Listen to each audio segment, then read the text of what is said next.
but it also is about Olá, pessoal. Fiz aqui de volta. permanent minions also use your spirit. So if you want more zombies, there's no such thing as just getting plus zombies. It's just increasing your spirit gives you more zombies. You can use as much of your spirit as you like to get as many zombies as you like. It is completely dependent on how much spirit you have. So we obviously wanted a base type to support this, and scepters are thematically perfect for this kind of thing because they were also kind of weird with the whole half attack, half spellcaster type of thing. So I have some examples of scepters here. As you can see, the mods almost always grant aura-like effects, or they improve the spirit on the item itself. So it's almost like you get to build your own aura and hold it in either your main hand or your offhand. You get to have that flexibility where, if you're not planning on doing much attacking or spellcasting yourself, then hold it in your main hand, have a shield, and you're pretty defensive, and you get to buff your allies or your minions, or well, your allies and your minions, I should say. But if you want to, let's say, do some attacking as well, then you can just hold it in your offhand if you like. And then you can still have a weapon in your main hand, you can do some damage, for something like, a build that would be similar to Dominating Blow, you can still have a weapon, and you can still buff your minions in your offhand. You can also put it in your alternate weapon set if you want to just buff your allies once in a while and not all the time, but just be careful not to use the extra spirit that you gain to use your minions, because when you swap out, your minions will go away. So we've talked a bit about skills before. So as you might have seen in the keynote, we had a big problem with how skill gems dropped in Path of Exile 1. Because the more skill gems we add, the less chance you have of finding the one that you particularly want. And because to solve this problem, we added gem vendors in Path of Exile 1 so you could get one at any time that you like. But that isn't also the correct solution, because what that means is it's just trivial to get any gem at any time. And at that point, why are they even itemized? Like, you should just have access to your skills, right? So in Path of Exile 2, we wanted to both have the fun moment where you find a gem of like a higher tier, but also we wanted to not prevent you from just using a skill that you want to use at that particular time. So we've added uncut gems. So regular skill gems no longer drop, and you just find uncut gems of a certain tier. And you can use them to turn them into any skill of that particular tier. And they come pre-leveled. So what that means is it's a lot easier to switch into a new skill, because you don't have to then re-level that skill from level 1 and wait for the damage to come back to what the current skill it was that you were using. Like, you can just seamlessly swap from one to the other. What this means is certain gems just don't exist at lower levels. For example, I think Firestorm is a 28th skill in Path of Exile 1. So in this, so here, you might get Firestorm at level 5, and levels below level 5 just don't exist. So so let's get into the meat of the matter, which is item drops. As you all know, esse é rebom também, pra on the ground to matter more. You generally don't pick up rares on the ground because if you're going to pick them up, 9 times out of 10, they're probably going to suck, right? You're not going to use them. There are a number of reasons for this, and we are trying to address a lot of these reasons when we're redoing item drops from the ground up in PoE 2. But there is one particular reason that I wanted to talk about, and that is actually because of how the Chaos Orb functions. So if I pick up, let's say, a helmet of item level 70, and another helmet of item level 70, and I use a Chaos Orb on both of them, it doesn't matter what you picked them up. It doesn't matter what item it was that you picked up originally, because they're now completely new items. The only thing that mattered is the item level of the item that it started with, in both cases. The mods that they came with just no longer matter anymore. So every base type is effectively the same, just as good as every other base type for the purposes of, for the purposes of a Chaos Orb anyway. So picking up a rare at that point is identical to using a single Chaos Orb on that same base type. So we're making a change to how Chaos Orb works in Path of Exile 2. So rather than re-rolling the item entirely, it replaces one mod on the item. Just one. So this means the item that you start with matters a whole lot more when it comes to this. Because you pick up a rare, it has, 2 to 3 great mods, maybe 1 or 2 really bad mods. Those rares previously were not going to be useful because it didn't matter that it had a few good mods, because it also had those bad mods that sort of made the item not worth using. But now what you can do is you can just, like every item could be 1 or 2 Chaos Orbs away from becoming a really great item. Whereas previously, those rares were still not good because they didn't have those good mods. And now you will hopefully use your Chaos Orbs for a lot of these sort of near-miss rares. Just use one, and if it doesn't work out, well, the item wasn't that fantastic to begin with anyway because it still had those bad mods. But if one of those bad mods turns into a good one, then that would be fantastic, and that would really improve this feeling of the items in the ground mattering more, because what you started with now is of paramount importance. But if this was the only change, then the best way to make items would be to, start from a magic item, spam your alterations, how many ever thousands it would take, and then regal, and then do that. So for that reason, we're making a few changes, but the first one is that alteration orbs will no longer exist in Path of Exile 2. So the way to do this is you must start with a good magic item or a good rare item, or you can create one with a transmute or a chaos orb. Now, to help all these changes, we have gone through every single item and looked at their mod pool and made changes to every single item's mod pool. So almost everything will be different to help you with this process of making item drops matter more. So to quickly wind up, I want to touch on unique items. Oh, there we go. Our philosophy on unique items is that they must be the best item for somebody. But most unique should not be the best item for everybody. Now, we obviously feel like unique items are very important to us. And as Dane mentioned, we want to have a unique item on every single base type. Some of you may not know this, but before I started working at GGG, I designed one of the supporter uniques way back in the day. So I have had massive love for the unique items of this game. The supporter unique that I made back in 2013 was Cloak of Defiance, which resulted in the Mind of a Matter keystone. And I've been involved in making unique items ever since Breach, which is 2016. So it's been quite a while. So we want to make many unique items for everybody. They are meant to enable wacky things. They're meant to let you do things that you thought would never be possible and possibly be build-defining. So I have an example of a low-level unique that we made. I wish we had more to show you, but this one here is pretty interesting in that it always freezes enemies for its full duration when you hit them the first time. So you always have a really strong initiation as soon as you walk up to an enemy. So like Dane mentioned, every base type will have a unique, and that includes a lot of new uniques. But don't worry. What this also means is we are going to be bringing a lot of your favorites from Path of Exile 1 into Path of Exile 2. Because is it really a Path of Exile game if you don't have a Headhunter or a Shabs in it? Yeah, exactly. So they might be slightly different to what you might be used to. A few Ou vai ter stats might be Headhunter, different here pelo and there menos, as a talvez, result mesmo of the Blood mechanics também. changing. But they will be instantly recognizable as a result, and you'll have a lot of your favorites that you used to like playing with in Path of Exile 1, and you will have a lot of new ones as well to find as you go through. So I think that's everything from my end. I guess we have some time for questions. Mm-hmm. Come on, Zaki.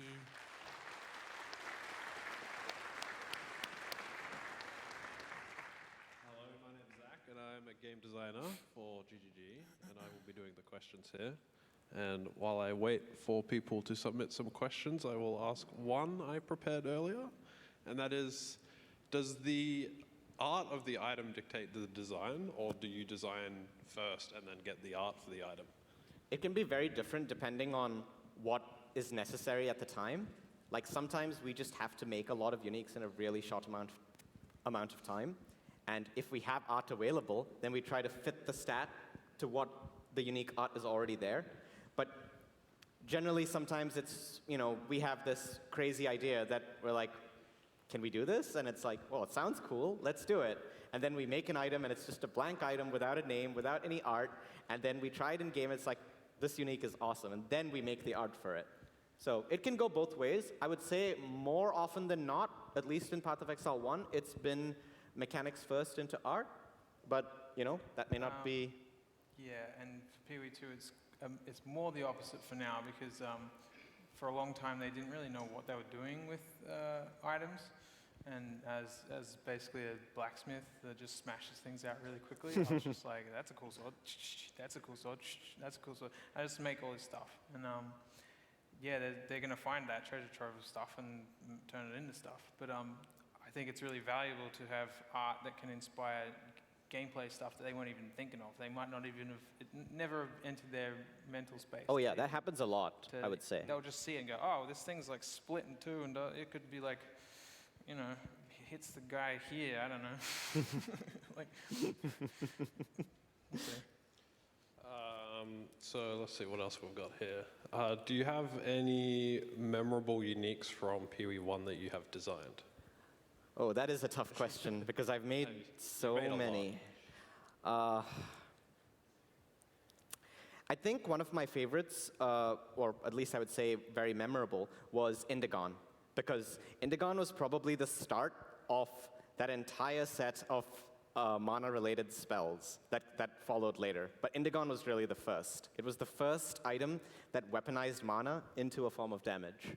Yep. I have a thing for that as well. Yeah, I was gonna ask for the outside if you have any like of your favorite art pieces. I've been doing pretty much most of the unique item art since, I guess, whenever Betrayal happened. I came on board a little after 2017? that. Maybe? Oh wait, Maybe? last 5 years, something like that. And so I've done a lot of the art for them, and the art has a very different name to the final game. It's not even close. It gets changed. An interesting one to me is the shield everyone knows as the Squire. I think it's the thing with 3 white sockets. Yep. Yeah, I made them have 3 white sockets from Yeah, an art perspective. I remember. Because I modeled 3 white sockets, eyeball things on it, and I was like, it's going to have 3 white sockets. Yeah, I actually remember this. And they were like, okay. Well, it was busted anyway, so adding the 3 white sockets, I don't know if it really changed too Yeah, much. so I just made more OP. But on that same day, I made that, I just made it. And they were like, oh, we need another shield. And I was like, okay, I'll make a cooler one. So I made a cooler shield, visually, and that ended up being the Oppressor.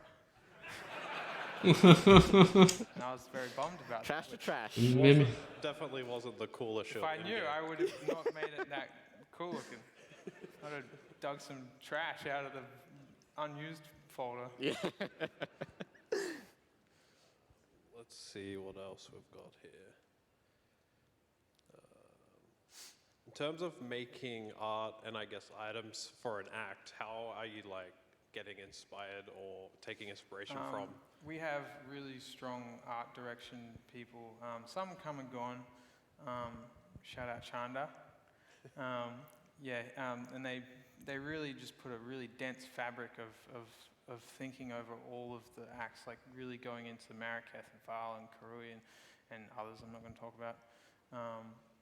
And just basically we would work with them and establish like common shape language and like themes and stuff and just to make things feel cohesive and part of that world. Same kind of patterns and shapes and stuff like that. And yeah, it's the most interesting part, I think, because it sort of, you create stuff no one's ever seen before, kind of, because it's like, it just doesn't, you know, there's like weapons made of like cactus wood. Like, no one makes weapons of cactus wood. But they were like, oh, these people, they only have access to cactus wood. So the handle has to be cactus. I'm like, all right. I can't have just wood, otherwise it breaks the theme. It's like, well, where'd they get that wood from? It's like small stuff like that. Another question we have here, are there versions of the early game bases that have stats appropriate for, I guess, towards endgame? Oh, yes. So those implicits that you will see throughout the campaign will be repeated in endgame, in sort of endgame bases. So if you happen to like, you know, something that an implicit enabled earlier on, you will be able to use it later on as well. Probably should have mentioned that earlier. I guess this is in reference to the Chaos Orbs. Will Alk Scouring still work? No, it won't, because there will not be any Scouring Orbs. Yeah, they're gone. What? If you want another item, you're going to have to Alk a white one. Why is there no 75% int, 25% strength or dex weapons? So like, why aren't you fitting more of the pi into the ratio. You haven't seen all the weapons yet. Maybe. There actually is a few, but it wouldn't have really, looked really nice in that graphic because some of the staves will have skills that are more, strength interlined spell, and then that would actually take up the 75% strength, int 25% strength section of the tree. That Olá, is Falzeiro, tudo slightly bem? more, nebulous, like in a little way, because the caster weapons don't actually have those base stats to, change as a result of their attributes, but it's more just, I suppose, where, like, what attribute requirements the skills that are aligned to that particular class requires. But again, this is Path of Exile. You're going to use an int weapon, a strength skill, and everything, O portal, velho. Pra quem não pegou o portal, ainda tem a oportunidade de pegar hoje. Mas quem já pegou, acabou os drops. It's really hard to A asa já through foi, all o the portal tem como pegar hoje ainda, quem não pegou. whole, like, Esse é um the rerun, tá? whole Só expected. pra... Isso foi de outro ExileCon, isso não tá live não. This is good. Does the art for items come from the story or the lore, or does the art sometimes influence the lore? Ooh. I think that sometimes it kind of makes itself up as it goes, but there are times where, there's obviously characters and they have stuff. Like there will be bosses and things that a unique weapon is just straight up like you'll get it off them kind of thing. There have definitely been times where we've made a unique with some story behind it, and then we've expanded on it at a much later date. Yeah. So it's always nice to have these sort of story threads that we can then follow up on later on. This could be interesting. Was there a memorable unique you tried to design that couldn't be implemented for a technical reason? Oh, yes, actually. There are so many of these, but I think my favorite example is, so there's that helmet that drops from Kurgal, the boss in Delve, the Lich from Delve, called Hail Negator, I think. So originally, the effect of what that helmet was supposed to do was it was supposed to do what the Agnostic Keystone does, where it was supposed to drain your mana and heal your health. But for technical reasons that I don't actually remember now, it could not exist on an item that also had energy shield on it. And it couldn't exist unless it turned off your energy shield. So when we were doing the Legion Keystones, we had to come up with something completely different in the last week before the release of Delve.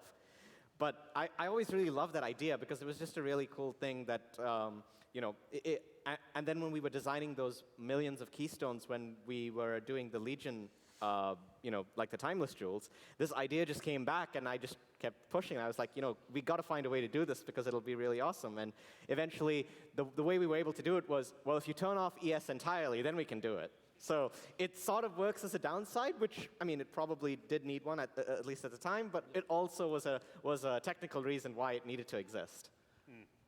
And I guess as the last question before we run out of time here, are there item types with all three attribute split? Not currently, no. I want them. Yeah? For now. For now. And with that, we have run out of time for this panel. So, all right, thank you very much. And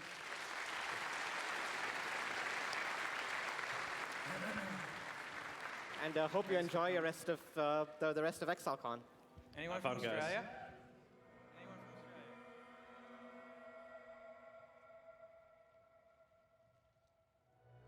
Esse foi, acho que, tá, o último ExileCon de 2019. Foi isso aqui, ó. Replay.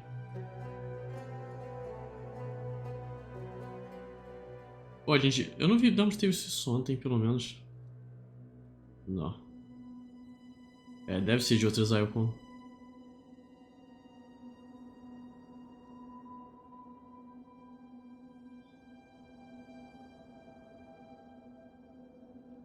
Isso aqui vai ser interessante. Daqui a meia hora. Fala aí, Gambalho. Bem-vindo de volta, tudo bem? Como é que você tá? Pra mim isso aqui vai ser promissor, né? KA do Path Exile 2. E cadê o outro que é bolado também? Round Table, velho, com os fundadores. Os fundadores não, né? Mas os desenvolvedores do Diablo 1 e 2.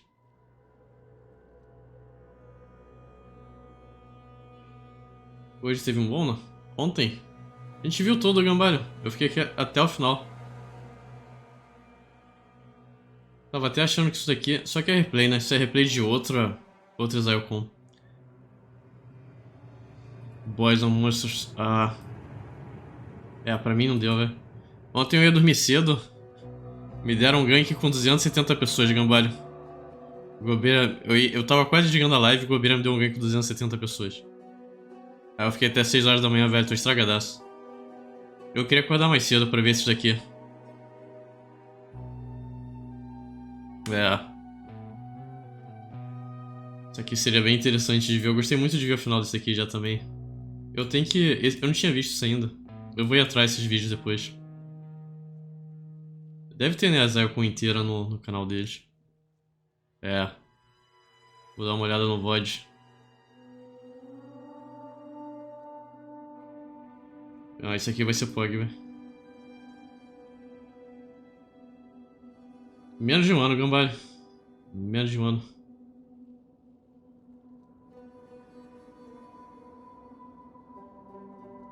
Como é que vê isso mesmo? Eu não sei como é que vê isso. Mas eu vou atrás, não se preocupa não, velho. Eu acho depois. É streamer que não sabe ver onde tem VOD. Não, eu quero ver com calma, Gambalho. Quero ver do início ao fim com calma. Talvez eu tire amanhã pra ver uns vídeos desse da ExileCon que eu não vi ainda. Eu não sei. Quero ver da Lily agora também. Do Gringo também.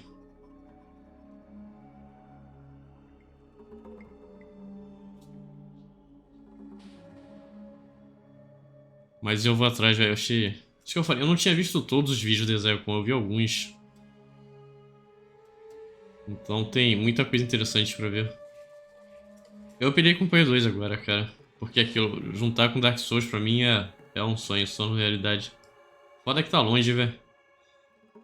11 não, dia 7 de junho. E a close de beta também. Eu nem sei se eu vou conseguir uma key. Uma hora de parem jogando, velho. Só o design deve ser interessante também. A música do PFZ é muito boa também, apesar de que a maioria do pessoal não muta ela. Opa, tá lá. Obrigado, Gambalho.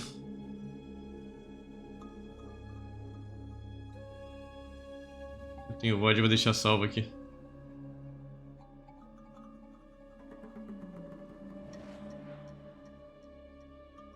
Nice. Ele salva com timestamp, não salva? Eu imagino que sim.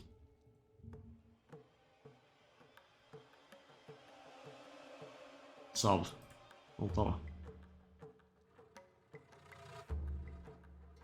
lá.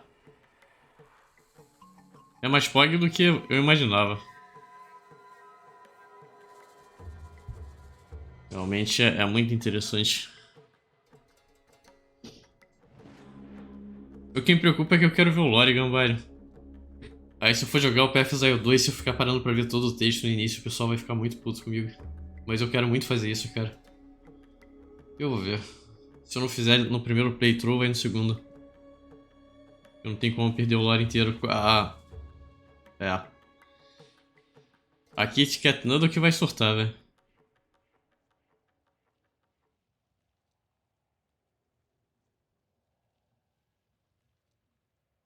Get good. É.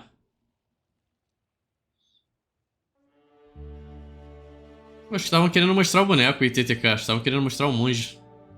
E eles fizeram uma luta de boss, né? 2v1. Com o monge e a... Confirmado, Souls of Exile. É. Muito POG, cara. Eu não sabia da Chaos Orb também, eu tava vendo agora. Não, a Chaos Orb funciona diferente.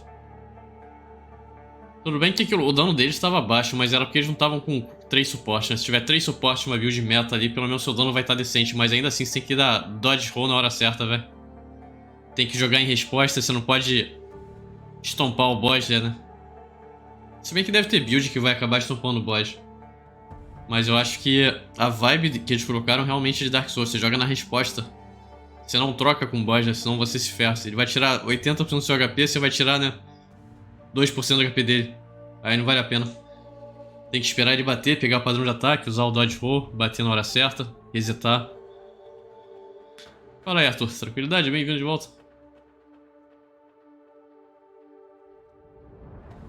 Tudo em paz, Arthur. Tudo tranquilo. Pegando ExileCon desde o início, né? Apesar de que eu perdi alguns reruns aqui. Mas é de boa. Hoje vai o dia inteiro também. A gente tá aqui.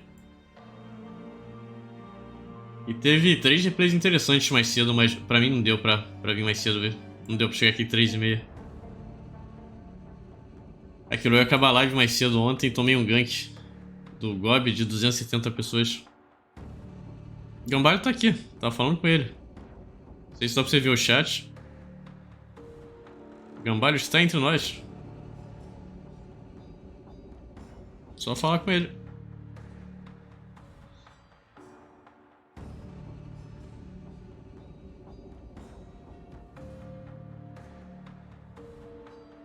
Aí.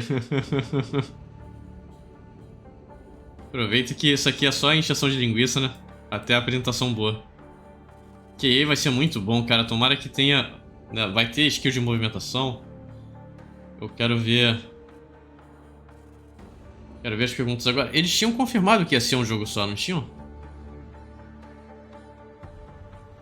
Não, vai começar em breve. 9h30? 5 minutos começa o meme. Isso aqui é meme. Porém é... Desce Lily Greenhover. Gás é bolado também. Velina... Eu não conheço muito. Eu já até passei na live dela algumas vezes, mas eu vi que ela botou que Diablo 2 é meme. Aí eu não curti muito a mensagem, não. Mas de qualquer forma, eu mal conheço ela, então. Acho que ela é tiltada com Diablo 2 por algum motivo. Eu quero ver... Isso aqui é o mais importante pra mim. E esse outro daqui deve ser muito pog também, velho. E aqui, os criadores do Diablo 1 e 2 vão estar aqui. Nossa, round table vai ser violento. O sound design vai ser interessante, eu imagino. Aqui, a música e o som do PFZ é muito bom, apesar de que o pessoal desliga o som todo do jogo. É da hora a stream dela? Fumando um bong. Ela torra um na live? What the fuck? É doidaço. É, pra falar que D2 é meme, tem que ser doidaço mesmo. A expectativa, o hype foi muito grande de TTK. Eu quitei da Blizzard por causa do Diablo 3. O que eu tinha visto do Diablo 3 era uma coisa, o que eles apresentaram era outra. E eu tentei, cara. Não foi por falta de tentativa, não. Eu fiz um Beberian que basicamente solava o jogo inteiro na dificuldade mais chata. Tormenta 10, eu acho. Fazia Overboys em Tormenta 10 como se não fosse nada. Não tomava dano, Perma Wrath. E o dano principal era da skill de movimento, cara.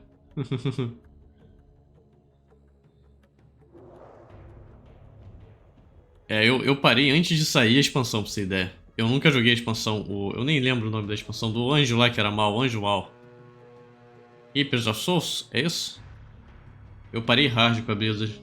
Eu não jogo, não dou mais 1 centavo pra eles. Não que vai fazer diferença, né? Oh! Ué, tá lá. Green Royal Host, velho. Yo, what's up guys and welcome to Fudge. ExileCon Day 2 and the streamer roundtable here. We're going to be talking pretty much everything that happened yesterday, PoE 2. And I'm joined by Gazi, Velina and DS Lily here. And yesterday was an incredible day.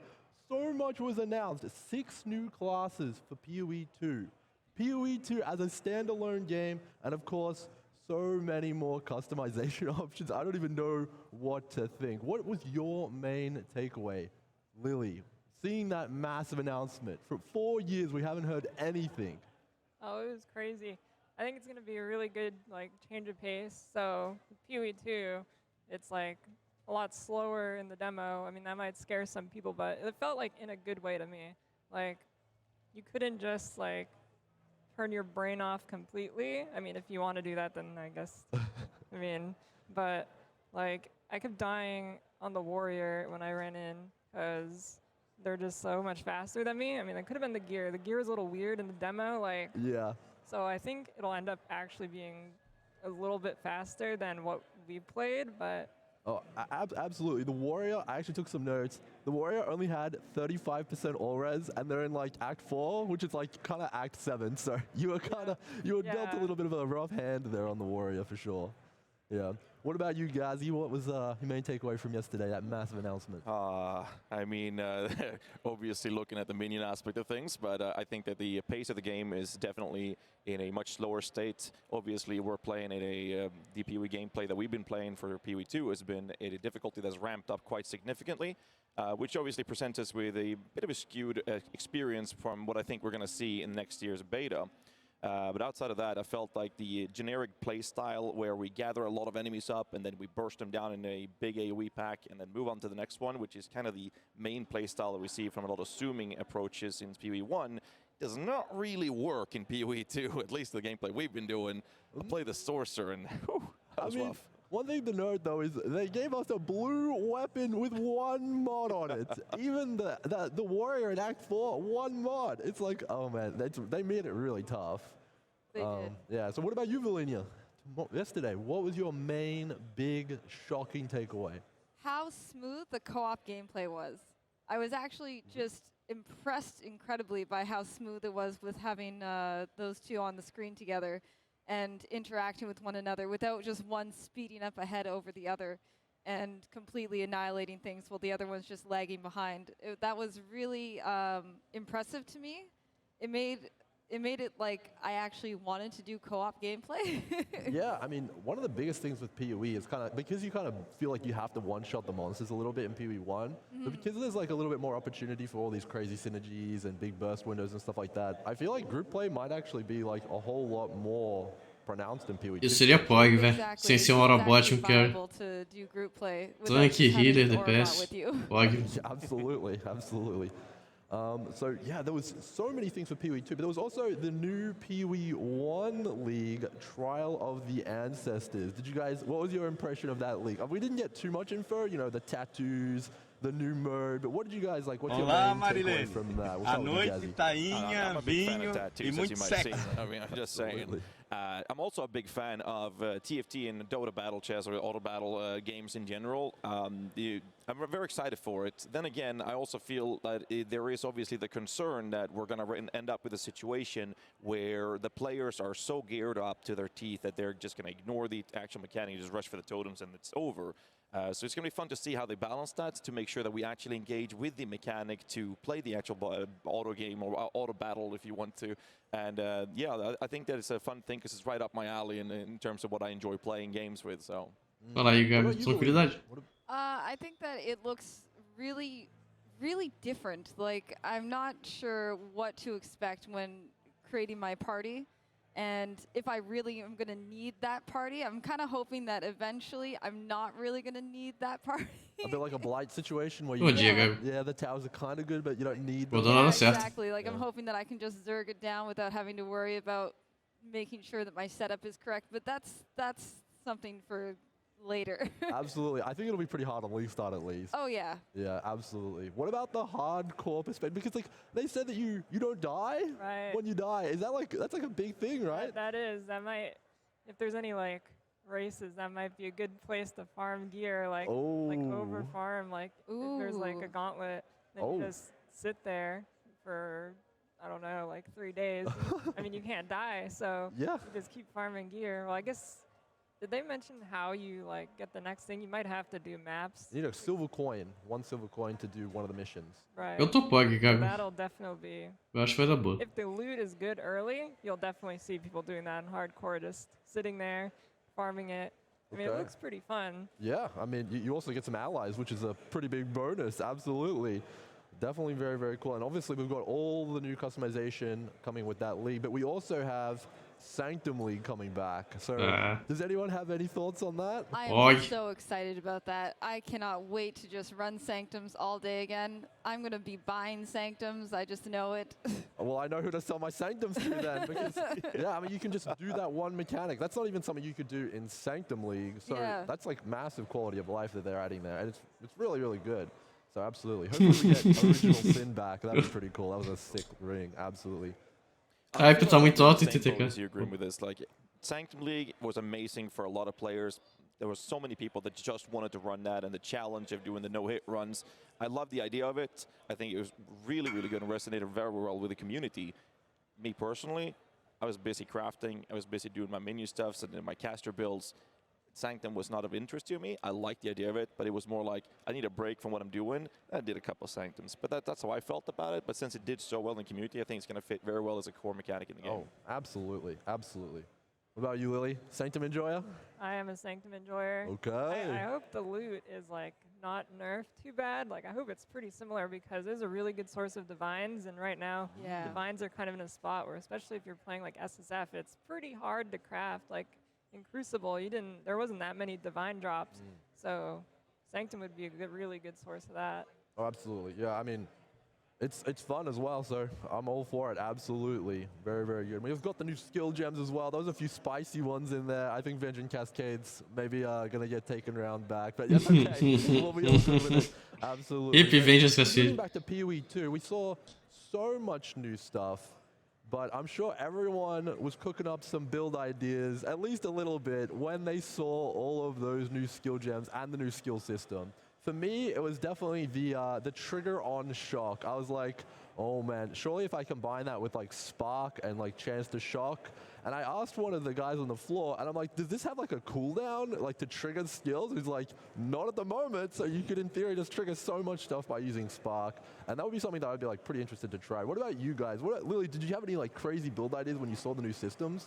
So the one, I'm not sure what it's called, but it was like you lose energy shield and it casts spells. Oh my gosh, so yes. you could stack like 30k energy shield and then just have a ton of spells going off. If it works like that, depends like if it's percentage, then that might not work so well. But if it's just like a flat amount, you could just stack a crazy amount and like it'll be like kind of like Molten Shell when that was a build and you just walk around and then it explodes. Surely Eldritch Battery can't be in the game because you'd be able to consume the energy shield and then trigger them all. Like, there's no way. That would be so broken. That definitely does not work. That'd be crazy if it did. I mean, it might. Maybe with like a less damage multiplier. Yeah, maybe. I don't know. I think it's going to be pretty strong, though. And, of course, give us the minion perspective, Gazzy. With Spirit, the new way to reserve auras, but also summon minions, and you can get a ton of it on your gear now, and it's like on scepters, rings, amulets.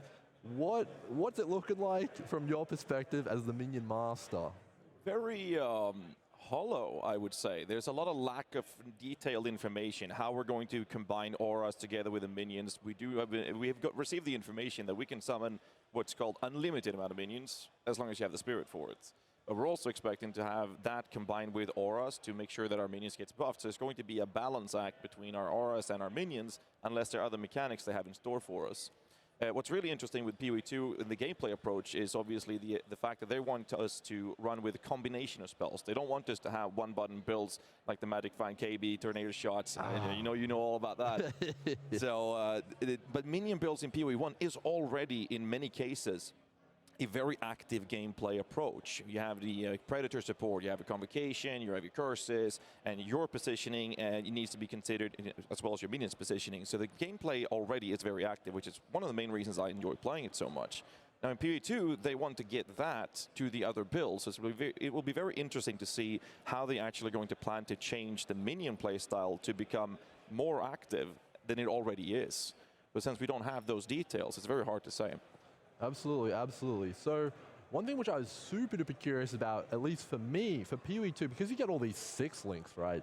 It's like, as a minion player, the Spirit only takes the permanent minions to like kind of reserve. So what about all these temporary minions that are in the game right now? You could in theory have like, 20 summon raging spirits, all the skeletons out, and your specters and potentially zombies at the same time as well. Is that something you're cooking up already? I mean, that's we're going to circle back to what we talked about with Cast on the Shock. Oh. Now imagine an Orber Storm out there where critical strike chance or increased shock chance and everything for that, and you put your little SRS on that one. That's going to permanently summon those on a boss target, and if you have that on a 6 link, or it's going to be a couple links fewer with the shocks, but still you get those automatically summoned. Since they don't take spirits, you could theoretically, based on what we've seen so far, look at a pretty stacked up screen with minions. Yeah, I mean, that was kind of my initial reaction. It seems like Pee-wee 2, there's just so much more that they're kind of like wanting to allow us to do, like all these triggers, all these like crazy things going on.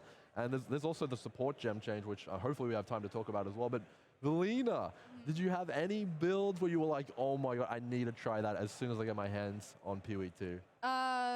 Not right now because there's just too much. Yep. There's just so much that they've shown me that I don't, like, I'm overwhelmed by all the different new abilities that they've added, how smooth and fluid they look, what it's going to be like to try to combo them together.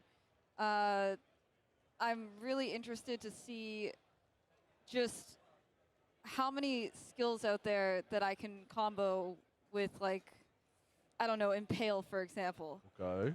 I would like to see what they plan. They said 240 new skill gems, right? Active skill gems. Yeah. Active. That's nuts. That's a lot. That And is a lot. it's not just that, they've kind of like reworked all of the current skill gems as well. To like, Exactly. Like Herald of Thunder, it's got 100% fizz to lightning conversion now. Yeah. Like what? Like that was like so hard to get before in Pee-wee 1. You needed like gloves and all sorts of stuff to get that, but now it's just on a Herald. So yeah, like it's crazy. Like everything is changing. Yeah. So I have no idea what I'm going to be doing. I'm just overwhelmed by all the possibilities that they've given me. Absolutely, yeah. And the other thing to consider is that everyone now also gets a brand new skill, which is baked into every single character, the dodge roll. Yes. Which the developers, they're like, it's overpowered, you gotta use it, absolutely. And it's pretty interesting, because when you're actually using it, it's like a completely different way to play. It's really strong on bosses in my experience, but what was your guys' experience with it? Maybe Gazzy? Well, we have a dodge roll in other games of recent releases, so it definitely reminded me of that approach. What's really funny is that they confirmed that we're going to be able to do this in town, as well as having shapeshifts. Yep, so we're going to see a lot of bears rolling in town. That's going to be very fun. I feel like the first few days, we're literally just going to see that in the cities. Yep. But no, I think that element of the gameplay feels like you are having an actual proper reactional gameplay experience. I know that they've wanted to have that in Pee-wee 1, where it's supposed to be reactive, but it's been very hard when you have a skeleton 2 screens away, one-shotting you in the higher maps with juiced-up mods. But in Pee-wee 2 that we've seen so far, it's felt a lot better in terms of us being able to reactively play the game. There's a telegraphed explosion happening or a telegraphed big slam happening. You are able to actually genuinely dodge that, and even if you do the dodge ability, right as that ability lands, you're not going to take damage from it, unless it is an AoE ability, which would make sense. And I feel like that's a really good step in the right direction for the immersion of you actually playing the game in the way they want to, but it also fits very well in what I prefer to play as well. Absolutely. I imagine on minions, it's going to be completely broken because you can be dodge rolling around while your minions are going to town. What does this mean for like hardcore? Do you think it gives you more control, more agency, or is it kind of like, what do you think about that? It definitely made the boss fights feel like more fluid. So in hardcore, if like say you run out of flame dash charges, right? I mean, you're kind of just running around awkwardly, or you kind of like dodge slightly, you're out of flasks, everything. So you're just kind of like awkwardly moving around there, just force move, right? But now you can dodge and made it like a lot more fluid. So you can dodge around the boss and make sure you're in its like safe spot behind its back, like a lot of bosses have. If you like just stay behind their back, you're good. But like they like flip around, then you can flip around them. You don't just like awkwardly walk around. Yeah, absolutely. I found on the Huntress, Velina, because you also played the Huntress, it felt particularly good because the melee attacks were so snappy. You could like attack, roll. Yes. And that definitely felt really strong. Did you like that as well? Oh my god, that felt so smooth. That was such a nice feature. Like the first boss that I fought, which, by the way, very deadly. Very deadly, very deadly. When I finally got the dodge roll with their attacks, finally dodging just before they hit me and then hitting them, that felt so satisfying to actually do. That was a really, what's the word I'm looking for? I don't know, it was exciting. It was just exciting to have gameplay like that, because in PO 1, you either zerg down the bosses and not care about what they do, or you're flailing around trying to wait for your dashes to come back. Yep. So yeah, I really appreciate the dodge roll, and I love that there's no cooldown on it. Yes, there is literally no cooldown. Like, if the enemy is attacking or shooting, you can spam dodge roll and be kind of like almost pseudo-immune while you're dodging. Like, you obviously have to take them out, and you'll need to attack sometimes, but you can just roll as much as you want. Yeah. Unless you're playing minions. Unless, how are they going to balance that, man? I have no idea. But there seems to be like a time frame where after a dodge, your character has to like get up on their feet, and that time frame seems to be a frame where you're actually able to take damage. So it doesn't seem like you're able to just roll. You're immune to everything except AoE damages. Because that would be broken, especially for totem builds, minion builds, or even dot builds in that sequences as well. But I definitely think that there is definitely a time frame where you're still being able to hit, but you can do that initial immunity roll when you see a well-telegraphed ability flying your way, so to say. Yeah, I'm sure the guys in PoE, they'll everyone's gonna analyze what the exact immunity window is and all sorts of stuff like that. So I'm sure we'll get a lot out of that. But there is also just so much coming in the form of this weapon swap thing as well. Like, I didn't really get too much of an opportunity to mess with it myself. It's more like of a conceptual thing, because we didn't have the Atlas passive, the skill tree on the demo. So we couldn't do the kind of 10 points here, 10 points there. But do you guys actually think that you'll be able to like modify some of your builds just kind of in the PoE1 context with that in mind? Like, would you... Like, for me at least, I was like, okay, I can have 2 bows, I could put 10 ballista points here and put like 10 movement speed points here, and like kind of have my bossing and my movement speed set up and weapon swap between those. Do you guys have that kind of feeling as well, or? Yeah, it's kind of hard to like think about with current PoE. Like, it's really like, it really goes against it. Like, PoE 1, you just do only one type of damage, like 99.9% of the time. Then PoE 2, they're trying to get you to do like other thing and mix and match more. But like the only thing I can think of in terms of what we know and like from our past knowledge of PoE 1, which doesn't seem like it'll carry over at all. Just I'm thinking like a lot of utility. Yeah, absolutely. What about you guys? I feel like they provide us with the option to have a generic clearing setup, like you talked about, having a weapon setup for your clearing, and then you have an entire setup, not just the weapon, but the skill trees change. You can have your 6-link setup for it as well. And if you look at the builds that was going to use a lot of Rs or minions for that matter as well, you do have that option with the weapon swap and those 10 points to have a more of a focus on your clearing aspect on one end, and then you might even just quickly switch to Rs for a boss and then do that and have an optimized setup for the actual sake of bossing or single target boss fights in general. So I think it's a really cool system. I do wonder how well it's going to plan out for certain builds. Will obviously be kind of well-rounded beast to the point where it's not really needed. But it's going to be fun to see how they balance it to start with. Absolutely, yeah. Tá bem fluido o Warrior, velho. Só que acho que muito skill envolvido porque ele é lento. Mas se combate ele bonito, ia ser bolado. Yes, the books. Which is going to be like, how many books are in the game? How many passive points am I going to be able to actually put around my tree to make this really worth it to do? Oh, pode, Gambari, eu gostei. But I think it's going to be really É diferente do Pai 1, que é. Aperta o botão e ganha. It's going to be definitely...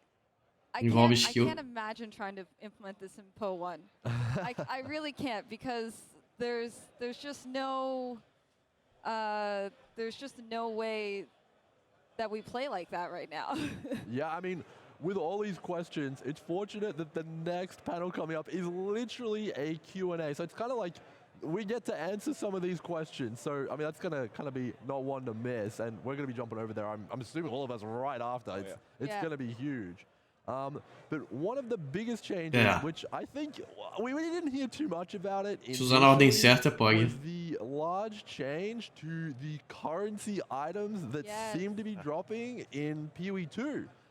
So, I mean, it's still a while out, so things can change. But right now, there doesn't seem to be any scouring orbs or alterations, and the Chaos Orb has been reworked to some extent. Alterations foi também? Really, to, forge a rare item specifically É. in your hideout other than an alchemy. Mas eu acho que tem múltiplos combos também, Gambale, dependendo da Tell us what situação. this means for crafting. Entra com o Lip Slam, dá o Armor Breaker, depois dá o ataque de charge. For the change, I can tell you that because I remember when we started playing PoE, I made a mirror amulet or mirror service amulet, as the items are called, very high end, and that took me about 500,000 alterations orbs and a lot of time. My fingers were not happy with me.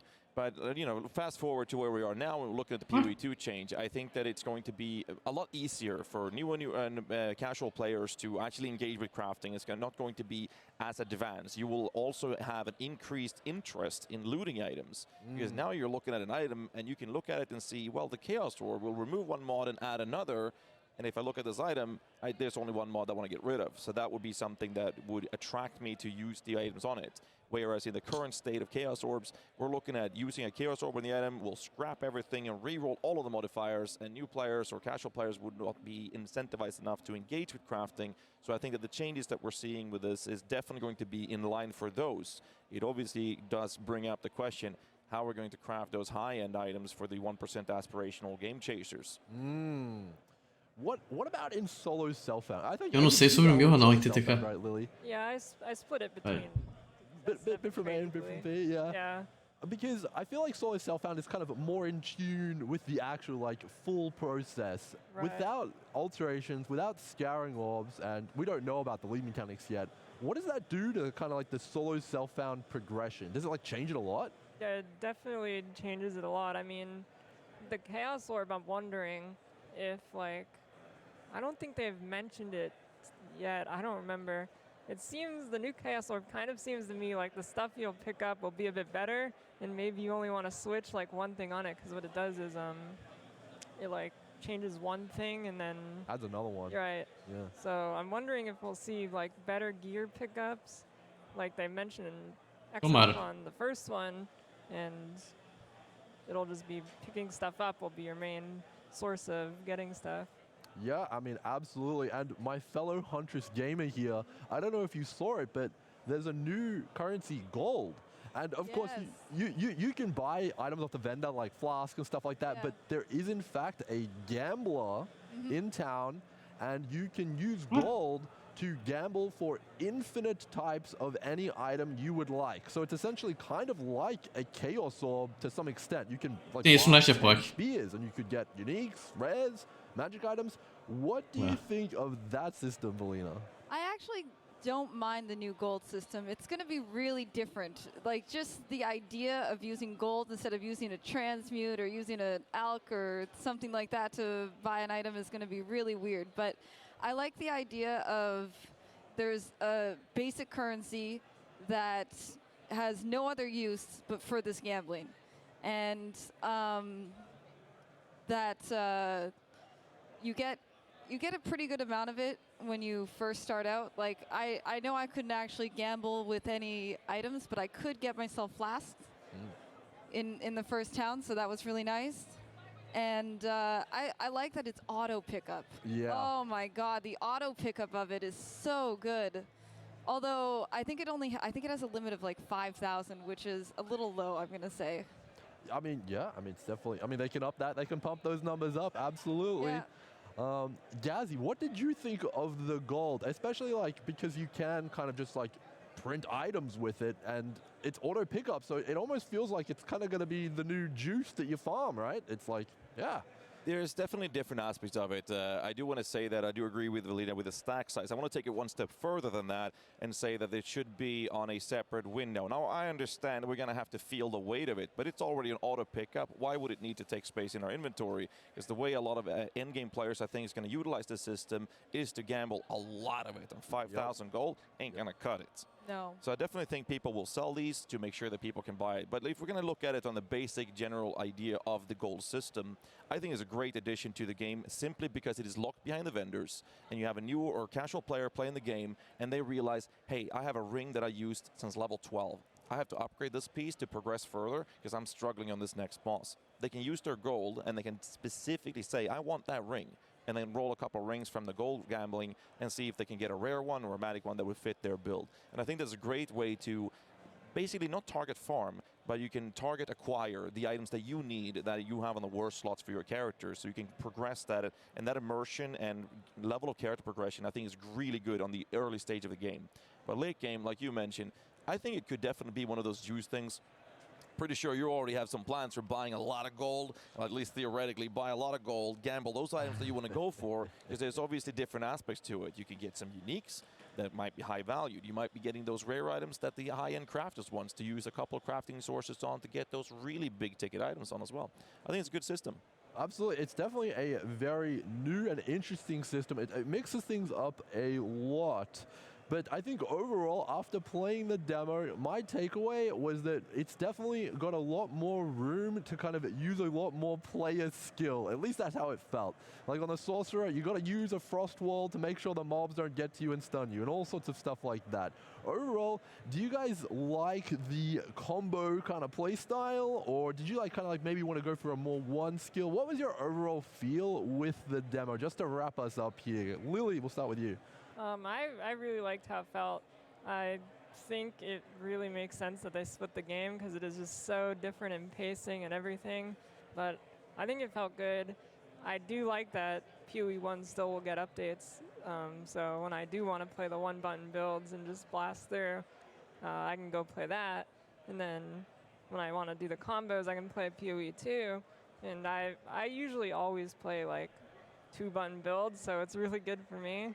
Yeah, I mean, absolutely. What about you, Valina? I'm a one-button build enjoyer. I'm not going to deny it. So for me, it's going to be it's a learning curve to get through to actually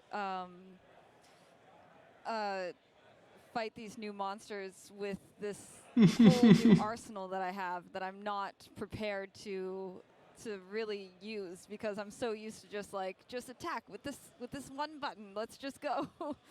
Yep. So it's gonna be different, but I actually enjoyed what I played so far. I found it really engaging, and that's something that I don't necessarily get as much of in the original Path, because it's just one button, baby. One button, baby. Hell yeah. What about you, Gazzy, to finish us off in a couple minutes here? Play minions at PoE 1. We're already very active in the gameplay. It's something that I adore when it comes to RPG games, which is probably why I enjoy playing it so much, but also why I like playing things like Dark Pact or Totems. So I already have that approach of active gameplay. So having that in a sense of combinations of skills, I do like the fact that there aren't any big cooldowns on the abilities. You can spam them, but the best way to use them is obviously in the correct order, if you will. I also feel like as a min-maxer, the system obviously ended up with this is the best for AoE clearing, such as a sorcerer. To get a quick example of this would be that I would try to gather up a back of enemies. Not too many, because that was hard. Gather up a back of enemies, and then you would Ice Nova those, and then use your comment. And then if there was a really big guy in there, you would use the staff to get the unleash on that and just drop down 3 comments on it. And that was mostly enough to clear it. And then for bosses, I tend to use that mana search thing, use the arc on it because that was good damage, frost wall things off, like a utility option, but I didn't feel like I had any big combos for the bigger targets. It was mostly, these are the good 2 abilities I would use for clearing, and this is the 2, maybe 3 that I would use for single target. And I do like it because it does change the gameplay depending on what you're actually facing. So that's something that I really appreciated a lot outside of playing minion builds, to have that in the non-minion builds archetypes. Yeah, I mean, absolutely. I think overall, it's definitely a new game, but it's a blast to play, absolutely. So we really just want to find out more, so we're going to go straight over to the Q&A now, and it's going to be very interesting to see what we see. Sem kink shame, velho. Deixa o cara curtir dente. Deixa eu ver quem queria comprar o quê. 10k, aí vira bem amigo. Tem algo de 10k vendendo ainda, what the fuck. Oh, é imediato. Pensei que ia ter um tempo de delay. Fazer algum comentário. Hello everyone, welcome to day 2 of ExileCon 2023. My name is Octavian, and I am joined by a handful of very talented and interesting individuals who are here to handle your questions. So go ahead and introduce yourselves, everybody. Yeah, so my name's Jonathan Rogers. I'm one of the game directors of PoE 2. I'm Mark Roberts, one of the other game directors on part of the other game director. No, the other. I'm Rishi. I'm one of the game designers on PoE 2. I'm Rory Rackham. I'm the lead game designer working on player skills for PoE 2. And I'm Octavian, I already said that. In a few moments now, we are going to have a QR code appearing behind me. If you want to get some questions into the panel, all you have to do is scan that QR code, and it will lead you to a website that you can submit questions from. It's pretty self-explanatory. Eles não deixaram claro se a gente tem cooldown, velho.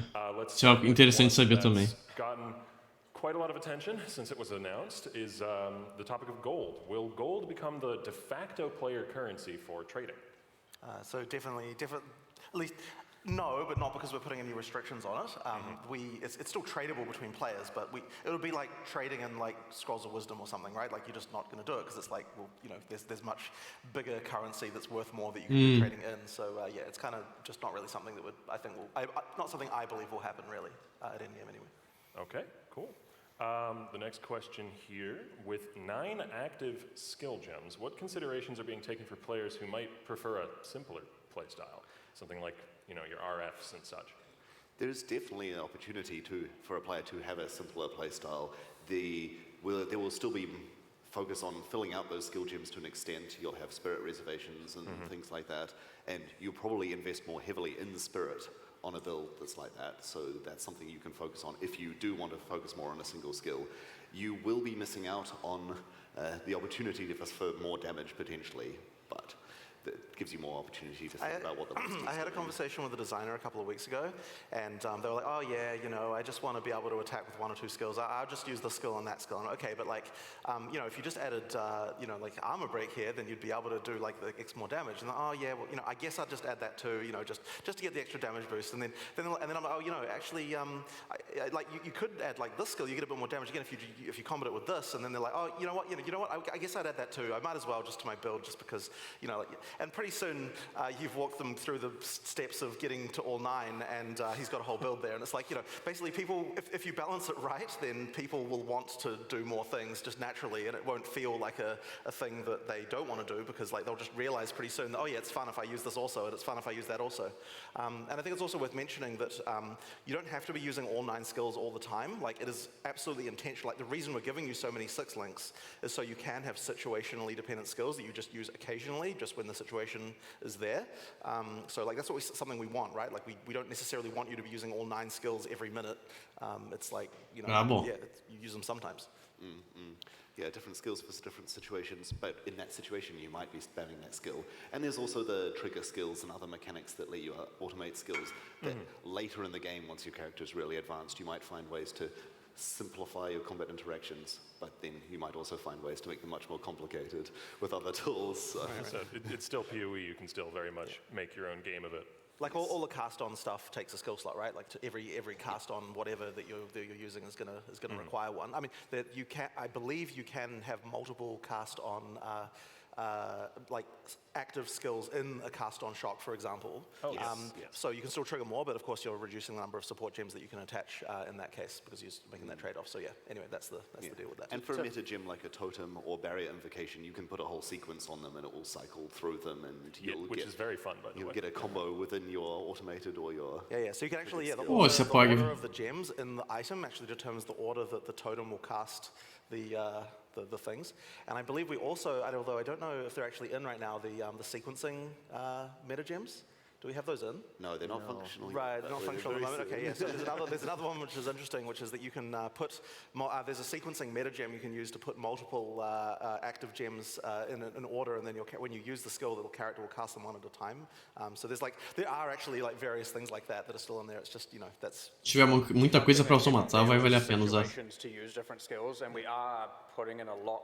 We're creating more situations where you will consider to use more skills or to change your build for those situations. So something you might have seen in the demos is that a number of monsters are highly resistant to things. Normally monsters have a resistance and it can be quite small. We have them going up to, like, you'll find a number of monsters that are 75% resistant to an element, but most monsters in the game aren't resistant to anything. And often there are also monsters that are vulnerable to different elements. So now one thing you can do to get around this is we're adding a lot more penetration to the tree, which means if you don't want to have to use the 2 skills, you can spec into penetration, use the 1 damage type.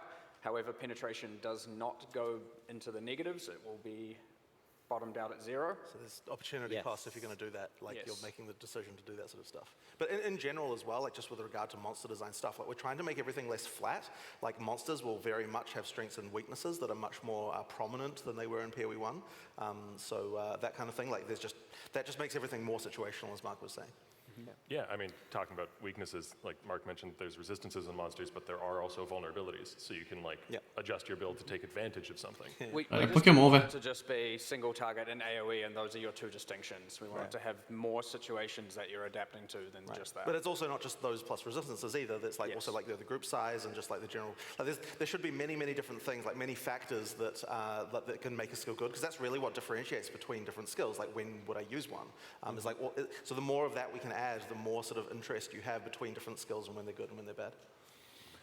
All right, so the next question people want to know the answer to, will we see a divergence in trade philosophy between the now split games, PoE 1 and 2?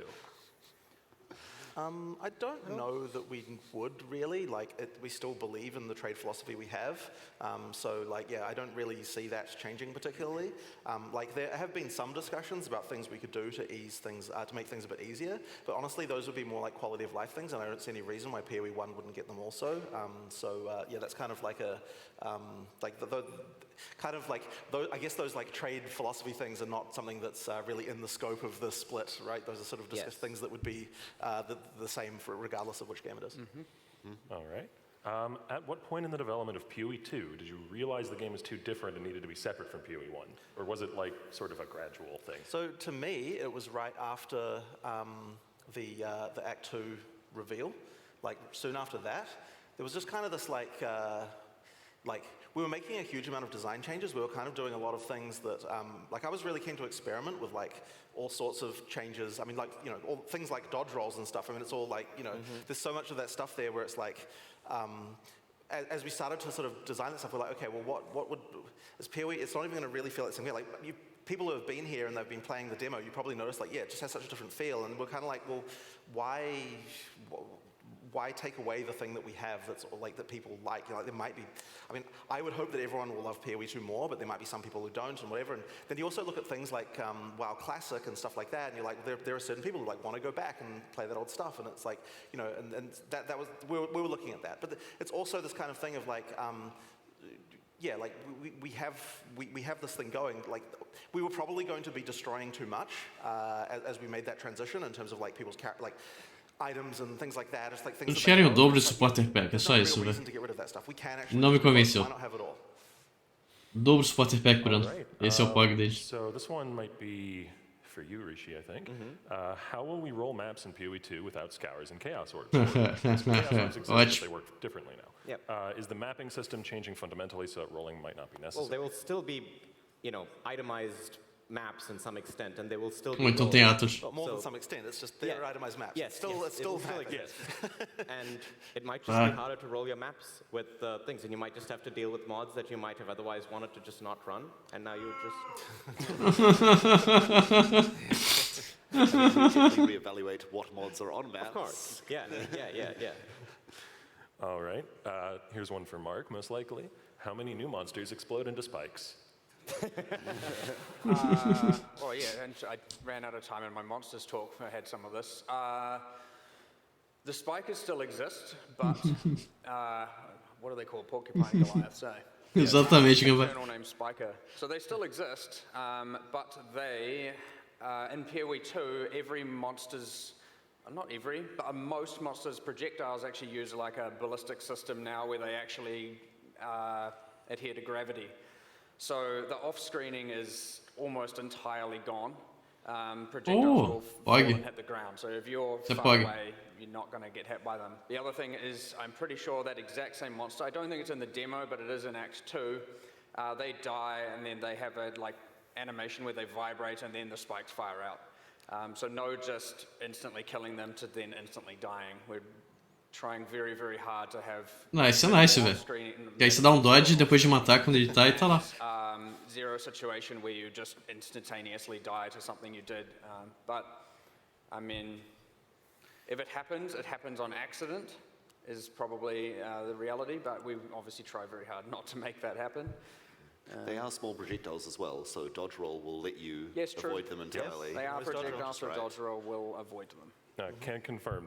They are in Act 2, as he says, but they are much more, like, actually dodgeable. We've been shown how PoE 2 will fix plenty of fundamental issues that Path of Exile has, feel of melee, mana reservation, tons of things. Do we have any plans to backport some of these changes to the first game? That's a pretty interesting question.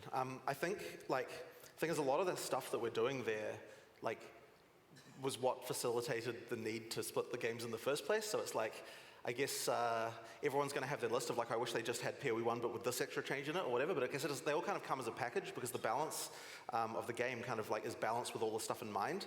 So it is pretty hard to sort of split some of those changes because, I mean, what would it do, you know, for some of the stuff? What would it do if you, putting Spirit back in PoE 1, like, it changes there's a lot of sort of things around that. It's not quite easy to just, like, put that in and that's the thing, you know? Yeah.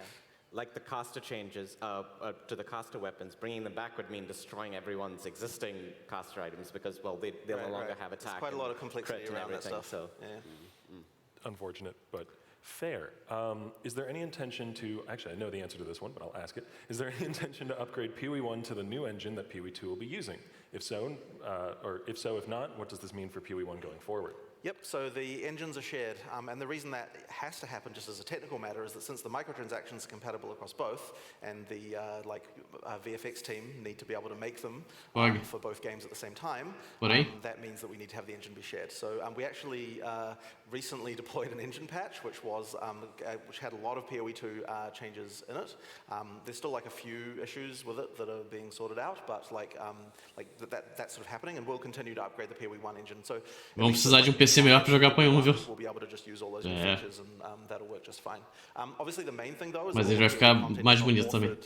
With the engine features in mind, like that's to say the old content.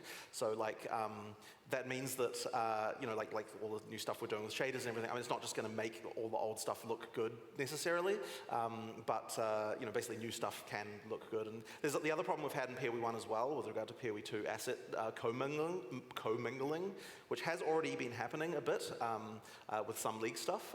Is that it kind of makes the PoE 1 stuff look worse by comparison, which is a bit of a problem. So you have to be a little bit careful there as well. All right, next question here. Will there be a Scion class later down the line in PoE 2? People have noticed that wasn't there. No, we've removed it. It's removed entirely. And why is Sedge. Yes. Mas pode voltar também. We realized pretty early on that everyone else had a really distinct theme. We had twice as many classes with all these mechanics to spread out, and the Scion didn't have something that she could focus on specifically in PoE 2. We wanted to spread all that energy elsewhere. There'll probably be more mechanics that let you be a little more diverse, and we wanted it so you can travel further across the tree to do more build combining stuff that the Scion was the one enabling in the first place. Right. It also just makes the tree more interesting to not have the center path like that. So we made it so there's less nodes required, at least that's my understanding, to go around. But there's without that center path, it kind of makes it a little bit more difficult for someone on the opposite side of the tree to go across. So it just kind of makes that whole like Skilgrimage thing just a bit more interesting, at least in my opinion. O portal na trilha passiva, esse plugin, o portal da trilha de farm na trilha passiva. Things like fossils and essences continue to exist in PoE 2, or are all sources of crafting being overhauled entirely?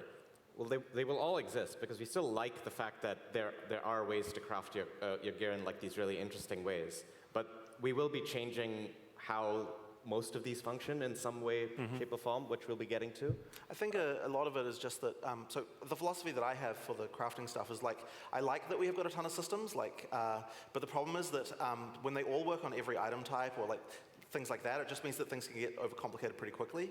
So for each different crafting system, I'm pretty keen to sort of like pull it back a little bit, so it's like, well, maybe this crafting system works on your body armor or something like that, and this one is for weapons and that kind of stuff. Or that's one way of doing it, but there's also like, oh, this one only affects like this, like, I don't have a lot of examples off the top of my head, but it's like, you know, you try and sort of make it so that, like, for a given type of item that you're making, there's kind of like some crafting systems that apply that you can think about for that item that you're trying to make, but the other ones you don't really have to worry about so much. So just kind of like paring it back a little. But there's certain things that still need to be across all item types to make it interesting. And we might also like reduce the number of options within a given crafting system. So it's like, rather than being like, oh, here's a crafting system with like 50 things, it's more like, well, here's a crafting system with 5 things, and that's that one. Yes. And then that way it's like, there's just less kind of overall mental baggage there for all that stuff. That makes sense. Yeah. Yeah. This one has gotten quite a lot of upvotes. Can you please implement cast on dodge roll as a skill, Rory? Can we do that? If it has a spirit cost, then we can balance around it. So that it should be possible. That does sound pretty cool. I don't see why not. Yeah. Cool. I'll add it to my issue list. Sure. É triste esse TK. Blood, Headhunter, and other iconic chase uniques all exist in PoE 2. We cannot have a Path of Exile game without some of these iconic uniques existing. So they will still hopefully be recognizable, but they might have to have a few stats be different just as a result of the mechanics changing from game 1 to game 2. But I mean, can you imagine a Path of Exile game without, say, a Shabs or a Headhunter? You can't, right? Yeah. So those will definitely they absolutely exist. have to be there, and ideally they must be there. Ideally, we like make them work mechanically as closely as possible to how they work in PoE 1. Yeah. Absolutely. All right. Hunter, confirmado, velho. E Chavrushka também. Gained from killing campaign area bosses like the +10 spirit consumable and such, shared across characters, or do I have to hunt down all of these on any build I level? Okay, all right, sure. I mean, they're currently just specific to the character. Yeah, they're specific. Yeah, they're specific to the character. It's one of those things you have to do. And those are usually bosses that are also directed by main quests and with other. Mage Blood and not hip. All the optional ones. The optional ones have them absolutely. Oh, yeah, tons of them do. In fact, that's the reason.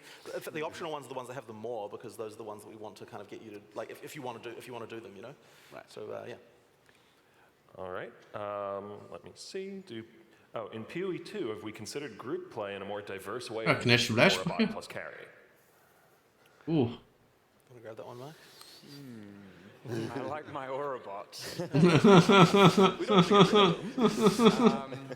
Não tem mais sabe? Well, Tem que dar fazendo necromancy.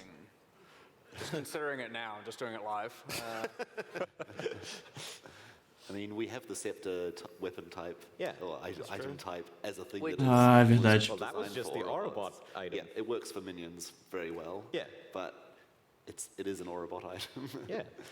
And it has aura-like stats on it, right? So, yeah. But, yeah, can you do more active stuff, Mark? I mean, I'm not sure how much more there is to it. I mean, one thing is that currently you certainly cannot have as many auras, but that isn't to say it will change. And I think that's just because we're not quite far enough along with determining that. We're still making a lot of skills, still making auras. I mean, we have some cool, new, interesting auras that certainly work differently than just buffing.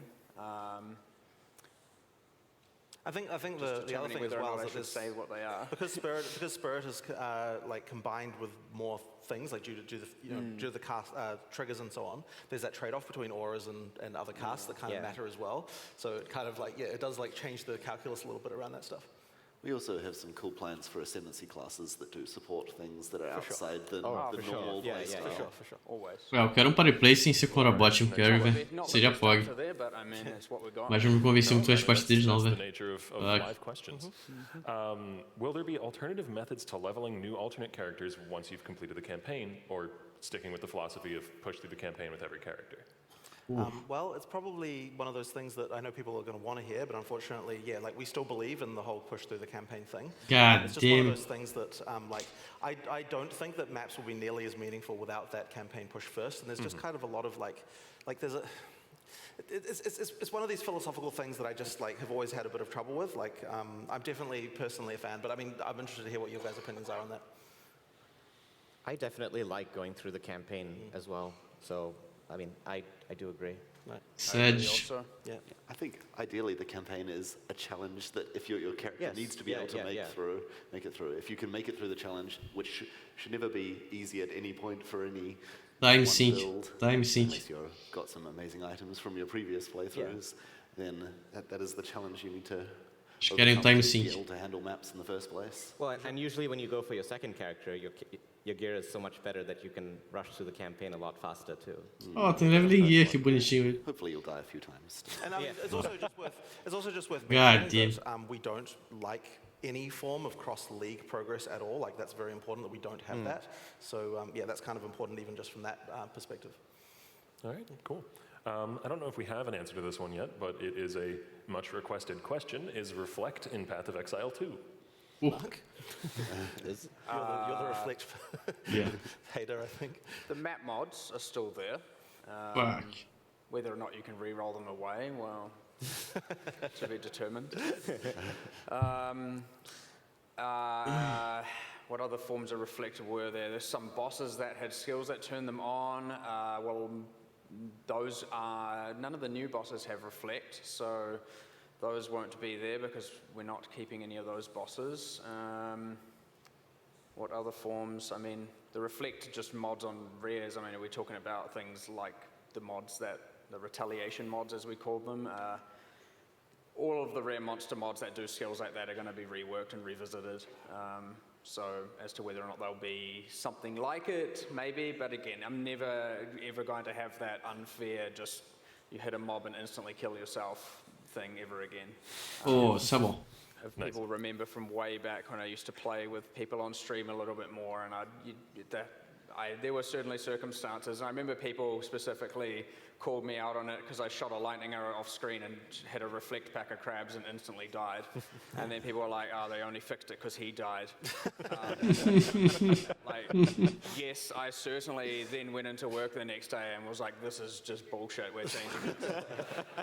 So you're not denying it then? But, it's not because other people hadn't suffered, but it certainly gives me a lot more drive when it is directly pissing me off. All right. Oh, actually, Rishi, you might know this one. Are there any significant changes coming to the crafting bench in PoE 2? So currently we don't have a crafting bench in PoE 2 because What? the vendor has been completely reworked to sort of fill in your problems that you might have while leveling. And you get to do this by saving up your gold over a few levels and then buying, say, whatever it is you might be missing. Like, let's say you're missing some fire res. You go, you browse the vendor. There's probably some fire res in there, and that's how you would solve your problems that the crafting bench was solving through the campaign. And so just to clarify, Craft bench era to the vendor bem melhor. that rolls more magic and rare modified items more often. Yes, so like that's right. The vendor doesn't just have a pile of white items for you to look through. Yeah, exactly. It is intended the vendor is far more powerful and something you actually do engage with. Whereas in PoE 1, it's very much in the history, it's been the check for 6 sockets every time you level and a few other bits and pieces, maybe very early and like highly knowledgeable racing strategies, but outside of that, it's been mostly useless, and we want it to be way more impactful now. All right. Will there be challenge leagues for both games, and will they be separate for both? Do I have to do 40-40 and 8 out of 8 twice for every 3 months? Yes. Think about that one. I haven't thought about the challenge. God. It depends on how much of a completionist you are, I guess. Yeah. In PoE 1, the amount of consistent regen or other means of recovery means that enemies need to do huge bursts of damage to be able to kill you. Any changes to leech or recovery coming to PoE 2 to combat that? It's definitely something that we're letting be much more high cost to your character to have a high amount of regen. You should be able to feel like you can build a regenerative character, but it shouldn't be like, oh, everyone's getting 40% of their life per second, so we need to do at least 80% of their life per second as monster damage to be a real threat. So we're bringing the numbers down a bit so that you have more of a window to be worried after taking a big hit. And also flasks are slightly, well, they're rebalanced really, again, around boss fights as well to bring all that stuff to the point where the character has a window of being in big danger after taking a big hit, rather than having to instantly kill them with that big hit. There are still some one-shots, am I right, Mark? I feel... It's a really dodgeable attack that you should have avoided, maybe? I feel like leech discussion has been the biggest time-wasting topic in the office. Yes. Like, there were so many hours and hours and hours discussing leech. Like, for some reason, it is just the hardest freaking thing to get right. I feel like we've come up with, like, 5 different variants on what we wanted to do that have changed. So, honestly, I feel like we're probably going to have 5 more discussions about leech that'll waste, like, days at a time again from now. So, yeah, I feel like it's definitely in flux still. Like, holy crap. That for some reason, leech is just the hardest stat to get right. Yep. Yeah, it's just Well, that's the thing. That's the thing. We start with like, we have to make this simple, and then we design and we design and we design, and it gets more and more complicated. I'm like, no, God damn it, we have to go back and simplify it again. And like, it's just every single time. This is why it just spirals around in this cycle. Like, it's just, It's just too complicated, but everything simple is also worse. Ugh, it's terrible. Well, the last time we had this thing, I remember you was just like, I can't believe we're still talking about this, and we didn't. And I am being asked, just to reiterate, that the QR code for sending in questions is available to live attendees for ExileCon, but apologies to anyone watching live on Twitch or something, not available for that audience. But next question here, if it will load. Oh no. Well, we'll ad-lib a question then. The wells that were placed in various towns, what is the design philosophy, the reason behind the implementation of those over just having flasks refill automatically when you enter town? It's just a feel thing. It just feels nice to have like you go back to town, you click on the well. It's really hard to answer beyond that. It really is just, it feels nice to do. It's a little bit of a mind change when you first try it, but after you've done it a couple of times, it's like, oh yeah, it makes sense. It just feels Você mesmo também. Ó, esqueci de passar no eu, peguei meus flash de volta. God damn. Death recap. It's not a feature I'm against. It's just a tricky thing to implement, and it's just never been a priority. But like, it's something that we might get to it one day. But yeah, it's not. Kind of busy. Hopefully in PoE 2 it's going to be a lot more clear what killed you. However, then again, I know how it is. Sometimes you're just dead and you're like, okay, I died. I don't know what happened. And we want to make the visual clarity of PoE 2 will certainly be a lot better, and hopefully it will result in just less randomly imploding. Right. Tomara, All right. On the topic of Druid, we've seen some footage in the trailer of bear form, and it's been mentioned a few times, but are there any other wild forms that it can transform into? Wolf and bear are the only ones that we've announced so far. Asa só ontem, X-Vini. Hoje só dá pra pegar o portal. Yeah. Cool. I've got some tough It's quite a lot of animation work for each one, so. Back to itemization, do rares drop with good rolls now? Well, we have looked at the mod pools of every single item and changed them. That includes what mods roll on what items, their weightings, a bunch of things. So I'm not going to say that, every single time you find a rare, it's just going to be a good one, but we have changed the mod pool such that they make, I suppose, better sense for the new game. Fizesse só yes, velho, eu ia ficar feliz. Não me convenceu, velho. I think maybe the question was driving at the well-rolled thing, that heist at one point where it was like lucky rolls. Those. Well, no, that would not be. No. Okay. But there is some stuff, well, maybe it's a little bit in the weeds, but there's some stuff to do with the way that rarity affects things that's a little bit more, it's probably a bit too complicated to get into, but rarity affects things a little bit differently than how it used to. And we're intending to use less quantity on things and use rarity instead, and therefore we had to make it so that rarity can, for example, make it so you get more high-tier currency rather than requiring quantity to get that. So basically, like, the intention is that rarity, like more rarity should feel like you're getting more valuable stuff, and you don't have to use quantity to be able to get more currency, and that sort of thing. So there's just some changes around Seria that, pug, não? a bit more subtle. A gente afeta tudo como a gente imaginava. Currency drop penalty on bosses, which I don't know if people know exists, but that was, if anyone has done, I've seen it posted before, of when you kill bosses, you rarely get currency items, and now the best way to get high-tier currency is from bosses. Yes. Because of the rarity bonus thing and rarity affecting it. Yeah. Oh, o pessoal gostou. Nice. Agora faz sentido. Fun fact also about mods on items and how good they are. Light radius now extends your minimap reveal range as you run around. Oh, você pode também. Agora pra low life tá fudido, velho. Agora você não vai ter mapa em low life. God. All right. We may not have a definitive answer to this, yes. In fact, I know we don't, but it's a much requested question. How long do you expect the PoE 2 campaign to take for an experienced Path of Exile player? I honestly have no idea. Like, I figured that would be the answer, but there were a lot of people. When we finish it, I'll let you know. But yeah, like it'll be, I really don't know. This is an interesting question. Is the intent to have a shared endgame story, or a shared story between the two games in general? We were intending that before, and then it's shared in the sense that it's still one coherent timeline, but it's the end game is now separate from PoE 1 and 2 story-wise, so therefore they'll have separate stories for that. Okay, Yep. cool. Are there any problem monster mechanics that exist in PoE 1 that you're just really happy to be able to get away from and splitting PoE 2 to a new game?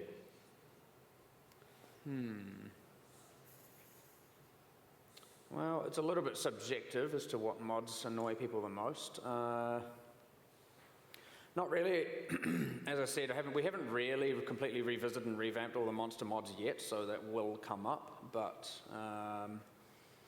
I'd say mostly I'm relatively happy with how a lot of the mods are now, but there will be new ones, there will be different ones, so no good answer on that one yet, just because we haven't really gotten around to doing it. Yeah, I think, and currently in the demo we just have the same rare monster mods that we have in PoE 1, just because we haven't really fully We disabled a handful of them just because they were visually not up to the standard of the... I mean, even some of the ones that are in there kind of aren't, but at least we disabled all the shit that was really broken. Yeah.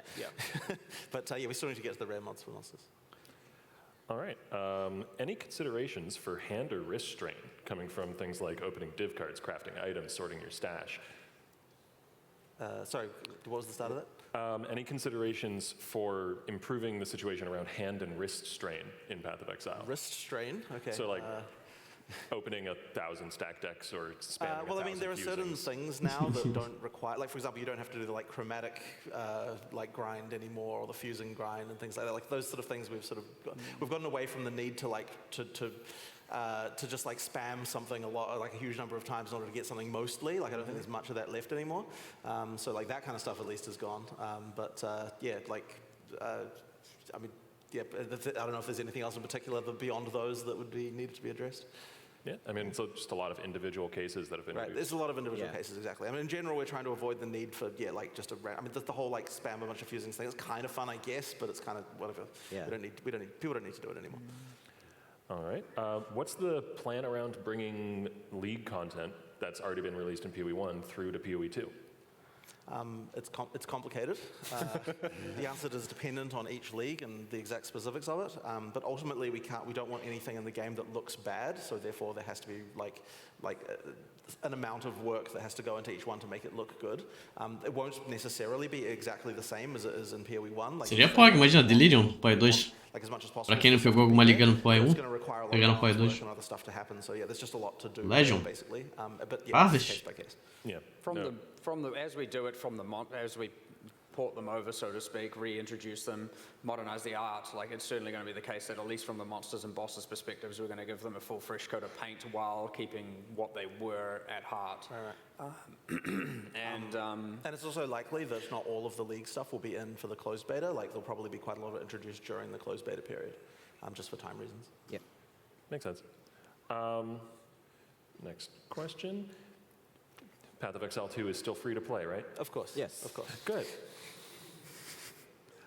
This is a fairly broad question, but it's gotten a lot of traction. Will PoE 2 be a lot slower than PoE 1? Well, I mean, it's not the goal to make it slower, but ultimately we want to make it so that, fights with bosses are more engaging and fun and that kind of thing. So it's just really important. It's likely that the 95th percentile of speed will be a bit slower, and that's just once again to make it actually so that things are can actually make sense in boss fights and once again be engaging. But there's still kind of ridiculous shit. I mean, we like our crazy trigger gems and things that you saw the triple cast unleash and all that sort of stuff. There's just all that stuff sort of going on. So by end game, it will definitely be there's a lot of shit going on that you can do. But yes, it's not going to be quite the level of ridiculousness that PoE 1 does. I'm almost certain. We kind of we need to. It's not entirely 100% done, how the balance is at endgame. There's still more for us to do there, and we'll be talking about that more later. But ultimately, it's more about making it fun for us than a specific goal of retaining speed. So so long as it's fun, then we're doing a good job. And I mean, so far we've approved cast on dodge. And I heard, and I know this is true, but it has been confirmed that we have passive points for speccing into dodge roll. So I mean, you can see how we get to somewhere where it can become fast and chaotic. I mean, we're always tempted to add stuff like that. We can't help ourselves, But it is certainly nice to not have to start the game from a point where bosses have to have 2-point-something billion life and all kinds of damage caps, and people are doing overflows, damage over time, and all of that stuff. So, but it's all relative. But nowadays, when we have to add a boss to PoE 1, like a pinnacle boss, it's pretty much like has some unquantifiable amount of life because of these things. But that is what we had to do because of where the numbers have gotten to. So bringing both scales down doesn't mean everything's much slower, but it certainly allows us to then have more room to add more pinnacle bosses with more life over another 10 years of content, right? É bom, é aquilo que eu falei, é bom que tá pouco mais lento o jogo, isso não é um problema.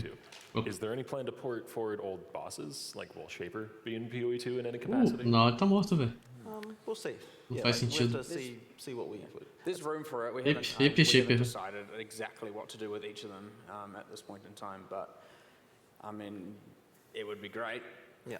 A lot of that is really awesome. Só se os apoiadores voltar no passado, aí faria sentido. Seria POG, hein, cara, imagina. Personagem de PoE 2 voltando no passado do PoE 1. No reason to take them out. Nice, excellent. Let me see. Oh, div cards. That's the whole question. Will div cards exist in PoE 2? We still need to work that out. I mean, I want them there. Like, Com certeza. Com certeza certeza vai existir. Eles ganham muito dinheiro com o pessoal fazendo essas cartas. But like, I'm hoping we can get it so that they do, and you know, I mean, they're fun. Like, it's a really cool. It's just a nice little thing. So I would certainly hope we have them. Com certeza. 100% certeza. Eles ganham muito dinheiro e engajamento com isso. Characters work with there being no skill gem vendors? Do you just have to build up a stock of uncut gems to have ready for leveling new characters? I mean, you'll probably have access uncut gems, especially low-level ones. So yeah, it should be no issue to get. Yeah, they're dropping in the place of skill gem drops, so you'll have them as you go through. Yeah, exactly. Okay. Rory, can the bear form dodge roll? I think we answered this. Yes, the bear form can dodge roll. As expected, a bear is slightly slower to perform a full 360 rotation than a human. Fala aí, não tá tudo bem? Does mean they have a larger period of the melee and projectile avoidance while they're doing the roll. Convenient. Cool. More fun to do like donuts as a bear because of the fact that you can change your direction quite easily. It travels further as well. Yeah, it travels further. So like it rolls at the same speed. But same. It's always the same as your movement speed. Yeah, but because it goes longer, the time of the roll is. But yeah, it looks pretty ridiculous. And because the bear is larger, it can also push a lot of enemies out of the way while you're rolling. So full bowling ball experience. The much harder question for our animators is what wolf dodge roll looks like. Oh yes. That went through a few iterations. Yeah. Excuse me. And you can actually, if you turn into a bear outside of town and then enter, you can be a bear in town who rolls, which is the best thing. So cost and dodge roll with bear rolling. That's what. Now we're talking. See, it's still going to be PoE. Do all the new classes have 3 ascendancies? Yes. None É safe, Fagner. different class variants? No. Okay. São 18 ascendentes novos. Fragmentation of the player base and resources, with PoE 2 now being a separate game. Well, I guess that's a little bit hard to answer, but effectively, we just do what we need to do. I mean, we've set up our incentives with the microtransactions to make sure that as a company, we need to dedicate resources to both games, and that's what we want to do. But effectively, like, there will be some content sharing, I'm sure, just not necessarily like, oh, we made this boss and here we put it in both games, but more like, hey, this model is useful. If we make a few changes, we can make something look different. I mean, we've already even been doing that. There's been stuff from PoE 2 that's come into PoE 1 already. You probably wouldn't even recognize it because, that's easy. This fundamental stuff you can then just change a little bit and then you're good. So there'll be stuff like that. But fundamentally, like we believe we can do it. There shouldn't be an issue. Just dedicating resources to both games, and yeah, we're set up such that we can. Good to hear. Are vendor recipes still a thing? Yep. Yes. Sure. Excellent. How are minions going to be made into a more active playstyle than they already are, if that's even the plan? It is definitely be new tools that minion characters have. We didn't want to focus on minions for ExileCon because we wanted to spend a lot of time getting them just right, getting the good experience. There is going to be more of a focus on temporary minions that you're constantly resummoning, if that's how you're wanting to build your character, but also the fact is that you can also have a large number of passive minions thanks to the spirit system and investment in them as well. There's some cool stuff we're doing as well, like Ray's Spectre is now more of a capture a corpse. Yeah, it's the Pokeball. Stick it in a gem. So you capture a monster with it. Yeah, you get this thing, and then you capture a monster, and then that gem is now that monster forevermore. So then you can use it. It's really cool. And you must gemify them all. Yeah, you've got to gem them all. True minion master. Someone's going to have a quad tab of every single thing. Oh, that is scary, though, because if there's a bug where you can gemify a boss, oh, God. Sorry, QA brain. Are there campaign differences for each character? I mean, I guess there's different like voice lines. Like Monk has a line for entering an area as opposed to Sorcerer. There's different voices. I mean, so like on the sort of most fundamental, like the only thing, I guess technically there's three things that are the things that you cannot have on the other characters. One of them is the three ascendancies, one of them is the look of your fundamental base character model, and the other one is the voice lines being different. Everything else is like, you can get the items and you can make it work. So yeah, basically that's the thing. I mean, the gameplay one is obviously the ascendancy classes. That's the big difference between the classes.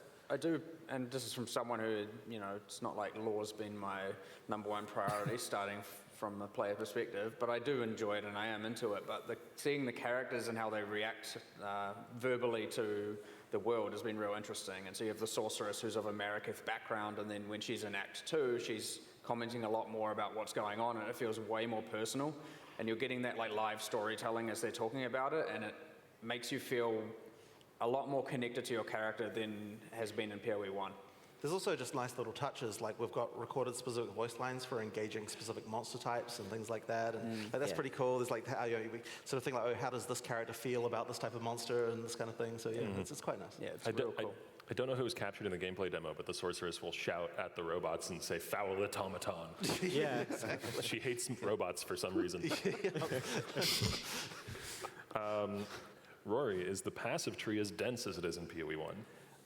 Yes, we don't have masteries in the way that they are in PoE 1, but there is more passives in total, I believe, and maybe not if you cut out the sign. I'll have to do the math, but there's a lot more going on in the passive tree in terms of different forms of things that you can customize your character with, focusing specifically on taking out enemies on low life and potentially putting them in that situation more easily. So there's more variety for what's on the tree, and because of that, there's more options for what you can be taking in any one character. We have far fewer, say, weapon-specific clusters. There's only one main cluster that is focused on axes, so you're focusing more on general melee mechanics, which also means that it's slightly more convenient with the weapon swap system as well. Yep. Sorry. Are there any major archetypes, such as traps, brands, slams, etc., that are being done away with in PoE 2? Brands, I think, are brands are sort of merged with totems, really. Yeah, I don't think any of the it's really more of a merge. Sedge. I don't know if this means you can stick a totem on a monster yet, but that's what support gems are for, right? I hope it means that. We've kind of unified traps and mines. Yeah, that's important. So the way that works, I suppose you probably explained it at the art store. Basically, like we've got a trap it's just the base type that determines whether it's a trap or a mine. So then any skill could be a trap or a mine, depending on the base type you're using. But all your favorite trap or your favorite mine skills are probably going to exist if they can exist in PoE 2. Just now you choose whether they're a trap or a mine, right? Okay. How will ascendancies be unlocked in PoE 2? Well, we haven't announced specifically the way, but we have in each of the first 3 acts. 2, 3, 4. 2, 3, 4. So for acts 2 to 4, there's a thing specific for that act that you will do for ascending, and we'll announce what those are later. Cool. Hip Lab. Sinto muito, Gago. It's not the labyrinth. Não é o Lab. Putz. Confirmed, at least not labyrinth. Hip Lab. What do utility flasks look like in PoE 2? Sedge, Gago. So utility flasks are generally going to be more reactive to things. Like, for example, the flask might say, you become immune to burning if you use it while you're burning, which is similar to some of the mods that appear on flasks. So that is what the utility flask itself is going to do. So it's no longer just flask piano. You have your buffs up kind of all the time. It's more of a when something happens to you, you then use the flask in response to that. Sede também. We also have O Tilt não dá mais bônus. guard flask. Yes, yes. Taking the place of guard skills in most ways. Is there is Putz. your emergency. I'm about to take a lot of damage Yeah, button. and I suppose that one is proactive, but it's like a short burst of like a shield where the guard flask absorbs a percentage of the damage that is happening to you. So you can use it as like a oh shit, I'm standing in the slam, I shouldn't be. Press the flask. And Yeah, it's not something you're going to want to be pianoing. Yeah, So yeah, if that exactly. was the concern. With the changes to caster weapons, will wanders still exist, like attack wand builds? And if so, in what form?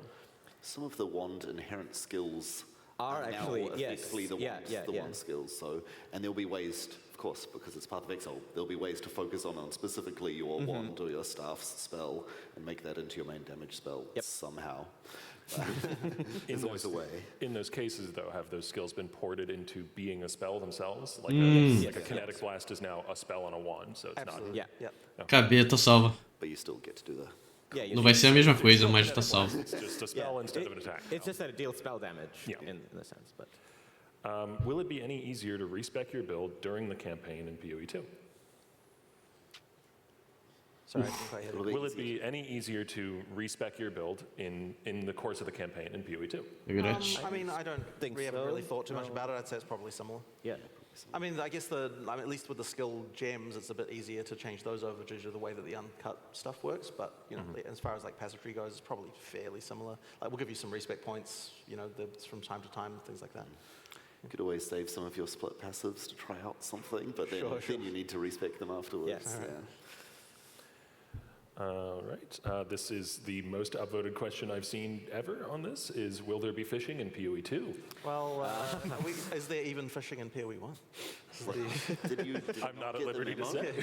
What? Wait, did you not hear? No. Okay, No. don't worry about it. What is fishing? Yeah. So we don't have, it must be a non-New Zealand thing. I'll explain it to you backstage later. Since the sockets are now moving to the skill gems themselves, will we know the number of sockets an uncut gem will give us on the gem it's generating, or will we only see those after we've cut it? So every gem gets 2 supports as a starting point, and then you use Jeweler's Orbs to increase it by 1. There are specific, like it's a lesser and a normal and a greater Jeweler's. I don't remember the exact names, but there's 3 tiers of Jeweler's basically, and then that takes you from 2 up to 5 sockets, which is equivalent to a 6-link. So effectively, like that's. They don't drop with more, they don't need to. And you should have, it's likely that by the time you're getting later on, you'll probably have just a stack of the lesser Jeweler's Orbs so that you can increase it immediately as soon as you get it. I can't recall if we've locked in whether they start with specific colors when you first cut them. Or if they did, you would see what they would be before you would cut Yeah, it. yeah. But I believe it was locked in per skill. I believe that's what we had in the last discussion. But the thing is, they're easier to change now with the way that chromatics work. So that's the. Olá, Sasha, tudo bem? I think as it currently stands, it generates random colors, and I know that because I was very worried it was going to generate colors that I couldn't use in the demo. But I believe that the intent is that it's a fixed per skill as a starting point, and then later on you can change it. Pog, big pog. A lot of these are repeats. Are channeling skills like Divine Ire coming to PoE 2?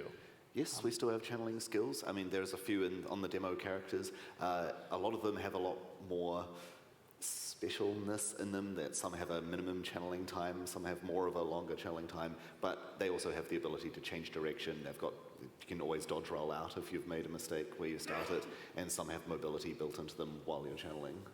Some special ones. Yeah, I mean, if you want to play with a channeling skill in the demo, then pick the warrior. He's got the supercharged slam. Cover your mason rocks. It's one of the best things to cover your mason. I will take your word for it. Are jewels still in the game? Basic up to more complicated flavors. Yes, they are. They are. Is the Quicksilver flask still in the game? No. Okay. It's controversial. Yep. Die, Quicksilver.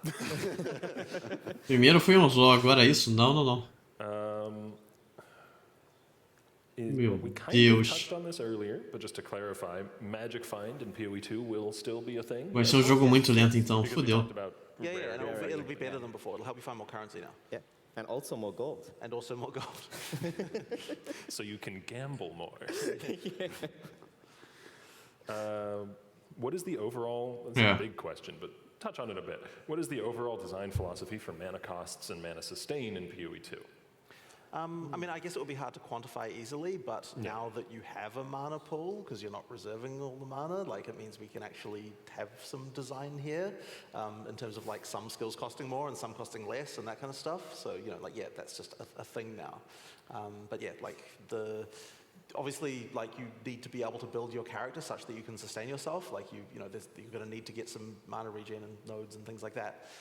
But also, you know, like I would hope that mana flasks are a thing. You know, you can actually use to make sustain a thing. You know, there's things like that will happen. Sumiu o Quicksilver, vai ter que usar mana flash lá. Me perdeu aí, velho. It comes down to sort of just playing and finding out what feels right. Monolith. Mono-hit, qualquer coisa, velho. Menos a... have the answer to this one. How does charge generation work in PoE 2, and are there any differences with charges, power, frenzy, endurance? So charges no longer give inherent stat bonuses. They're there almost entirely as a thing to then spend on a very, very powerful effect. So the skills that were gaining charges, we started off with designing ones that were just every time you hit an enemy, gain a charge, but moved on to more of a design of when you see a situation open up where you can gain a charge, you should use the skill to gain a charge, to take advantage of the situation, and then you can unleash something incredibly devastating. The bonuses that skills that spend charges get are huge, and the support gems that cause the skill to consume charges will also give a huge damage bonus to that skill at the cost of preventing that skill being able to gain charges anymore. So while a skill is being used that spends charges, it can't gain charges, so you always have to be spending an effort to gain them. Isso é ok, velho. Isso é uma mecânica boa. Charges and being able to spend them at will. E força a ciclar a habilidade. Build-defining thing. An investment in charges is about you're focusing on the charge gainers and the charge spenders as part of your build. Right. But it's not something we would expect every character to be engaging with necessarily. It's just like some characters are going to be doing that kind of thing, others not. You don't enjoy the playstyle. The monk's all got quite a few skills about power charges, but he's got quite a lot of skills that aren't about power charges as well, if you just don't want to engage with that mechanic. It's no longer like a checkbox you have to get on every character. Get frenzy charges, get power charges. And whatever. a lot of the charge spenders as well are perfectly good skills if you never touch the charge mechanic as well. You can still use Falling Thunder for its AoE, and you can still use Flicker Strike to close in on enemies. In fact, Flicker Strike has no cooldown anymore, so if you somehow get crazy amounts of attack speed, then where there's a will, there's a way. And we have time for one more question here, so let's make it a good one, if I can find one here. We'll end on a party play one. Are item drops in PoE 2 instanced or shared with party members? I imagine it's the same method as PoE 1? Same as PoE 1. Yep. Though you should play free-for-all and steal things from each other. That was a quick one, so we actually do have time for one more. What system or item, this is a big one, were you most excited about being able to design into PoE 2 that you couldn't fit into PoE 1? I've wanted to get Spirit in PoE 1 for years, and Já respondo aí, tá? Jonathan for PoE 2. I was like, yes, that's finally, it's Spirit's time. I mean, for me, it's just all about the melee combat improvements. I'm just like a huge fan of actually making sure the action combat feels good. So like, it's just all about those really fine details of just, like all the stuff around dodge cancel and like all of the, just like making sure you never lose control of your character and like the cancel windows for like different skills. Just all those really fine details. That's really kind of what makes me happy. Just, I just want someone to be able to play our game like it. Just like if someone just like random person walks up and they start playing, they're like, oh yeah, this is a great action game, and then all the depth is just like an additional thing that they learn about later that gets them really into the game and becomes more of a thing later. But it's like your first impression of just like, this is a great action game. I just really want that to feel good. Yeah. All right. Well, I think that's all our time. Unless we've got any more comments you'd like to add, anyone? I think for me, the most exciting thing was when we were able to add 6 more classes, because I've actually wanted a druidic archetype in the game for a while, and we finally got to do. 4 horas assistindo live era um taco que você ganha o portal de coração. A asa foi de hippie já. And mine is definitely just being able to engage with monsters and bosses on a more meaningful level, which is part of that feel, even if I end up dying to them during very critical keynote presentations. That is what makes it satisfying, and that is what makes it enjoyable. All right, well, thank you for joining me, gentlemen. All right. And we're going to head off. Thank you very much. Thanks, everyone. Fiquei preocupado com algumas coisas hoje, velho. Porém, eles topog com o jogo. Eu acho que se tiver muito ruim, eles consertam também, então... Nada muito drástico que não possa ser modificado caso a grande parte dos jogadores não curtirem. Vai na hamburgueria? Opa, boa janta, tá? Iron Tarkus. É só deixar, né, a live ligada e minimizada aqui. Eu vou até o final da ExileCon. Pode deixar aí que não tem problema. Vou até o final. 4 horas vendo, né, a ExileCon seguir em Portal de Coração, que é muito foda. Deixa eu ver aqui.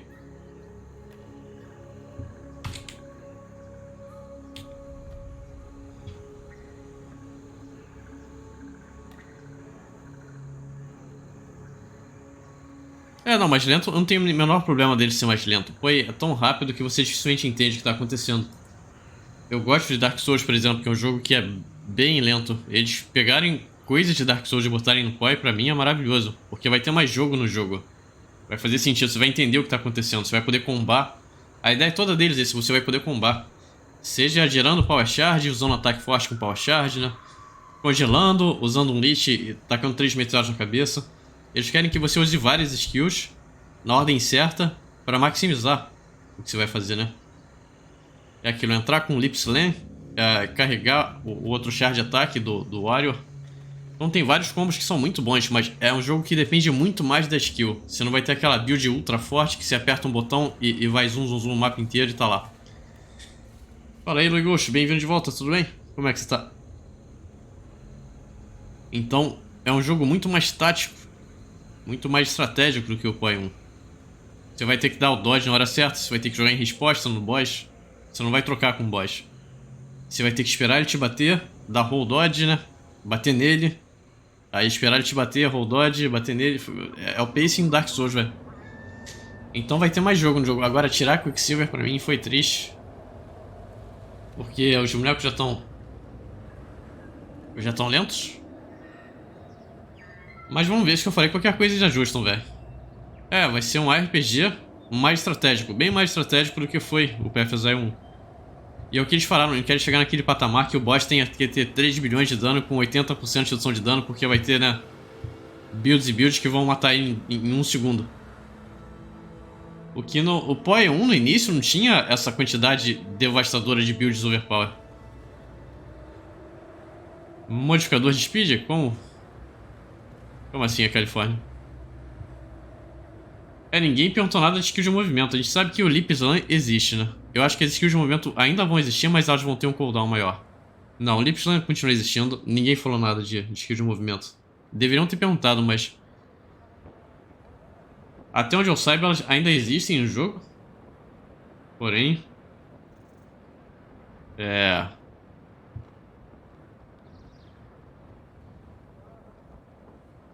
Meio que a porno creep... What? Isso é algum meme, cara?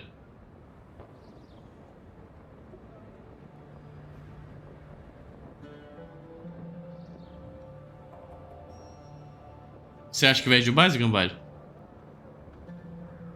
Não, tem a Lip Slam, tem literalmente o Lip Slam. O nome da skill que tem o Warrior, né, no ato 4 é Lip Slam. Ele é lento. Mas normalmente já é uma skill lenta, Gambalho. Só se você botar 2 setos com ataque speed alto que você consegue realmente fazer aquele zoom zoom zoom com o Lip Slam. Você pegar uma massa de 2 mãos no PoE também não é a skill mais rápida de movimento. Apesar de que a distância que ela cobre é absurda, né? Eu acho que elas vão existir, mas elas vão ter um cooldown grande ou não vão ter uma área muito grande. Porque senão perde entre dar um dodge, né? Ou usar o roll dodge, o que você prefere? A gente já tá muito acostumado a usar skill de movimento pra essa função de esquivar de ataque. Tomara que não tenha de hip, senão reparam muita coisa, o jogo vai ficar muito lento, cara. O jogo vai ser só o roll dodge, não, aí é bad, Gambalho. Eu espero que não. O dodge tem a função específica pra você usar ele quando você ia tomar contato, né, de algum hit, você usa ele e você não toma o hit. Se usar ele pra movimentação é meme. Até o Dark Souls você tem o botão de correr, né? Você gasta stamina, corre e tá lá. Tem que ter alguma coisa pra você andar mais rápido. Já não vai ter mais Quicksilver, vão tirar a skill de movimentação também. Sem contar a questão de você passar de uma parte pra outra, né? Tem um lugar alto, tem um lugar baixo. Você dá o flame dash e você passa de um pra outro. É extremamente tático. Falaram de dinheiro, vai ser free a Califórnia, vai ser free também, você compra supporter pack. Vai ter 8 supporter pack por ano agora pra você comprar, né? Vai ter 8 ligas por ano, vão intercalar a liga do PoE 1 com o PoE 2. Eu espero que não, mas vamos ver, né? É, qualquer coisa exatamente, vai ter o PoE 1 ainda. Hey guys, how's it going? Kriparian here. It's going to be my play session here for Path of Exile 2. It is one that I have not a lot of hands-on experience with. I did play Path of Exile 2, the first thing that they had in the last ExileCon many years back, but that was still one. It was part of the Path of Exile 1 client, I guess we're calling it. So I haven't played this O ponto é se... ainda é estratégico, Gambale. Para você se mover em posições onde você não poderia se mover andando com o Hold Dodge. Você não gostou dele?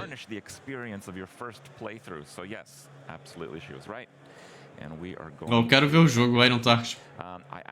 Mas eu não conheço muito sobre ele não, velho. Eu sei que ele gosta do... Eu sei que ele gosta bastante do Puffless, porque aí, veja bem. Ah, o cenário tá lindo, cara.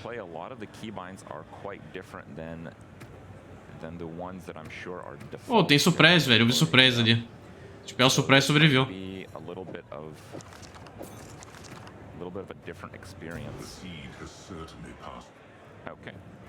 Boa noite, Brandão. Tudo bem? Aula de Sanctum? Vocês querem, eu faço o vídeo. Mas vai levar um tempo ainda. Eu tenho que terminar o de Craft, velho. Nem terminei a parte 3 de Craft. Devo terminar a segunda ou terça. Nós dois Iron Tarkus.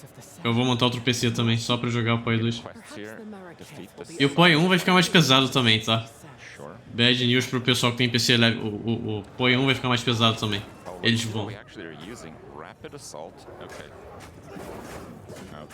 What's that? Whirling slash. Oh, so that just kind of stays on there. 11 mana. Extra lightning damage. Do we get lightning damage from the skill? Oh, no, we have the lightning damage. Eu tô gastando dinheiro agora com tatuagem. Tem tempo, Iron Tarkus. Tem 11 meses, velho. 11 meses é bastante tempo. Oh, I was reading Reddit about this. I think deflect is kind of like spell suppression, but for What? non-spell hits for melee, I guess. Ataque, velho. Meu Deus. Whirling slash, perform a circular slash. Okay. It seems to last a couple seconds. Vai tá muito baixo o dano. Unleashes a swirling storm. Oh, I see. So it's like an area hit, and then if I leave it blows up. Got it. Okay. Let's see how much damage that does roughly. É o close de beta ainda. Mas é isso aí, dia 7 de junho. É de junho, velho. Yeah, Path of Exile 2, the only hands-on experience that we get is kind of... Eu acho que é junho. This demo is tuned to be very difficult. So I can dodge out of it, which is pretty nice. I can spam that, right? So do that dodge. I mean, I guess it takes some time because the dodge roll does take a little bit to work. The jab does seem pretty powerful. Okay, one skill at a time. Hits stun enemies as though dealing 50% more damage. Looks like it has a good damage multiplier because that lightning damage is getting doubles by about 200%. Where are my gems actually? Okay, so S is gems. Okay, why don't we actually check out the skills this way? Ele nem tem suporte direito, velho. Você vai ter 2 suportes até aí, não é possível que você não tenha. Agora, você vai conseguir comprar suporte em PC?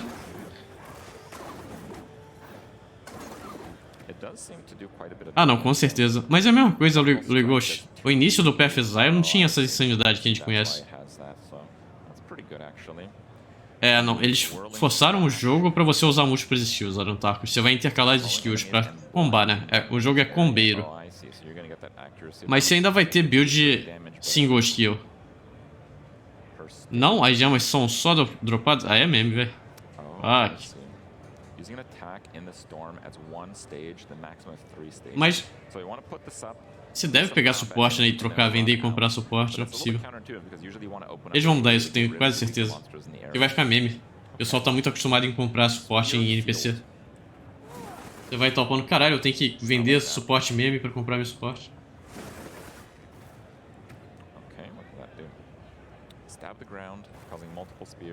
Não, não, mas a gema passiva, Brandão. Essa é a skill, eu tô falando da suporte. Ah, um cut gem você pega, né? Copia uma skill e tá lá. Mas é suporte. Increase effective maim. Now in PoE 1, maim increases physical damage dealt to the target. I'm hoping that's still the same. Herald of Só apertar Alt, velho. grants a buff. Oh, so we should probably get that going.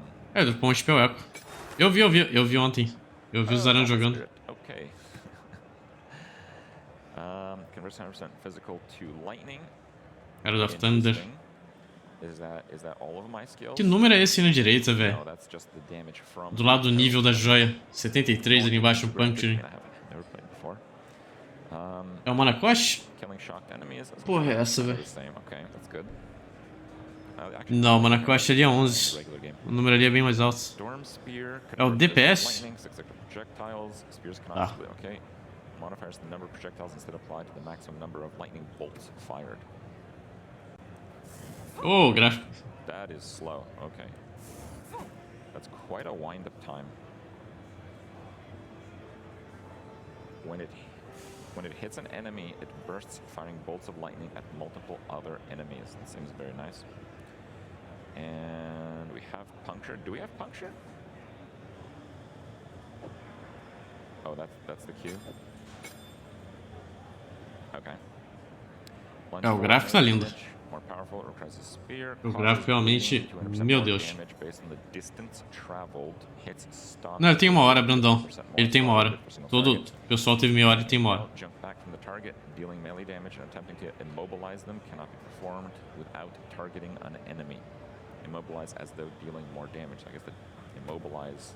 Effect is based on the damage. A lot of the effects seem to be based on the damage. Let's just try some of the skills here. So puncture. Okay, well, it still died in one hit. That's pretty good. Let's see how these work. Is that like getting hit? Oh, I see. Yeah. So as it's walking towards me, it's getting hit by the spears. It's not a lot of damage, but it does add up. For one attack, it probably adds up to quite a lot. Let's try Storm Spear.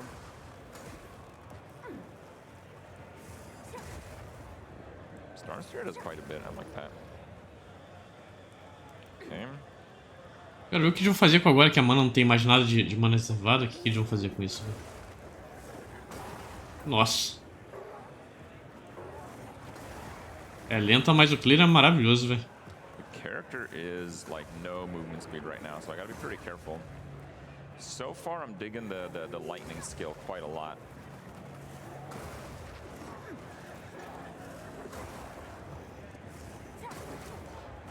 E o Herald of Thunder reservou todo o espírito dele. Alright, let's just keep using that for now.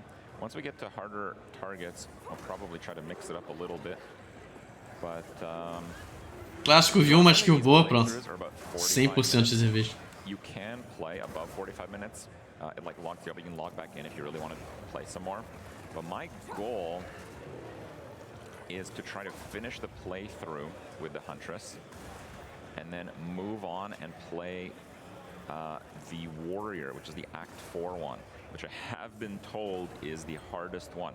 Generally, the difficulty seems to be with the overall amount of time it takes. Não, com certeza. Skills, and the Warrior is unfortunately very slow at that. And of course, that's just for the demo. Eles estão muito underpower. O gear deles está meme, a tree não dá pra ver, então eu presumo que sim também. A tree deve ter mais ou menos. E, porra, uma suporte, cara. Não é possível que não dê pra botar. A primeira coisa que eu ia fazer se estivesse jogando lá era botar, né, 3 skills com 2 suportes e usar só elas, velho. Pronto, resolvido o problema. I think I had a Herald of Thunder proc on that one. Oh yes, mana. We use that now. Alright. Agora flash de mana, ninguém gosta de usar flash de mana, cara. Eles tinham que tirar o flash de mana do jogo.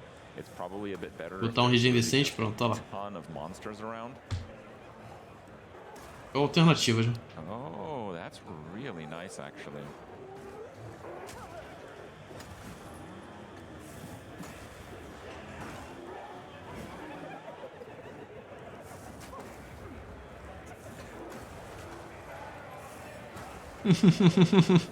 Exatamente, Brandon. Quem é que gosta de ter que usar um flash de mana, velho? Eu uso no primeiro dia da liga e acabou, velho. É, mano, o LoL era roubado, cara. No LoL, o flash de mana era overpower.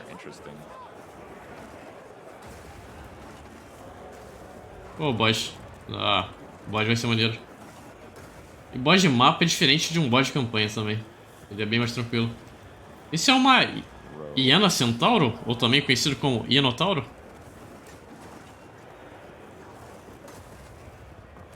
É, esse é uma hiena centauro, velho. The dodge roll is quite slow, but I believe the dodge roll is based on your Not enough, man. movement speed.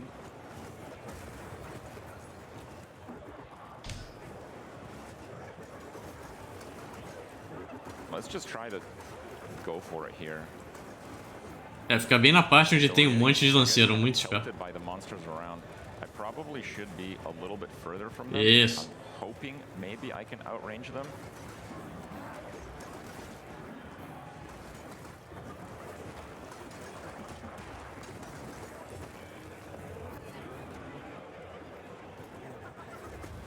Ó, o mob.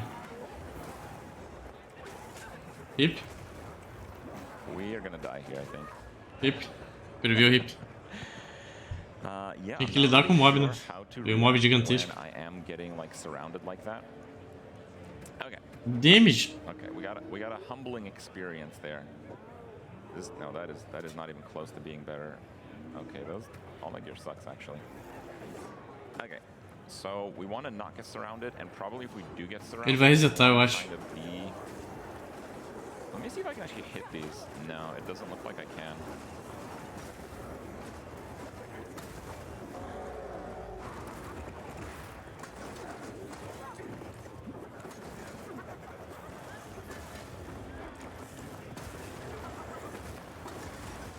Let's try to use puncture. Nem sei se ele tem que matar isso aí, velho. Ah, tem sim. Aí. Defete Half Breaker. Esse é o Half Breaker. É, quest mesmo. Tem sim. Tá ali na direita, embaixo do minimapa. Normalmente não tem, né? Normalmente tá abaixo de mapa. A animação dos bosses tá muito foda também, como eles usam as armas. Probably some negative synergy with puncture and immobilizing, but as long as we're not getting hit, we should be fine. Hip. Wow, I should not have got hit by that. Hip, peguei de novo.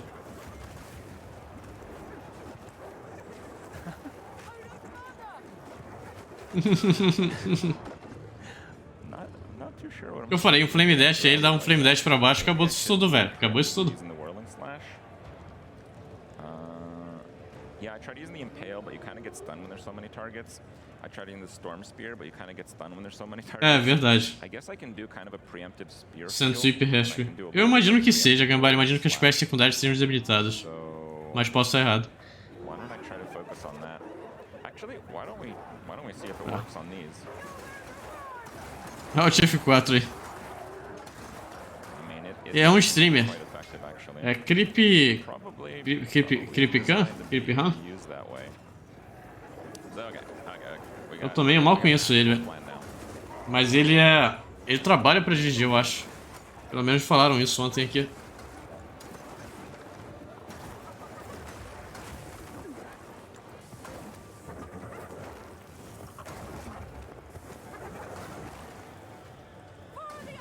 Trabalha não?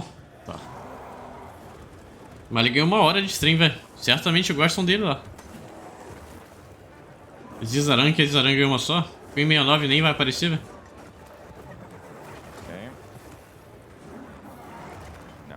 Não sei o level dele. Sim, ele tá passando mal. Se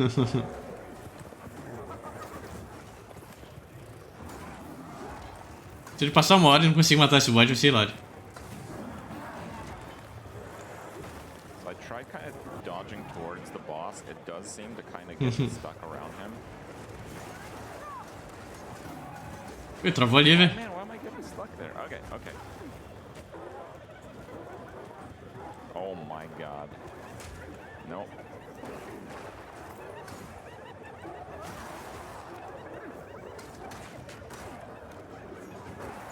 Okay. Okay. So I probably could have done that way better. I wonder if I leashed the boss though. That may have been not. Resetou a vida, resetou. Yeah, we leashed the boss. Of course, we leashed the boss. Ó. That would have been too easy. 18 aí, So, nível I guess 18. we have to fight in this arena here.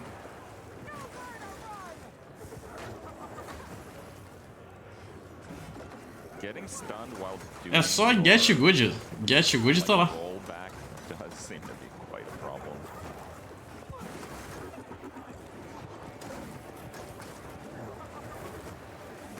Okay, so we kind of have to do what I just did, except way better. Okay, just be better. We can do that. Okay, so that didn't immobilize.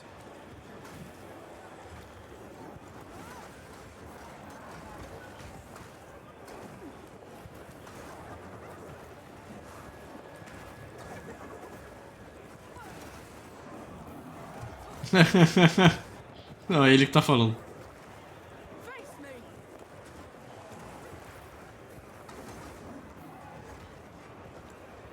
Okay. It's gonna happen soon. It happens not quite when he's at 50. So we wanna maybe start setting up a little bit here. Actually, maybe it does happen when he's 50. Olha lá, Asmir, velho. Mano, tipo Beberian. Asmir é a civilização antiga do Poi. Tipo Grunge. Grusk. O cara tá tudo doido. Oh. Okay.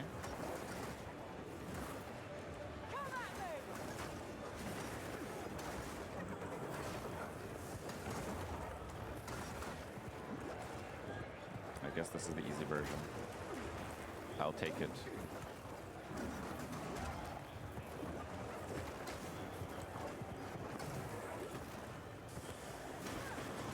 É, eu vi, Gambari, pessoal. Eu não sei onde é que eu vi, se alguém falou em algum lugar. Véio. Só a criatura rara e única que carrega fresh. Portal Scroll tem cast time. O pessoal do hardcore tá ferrado, velho. I feel like the O Alt F4 vai congelar o jogo. AoE focus skills. É, se tirar o Alt F4, acabou a comunidade hardcore do Poi. Vai matar o bicho.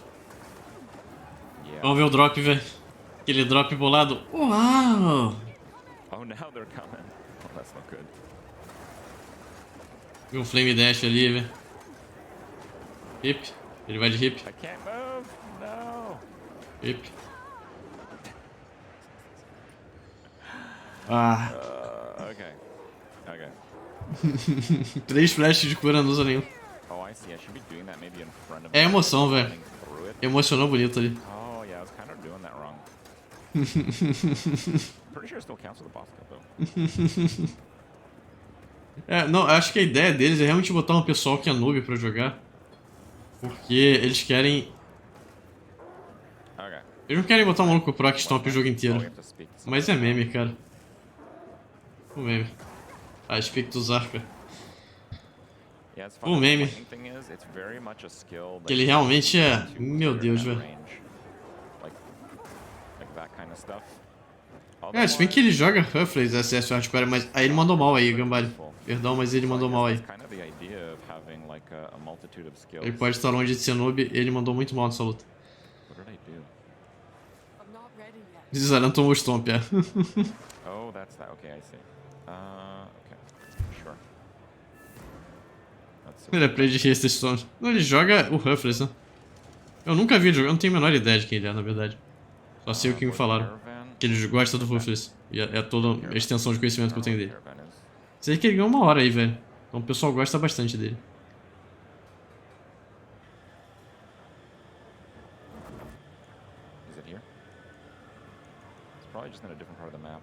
É, mais um ano sem... E é o close de beta também. Sanctum é muito boa. Sanctum é POG, Brandão. Sanctum é Big POG. Mesmo que a liga flop, Sanctum tá lá. E as questões, né? 16 questões novas também é bom. Our goal to use actually. Oh, that's the caravan. Okay, good. Figured that out by accident. We have vendors here. I don't see vendors here. Vendors? No vendors? No vendors. Okay, well, I guess let's continue on. I kind of want to see if I could use my gold for any form of purpose right now, but it looks like that's not going to be the case. É, eu duvido, Gambalho. Eu duvido bastante. E esse jogo é parecido com Dark Souls. Se você levar essa ideia pro jogo, fica bem mais fácil de você entender o que você tem que fazer. Você tem que combar. Primeira coisa que você tem que fazer quando você pegar esse beta, ou seja lá o que for, entender as skills que você tem pra saber o que você comba com o que. Como é que você dá clear, como é que você lida com single target. Uma vez que você entenda isso, fica de boa. Ficar rolando próximo de lança, né, e vir um mob de hiena e não fazer nada é mesmo. Não que a gente não fosse ripar também, mas... Aí, ó. Sei que essa animação da caravana em movimento é muito foda também.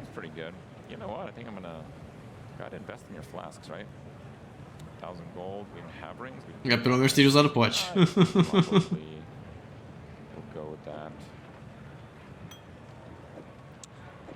Eu não tô dizendo que eu não morreria, mas... Ser emboscado pelas hienas? A hiena vem num ponto certo de HP que ele toma, velho. E a primeira vez que você vê que aquilo vai acontecer, você podia ter matado as hienas antes de começar a luta. Não, com certeza é mais fácil fazer esse Gambai. Mas é... Ele mandou mal na luta, sinto muito.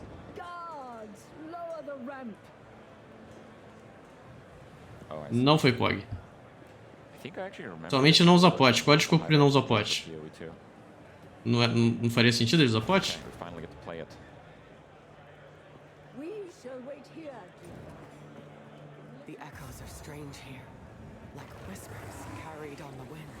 E aquilo, Zaran também. Zaran é... Pô, puta Deus no jogo também, se fudeu. Não tô falando que a gente não iria se fuder ainda, mas acho que eu não...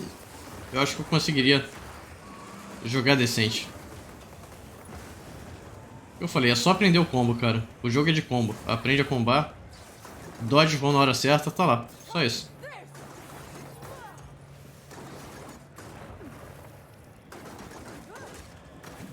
É, Sekiro no hard mode sem saber o padrão de ataque dos outros.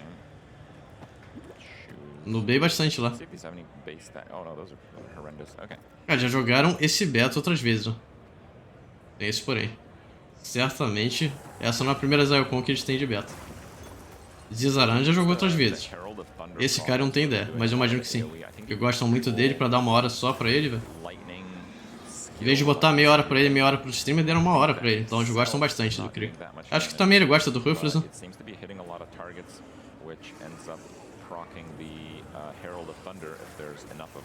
Não, eles que estão fracos. Eu não acho nem que o boss tá tunado. Mas eles estão com uma build meme com uma única suporte, velho. What the fuck?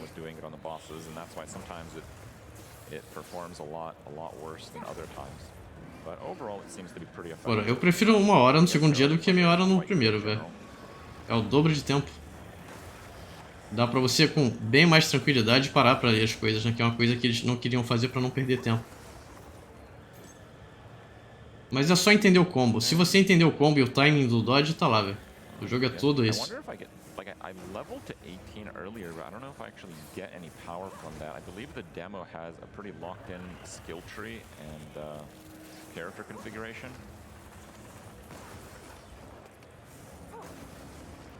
Yeah, so the dodge roll is much slower when I'm getting snared by that web thing. So I actually want to maybe not be using the dodge roll very much because I can get kind of locked in it.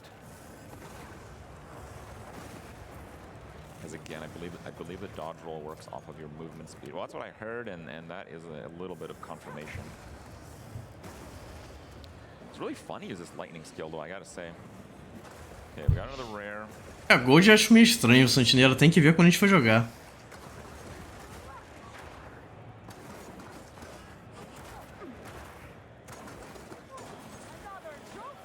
Okay, we got a blue. Ah, com certeza tem como equipar mais suporte nessa parte. Yes. No. All right. Actually, energy shield might be pretty good because we have. Tem só que eles têm suporte, é só botar ela lá, velho. Mas eles fizeram de propósito, não. O personagem tá bem mais fraco. Tem recipe, velho. Vai ter recipe de arma. Você com certeza consegue fazer algum recipe de increase physical damage, alguma coisa aí, velho. Então o personagem tá hiper fraco. Porque se o jogo foi esse, se esse for o máximo de nível de poder que você pode ter no jogo, tá meme. Tá muito fraco. Mais um boss. Só entender o padrão de ataque, quando dodge, quando dá hit, tá lá.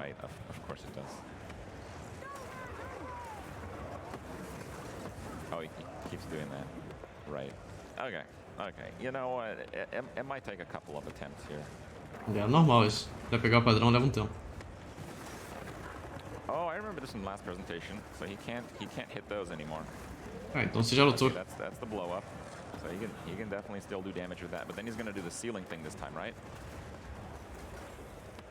And it can still hit you there. Okay, good. E o teto cai mesmo, olha o efeito de luz, cara. Big pog isso daí. And we will out. Okay, so this is the big AOE. Okay, I get hit a little bit, but then the next one is gonna do like a melee hit or something, right? No. Oh, okay, it's the punch that was doing the damage. Okay. Oh, he's spicing it up. He's trying to. Okay. So we can get behind him.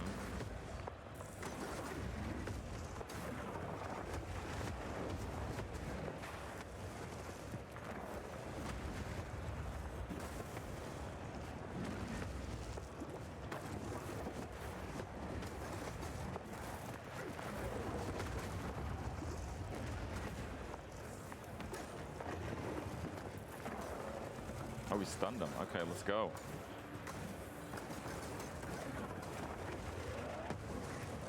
Okay, let's not go.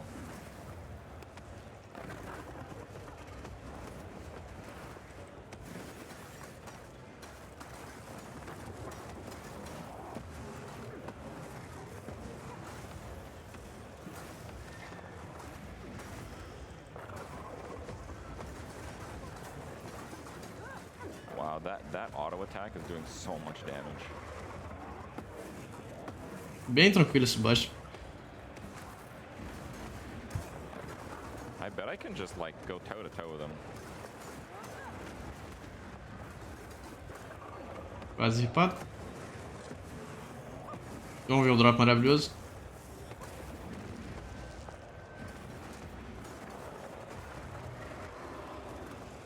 How much gold do we get? Oh, what? Oh, hip. We're gonna need some more movement speed on this character. É, não dá pra... Area of Effect não tem o que fazer. Dodge não pega. Mas muito bonito esse boss, velho. Muito foda esse efeito do teto cair e ficar iluminado ali. Where's my loot? Não, vai ter as classes antigas, mas a trilha vai ser diferente. Eu já vi. É, eu achei pog demais também. Tem muita coisa pra eles fazerem ainda, Santineira, com certeza. Gaz já jogou? Não, não jogou não. Quer dizer, jogou, mas sem live, né? Com certeza todos os streamers que estão lá já jogaram, mas não em live. Eles estão jogando em live.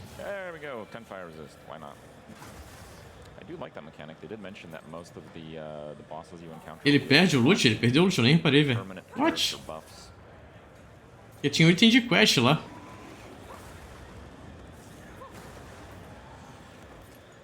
Eu vi que tem save point, isso é bom também.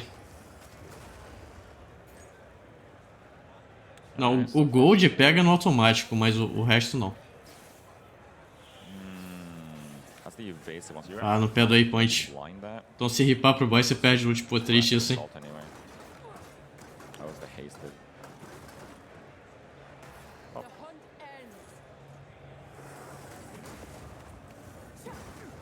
Oh, so the minions get the buff, I see. Getting a lot of axes. Not sure we're going to be able to use the javelin-like attacks with axes. 6 statues, 6 tribes, 6 seconds. What happened here? Okay, that was a really bad idea. Sou hater de gold. Eu achei meio estranho também, velho. Pro que a gente tá acostumado, mas pra quem tá começando o jogo é bem melhor.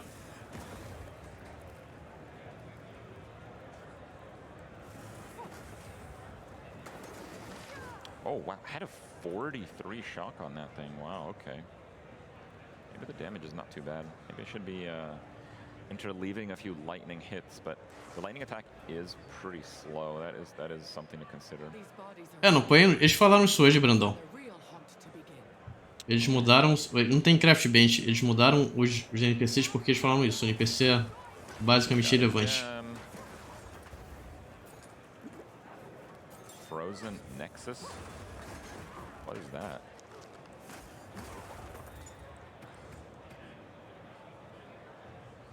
Supported skills create chill ground for 2 seconds when they freeze an enemy. Huh. E pelo visto não vai ter suporte de dano que nem tinha no PoE. Senão eles vão dominar o jogo completamente.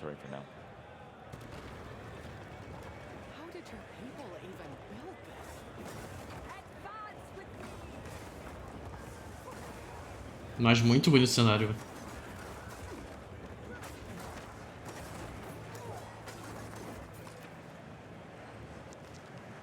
Okay.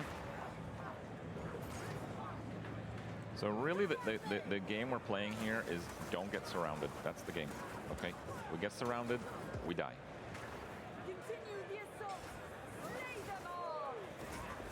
Algo sobre Minion? Tem que você vai usar o seu Spirit pra Minion, mas ninguém sabe exatamente como é que isso vai proceder. Se não tem ou tem raras exceções o Mana Reservation no jogo. Oh, parece Guerreiro de Terra 4, velho. Muito foda.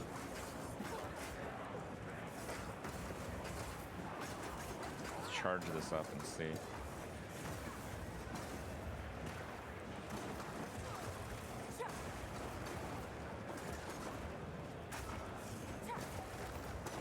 I kind of want to see just how much the bleed damage does. Só jogos de golem. I'm not sure it does actually that much at all. Só há 35 anos. Probably is worth using. Minion deve estar POG, mas tem que ver, velho. Tem muita coisa ainda. Pra eles ajeitarem no jogo. Eu achei que o review fosse bem maior. Não, a gente não teve um main review do PFZile 2, como no formato do review de liga que a gente conhece. O review que a gente teve foi alguém fazendo o Ato 3. Uma parte do Ato 3.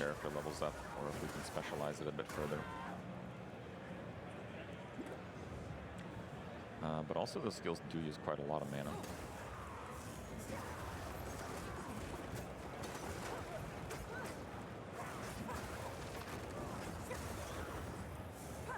E veja bem, TTK. Não, deve ser POG. Minion deve ser POG. Okay. So we're supposed to get to the second gate. Fight our way through it. Let's see if I'm a little bit better now with like getting surrounded. We do want to practice our weaknesses. There's going to be a good chance that we're going to run up against those situations a little bit more.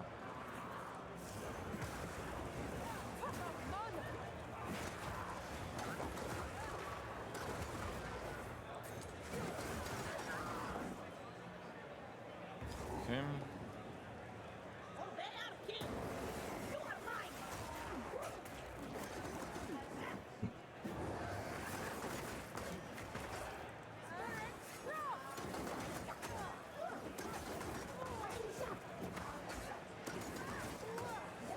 Sidestep seems to be very effective. The boss has like quite a long animation lock.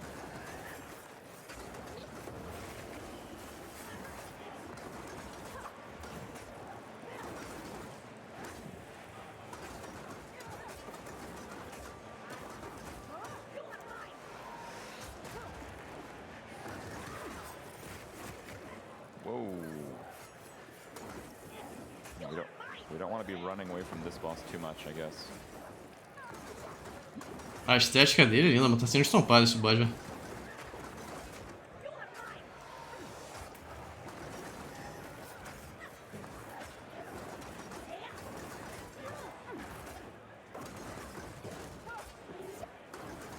RIP. Que loot, velho. Oh, what? Oh, Glaive is a two-handed axe. Yes. Of course it is. Aprendeu a usar flecha. Não, bem mais tranquilo esses bosses que o primeiro. Primeiro, um lado tem os caras de lança, com determinada quantidade de dano vem as hienas. Wow, they do a lot of damage.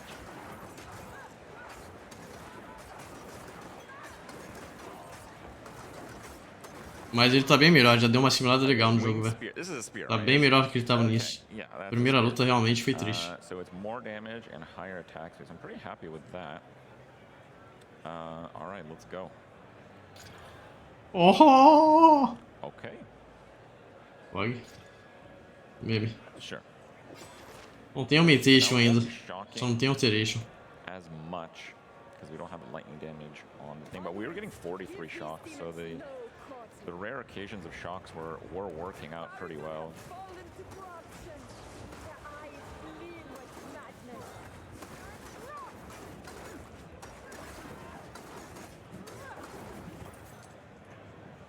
Alright.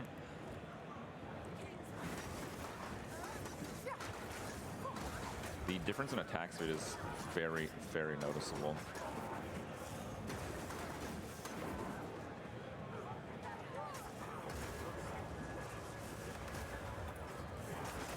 It's not so, because like you can dodge, you can animation cancel, so it's not that, it's that you're just, with higher attack speed, you're going to end up finishing more casts.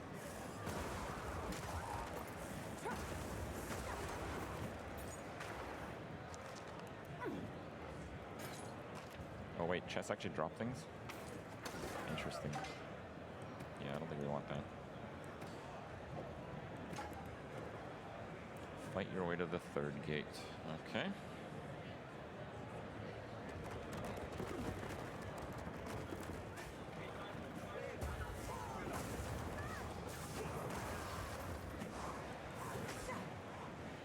Só tem mais 10 minutos? Não. The NPC does look pretty similar to some of the Ele enemies. vai. Ele tem uma hora, velho. Whiffing a little bit here, Ele but, tem mais 25 minutos. Se bem que perto do final eles já givam, né? Então deve ter uns 20 minutos a mais. Chain. Oh yeah? Okay. Pegou Chain. Ó. Pog. It hits. Oh. Pena que acho que não tem. Ele não taca projectile, I né? don't believe the lightning thing. Ele não dá Chain. You can't chain. Se desse, esse é Pog pra lança, velho. We'll ignore that one too then. I do want to kind of have some support gems here. I wonder if I can find some. Actually, maybe they were on a vendor. I'm so used to playing Ruthless, where it's you know the gems are entirely drop based, and it might not necessarily be the case here.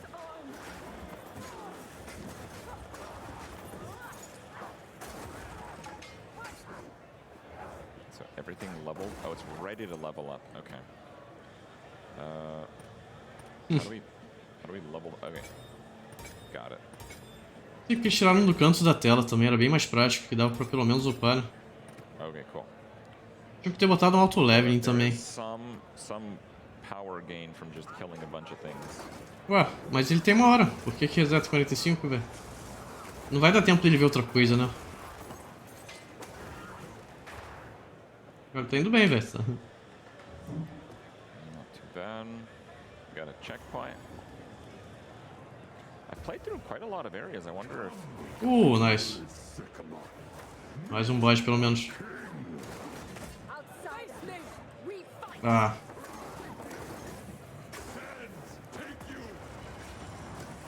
Então mal vai dar pra ele jogar com... Pena. Mas a estética é linda, velho. Não, esse deve ser o pessoal que pegou a... Tem alguma coisa a ver com a besta, isso eu acho. Oh, phase 2. Something's happening. Oh, we have to kill the idols. Okay, I got it. Some more.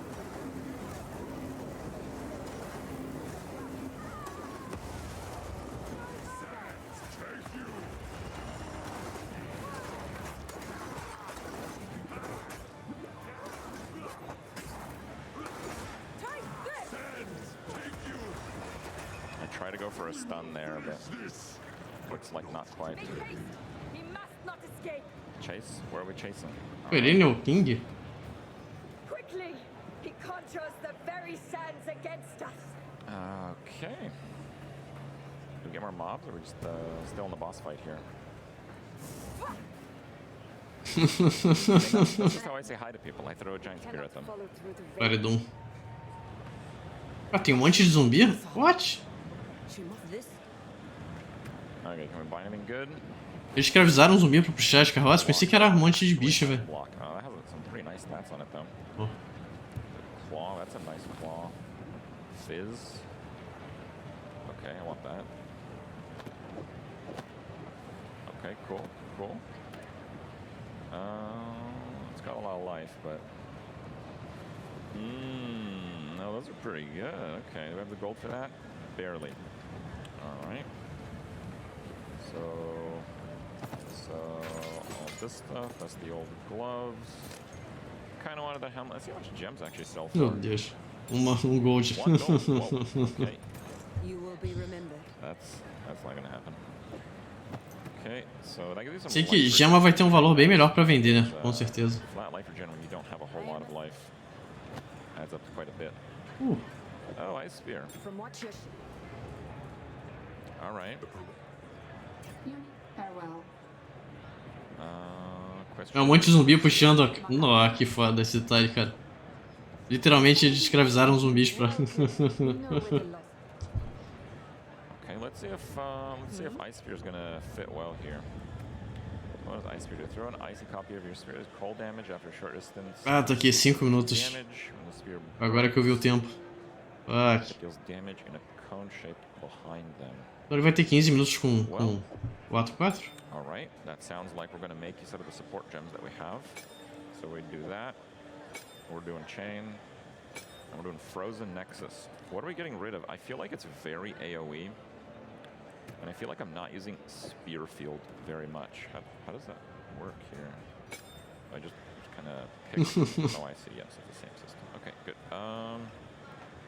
You can have spear field on middle mouse, but honestly, Aí, 3 link, pog, 3 link. Quero ver o dano. Se bem que uma suporte não aumenta o dano. Chain também não. We know where the lost city is. Are we not going to Keth? Não. Or am I just constantly going to Keth? É o final do... Yes. Ah, não, tá ali, ó. Chegaram? No, it's not bad, The events demand you. Você viaja com caravana muito foda mesmo. Nice. Tá muito maneiro esse hub. Moving caravan, I see. Alright. Noble creatures. Let's see how this looks. That is a very slow cast. Did I just get meteored?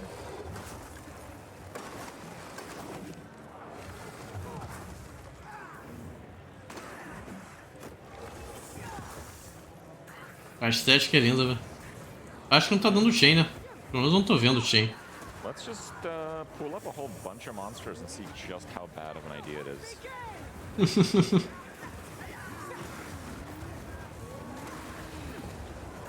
É, de Lightning é pog.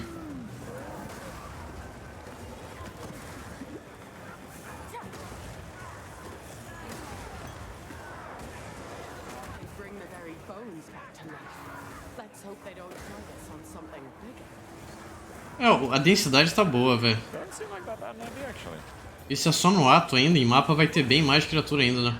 É um mapa raro, vai ter pack size. Mas eles tiraram o quantity do jogo pelo visto, vai ter só rarity, talvez... Deve ter pack size, né? É.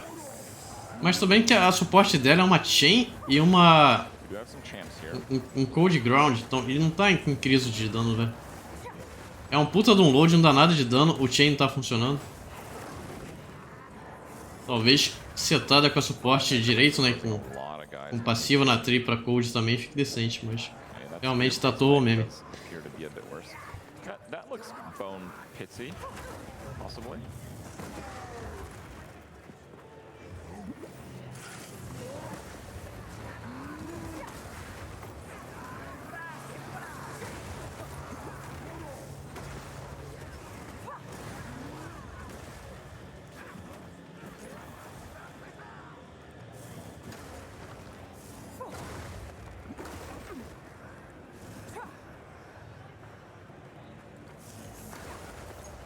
It does seem to be like a pretty open map. É, de light muita pog, velho. Which direction I should Vai be falar o heading, nível but do... We're going with up and we're sticking to it. Hey, look at that. 1 minuto e 30 segundos. Boss? Mais um boss? Mais um boss. Não, não, não. Tusks is what we're searching for. Ou mais um boss. Oh, there they are. Boss time? Não.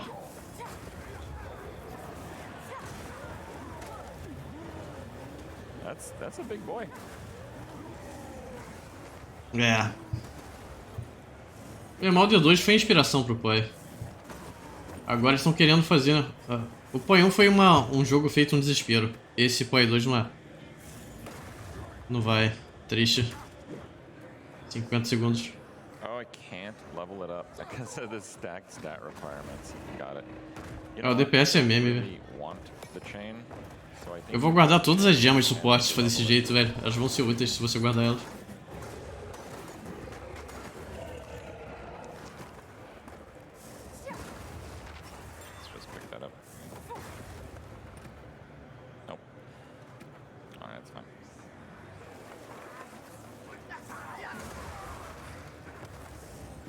Mas o gráfico tá muito lindo, velho.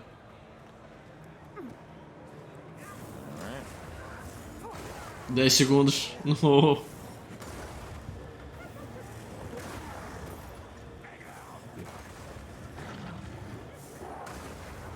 It's very fun to just run around, throw lightning spears. Thanks for playing. So are we on the 45 marker? Eu diria que faz sentido, não? Okay. So, if I go back in, is it like a fresh run? Com certeza. Man, I guess I was slower than I thought. Ah. Yeah. Vai pra tu 4, velho. Let us try the warrior. Apparently, slow makes everything hard, and the warrior is certainly slow in this playthrough. Let's see what it's like. Not interested. Dr. Rog. What can I do for you? Hello there. O Rog não parece que envelheceu, né? Acho que isso... That's not really what I want to be buying. Okay. Eles não têm atenção a esse detalhe, não? What is this gear like? Let's see about that ship. I mean, it's got extra damage. I mean, this gear looks... Whoa, what? Holy. Pô, a luva tá bolada. Okay, yeah, this gear looks pretty good. Where are we going now? Makoru about hiring a ship. Let's do that. All right. Let's quickly just browse over the skills. So we got armor breaker. Not a lot of damage, but it breaks armor. So é. Gold vai ser estranho pra gente, mas vamos ver se o Gold vai. Shockwave with splash damage. Okay, so we get like a splash armor break, and we get a stun because of the Ruthless. Herald of Ash. Infernal Cry. 20% damage as extra fire damage per 5 power, so we basically get 100 of fizz as extra fire. We get the combust effect. We do get the combust effect. Oh, this looks fun. Sunder, Slam, Ruthless is just a strike skill, so it wouldn't work on Sunder. Leap Slam is a slam skill. Rolling Slam, it's a slam again. And a supercharged slam. So I guess Ruthless can only really go on the armor breaker. We're looking for work. Muito foda esse mapa também. Okay. Where are we going? Não dá pra ir no Twilight Enclave. Kedge Bay. Let's do Isle of Kin. Why not? Again, I haven't really seen a whole lot of the gameplay, just very surface level stuff, so in terms of direction here, this is very much the first time going through it. How do we get off the ship? I see. As you normally would, I suppose. Let's just see some of the attacks. So that's the armor breaker. That's pretty slow. Rolling slam. That looks fun. Does that do damage? 390. Okay. Supercharged slam. Actually, let's get our Herald of Ash going. A little bit more damage. Leap Slam, Infernal Cry is on W. I'm going to change that up, I think. Let's put Leap Slam there. Let's do Infernal Cry there. Supercharge Slam.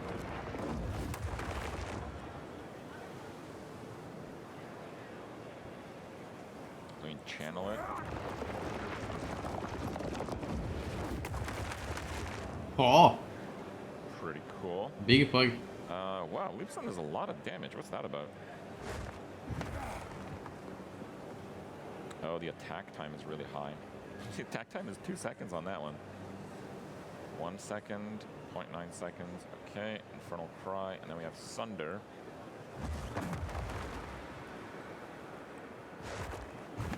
Com muito ataque speed, né? E TTK. Okay. É ataque. Well, let's kill some stuff. Mas o Gold, pelo que eles falaram, vai ser só pra NPC mesmo. Mas se dá pra fazer Gamble, velho. Se dá pra fazer Gamble, vai ser muito usado.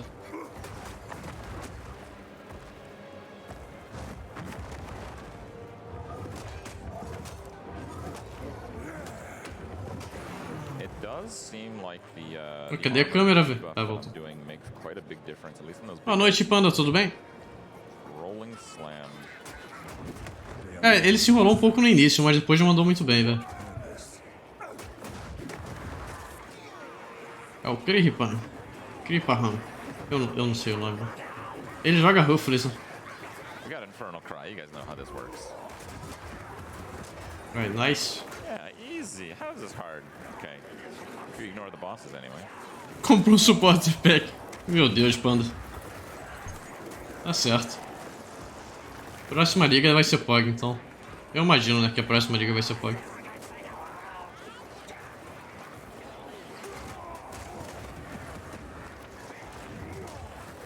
Ai, violentíssimo.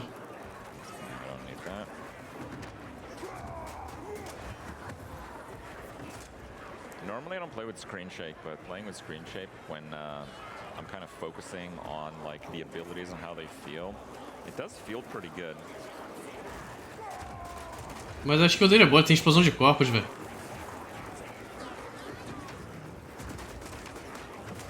É só ele no stunar que dá boa.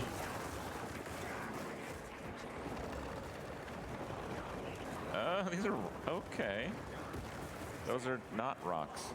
Well, they're Muito rocks, foda. well, now they're definitely. Whoa, they're exploding on me.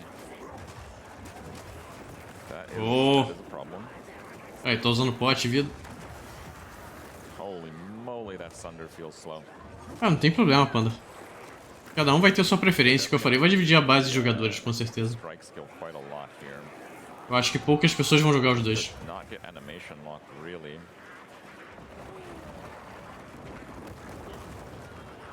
Eu acho que eu vou jogar os dois. Mas ocasionalmente talvez eu acabe parando jogando um só.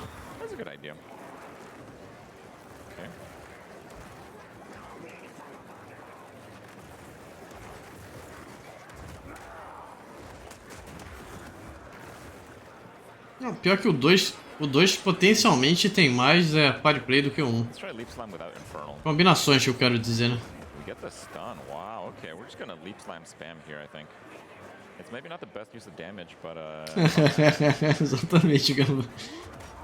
Duba tava... Deu 10 minutos de apresentação, o Duba já tava... Eu vou pro Baldur's Gate. Isso é Diablo 5.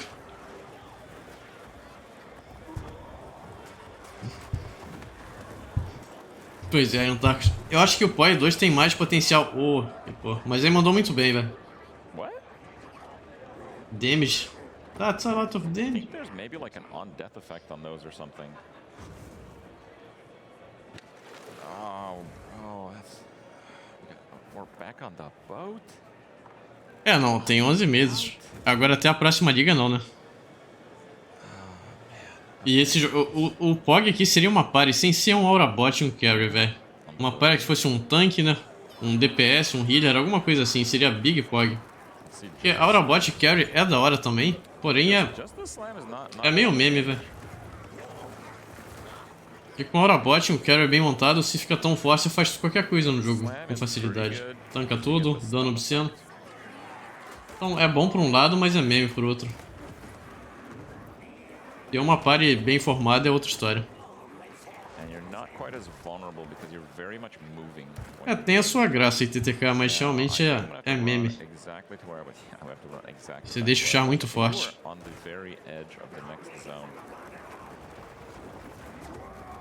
É, só antes da Smite. Não, se bem que você usa skill Val também. A Aurabot é um pouco mais complicado no mapa hiper buffado do que a gente imagina. No 100% dela, com bilhões de buffs no mapa com 8 mods, não é só andar e usar Smite. Tem que usar as Val na hora certa. Se tiver uma party grande sem ficar no meio da party o tempo inteiro, o mapa vai estar full lagado. Mas não é melhor do que um gameplay com as classes com funções bem definidas, né?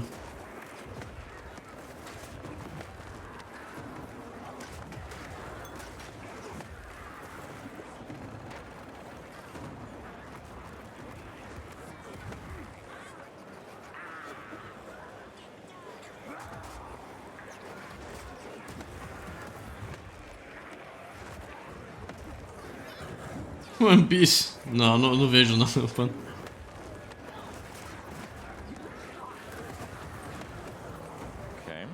Ué, mas poderia, tipo, o Last Epoch tem party play. E o party play dele é bom. Mas é parecido com o Poi, né? Você faz um paladino. Bem que ele cura bastante e dá um monte de aura, velho. Mas eles poderiam fazer, seria interessante se eles conseguissem fazer uma coisa desse nível. 7 meses produzindo episódio. Que episódio é esse, velho? É um filme? Fala aí, Zé Miguel. Bem-vindo de volta, tudo bem? Como é que você tá?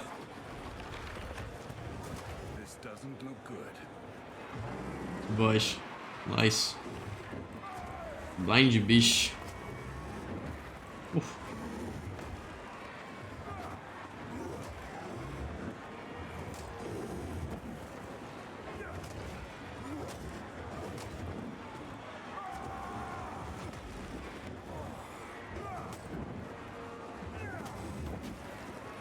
The damage is a little low.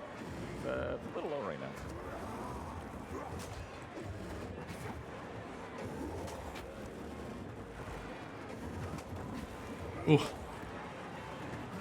Maybe I should be trying to use like the range attacks a bit more. É, mas o dano tá baixo mesmo, velho. They use so much mana though.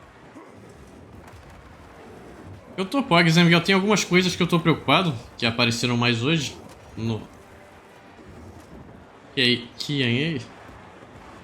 Que andei.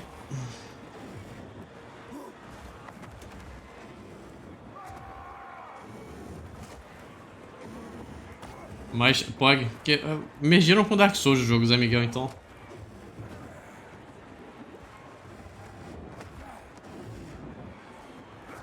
Let's try to slam a little bit here.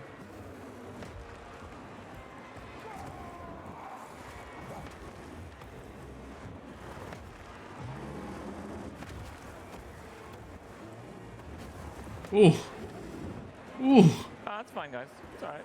Acabou a splash. Não, tinha uma carga ainda. Yeah, I don't think this is gonna go down. We're gonna need a few more potions. Well. It died in the air. Não sabe o padrão ainda, é assim mesmo. Well, I think my little segment Não, acabou. has, Acabou o tempo dela. a minute or so, so I think I will call it there. It's been pretty fun. I have to say, if you guys are at ExileCon, É, exatamente. Ele tá com um boneco underpower. Ele mandou bem, só no início que ele realmente, a primeira luta não foi boa. Mas aí, ó. O resto ele mandou muito bem. I think in terms of the show, there is Show pai o esquema de Gold? O pessoal não tá gostando muito do Gold, não. it's a developer Ele ficou uma hora aqui. sound design and music of Path of Exile 2, and that's with Kane and Camille, and that's coming up pretty soon. But yeah, there's going to be a lot more presentations throughout the day. There's going to be a lot more developer talks. So today's show is largely going to be that with a few gameplay in. But for you ARPG buffs, this is going to be your day. So pay attention and hope you guys enjoy. É, eles fizeram de propósito. Não, ele tá uma hora jogando, cara. Ele foi o que mais ficou tempo jogando. Aqui, ó. 1 hora jogando. Eu gosto muito dele. Podiam ter botado meia hora dele, meia hora de outra pessoa, botaram 1 hora dele, mas tá, foi bom que deu pra ver mais do jogo, né? Meia hora é muito pouco. A gente vai pra isso daqui agora, viu? Zizarão em si teve só meia hora. Showcase em chat, viu? Steel Mage vai ter meia hora aqui daqui a pouco.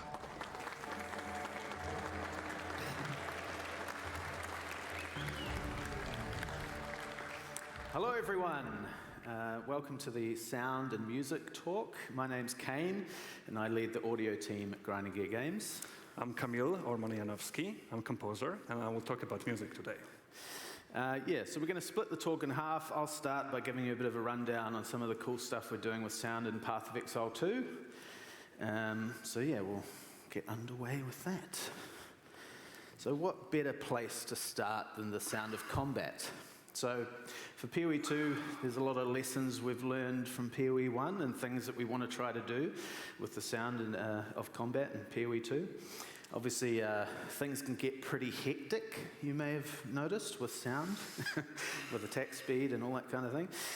So we're trying to sort of control that. Not control manda vez, amigão. Próxima liga pode. That's what makes it fun. But in little ways, control things that can pop out more in the mix. And also making the sound in general more of a player-centric sound design. So you're always hearing what you're doing and the skills you're doing. So this sort of one thing that was a huge job that we've done is completely overhauling the sound of weapons in PoE 2. In PoE 1, there was sort of shared sound sets between the weapon base types, so a sword might sound the same as an axe and things like that. But we wanted to do all of that and find the fun in every weapon. So one poor soul on our sound team, Dominic, had the task of designing sounds for every weapon type in the game.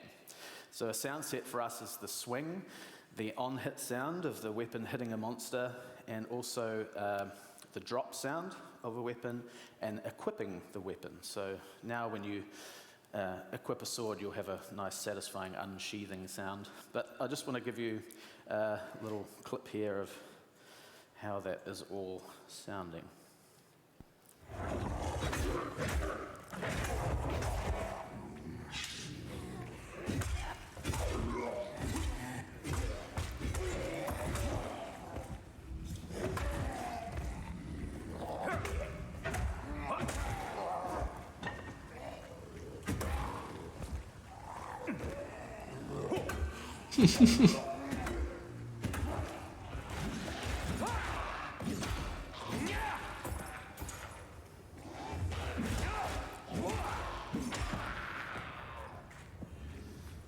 Goldri.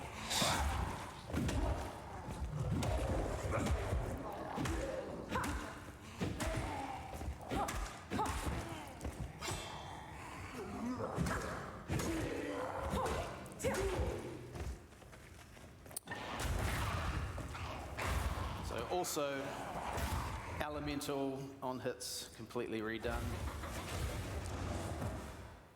There's Dominic on his first day, young whippersnapper. And here he is when he first started the combat rework, and oh my goodness, only 1 year later.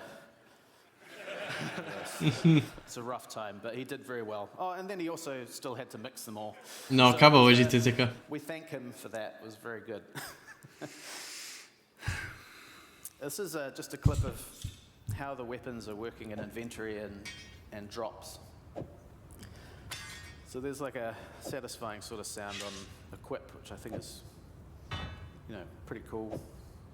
And you'll also see here metal versions of base types. É Lunares Solares?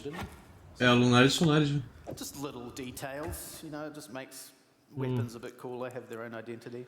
Tá muito bonita a arte no inventário. So dynamic mixing is how we're trying to control some of what you can hear at any given moment. So monsters are split into groups. This is just for us.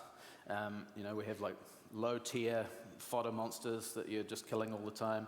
A notable monster is something that might be spawning less, and then obviously bosses, and then the player stuff. So all of that has a hierarchical sort of mixing setup. So each of those things can slightly dip the volume of something beneath it. So it's a priority order, really. So that means players always on the top and the boss. So no matter what's happening, you should be able to hear the telegraphing of what's about to come. So here's a clip showing some of that. You'll always hear what the boss is up to.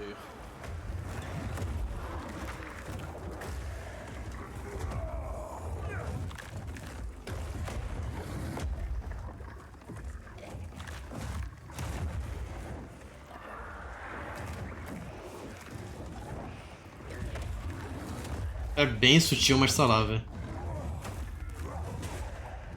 Eles usam som de maneira bolada no PoE. Principalmente o Sirius, velho. O Sirius é um bot que é muito orientado pro som. Aí, Iana.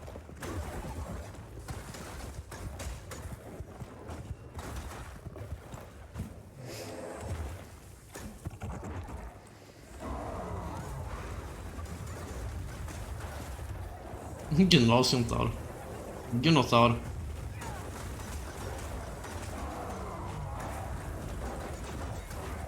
Ah, saiu da arena, velho. Será que dá pra lular ele fora da arena?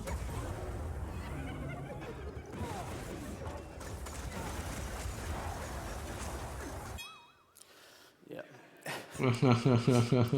So yeah, just when the boss is using a skill or anything, even though Eu jogar no mudo exatamente, TT. you're always going to hear that.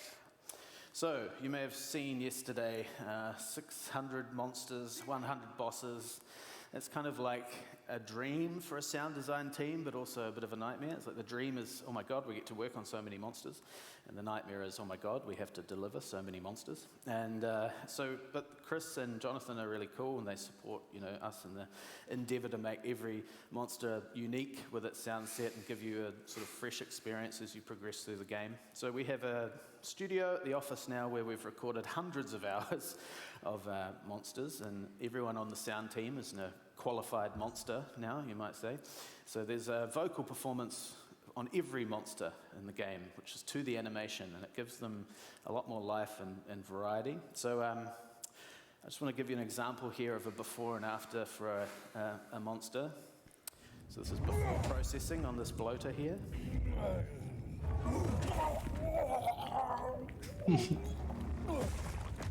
And then after some basic processing.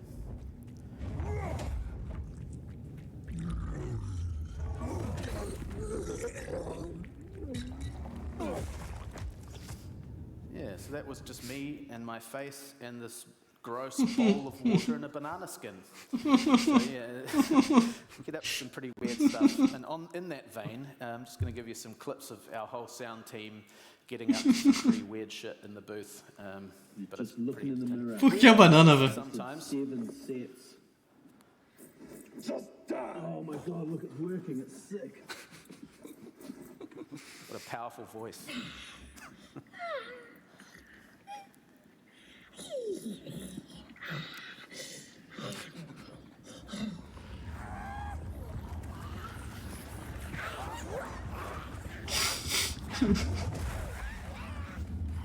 What the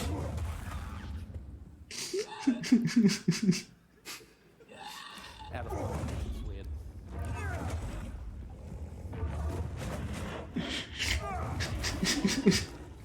Deve ser muito divertido trabalhar com isso.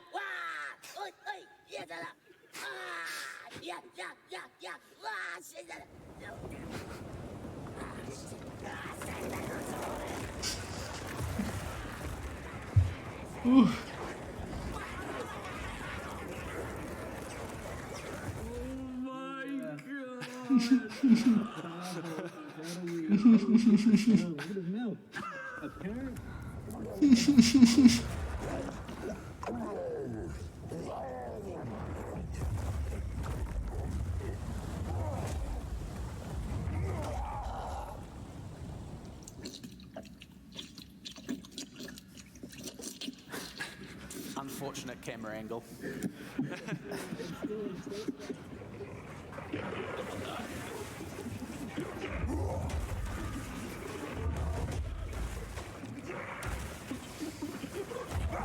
É, não, deve ser o melhor trabalho do mundo, cara. All those sort of very out of context, weird recordings end up sounding quite cool in the game.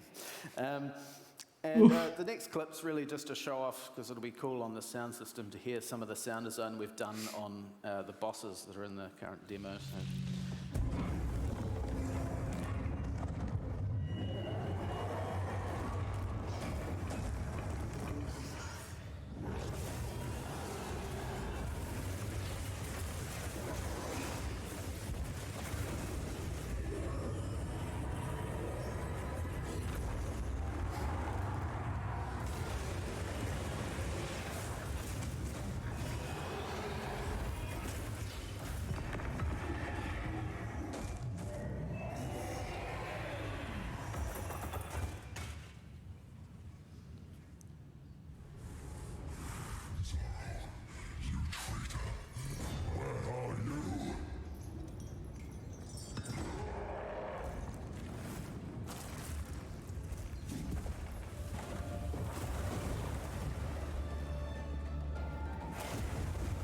Oh, Pog, isso não tinha visto ainda.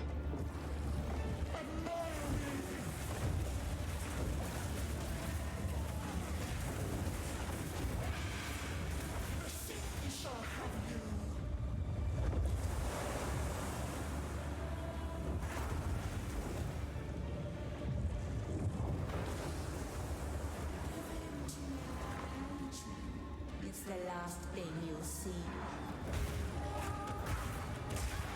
Big Pug? É. Eu tenho que vir depois, Gambá. Isso parece Dark Souls, parece direto de Dark Souls, velho, de verdade. Fuck. É a Merveil 2.0. Insano.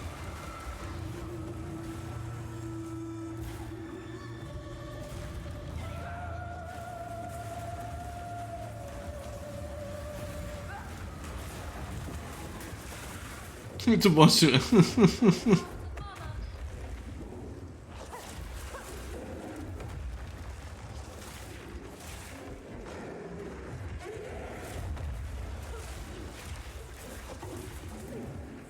General Albino.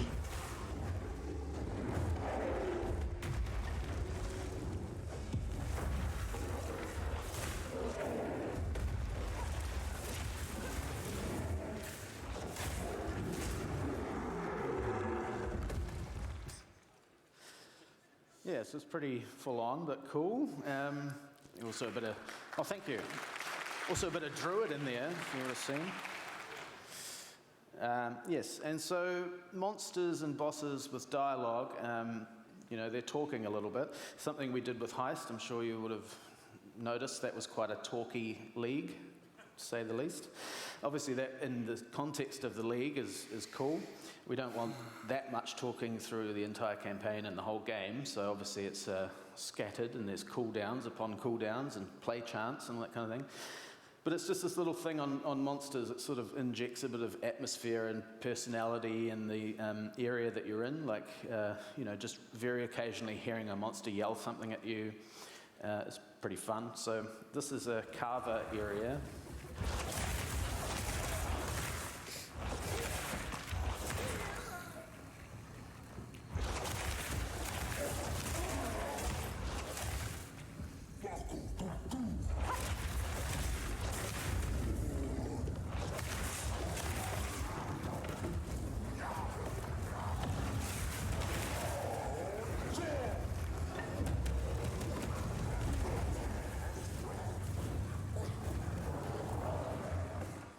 So yeah, just little bits now and then. It's almost almost indistinguishable from just regular combat efforts, but just helps make it feel like a unique sort of experience. And also player characters talk a bit more, which you may have noticed in the teasers that we did for the Summer Games Fest. You will have seen they were commenting on more things than usual. So that's really quite fun. Jonathan was super keen to get some more outside of the box moments. So how do we do that? You know, like quirky one-off things that they might say during a boss fight. But, you know, once again, controlling how often that happens and not having it all the time. So each character will have something they might say in one moment and not another character in that same moment, so it just adds to the variety. But we have some super cool voice actors here, so I just want to show you a bit of those. Eve, she calls to me. She has been dead for years. Come to join, my beloved. You will join them. You? How dare you use her voice? I will tear it into your throat. Perhaps the Karui will visit this place once more.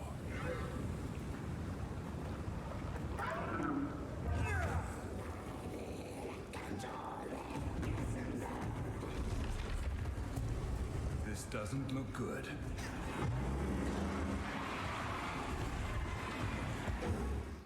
Yeah, so pretty Fala aí, fun, Fabinho, I tudo bem? think, like little Fabinho. scatterings around. And the last thing I want to just touch on before we pass to Camille is environments and ambiences. So in Path of Exile 1, ambiences were pretty dense, you might say, and loud and tonal, right? Yeah, they kind of got in the way of music quite often. That's really Camille's job, to worry about tonality. So for us this time, it's about finding more cinematic sort of ways of making a place feel real. There's still going to be some tonal elements where it's like necessary, but it's more working with Camille than against him to make that work. So I'm just going to show you some of the really lush and beautiful sounding areas we have. Ó. Foda isso.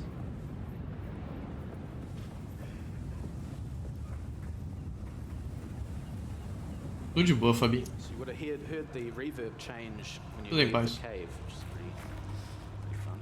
Oh, outro rio de sangue. Aí, já vou abrir stack de deck aí. Muito bonito o gráfico também. Holy fuck, reflexo da luz. Será que vai ter RTX?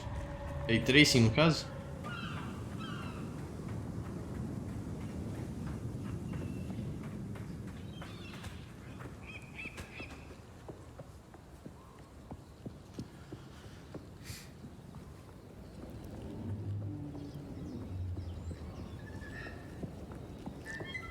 Of New Zealand native birds.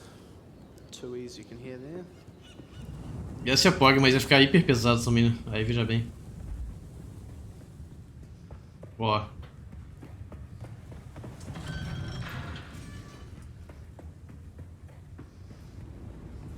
Tá muito bom o som, velho. Eu achei esse cenário muito foda, cara. O mar invadindo a prisão.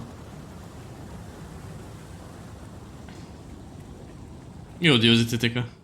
So yeah, just a lot of effort has gone into making each place feel dynamic and alive.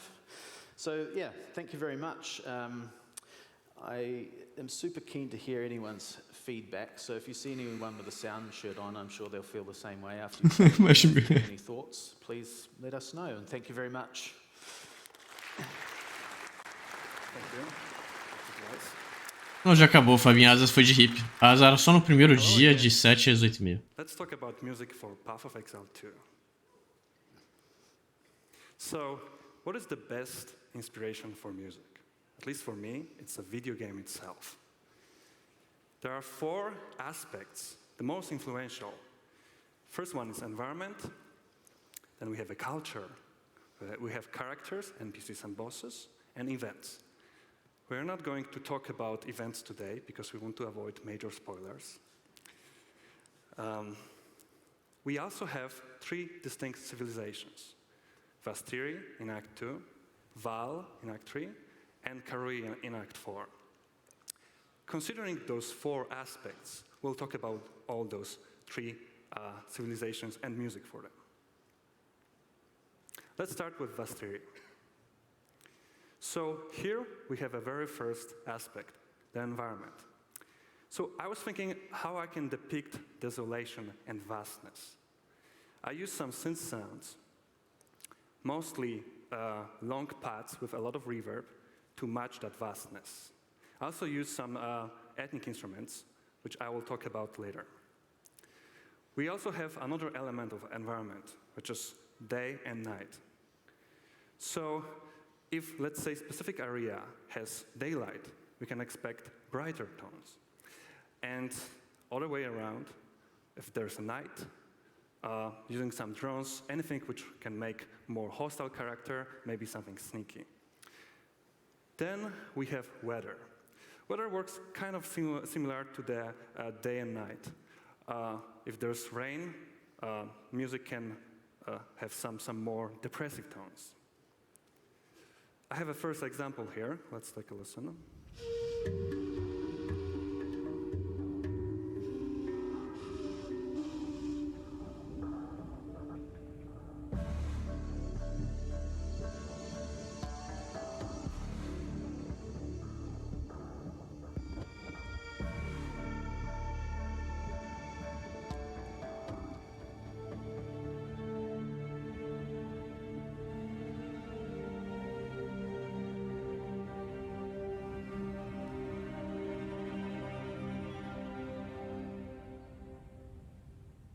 Tá muito bom, Fabinho.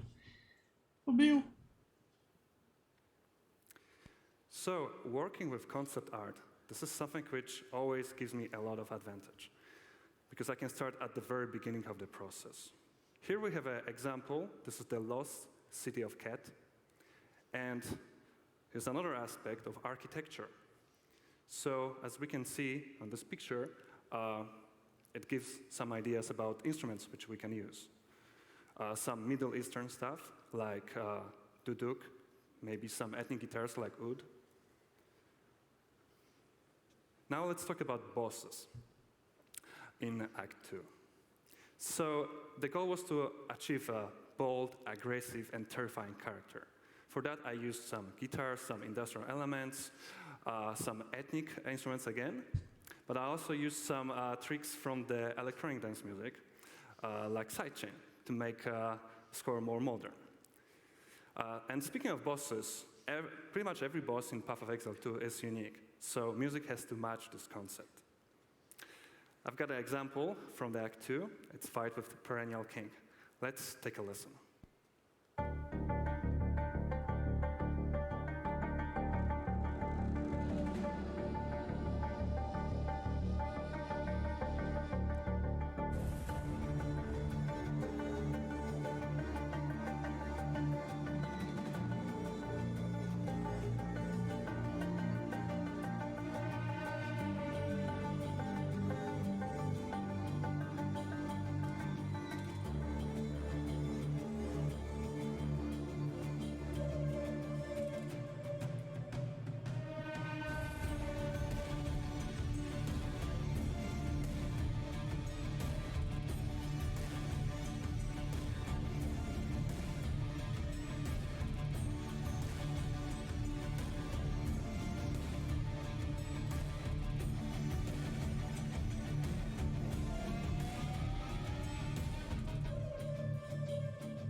Eu falei, parece Dark Souls, velho. Ah, muito bom a música do jogo. Eu sempre deixo baixo. Val and Act 3. One thing which is always tricky is finding the right pace for music. Instead of trying to catch up with density of monsters, music in Path of Exile 2 is tailored for the specific environment. And in this case, we have a lush jungle, very much alive environment. So that gives some ideas about maybe we can use some complex patterns of percussion. We have also culture as influential aspect here. And since Val is partially inspired by civilizations like Aztec and Mayans, I use some ethnic woodwinds. Since Path of Exile is a fantasy universe, we mix a lot of stuff. So in this specific case, I use some Japanese taiko drums for jungle environment. Let's take a listen to the example.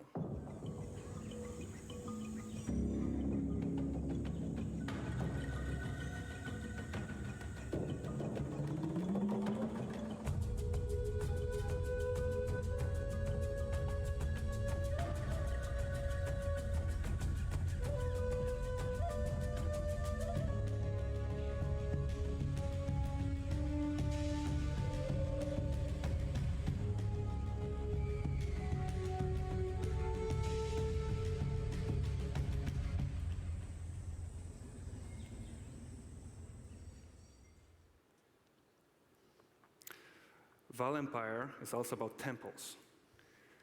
So we have three aspects here. Culture, here's some sacrificial rituals, so that gives some ideas about, like, we can use some horror elements. We have architecture, because Val temples are full of mechanisms, so music can benefit from some industrial elements, perhaps something which sounds strictly mechanical. And then we have environment, because many of those temples are overgrown. So I used some ethnic woodwinds, which are also used for the jungle environment. And here's an example from one of the temples, from Maquinario.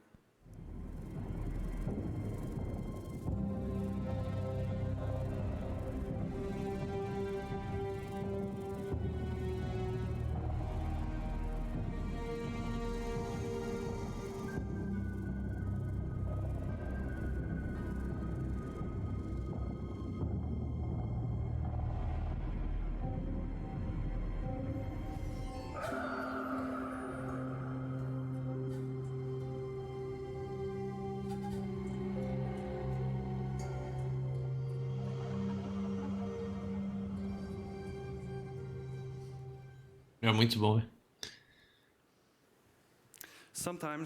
Aí se ouve a música do Poi com a música de remix do Poi, meu Deus, Gambá. To use some sound design in music to match the environment better.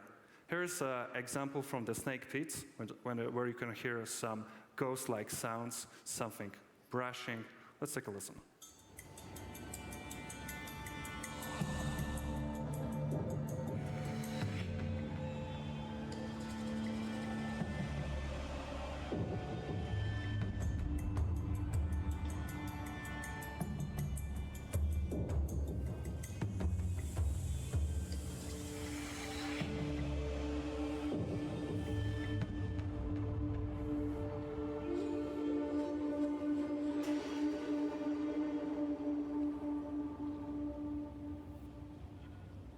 Agora como é que eles fazem o buraco andar, velho? And now the fun part, bosses, which you saw yesterday in the Val Temple. So here, character, ancient, terrifying. So I used for terrifying, for something horror-like, I use orchestra, some synth, O melhor é o da Cássia, velho. also some organic synths, Meu and something more signature sounding, death whistle, which has that eerie sound, and it's almost like a scream.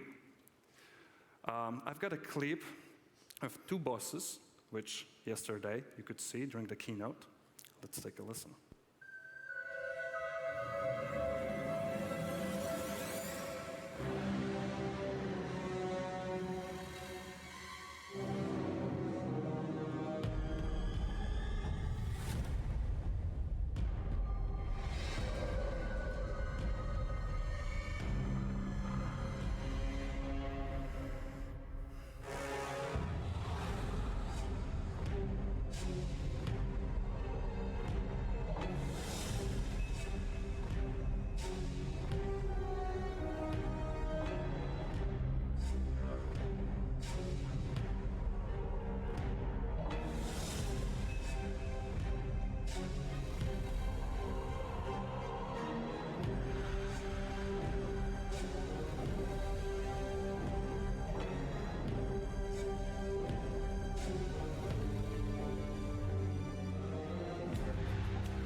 Probably recognize both of them. Esse eu tinha visto, isso é muito bom também, Gago.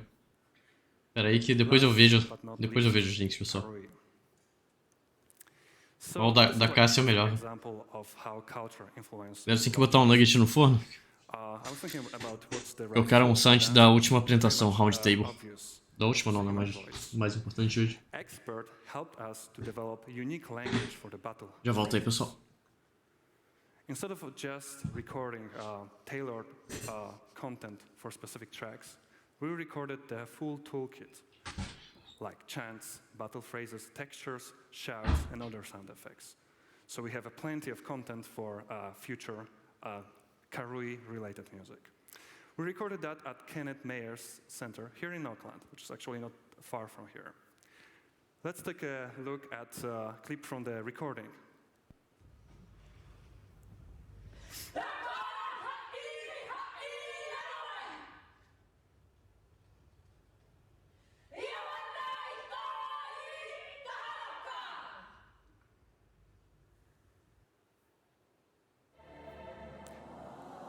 That's in context.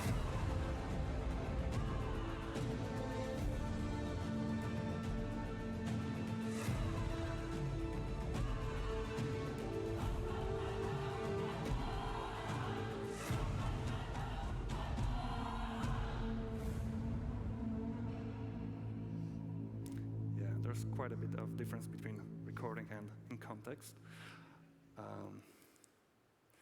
As you could hear, I also used other instruments, like large percussion group, organic synths, some brass section, but also a lot of ethnic woodwind instruments like seashells. I distorted them a lot to make them sound more aggressive and bigger than live. And now let's talk about town music, my favorite section. This is the place where we spend a lot of time. We trade, we chat, we build our characters. So the music has to stand the test of time. It also has to be memorable.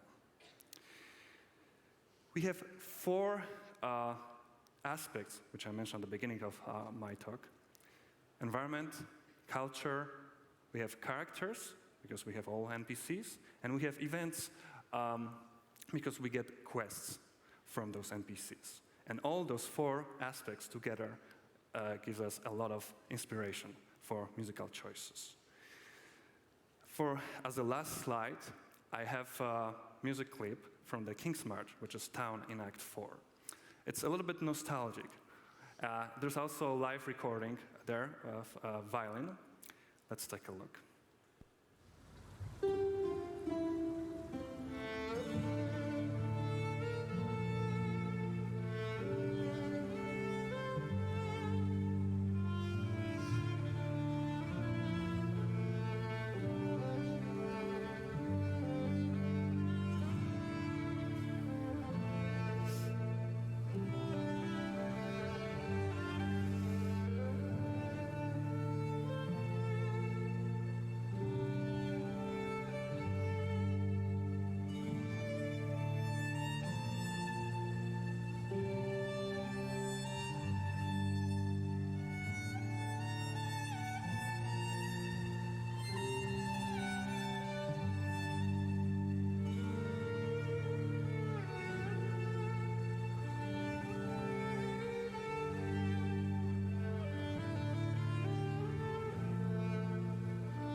Thank you very much for attention. It's the Q&A time.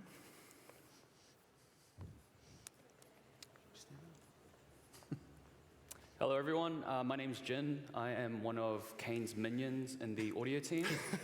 And I will be asking some questions today. As you can see, there is a QR code on the screen here. If you just scan that and send in questions, I can vet them and then answer as we go. We've actually already got some questions here.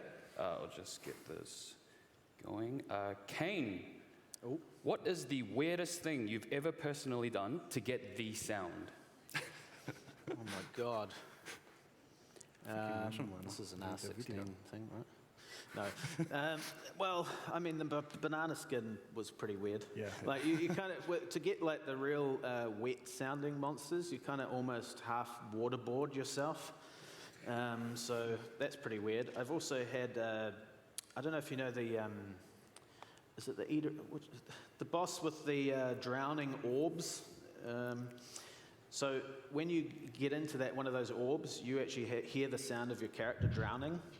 and there's a male and female character, so I drowned myself and my wife, and had a hydrophone in the sink, the kitchen sink, which is a underwater mic, so you can hear us, drowning. I mean, we're acting, but yeah, it's pretty weird. Great. A question for Camille. Is the music in PoE 2 dynamic? Will it change from a more intense combat version to a more calm version once you aren't in combat any longer? Well, it's not really dynamic in terms of following the density of monsters, or it's more. There's more of small elements for music narration, like intro, stingers, outro. Sometimes some extra phrases for some different music cues for different phases of boss fights. And you're not out of combat very long, so No. You always have something to do. There's a lot of questions coming in. It's also quite an old school solution. And bosses all have their own music, so that's changing. A música, quando ele muda de fase, é sempre prog. Dark Souls é maravilhoso com isso. Have there been any sounds that you've conceptualized, but after implementation, you've decided, nah, I hate it, back to square one?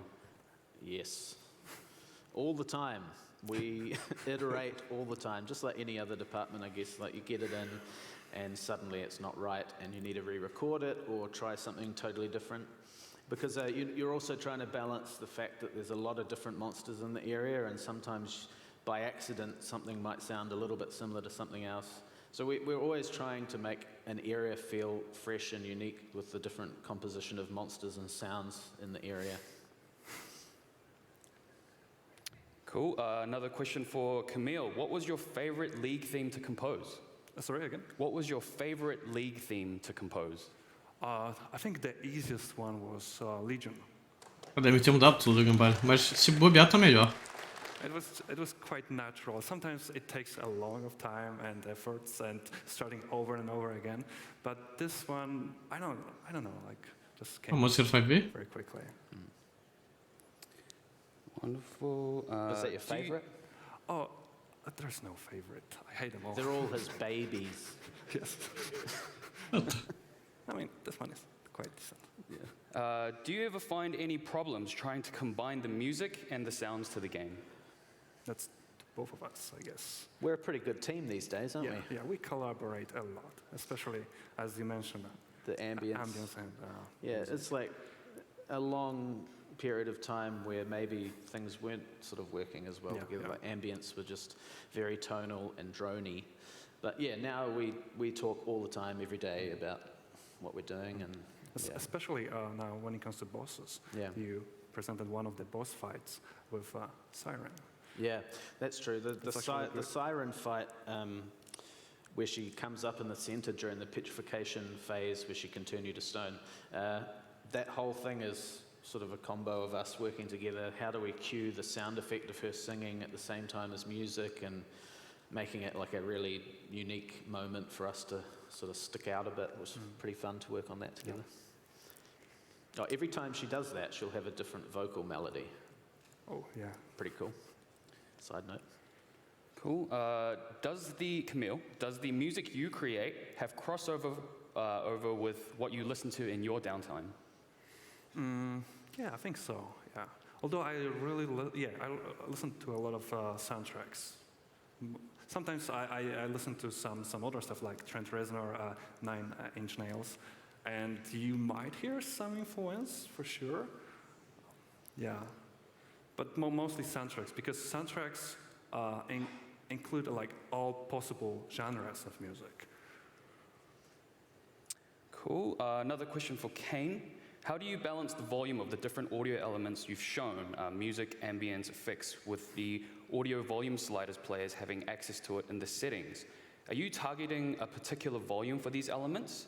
Are you resting with a variety of different volumes? Yes. So the sliders in game in PoE 1, they're all in the middle, which is kind of weird. Like, they should be all full, and then you can only ever turn things down.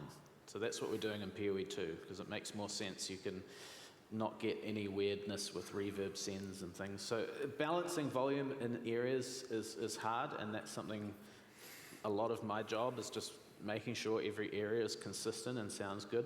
But that's the dynamic mixing I was talking about. We do a lot more of that now. So there's also parameter-based stuff, you know, how many monsters are on screen. If there's a lot, we'll turn down the basic monsters so that the other ones can come through more and the player skills come through more. It's, yeah, it's a lot of work that goes into mixing every area. But we still support players changing sliders and things.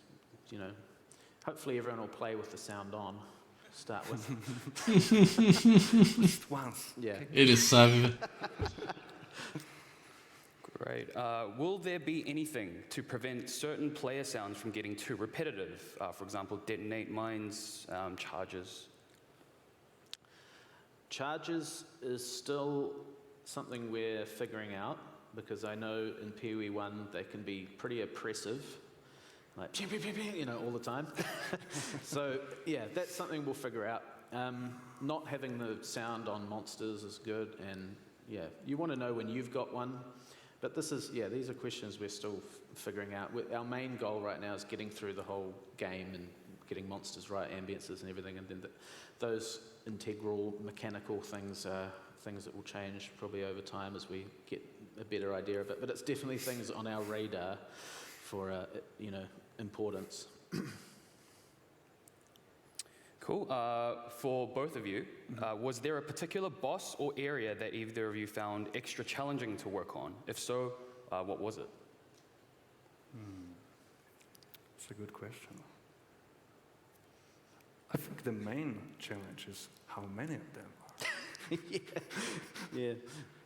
They all present their own challenges. You know, but one challenge for us is just keeping up with iteration. You know, like the departments are working on this stuff all the time, and we need to sort of pivot to make sure we, you know, do the right thing for gameplay. So I guess they all have their own quirks and challenges, but bosses are always just harder because there's so much going on to mix and balance. And you know, it's really important to us in our team that we telegraph things at the right moment. Like there's a lot of work goes into dialogue, making sure, you know, some things always trigger a dialogue line from a boss so that you know you're about to die, or you know, some things might have a play chance, and yeah, some effects will always be loud, things like that. Those are challenging to get right, but important. Yeah, I guess when it comes to boss fights, to make everything very interesting, when you have a really long boss fight, like sometimes 5, 6, 7 minutes, and you have multiple phases, so that can be sometimes challenging. And then I think when it comes to like regular areas, to make sure that the intensity is there, but at the same time there's plenty of space for sound effects. Cool. Are there any old songs or sounds you'd like to go back and remaster in PoE 1? We tried that once. Not shatter sound, anyone? Yeah. Yeah. No. I mean, I don't mind talking about that for a second. It was a well-intentioned change, but it actually illuminated something to us, which I think is important, and that's, you know, a lot of these sounds are so, like embedded in people's heads that, you know, it's probably got a direct link to your dopamine or something, so that when you hear it, it's like, oh, good. You know, se bem que isso nem foi deles, né, cara? Isso foi do filtro. So us trying to change that, don't mess with that, don't touch it. Yeah, and that sound is actually kind of funny because it's only one sound, and it has you know, it'll only play it once within a certain amount of time. So whenever you hear the whole screen just go clink, it's like it's weird from a sound design perspective. Like, oh, we'd want different sounds or things, but in reality, in game, that's what works, and it's cool, and it's been that way for a long time. So don't touch it. If it's not broken, don't touch it. That's what we learned. Sorry. I guess I would gladly remaster trailer music and make some sort of compilation, maybe mystery box music as well. Great. We have a question. What is actually the sound of the occultist's explosion ability to feign bloom? I don't know. something Melhor do que o badass. Shrin? Aí veja bem, Gamba. Like, a lot of these things are just done, you know, heat of the moment with what we have at the time. I can't tell you offhand what's that's comprised of, sorry. I can look when I get back to work. Would it be possible to have additional dialogue options for resources like mana being low?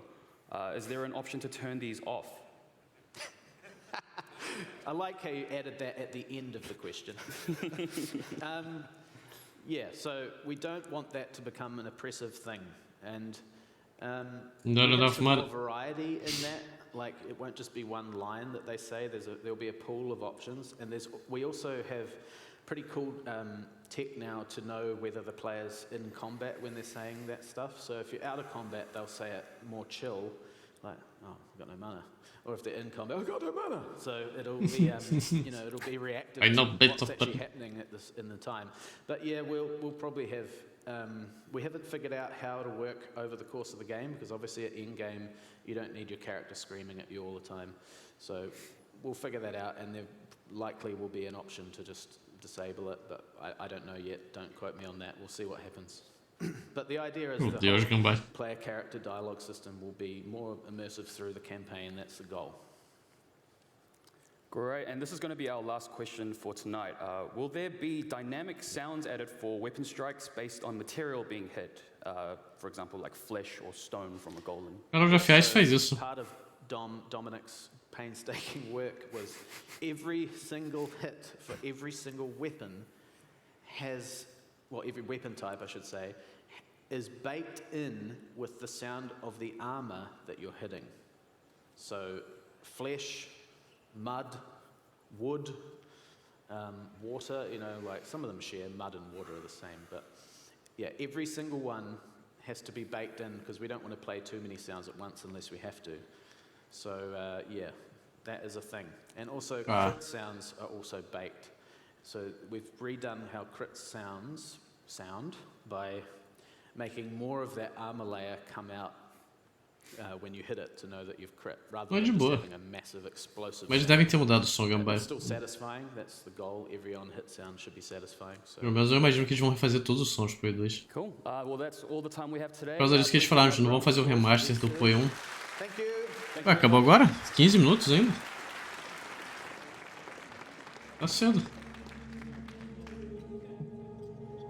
Bem-vindo a seguir. Acabou muito cedo, velho. De 10 às 10 e meia. Já vai ter 15 minutos de nada, então. Interview de animation. Meia hora só, velho. Já não teve um de animation?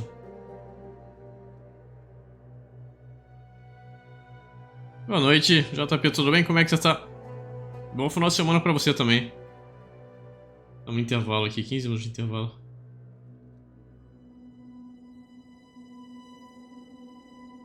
E já teve um de animation, eu tô viajando, velho. Cadê? Foi ontem, não foi? Keynote. Ah, não, Character Skill, tá, foi outro. Eu tô viajando.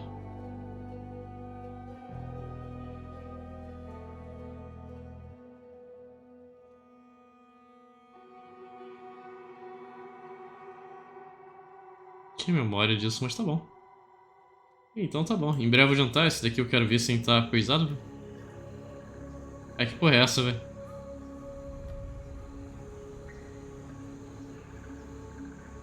Pô, eles enfeitaram o centro inteiro, cara.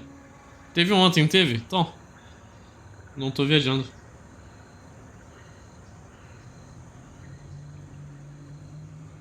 Deve ser bolado, tá lá. Acho que quando for sair o 3 eu consigo. Dá um rolezinho lá de leve. Tem quadrinho? What the fuck? Tudo bem que deve ter, né? Normalmente é que nem D&D, tem uma porrada de livro extra de D&D lá fora. Chegar aqui BR normalmente é pouca coisa. Imagina um trabalho que deu enfeitar esse centro inteiro, cara, pra 2 dias. Mas deve estar Big Pog. Quero saber que porra é essa. Isso é um boss do 2? Meus olhos estão vendo, cara. Trabalho que deve ter dado fazer uma coisa dessa, cara.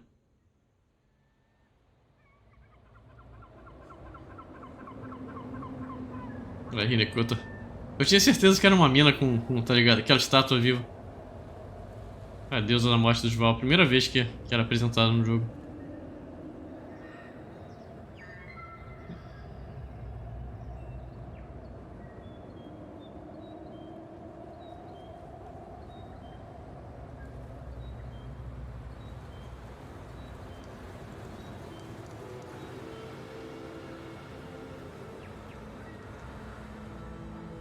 Em breve. Ó, tá dando pra ver a mudança aqui, velho. Estranho. Isso era pra ser assim? Como é que eu já vi isso outras vezes também? Mas eu não lembro disso antigamente, velho. Essa linha mudando o fundo do hideout. Mudaram alguma coisa pra ficar desse jeito.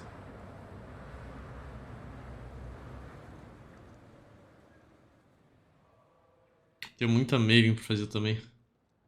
Vou fazer 16 Uber Elder. Que eu vou guardar 2 pra fazer com a build starter que eu vou testar.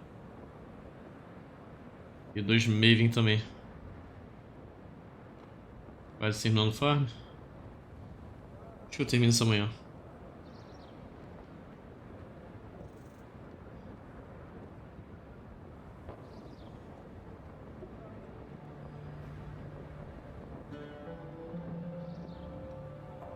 Please not click link. Não, tô dando escama em alguém, velho. What the fuck. Deve ser clique aqui e ganha asa, né? Você que perdeu a asa, clique aqui e ganha asa. Aí você perde sua conta bancária. Maravilhoso. Hoje só tem portal pra quem não pegou. Mas o portal é POG, vale a pena.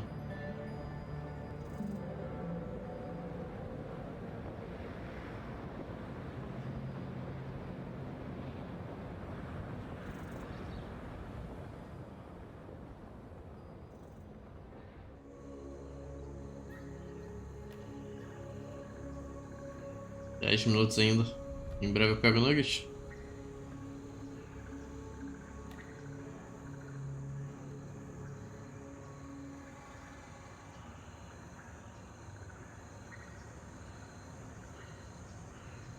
Mas isso aqui deve ser Big Pog? Streamer Roundtable Wrap, tá.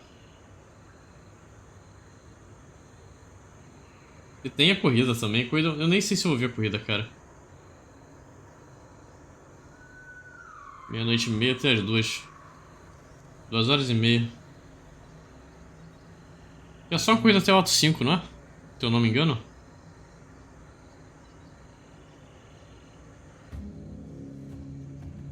É exatamente o que eles não querem que tenha no Play 2 esse tipo de rush. Mas no Play 1 nessa altura não tem o que fazer, velho. Tem que abraçar o meme.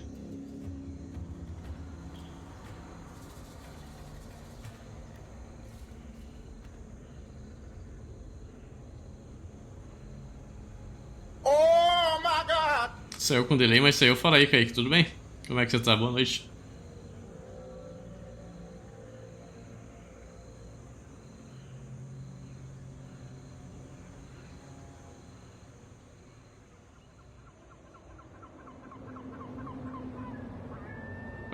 É só 3 dias, velho. E esse almoço deles me deu vontade de ir, velho, porque é uma churrascaria brasileira lá, velho.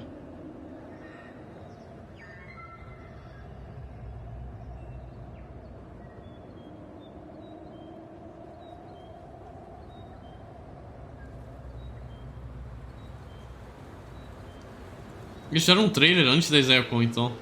Isso daí é provavelmente os funcionários da GGG mesmo, posando de né? A gente precisa de imagens, pessoal, então vamos gravar vocês. Boa noite, Kaique, tudo em paz. Aproveitando aqui o último dia da ExileCon. Tá POG o jogo, mas eu tenho preocupações. Não que isso que eu falei, se ele sair zoado, porque não vai sair perfeito, né? Vai ter coisas meme, vai ter bug, vai ter build obscenidade. É tudo que a gente espera. Porém... o cara de Diablo 4 maior que apoio. Ou é troll ou então é doente, velho.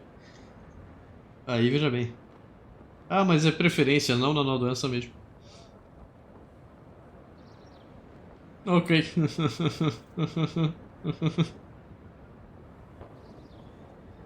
Tudo em paz, Kaique. Fog. Não vejo a hora do jogo chegar, mas aquilo daqui a um ano, cara. Bom que tem bastante liga de poeta lá. Tem algum drop? Tem sim, o portal. Se você vir por 4 horas, né? A ExileCon. Inclusive pode vir aqui até pela minha live. Porque a live que esteja streamando o Path of Exile ou a ExileCon tá com drop ativo. Então 4 horas assistindo, você pega o portal. A asa é hip, velho. A asa só ontem. E já saiu o review da Liga Nova, né? Review da Liga Nova já foi. Daqui a pouco eu pego o Nugget. Apesar de que essa apresentação é boa também.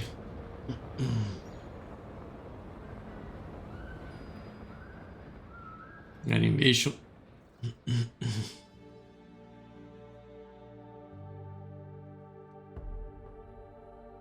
Brandão, Sanctum você não pode tomar dano. Porque você tem Determination. Você tem mais uma barra de HP, digamos assim, que chama Determination. Se você zerar o Determination, você perde o Sanctum. Então tem builds que fazem o Sanctum muito mal, tipo Righteous Fire, que você precisa estar em contato com o inimigo, ou qualquer build melee, na verdade. Então você quer estar longe do inimigo e nunca toma hit. E aí você tem talentos de vantagem, vamos dizer assim, né? Boons e Afflictions. E aí, Boon ajuda, Affliction prejudica. Não, é tile. É tipo roguelike. Você vai entrar, vai ter uma sala, cada sala tem um objetivo, faz o objetivo da sala, passa pra próxima. São 8 salas por andar. E aí no final do andar tem um boss. Então são 32 salas no total e 4 bosses. Se você completar o Sanctum inteiro, você ganha muita recompensa. Porque no final de cada sala... Você pode escolher uma recompensa pra pegar na hora, uma recompensa pra pegar no final do andar e uma recompensa pra pegar no final do room do Sanctum. E as recompensas do final do room do Sanctum são maiores, né, normalmente. São maiores e melhores do que as recompensas normais que você pega imediatamente ou no final do andar. E vai fazer uma prova? What the fuck? Aí, prova agora? Manda ver, boa sorte, cara. Só deixar no lurk que você pega a asa. Mas sua conta da Boi tem que estar linkada na conta do Twitch. Sanctum TLDR é isso, Brandão. Então tem builds que são boas pra fazer Sanctum, tipo a Shockwave Totem ou a SRS Poison, que você mata a distância. Eu prefiro a Tornado Shot, velho. Eu fiz Sanctum com Tornado Shot liga passada, funcionou muito bem. Quase fiz o No Hit Run Sanctum com a Tornado Shot, velho. Morri na metade na metade final do quarto andar de nubice minha, velho. Eu fui pra uma arena que eu poderia ter esquipado, mas eu tava confiante e aí eu me fudi. Quase peguei um anel desse. Acho que o Mine é boa também. Porque o No Hit Run é brutal, velho. Mas eu quase consegui. Bem próximo. Tornado Shot pra mim foi maravilhosa. Spark depende do layout também, Gago. Tem layout que é meio pra Spark lá.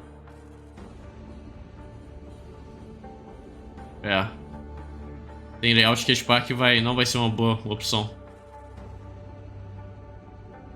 Isso aqui é uma build que mate a distância.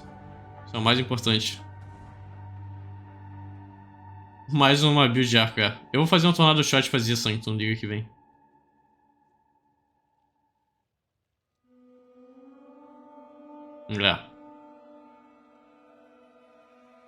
Esse é mata a distância com o Tornado Shot, é bem de boa. E Tornado Shot você pode atirar de lado, né? Você tem a parede, você fica de um lado, taca o Tornado Shot aqui, as flechas todas vão pra outra sala, é muito bom. Mas Shockwave Totem e SRS Poison também são boas. Shockwave Totem então é fácil de fazer. Icicle Mines. Icicle Mines é a mesma que faz também a Maven?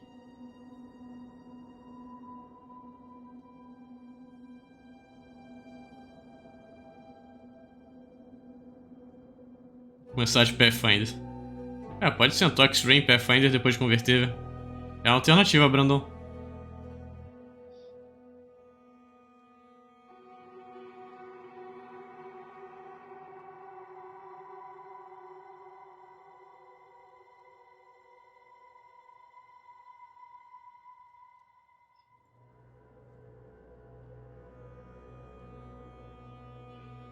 Você fez carry de no-hit fan a liga inteira? Quantos no-hit fans você fez, Gambari? Aí é nice, velho. Não é fácil, porque trap, por exemplo, sala de trap do quarto andar, velho. My name is Isran, and I am joined here with Sam and Ed from the animation team, and that's what we're going to be asking Mais about 50 today. lá. And these are the people that make all the animation look amazing. Thank you so much for joining me. Thanks very much for having us. This is great. Well, I mean, you haven't asked. I'm not too sure which way around it goes. Você cobrava quanto, Gambari? I figured we could do like a quick introduction with how long you've been working at grinding your games and how much you've been working on PoE 1 Manda ver, and Brandon. PoE 2. Sure. I've been here for about 7.5 years. We started just before Fall of Oriath, and we've sort of been here ever since, and sort of really started to put our feet down. Bit of the furniture. He's been here even longer. Yeah, I've been here 8 years. I started, I think the week of release for Act 4 was, so I started a pretty hectic time. Wow. There's certainly a lot of work that's gone in before since then. Yeah. There was a small period where I was the single animator. Wow. Yeah. And That's then a lot to do. Yeah. There was 2 guys when I started, and then they both left, leaving me behind, and I was just like this junior being like, how do I do this? A lot of overtime then. Yeah. And so how much have you been working on PoE 1 versus PoE 2 now that like both are being worked on? Well, I'm full-time PoE 2 now.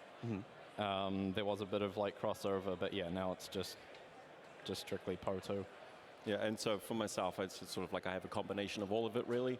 I take care of all the bosses and monsters in PoE 2, but obviously we have a lot of content in PoE 1 which is still needing to be maintained, and we have a lot of microtransactions and that kind of stuff that also needs maintained. So, it's sort of, split across all, really. That makes sense. Yeah. So, Sam, what's the favorite thing you've like designed so far? Oh, I don't know, man. There's a lot of content to go through, but I have to say creating the PoE 2 bosses has been my absolute favorite.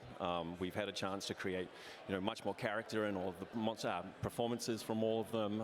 We've really tried to really hone in on who a character is, where he comes from, where does his magic come from, how is it created? Is it from the gods? Is it from the earth? Is it from his catalyst? It doesn't matter where it's from, but we have to know that. And I think people really start to get the idea after seeing some of the boss fights or experiencing some of the boss fights that they're not just quite so vanilla. Yeah. And it's really important that the bosses feel unique. We have over 100 or about 100 bosses, and so each and every one needs to be its own thing. The monsters are a different category on their own. Well, Ed, what about you? I mean, I've just been on characters this whole time. Just trying to make sure that they feel punchy and flow, and I think my favorite at the moment is the monk, but also the warrior. I like the slams. Yep. Yeah. And you were telling me for PoE 1, you designed like pretty much all the animations on Katava. Yeah. Yep. I was all on Katava. That took me about 3 months to animate. He was crazy complicated. Yeah. And at the time, it was something that was completely unique. I had never animated something the size of a building. Yeah. Before. Yeah. And that took a long time to wrap my head around, like just how fast that thing should move or how slow it should move, and. Yeah. There was a lot of iteration that went on, trying to get him feeling right. I can't even imagine. So, walk us through the process a little bit. Like, where do you start? Do you get an outline of everything? I'm guessing like the model is mostly finished when you start doing the animations. Can you walk us through that? I mean, sometimes it's actually all the way back, and actually more often it's actually all the way back at concept stage. Wow. So the drawings come in, and you get to see them, and you're like, it's really, really messy at the top or down the bottom, and we was just like, can we balance this out a little bit here? And this would be the biggest shape that we want to make use of. But our concept 7 de junho do ano que vem. have just gotten so good. They understand what the product is. We obviously have a top-down camera, which is quite difficult at times to animate to. The silhouette gets foreshortened all the way down, and so actually that's sometimes our biggest battle, is making sure that silhouettes are clean and that kind of stuff. And the concept artists are so good at doing that. But at the same time, the monsters are crazy these days. The level of detail on them is crazy. So there's only so much limitation that you have. But after that, then it goes to modeling and stuff, and we'll get at that stage. There can often be this balance of like. Sometimes the craziness of a monster, it's like, well, that's going to make it difficult to animate, but I also don't want to ruin what makes this monster special, you know? 100%. Absolutely. Yeah. Wow, and like animation has been going on for a long time in PoE right now, and you've been working there for so long. Can you tell me a little bit about how things have changed from all the way 7 years ago, and like technological changes and stuff like that today? Well, I think Ed touched a little bit on it in his talk yesterday, which was quite funny. Is like the rigs for the character side of things was a huge change. That made a massive difference. Yeah. You know, on the bosses side and on the monsters side, it was just more about trying to make the bosses or the monsters feel like who they are. And so we're really trying to up the character and, you know, make them feel like they're, if they're a zombie and they're sort of like, wah, coming after you, or, you know, if they're a big and tough person, you know, they feel that way. A lot of that for me, I really concentrate probably the most important thing for me that I start with is the walk or the run. Once you've established how this thing moves, it really helps you sort of gauge how fast something should attack after that, how crazy it is it manic, is it slow and heavy, you know, are they proud and standing tall, it's balancing it all over the place, really. I think also on the tech side of things, when I started, we didn't have a rigging department. The animators were doing the rigging. Saviors. And I didn't know how to rig, so I was kind of learning on the fly. But yeah, now we have very talented riggers who can support us with extra things behind the scenes that make our job a lot easier. So what does the rigging do? The rigging is adding in it's basically adding the skeleton, defining the points of deformation around joints, and also adding controls, so the things that we can actually select. So in my talk yesterday, I mentioned that we were animating on the skeleton. The problem with that is that the skeleton's underneath the skin. So you would either have to have the character in some kind of transparent mode, so you can't really see them properly, or have an X-ray. Yeah, there's a whole bunch of stuff. Sometimes they also create little systems for us. So like if you've got a lot of controls, they may give us a global controller that might be able to, instead of having to on an extremely high level control every single control, we might have a lower level control that we can control all of that with. So we only actually have to animate one thing, or they make systems for us and that kind of stuff, like be able to throw sine waves through things to be able to give the overlapping actions and stuff like that. So especially with character models and stuff, do you ever use like real life people to have them like wear suits to try to make sure everything looks super authentic, or is it just all done in a program? We sometimes will video ourselves. Yeah, reference is huge. And in fact, I think that's probably one of the biggest changes that we've had from PoE 1 to PoE 2. With most of the guys, you know, from the monster side of things, we take them, we go into the animation room, we make lots of like weird noises and growls and smash stuff, break swords. Deve ser engraçado também. Temporary swords, which is hardened plastic and that kind of stuff. So you can actually stand in pose, look at your body, take video of it, and then you can be like, oh, really? He does that? Like one of the things that I remember figuring out actually at just before the last ExileCon was when someone's sliding their sword around, you may think that it's actually going to go straight through, and it just cuts straight through. It's generally we have a pose here and a pose here, and then we jump through. But there's a point where the weight actually from the blade goes through to the end of the sword, and it travels down to the end of it, and it actually keeps you, while it rotates, for a still frame in the middle, and then it continues on. And it actually gives you that sensation of sort of the weight actually going through, and it gives it a little bit of extra chunk, but you'd never figure that out. If you just looked at it just normally, you'd never almost know that it's there. Wow. But you take video footage of it, and all of a sudden you've got levels of detail that you didn't think were present. Yeah, because I'd imagine animation is something you really notice, like you ideally don't notice if it's done well, right? It just feels good, it feels right, but you really notice when it's done wrong. What would be like the single hardest thing to animate? I find very subtle things hard to animate. Yeah. Like big flippy actions are great because there's so much going on. High contrast. Yeah, you can't tell when something's gone wrong. Yeah, like sorry.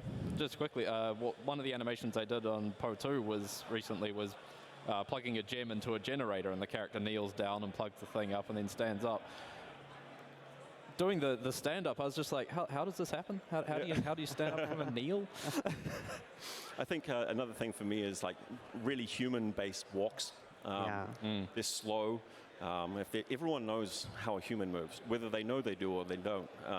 Everyone has observed everyone their entire lives, and as soon as something's not exactly right, they're like, that's wrong. Yeah. They're like, why'd you do that? That's wrong. And it's like, oh, I tried. We don't use any motion capture. You know, Wow. every single thing that's in the game, maybe there is 0.5% of something that has been motion captured. We've tried a few different, technologies over the years and stuff, and we've always reverted back to acting and hand creating and handcrafting everything. So there is absolutely nothing that every boss and monster that we have at the moment. It's just all from hand and reference. It's very impressive because you've seen such a level up in all the animations and everything. Like everything looks so much more smooth, realistic, the running and everything. As you're pulling my strings, man. Very well done. What I want to ask you about next is animation canceling is a really big thing in Path of Exile. And I really want to wonder, especially now that we're having things like a incorporated dodge roll, how does that work if you're mid-swing and your player wants to do animation cancel? Does that make your job a lot harder? So far, no. That was one of the things that I was worried about when it was first mentioned to me, but seeing it in game and testing it out for myself, it's just kind of worked, which has been a relief. We do have some level of control over it, so if there are instances where it does end up looking ridiculous, then we can stop that.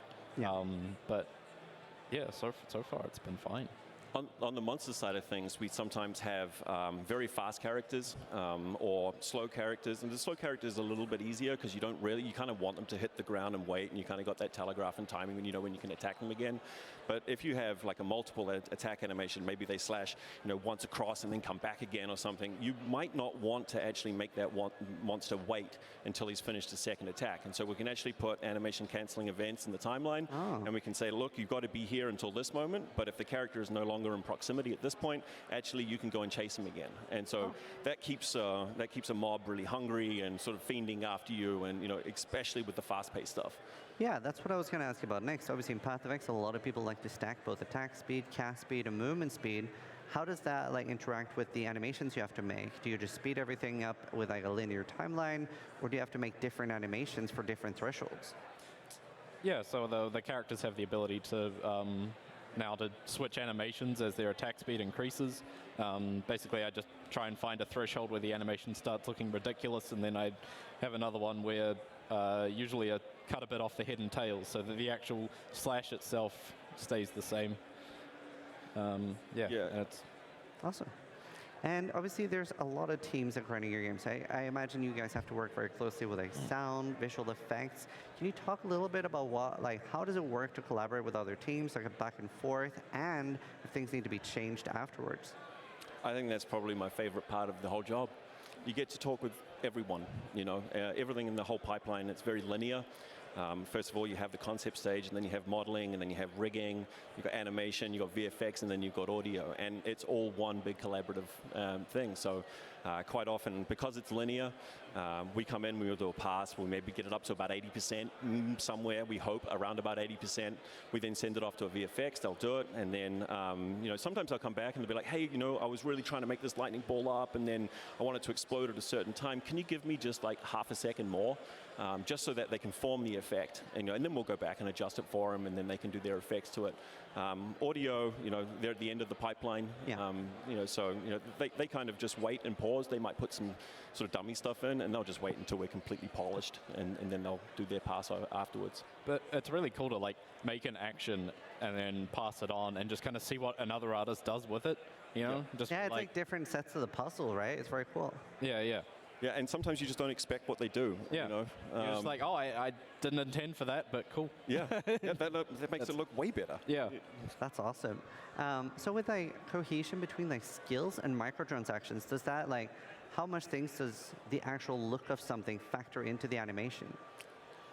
In terms of microtransactions? And skins in general.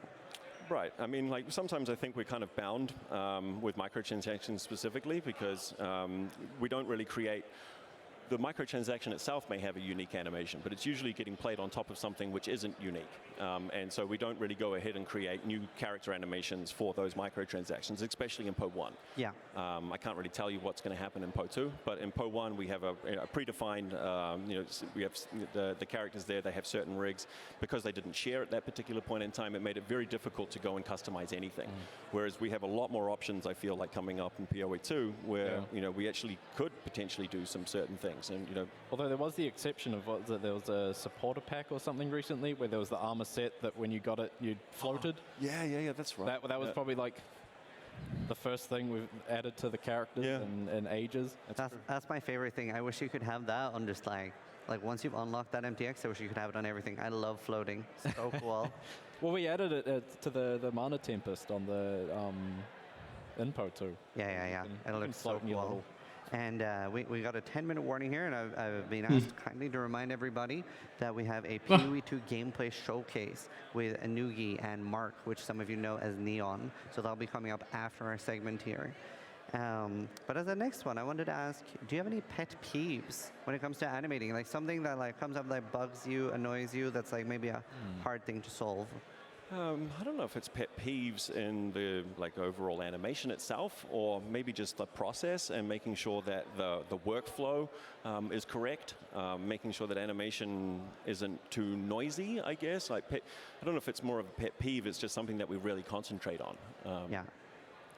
The only thing that really comes to mind is being asked to do something quicker than it can possibly be done.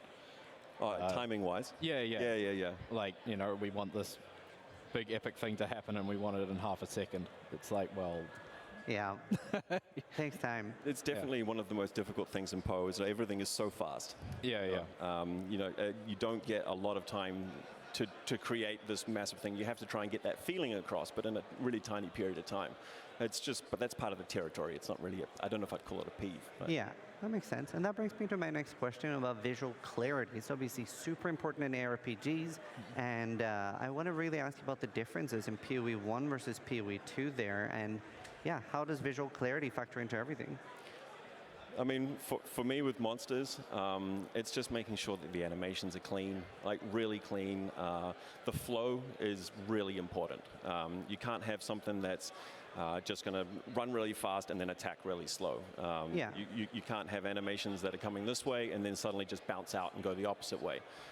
Rather than matching a particular pose, which we often do with bosses and with monsters, it's more about matching the flow of something, especially with like wings and things like that. They have a certain action that they're doing. If you suddenly just change that and go the opposite way, it's going to pop. Even if the pose is exactly the same, the flow of the motion is too different, and you'll get a knock. And then when people are seeing it, they won't know what they're doing, but they'll feel it. They'll feel this, and it will become that when you've got packs and packs of monsters. It's like click, click, click, click, click, click all over the screen, you know? Yeah. You're just like, no, what's going on there? That's wrong. Yeah. You know, that's bad. Yeah, reducing visual noise is a big thing I focus on. When I'm making character skills, I'll often just run around an area and just kill lots of monsters with that skill and just make sure that I'm seeing it from all different angles and just trying to catch any weird little pops and also using it alongside other abilities as well. So I'm not just focusing on it being spammed, but also how does it work with everything else in your toolkit. Awesome. And obviously bosses are particularly important to be telegraphed. And when you're designing the animations for a boss, are you just given a list of like, these are the moves that we need? Like we need 1 slam or 2 slams and like... That's a really interesting question. So that kind of happens in many different ways. Sometimes we have a design to begin with. We're like, oh, we really need this to happen. It needs to have circle, circle, rectangle damage, or maybe other times they will just get a boss and we have a look at it and we have a look at the biggest shapes that it has, what kind of character it is, and be like, okay, well, he's got a massive axe. It would be an obvious thing. So we really need to make sure that we're emphasizing on this. But other times it may be just choosing a different part or making sure that the lore of the magic or whatever is coming through. Yeah. And do you ever get given a boss and you see it and you're like, I want this boss to do this. Like this would be a really cool move to put in. Yes. Absolutely. Yeah. 100%. Yeah. And what about, do you ever have does it happen often that you have an animation, you've finished it and you're like, no, it's just not right, and you just scrap it entirely? Yep. A big part of my process is if something's not working, just don't try and force it to be good. A lot of the times it's good just to delete it and start again. Yep.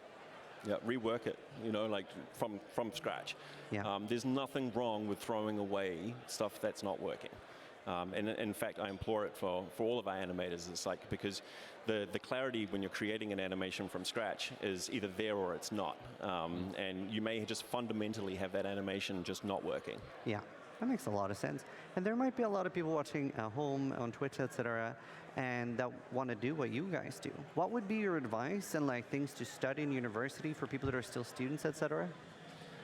Well, I think for me, before university or anything else, is observe.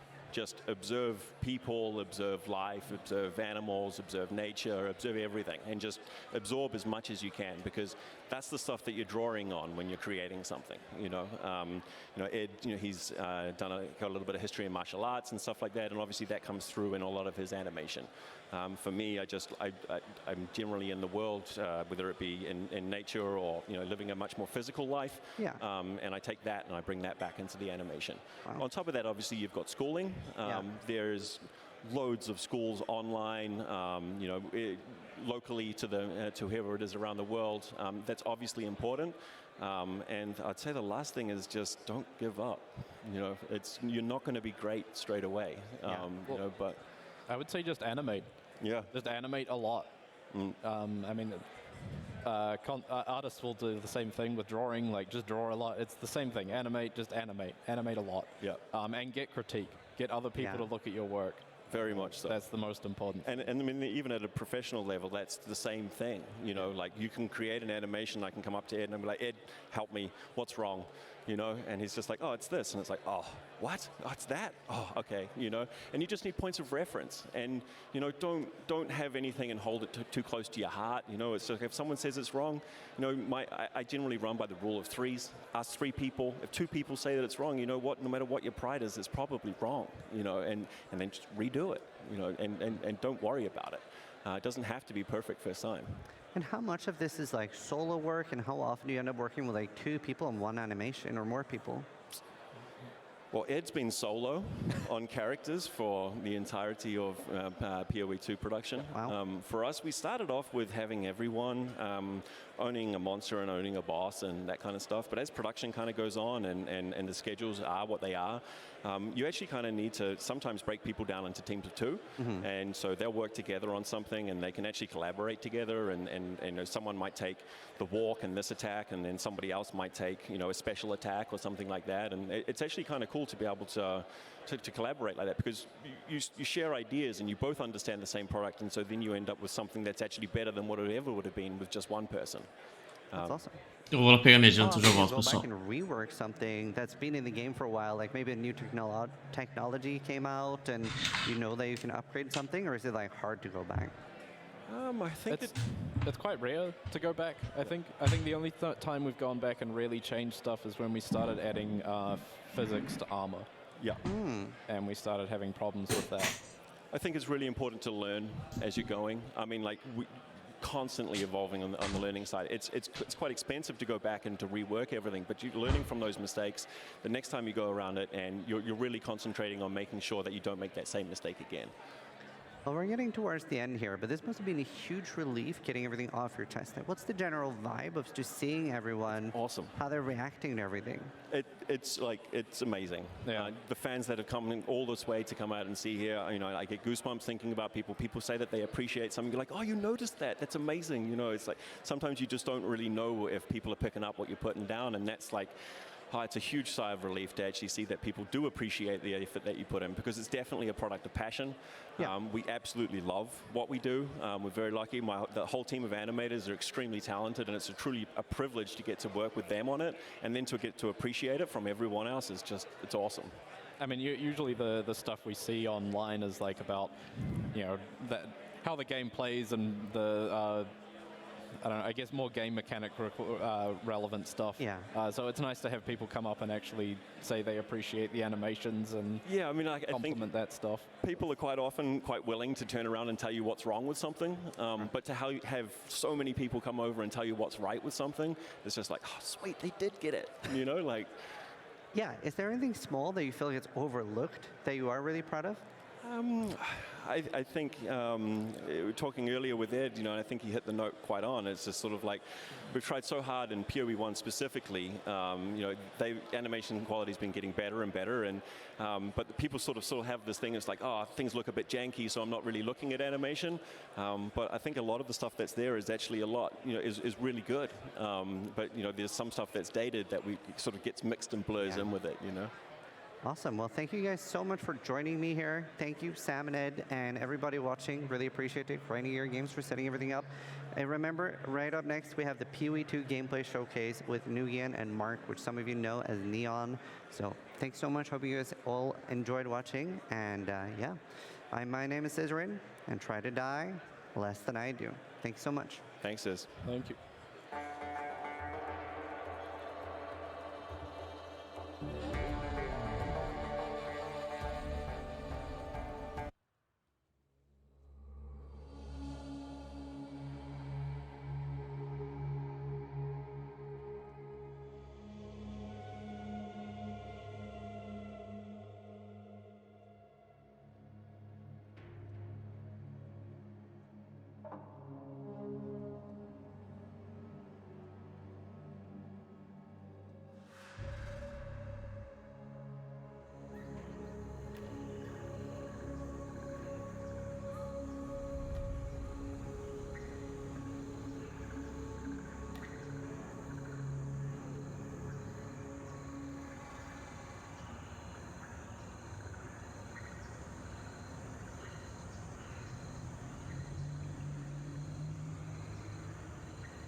Hello and welcome.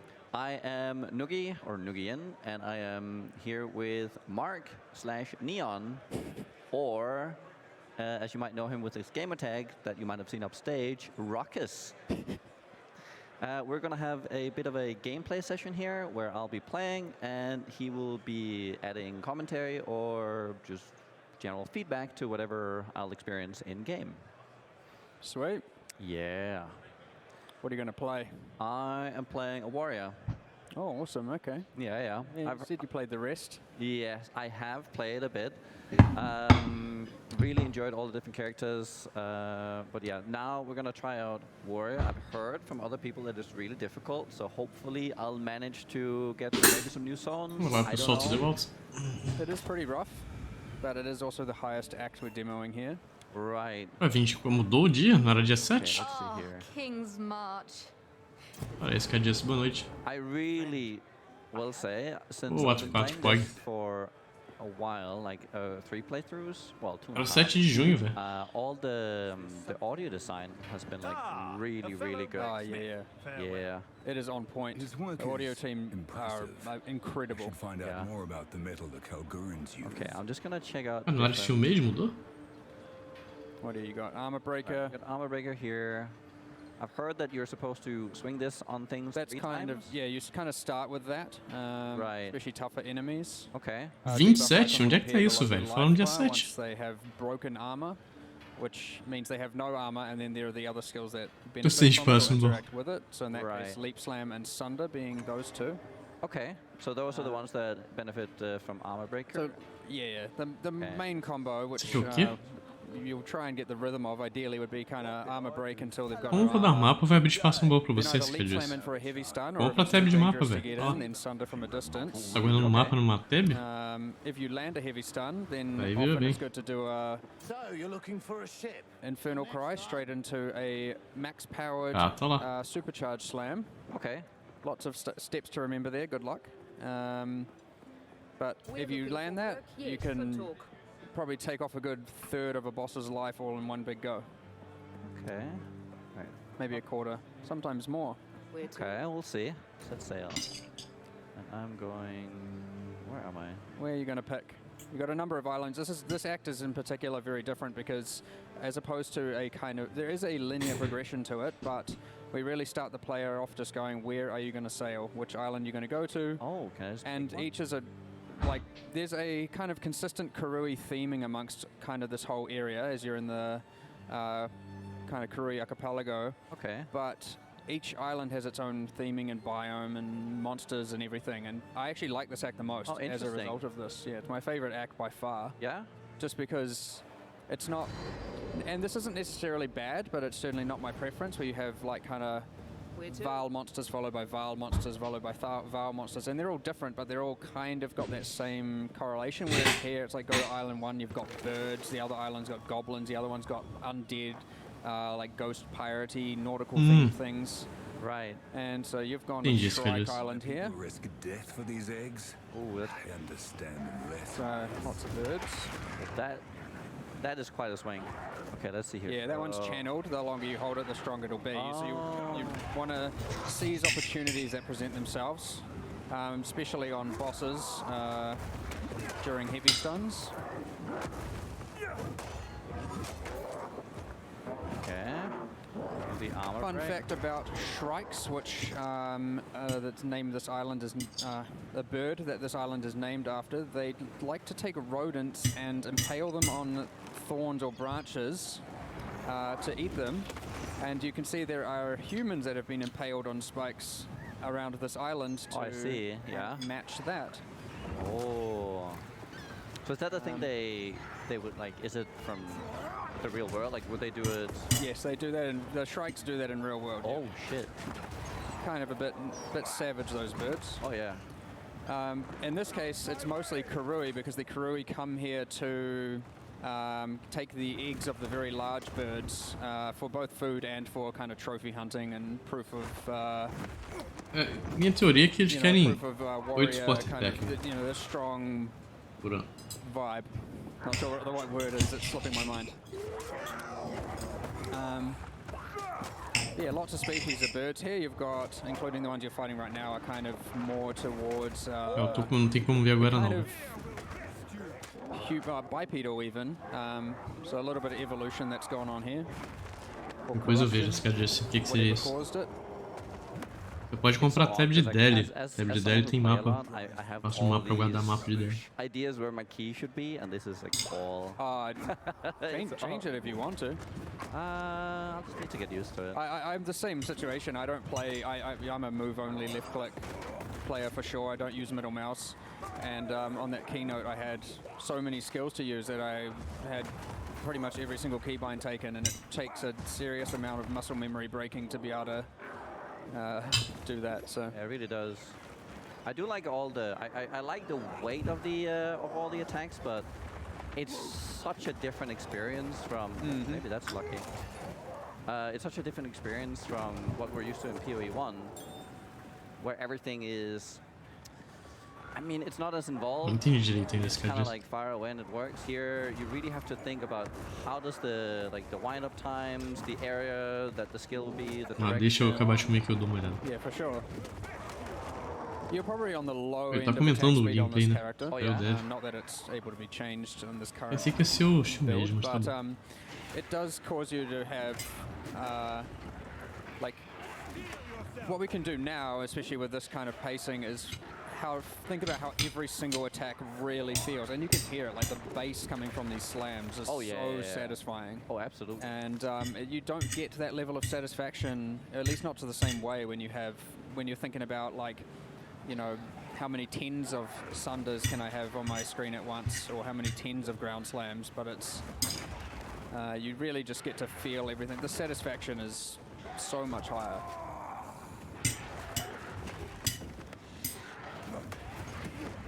I like the fact that there is a directionality in how you are moving with some of the attacks. That you can actually like just change it as you're rolling through. That's really cool. Yeah, that is cool. I heard you could also like, let's say if I'm sundering, can I like sunder this way and then? Oh, I can. You have a limited turn rate. Oh, that's how that works. And different skills have, I believe, different rates. Yeah. So you can turn certain amounts as you are using the skills.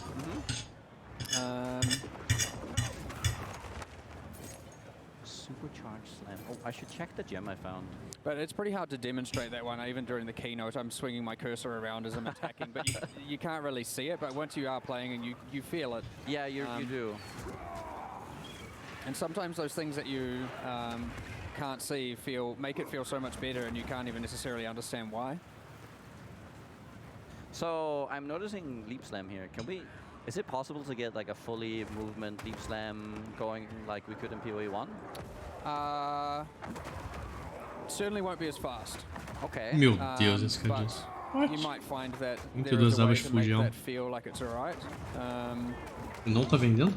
I wouldn't say we're far enough along for that to be a certainty, yes or no at this point. Ooh, a chaos. No mana. Which happens to work differently now, that chaos. I've heard that. Let's just check it out. So, remove random modifier and augments a rare with a new random modifier. Ooh. Doesn't re-roll the entire item, so the intention there is that you find a nearly perfect item and you take the gamble to get it to be perfect, as opposed to just simulating another random item drop on the ground. Okay. I was talking to one of the devs, Hirishi. He was talking about how there's an idea that you never downgrade an item. Yes, we don't have the capacity to downgrade the rarity on an item anymore.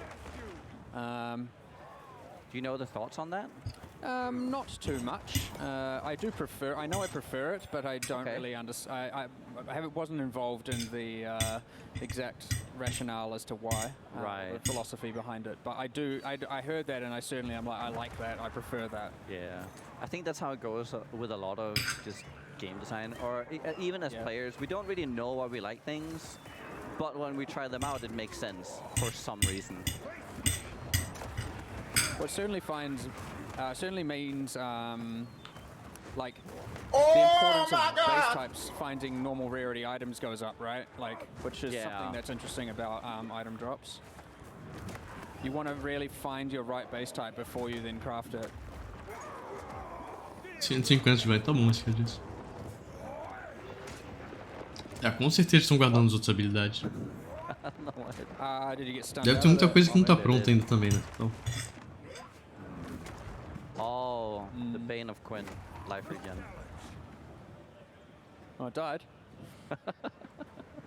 How are you finding Hoje é it so nugget. Oh, I'm liking Nada, it. uma nugget, brócolis, arroz e really, uma Coca-Cola que aí também, né? Veja bem. I played clans when they first came out, and they felt... Oh, brutal. That was... Oh, Frenzy on hit, of course. And they gave me... now back to the start of the area. Wait, oh no, do I have to do the whole thing again? Yep. Oh, jeez. I should have paid attention. You do have the same, so even though the area is... I have the same seed, so I can, but there's... Reset, you have the minimap revealed, so... Yeah. Different monsters, but Parece que tem the muito same aqui. terrain seed. Right. Okay. No, I really like the... so I played a lot of all the different characters as well, and they all feel very unique as well, which I really like. Oh yeah, that's definitely what we're brócolis é bom, going velho. for. Yeah. É saudável também. We are thinking about that when designing them, is how special does it feel to play, how does it feel different, how does it feel unique, and so far pretty good success I feel. Oh my goodness! It's a disaster. Keep rolling. Jump out. I'm off. Ah!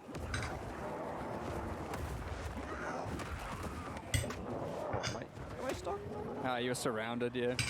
It does try to pathfind, but if it can't find a way, then you do get stuck. Oh, What the?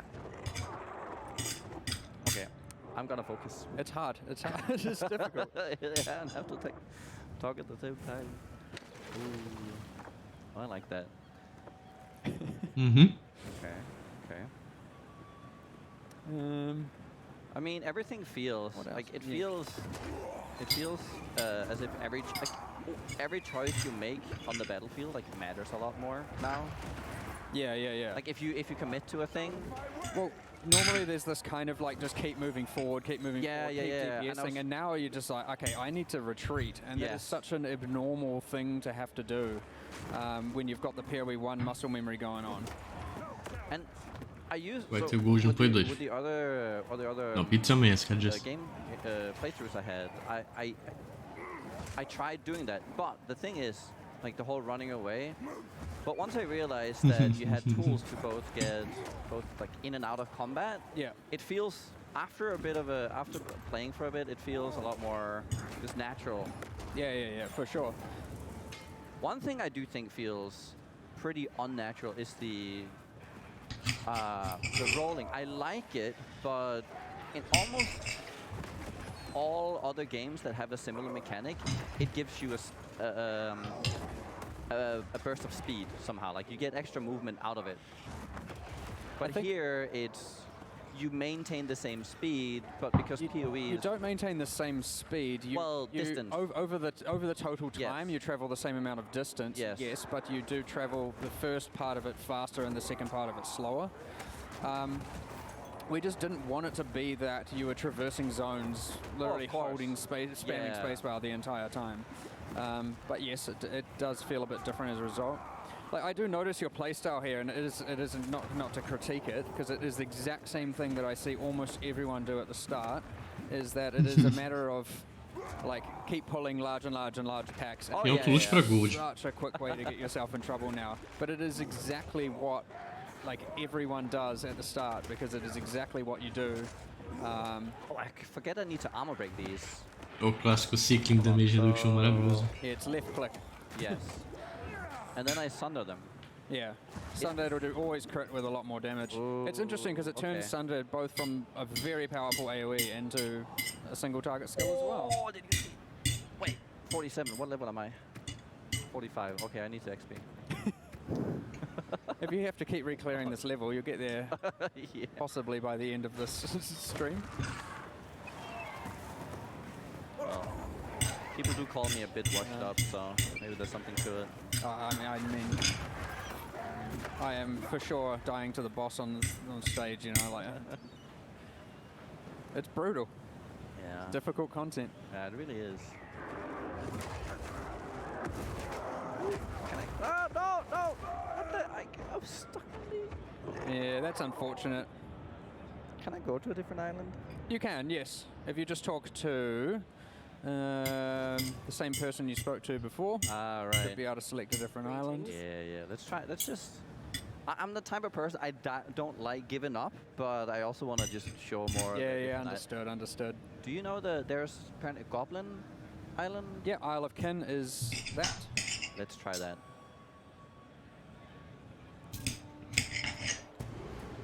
I like this island. Oh yeah? Yeah. Well, I like them all, I suppose, but... Any themes going on here? What do we got here? It's a kind of... It's an island. It's kind of meant to be like White Island, and it is very much... oh, so with sulfur and yeah, volcanic vents. That is so cool. And it's got this kind of goblin species that are inhabiting it, and they're mining the sulfite. Okay. I like seeing it when you can feel New Zealand within the game itself. We have a few areas that are like that. Yeah, the tropical island in particular is another island that like has a lot of the trees and bush of New Zealand on it. Oh yeah. So tropical island, not to be so quite different from the one you would see in PoE 1. Yeah, not the same.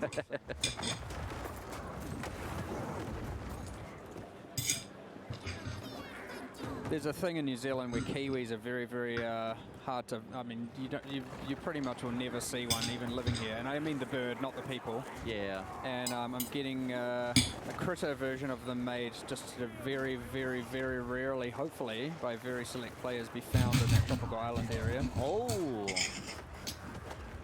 No need to keep it a secret because it's going to be hard enough to find them. Hopefully, as hard as it is in real life. Very cool. Oh, no. I don't want to die.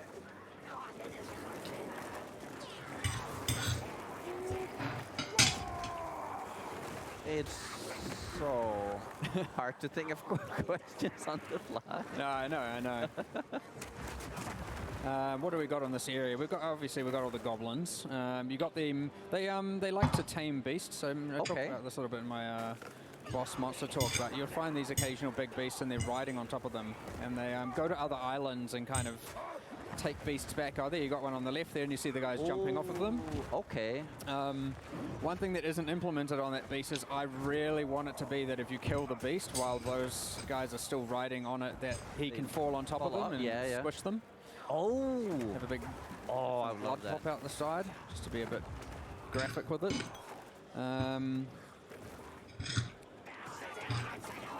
But yeah, I like these. I just like the audio and the sound effects they make as well. Yeah.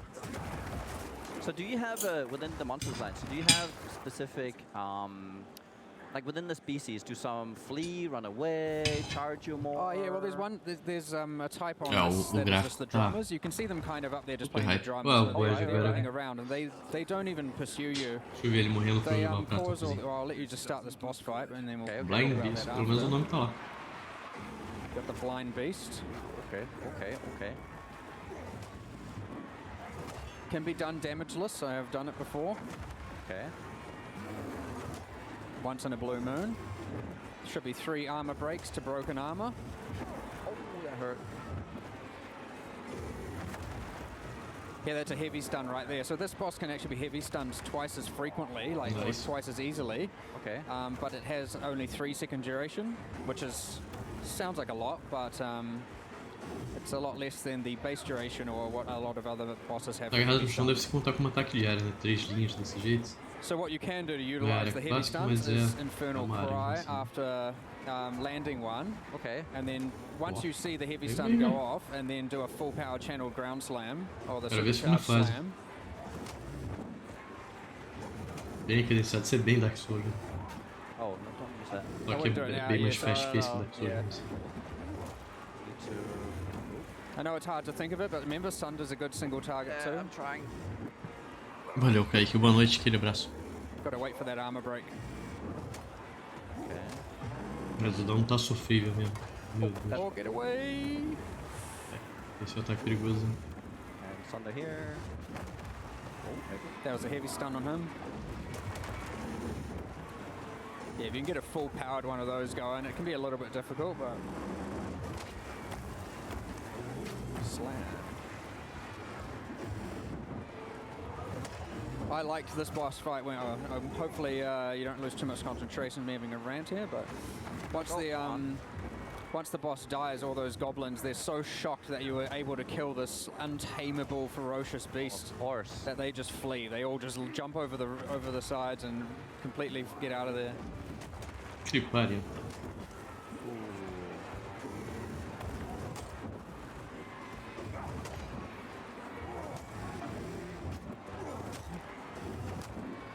I like the dodge on this fight a lot. Rapaz, jogos, Yeah. You can quite perfectly get armor break, dodge, armor break, dodge, armor break, dodge. The rhythm is just like... É o segundo que eu vejo chegar aqui, velho.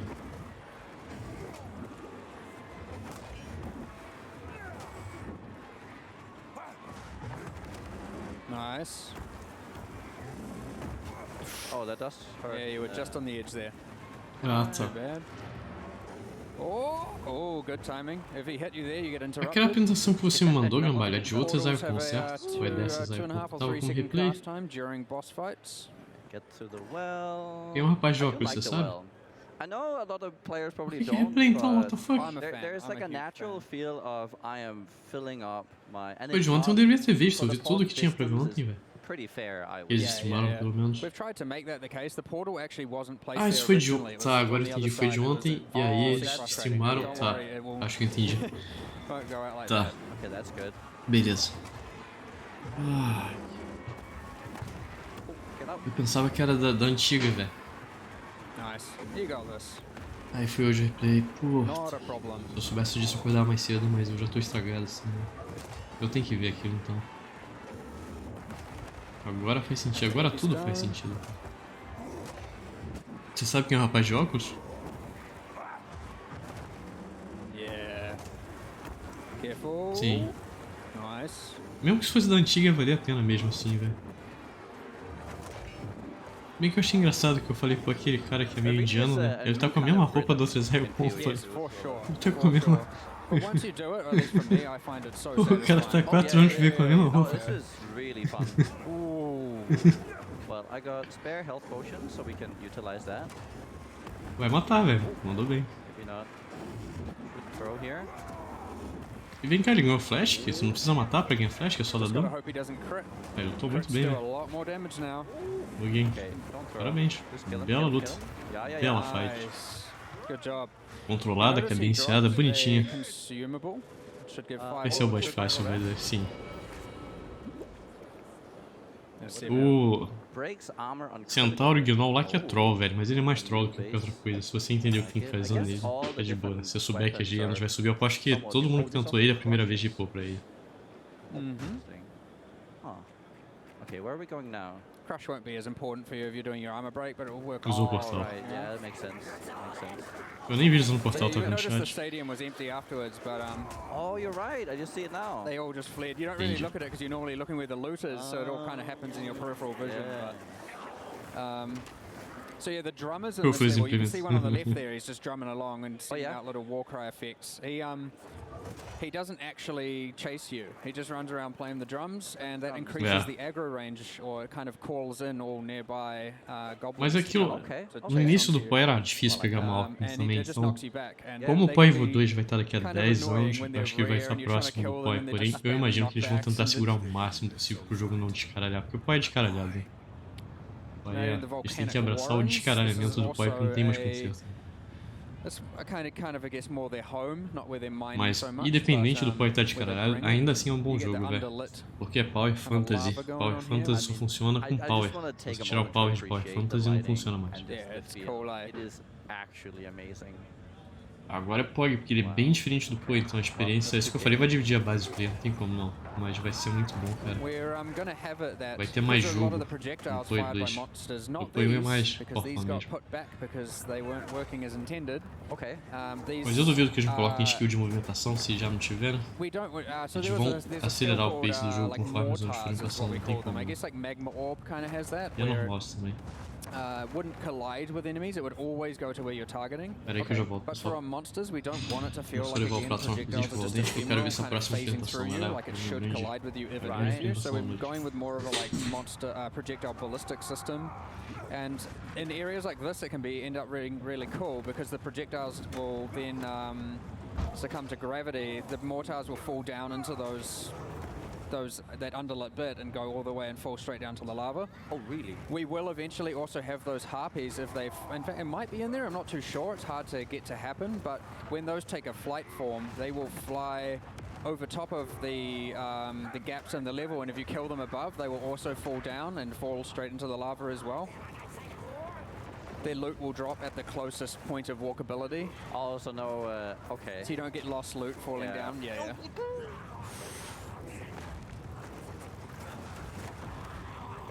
All these, you really have to be very careful with all the different monster types. There's definitely, I encountered one of them with the Huntress.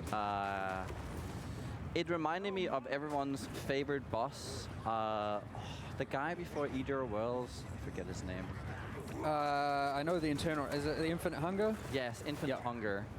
And he has the belly, or the when he does the out. And I pretty much just got one shot by that one, so that was fun. Sorry about that. I actually like this mod combination on this drummer. I find quite appealing because I can foresee the nuisance if you can get to it. This is totally one of my favorite mods ever in the game.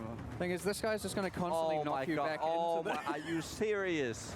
Thing is, you'll be trying to melee him, and he's just going to be constantly mana pushing. with a drummer. Okay. Yeah. Neon, come on. It's randomness. It wasn't my fault. Blame the random number generator. Oh, jeez. Okay. I guess we know we're in it now. What else is there going on with some of these? We have an interesting thing with monster behavior now, where we have what's called like secondary AI files. Okay. So normally an AI file is just, it comes with a list of skills, with weights, with conditions, and where they can use them. And we can have second ones that tick now, ones that are constantly ticking in the background, so that a monster can better react to what you are doing. And it can even interrupt its skills, so we're going to even have monsters dodge rolling to avoid your stuff as well. Oh, wow. Well, we're not quite there yet, okay. But... I think as a warrior, I would really hate that. But there's anti-ranged ones as well. It's more of an anti-ranged mechanic, to be honest. Okay, okay. We'll have them, like for dodge rolling, it's more of a dodge projectiles kind of thing. Right, okay. One example we have is it was in the keynote, there were these kind of ghosts that are going around kind of half invisible. And they do that when a projectile is flying at them. So they'll interrupt whatever ability they're doing unless you're close to them. If you're close to them, they won't do it. Oh. So it is an example of how we can make it better for melee.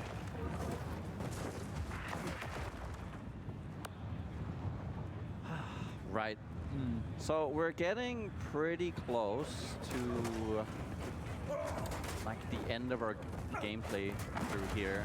Is there anything that you've been particularly proud of with all the monster design and everything? Oh, it's always bosses. Everyone who asks me what I'm most proud of is always bosses. I love them. I love designing them. I love making them. I love seeing them come together. The process of working with animators, audio, effects artists, concept artists, everything, modeling the whole way through it involves all of it, and it's such a cool process just going through all that. And then they come together and they're so epic. And then you get to make them kill people. Right. We do have to wrap it up here. Neon, it has been an absolute pleasure playing the game with you. Watching you play, yeah. Yeah. No. Final death that you send it off, yes. Yeah. It's been an honor. I am Noogie, joined with Neon, and yeah. Awesome. Hope you enjoyed the game. Oh, okay. We got a few more things.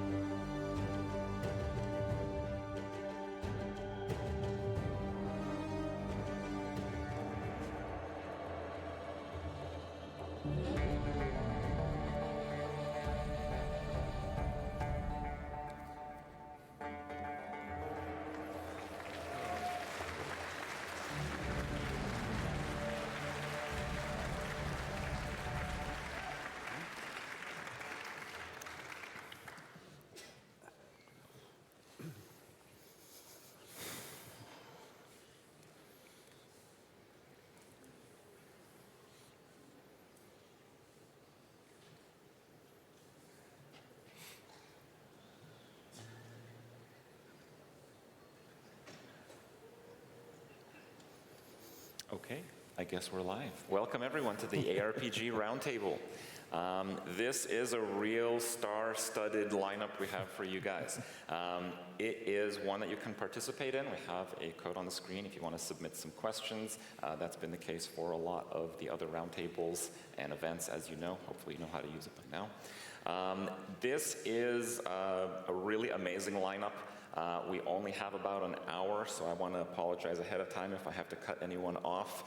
Ideally, we'd want this around 10 hours, but you know, we couldn't really make that happen today. So let's just do a quick round of introductions, but I do want to remind you guys, these are the real juggernauts of the ARPG scene. If you have enjoyed an ARPG game, most likely they have made it, or they have heavily influenced it. So I'm Crip, and we can go around. Perhaps with David, maybe you want to introduce yourself and talk about either a project you are working on or have enjoyed working on. Yeah, my name's David Brevik, and I've been making games for 30-something years now, long time.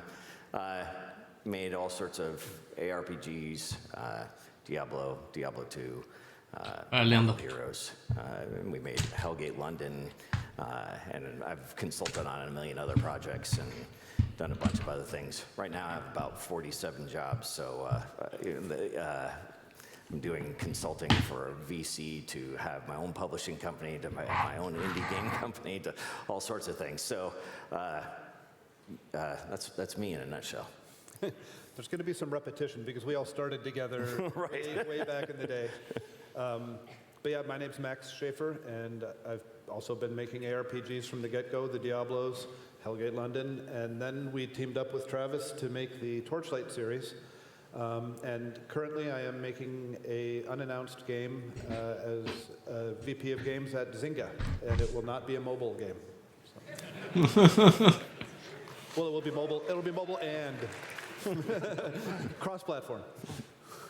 I'm Eric Schaefer, Max's brother. I made with these guys and these guys Diablo 1, Diablo 2, Hellgate London, Torchlight 1, Torchlight 2, Rebel Galaxy, and Rebel Galaxy Outlaw. I think those are the highlights of my career.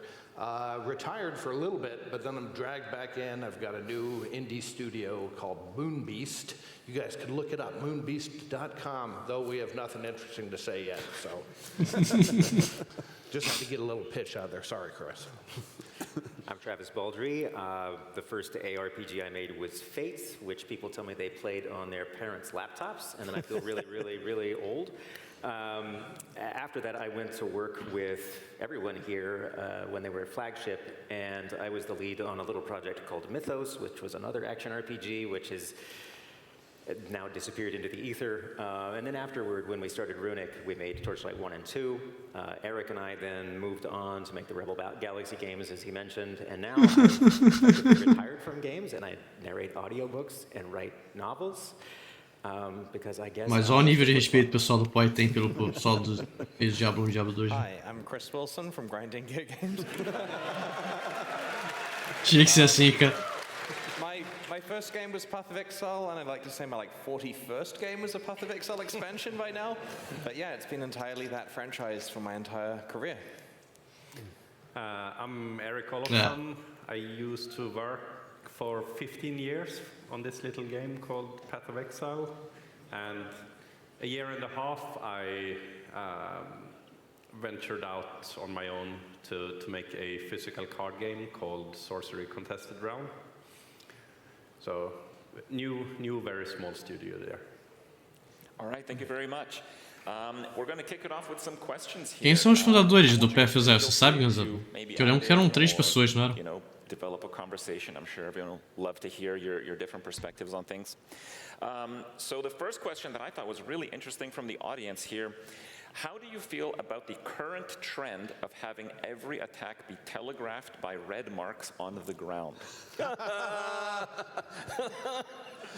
Oh, Max, we were just fighting over this the other week. Exactly, we've been fighting about this. I don't like it. I'd like to have the tell be the animation and the action and not some large piece of geometry on the ground. Sometimes you have to do it, and it should be subtle. I don't generally like it, though. I think it's a bad trend. What do you think, David? I disagree because I'm a systems person, but I kind of understand it, so we've. O cara tem piercing velho com essa idade. I think that making it a little bit less visible is acceptable. We've literally had this argument in the last month, repeatedly. I've never used it myself, but it's a valid tool. I like it in some games. I like the intuitive feeling of distances and feeling like I've gotten a handle on things, and having that innate knowledge without a helper, if I can get it. Yeah, we've tried really hard on Path of Exile to have things be visible on the screen as a real scene. Like, we don't do damage numbers and that kind of stuff because we want you to actually feel the visceralness of combat. And telegraphing is a lot like that, where while I don't work on fights that have telegraphed the text myself because I do items and stuff, my understanding is the team will telegraph through animation before they telegraph through effects where possible. Yeah, I would say that it's best to avoid it as much as possible and as long as possible. And there's a way to teach the players about dangerous attacks coming. So say in a level you can have small monsters do an attack that's similar compared to the boss attack that is. So you can kind of teach the player earlier about it, and that's kind of the good way of doing it, but it's also a very slow way that requires a lot of planning, so it's kind of understandable that you would use the red mark sometimes. Oh, dude. And don't do red is kind of my thing. Like, you can see things that are telegraphed, and it could be a subtle, in-universe color. Yeah. Now, everyone here has a lot of experience with the ARPGs in general. A lot of the questions we're getting have to do with É mais fácil desse jeito. Why is it that Dark Souls, velho. Dark Souls, o Sekiro então também maravilhoso. In your own different ways. How did it start? Started from playing a lot of games. Sekiro é super hard, né? Mas é maravilhoso. No, maybe it was high school, early college, I started playing a game called Rogue, where the term roguelike comes from. And then moved on to some other versions. People made similar kind of games. Moria, Umoria, Angband, NetHack, things like that, which were ASCII games where you were like the @ symbol attacking the letter K. And they had random levels and random items and stuff like that, and you leveled up, and I played that to death. And then so when we got together and we made our own studio, Você aprende com dor e sofrimento, Gambá. Mas você aprende. Gameplay that I had played for so long and kind of A Blizzard antigamente era lendária. Então, a época de ouro da Blizzard era esses caras no comando. But still keep a lot of the core, which was the random levels and the random items and all the different monsters that can show up and stuff like that. So that's really, I think, where it mainly comes from. Yeah, I think for some of us, we were kids playing Dungeons and Dragons with some level of ADHD where we just wanted to get to the killing, And at the time, our computer RPGs tended to be kind of story heavy and stat heavy, and you'd roll your characters, and it would be an hour before you got to kill your first skeleton. And we thought, we should be killing a skeleton within a minute or two, And so that was kind of one of our goals too, is just get to the action. There's plenty of time for storytelling, but you don't have to front load it so much. And then I think, Eric, you can talk about how we got the camera angle and the way we look at an ARPG. I'm going to skip that. I don't have to listen to my brother's question.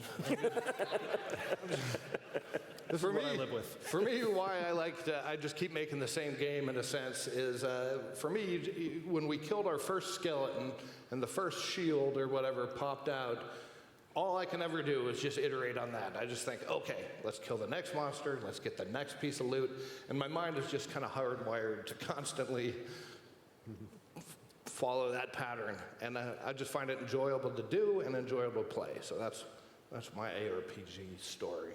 I think my first, as close to an ARPG as I could get, apart from NetHack, was Telengard on the C64. Avalon Hill put it out, and it had an infinite, randomly generated, deterministic dungeon. So it was the same every single time, but it went on forever.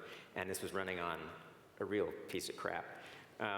And I was just kind of amazed by it. And it also just had a very weird sense of humor. Like, you would come across an elf and it would say, the elf likes your body and gives you a sword +1. It was, I still have incredibly fond memories of this game. I remade this game, I liked it so much.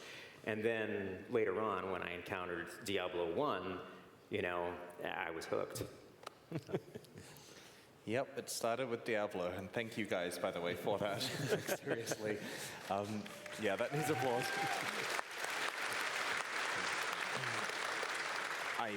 I played Diablo 1 obsessively until Diablo 2 was announced, and then I remember getting in trouble at high school for watching Diablo 2 trailers on the school computers where I wasn't supposed to be at lunchtime, and I tried to get the teacher who was throwing me out interested in it, but no, he wanted me to get out of there. And so, yeah, when Diablo 2 was released, I played it obsessively for a very long time. My friends will understand the degree of that obsession, and I took the game apart to learn exactly how it works, and approached Eric, who I met playing it, and Jonathan, who I knew from school, and said, we need to make a game like this. It's perfect, and you know, there's no sequel on the horizon, and there's millions and millions of players out there who want something just like this, and let's try to understand its essence as best we can, and you know, do our best service to the genre, and try to make some kind of spiritual successor. So it all started with your product. Oh. And thank you, by the way, for taking up the mantle so we can go on to other things. História é muito boa. Eric said most of it. It's just something special about clicking a monster, an item pops out, and you equip that, so you can click a slightly harder monster, and then everything sort of just goes from there. And there's something with the UI as well, where you just have the top-down camera, and everything is kind of simple and viewable, and just cut straight to the addiction, I guess. Well, once the monsters die and they drop their shields, the next step becomes, well, maybe trading it. We have a few questions about that, and I kind of wanted to tie in what I was still thinking. What do you guys think about gold and or trading in ARPGs? Well, I like trading. I think Chris and I have a little different views on this. We've talked about this quite a bit. I think that the easier it is to trade the item, the more you need something that restricts trading. So you can make that some sort of binding system, or the item can only be traded a few times, or whatever system you want, but the easier you make that, then the game loses a little bit about what it's about. So if you can get everything by just trading, then you lose kind of the point of the moment-to-moment combat. So it's important to have trading, I think, but if you make trading difficult, then it doesn't happen as often, and kind of is reserved for the players that are already really deeply into the game and can then use that trading, and they're getting enjoyment out of it in many other ways. So I think that I like trading, but you have to be really careful with it because it is kind of the opposite of the whole point of playing the game. Yep. As for gold, I think gold is important, but oftentimes people don't find uses for gold. So as long as you keep gold as an active resource that you can use, I think that I like picking it up. Yeah. Now my feeling on trading is that these are co-op games for the most part, and you're there with your friends playing, and you should pretty much be able to trade unbridled with them. But when you have a huge community of hundreds of thousands or millions of gamers even, and you have some sort of global marketplace for it, you get item gluts and it devalues it and you lose the experience, like you're saying, of the accomplishment of killing bosses and stuff. So yeah, with your friends, trade away. But once you have like an auction house, say, it can degenerate. I like collectability is a lot of fun. That's part of the loot game, and I love loot. So I think, and the collectability is enhanced by trading. It's not that cool just to have your own stuff. You want to be able to send it back and forth. But you know, I think that a lot of people would agree that like the Diablo 3 auction house sort of destroyed half the fun of the game. Com certeza. It becomes that's your way to get. Você pegava o item caralho que tem fora, vai ver no Auction House milhões de itens melhor que o seu. That's Não not vale the nada. fun way to get to loot. The fun way to get to loot is through the random rolls out there in the field. But so I'm mixed on it. I don't know if anybody will like my answer. I really don't like trading at all. I like action RPGs as just part of the joy of the randomization is just dealing with whatever the hell you were dealt. Yep. You know, what are the monsters, what is the layout, and what's the items that I get, and then just making the best of it. I love that sort of like, that essential essence to it. As far as gold goes, even if it's not relevant, I just like the ongoing dopamine hit of picking up gold. It's like Pac-Man eating pellets in the maze. I don't know, I just like it. It's like clearing the fog of war too. Yeah. It speaks to me at a deep level. Yeah, picking up money, you will never get sick of picking up money. I'm never tired of picking up money.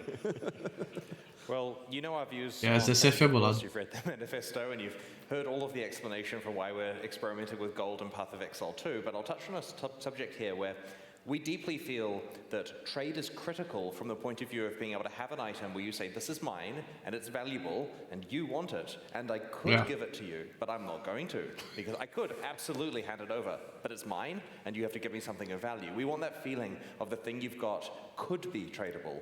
And to touch on what Travis said, there is something special about playing a game on your own merit, the solo self-found approach, and that's why, and I personally prefer playing solo self-found than playing with trade, but I would never make Path of Exile an entirely solo self-found game. And that's why the way we structured it is if you opt into solo self-found mode, you can opt out yourself or some of your items. So you can play and see how far you can get by yourself, and then when you find a mirror, you're like, time to trade, and then cut out your whole character. So we've got that compromise there where you can play without trade, but the game does have trade. Yeah, I'll just add a small thematic point about gold, where it's obviously good to have gold in the game because everyone knows what gold means. Like, it's something you want more of, and there's like all this history and everything attached to it. So it's perfect like that. You just need to make sure it's actually a little hard to get and you don't get too much of it. So a big part of trading just happens to get the high quality loot. And one of the questions we have has to do with how do you balance quantity versus quality, where they point out that both extremes seem pretty poor, but how do you land in the middle, and where should you? I think that for me, if quantity at some level becomes useless, like meaningless. And so if you have a lot of quantity, you're going to end up in a situation where you're just like leaving things on the ground all the time, and you start to, lose hope. Because as the things drop and it's yet another, whatever low level, just green or white or whatever your kind of lowest tiers are, it's just like, okay, that's not really helping me anymore. And then, and then you're just praying for that orange. I would rather get something where it's like dropping less often and having higher quality. Dropping less items and having higher quality ones show up every now and then than the other way around. Just a litter of items that are meaningless. So there is a delicate balance there because you also have to assume that people, especially at the beginning, that they don't have a lot of items and stuff like that. So, and then there may be systems that make it so that those items, the white ones or the green ones or the low-level ones, that there's ways to craft them up or do things with them. And then they start to have some value. So it all depends on your systems and how it works. But overall, I prefer to keep the kind of item stuff down, even though that's opposite of what I did in Marvel Heroes, which was loot pinatas. Or Diablo 2. Yeah. Yeah, which is like all sorts of showers of items. But yeah, that was so I think that keeping it down is kind of more my modern thinking. I kind of disagree. I kind of nice. I think it's really tricky. It's a delicate balance. There can be too much stuff, but eles ligam pro jogo, Roto. Aí eu trabalho. Toning down in Diablo 2 even. Let's stop dropping the whites and the grays and stuff. Or even, toning it back might be appropriate. But when you don't drop them at all, and all you're dropping is the greens or the blues or the yellows, it doesn't really make any sense. Why not then make them just all one color? Yeah, make the white ones better. Yeah, just make the white ones better if you're not going to have the different tiers. And so it kind of, the higher tiers lose their meaning if you're not dropping the lower tiers. I think with Torchlight, I did some pretty good work of making the mid-level magic stuff still appropriate. I kind of hope, I'm still working on it and I don't have a plan yet, but I'm hoping that we can make the low-level stuff still relevant as more than just trash items for sale or for breaking down. But I don't know. I think it's just tricky, and you just got to kind of play with it in the game to see where you find a good balance. It's hard to give a precise answer on this because it's really, really very feel-based. You just actually have to play the game and feel how it feels. Do things feel relevant or not? Do I have enough garbage so that there's proper contrast with the interesting stuff? Otherwise, I don't know. It's so feel-based. Yeah, because if you make it like some mechanic where you take all the white items and get a crafting resource out of them by breaking them down, it can become kind of a chore then. Like it's like, oh god, I got pets. Huh? But yeah, like I agree with you though. It's individual per game, and you just got to go with what feels good. And there's no perfect answer. I feel like we have a tradition now of leaving the white items on the ground after a little while. So sure. Yeah. There's an aspect of Diablo 2's itemization that I had missed when we initially did Path of Exile. And this is partly because we were trying to streamline things that we felt were unnecessary, which in almost all cases was a mistake. And it's related to when you actually look at the items that drop. Okay, for a start, a bunch of what you get on the ground is gold, right? We thought unnecessary, don't need that. And then you got potions, and we thought, aha, don't need those either. We've got flask charges, so that's all that gone as well. But they've also got ammo, like bolts and arrows. And we said, nah, just unlimited ammo. Who wants to go and buy more of these, right? So far we've eliminated like 40% of actual item drops by accident. Then you've got other stuff. Like you've got fulminating gas potions and exploding things and things you can throw and random spears and stuff that have quantity on them. And there's all this stuff, like literally exploding potions, which you're never seriously going to use, but they do represent some non-zero percentage of drops. And then you've got gems, for example, which are relatively common and get consumed in the hierarchy of stuff there. And you get to the point where when you include gold drops and stuff, like 60% of the items that hit the ground are not ones that you would actually classify as equipment. And we'd literally got rid of all of that. And so that means in order for Path of Exile to then feel like you're actually finding stuff in the regular non-ruthless mode, it kind of has to all be equipment. And I wish we had realized this from the start, because now we're facing the problem where players are trained that unless the screen is full of, an armory dropped on the ground for every group of monsters, that it's not enough items. So this isn't on the quantity versus quality spectrum. You kind of know our views on that, but it is an observation where I wish we had paid more attention to that rather than saying, we can do better. Yeah, it's a tricky conundrum that in the beginning of the game, you want to have very simple items that obviously become trash later on, but there's also part of the player progression to say that, okay, well, my character is a lot better now, and I don't care about these bad items. Like that's a sign that you became better. So that's something that you want to keep, but then of course, when you play the same game for 8 years, then you might not care about that initial sort of character development part of the first few hours. So then you have to introduce complicated solutions to solve that. I guess it never Ele é um dos fundadores. A bunch of stuff there. So I was probably responsible for the fields of junk more than almost anybody.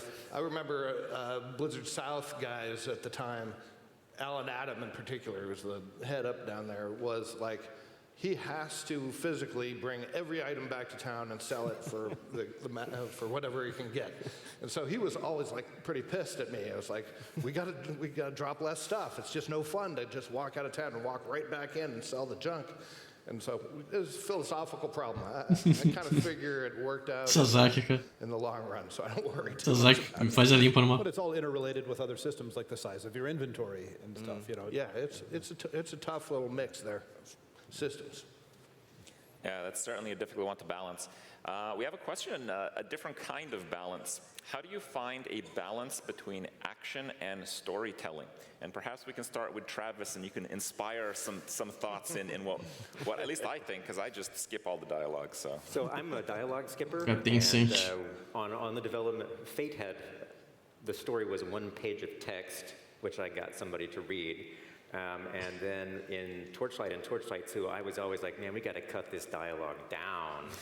You guys in your lore, just set it to the side. I just want to be beating the crap out of things. Now I write books, and I don't really know how to reconcile those two things because it doesn't make any sense at all. But I was always very much that you can't require me to read the lore to play. And I talked to some designers who also did tabletop.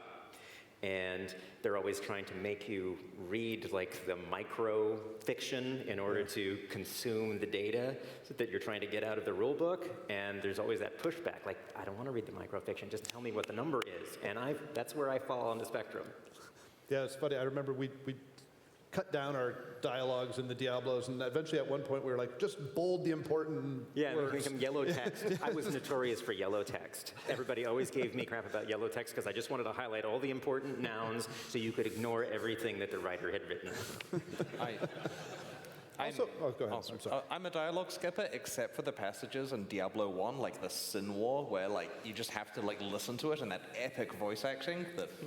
It was so good. Was that Bill Rover? I can't remember. Yeah, Roper did some. I suspect it was mostly the Blizzard film department guys coming up with the actual that. But I think it's very sparing in Diablo 1. We never hit you over the head. There was just a few incidents of it, so that was what made it bearable. And it was nice. It was a break. You know, the cinematics were a break from the action and gives you a sense of progressing on to the next thing. Yeah, so I like those. I just don't like it while I'm playing. You know, I don't want to get up to a boss and have him start into a long monologue, you know, before I have to kill him. Just let me kill him. Yeah. But just development-wise too, we made the Diablos and the Torchlights with almost no story at all. The story was kind of so the world building, the lore, that was deliberate, kind of the back stuff. But the story and the text were really not part of the development at all. So I often don't know what the hell's going on in my own games. People ask me questions, and I'm like, I have no idea. It's about the vibes. Yeah, vibes, not text. How about? I'm interested in Eric's perspective here. Well, when it comes to dialogue specifically, we actually discussed this a little bit backstage early on, so I guess it's important to all of us here. But it's more is not necessarily better, and it's a lot about condensing it down because everyone wants to get back to clicking the monsters to see what pops out of them. So it's kind of about trying to get as much as possible into something as short as possible, and then even working with things like the tone of voice of the NPC and like what type of greeting words they make, and try to get as much as possible out of those small things. And, you know, to some extent, you're the story. You know, your path through it and the things you do and the items you find and the build you make, that's the story, you know? Yeah, you don't want to write it too much for the player. Right. Right. So it should be in their head. We have over time cultivated an audience of players that want as much deep depth and stuff to discover in the dialogue, and will play to seek out the Easter eggs and find it. And we make sure that in addition to making sure the dialogue is as skippable as possible for like 70% of players, we have lots of stuff for the other 30%. And so we try to give our dialogue team the resources they need. Eu gosto de And lore, you velho. do storytelling with the environment that you're passing through and the things that you see and stuff. It doesn't have to be a dialogue that plays out really slowly when you're trying to get back to clicking. I played some Diablo 4 and said, I'm going to watch all of this cinematics and listen to all the dialogue just to see what kind of storytelling they do. And again, I really enjoyed playing it, but I was about 10 minutes before I was just escaping through the... I used to always think about adding like a sum it up for me button when people were doing dialogue, and then they would just interrupt and say, okay, let me just sum this up. And then I would get like the digest in character. It's perfect.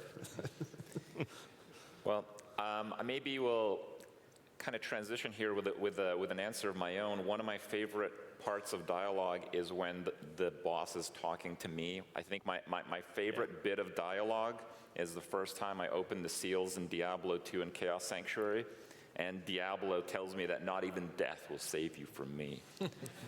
That's the dialogue I like. Yeah. And with that in mind... Quick and to the point, though. You know? Yeah. With that in mind, why don't we just go around and you guys can maybe talk about your favorite boss in any ARPG with the consideration of dialogue as well. I'll give a quick start here because it kind of inspired my own thing, inspired myself, and that was the butcher in Diablo 1. Damn it. It just, I wanted to get what everybody was going to say. I'm grabbing it.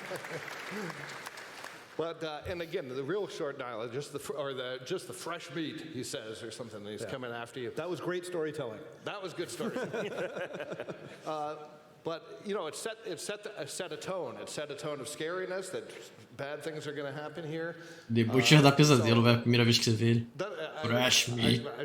What the fuck? Sala cheia de cadáver pendurado no teto. There was no such thing as an ARPG boss. He was sort of the first ARPG boss, I guess.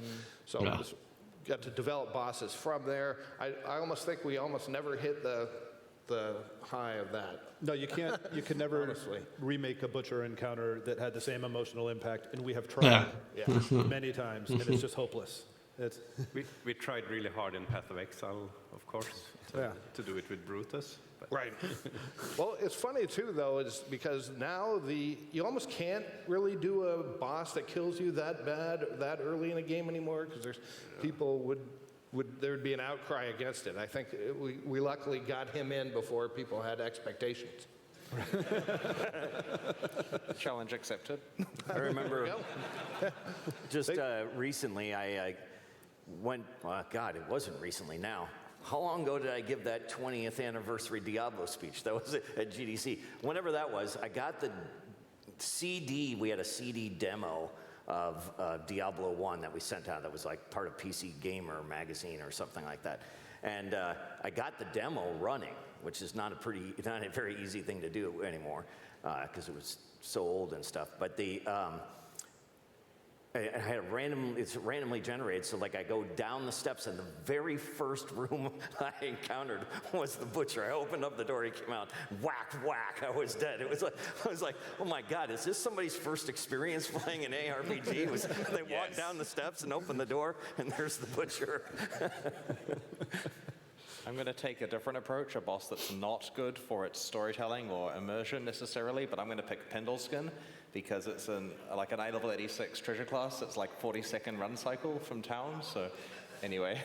All right, I'm going to bring up Telengard again because it was in the early days, they really did not have like level bands set up for the creatures that could show up in the dungeon, so you could start Telengard, walk one square away from the entryway, and a level 30 dragon Tem 7 zoadas, fire on you.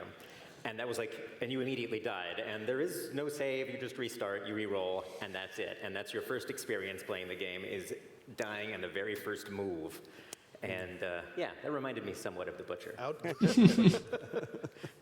Well, when it comes to boss and getting their loot, an interesting part of it is the Magic Find attribute that's showed up, I would say, quite successfully in most of the games that you have made. What is your take on Magic Find as a stat or an attribute in an ARPG? I loved it just as bit of a counterbalance, kind of a, well, I'm going to take the magic find, but it's a trade-off from important stats and other things. It was simpler back when I was playing with that in the Diablo 2 days. I know you guys working with that, do all kind. There's I don't know. That's all I have to say, I guess. Yeah. 100%. That's how I feel. Yeah. I mean, it's an affix usually, so it comes at the expense of something else. So it's a trade-off. I mean, it seems it's great for late game play when you've kind of done the game a bunch of times. And hey, let me take it. It's a little more of a challenge, but a little better loot seems to be a great thing for people to keep playing the game forever. Yeah. When you're down to hunting items in a game, it really feels like a fun one to get. Yeah, I just really liked Magic Find back in the Diablo 2 days because you made a trade-off between absolute killing speed and sort of toughness with Magic Find, and then with the goal, of course, being to get as much wealth as possible at the speediest speed. One of the things I liked about it, too, is you really just have to take it on faith, because I don't know how many people are writing down their drops and seeing, did I really get a 3% increase in Magic Find? How well is this really working? Yeah. Absolutely, I made a database for Diablo 2 to make sure that it was working. Those diminishing returns calculations, which are well documented, formed the basis of Path of Exile's diminishing returns calculations for Magic Find. And they are important because your absolute character power has many axes before they diminish, whereas Magic Find diminishes with just one value. So you do have to make sure you manage the math with that, and there are trade-offs. Right. All right. A different angle on this one. So what is the smallest addition or change that you have made to a game that gave you the most amount of joy? Maybe you can start this one, David. Jeez. Changing Diablo from turn-based to real-time. That was a good idea. So I No have a good começo de example tudo. of that. It was in the Diablo 2 Lord of Destruction expansion. Like at the very last moment, we said, hey, you know what would be cool? Throw a couple of, we had hirelings, but just throw a couple soldiers out there fighting the monsters before you get out there. And it just felt so cool to go out and see, like, hey, I'm not alone out here fighting. You know, because a lot of times, like, what is everyone else doing? You know? And it, like, finally it was a sense, okay, there actually are some other people out here helping out the cause. You know? Right. They still don't give you a break in the store, though. Yeah, you're saving us, but I'm going to charge you for this weapon. I don't think it's not that little a change, but I think Dave's brother Pete back in the day suggested the socketable item. Yeah. Let's put a gem into an item. And that kind of, that expanded things in a big way. I mean, went a lot of systems on top of that, but I think that was the first great little brainstorm. Right.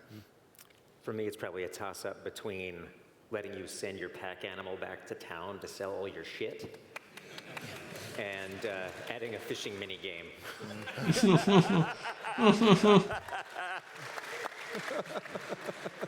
I was going to joke fishing as well, but in Fate, that was not actually a joke. There is a mature fishing game that's actually very cool.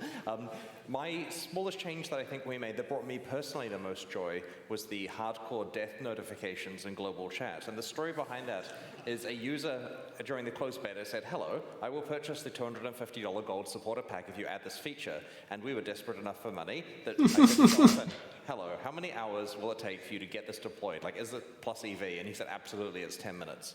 And so we made $250 for 10 minutes work. Nice.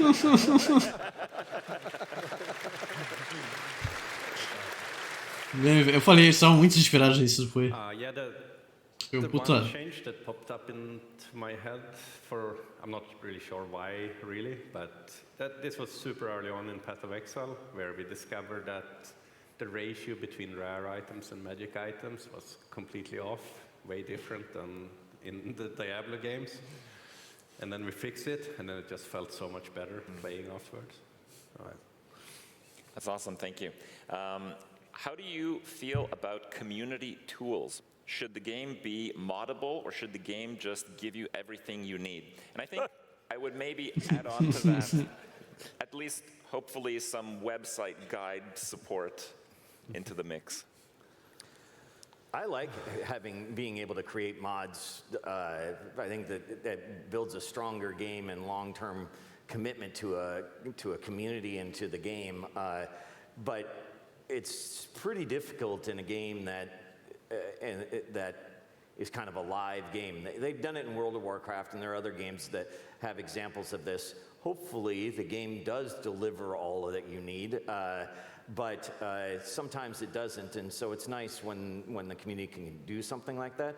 It's just kind of, you have to be real careful about what you expose through those tools and what information they can garner, because you're going to end up in a situation where people get big advantages from using particular mods and stuff, and then you kind of get, I don't know, a community that can have some toxicity with, hey, you aren't using this mod, then you're not elite, and all these kind of things. So there's definitely a balance you have to reach.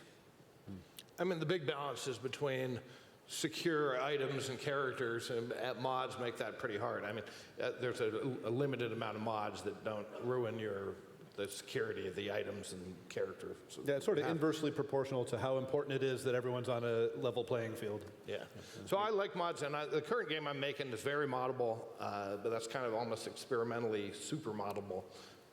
So right now I'm leaning into it, but I can see it both ways. But purely selfishly, I love modability because I spent so much time tearing apart other games and using other mod kits and seeing how things worked, and that was just like a real source of joy for me. So when we made Torchlight and Torchlight 2, we released all the mod tools, and it was definitely complicated for Torchlight 2, and it's nowhere near the complexity, and it doesn't have to deal with the issues that you're bringing up about long-term balance on a game that's a live service. Torchlight 2 was multiplayer, but it was just peer-to-peer, and we knew going in that that was just going to be one of the limitations. And, but again, purely selfishly, I love to tear things apart. I love the idea of moddable action RPGs. Like, I would love to make a single-player, very moddable one. I don't know if the business proposition is as easy as the live service one. We have to deal daily with customers that are upset because they lost their items due to various things involving third-party programs, right? Like, if the modding ecosystem for online games means that to have the best gameplay experience, you've got to install stuff, which could potentially steal your credentials. And people fork these and insert bad software, and it's really sad when we have to tell users, we're really sorry, we can't do anything, that was your fault for installing the virus. And so we would rather that the modding ecosystem didn't involve people pasting their PHP session IDs into arbitrary websites or downloading executables they run on their work computers and stuff, but you know, gamers want every advantage they can get. I'm a huge fan of modding, as most game developers probably are, and one point here is that when we got a job application at GGG, and they have, like, you look at modding experience before, like, academic credentials, basically. So get into modding, I guess, if you want to get into the games industry. That's probably great advice. How do you deal with every character being the one true hero in a multiplayer scenario? You don't. Suspension of disbelief. Kind of an example of that, not exactly, but we ran into an issue in the end of Diablo 1, you jam this gem into your head, right? And you're... Spoiler alert. Oh, I'm sorry. Best moment in gaming. And it's a long story, I won't get into it, but that was sort of thrust upon us by the Blizzard film department in the day, who sent us the movie of that's how your game ends. And we didn't really have enough time to change it. And we grew to love it, actually, but at first we were kind of shocked. Wait, that's not... But in any case, what I was getting to is, when we were started Diablo 2, for some reason, the Blizzard South guys thought that everybody should start the game with a gem in their head, like you were continuing from Diablo 1. So that's like, it doesn't even make any sense. Like, everybody you run across was the guy that killed Diablo, so that's exactly the kind of problem you're bringing up. So like Dave says, we just ignored it and just moved on. Yeah, there's only one universe, and that's the one that you're playing. Right? Well, digitally. That milestone moment, though, at the end of Diablo 1 was the point when I realized that media can have a twist at the end. Like, it was impactful. Foi muito foda, afinal, Diablo 1. Loved it in the end. Yeah. All right. If you Eu had comecei a to gostar de play LoL. one game for your entire life, what would it be? And to specify, you can mention a specific league or patch cycle in it. mean, for me, it's not an ARPG at all. I play Civ 6 just relentlessly. So I'm happy with it as is. I would just go with that for the rest of my life, and I'd be okay. For me, it would be Minecraft. Honestly, I just make myself a nice little castle and look at the sunset.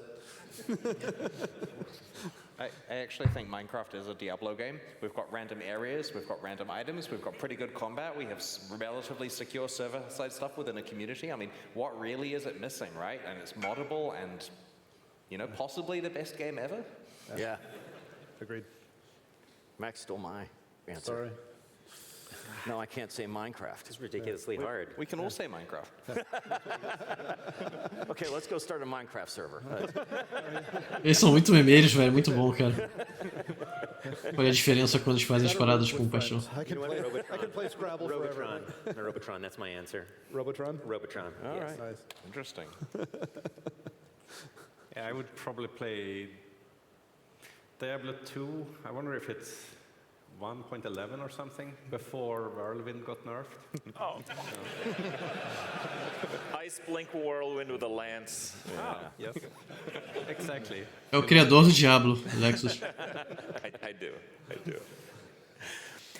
So one of the game genres that has been coming up, it's kind of the Survivor series. We've got a lot of questions from you guys about your thoughts on Vampire Survivor genre. There's a number of games. I don't know which one really defines it, but these games have similar elements to an ARPG. Yeah. But they're not quite exactly like it. What do you think? David made a blend between Diablo and a survival game, yeah.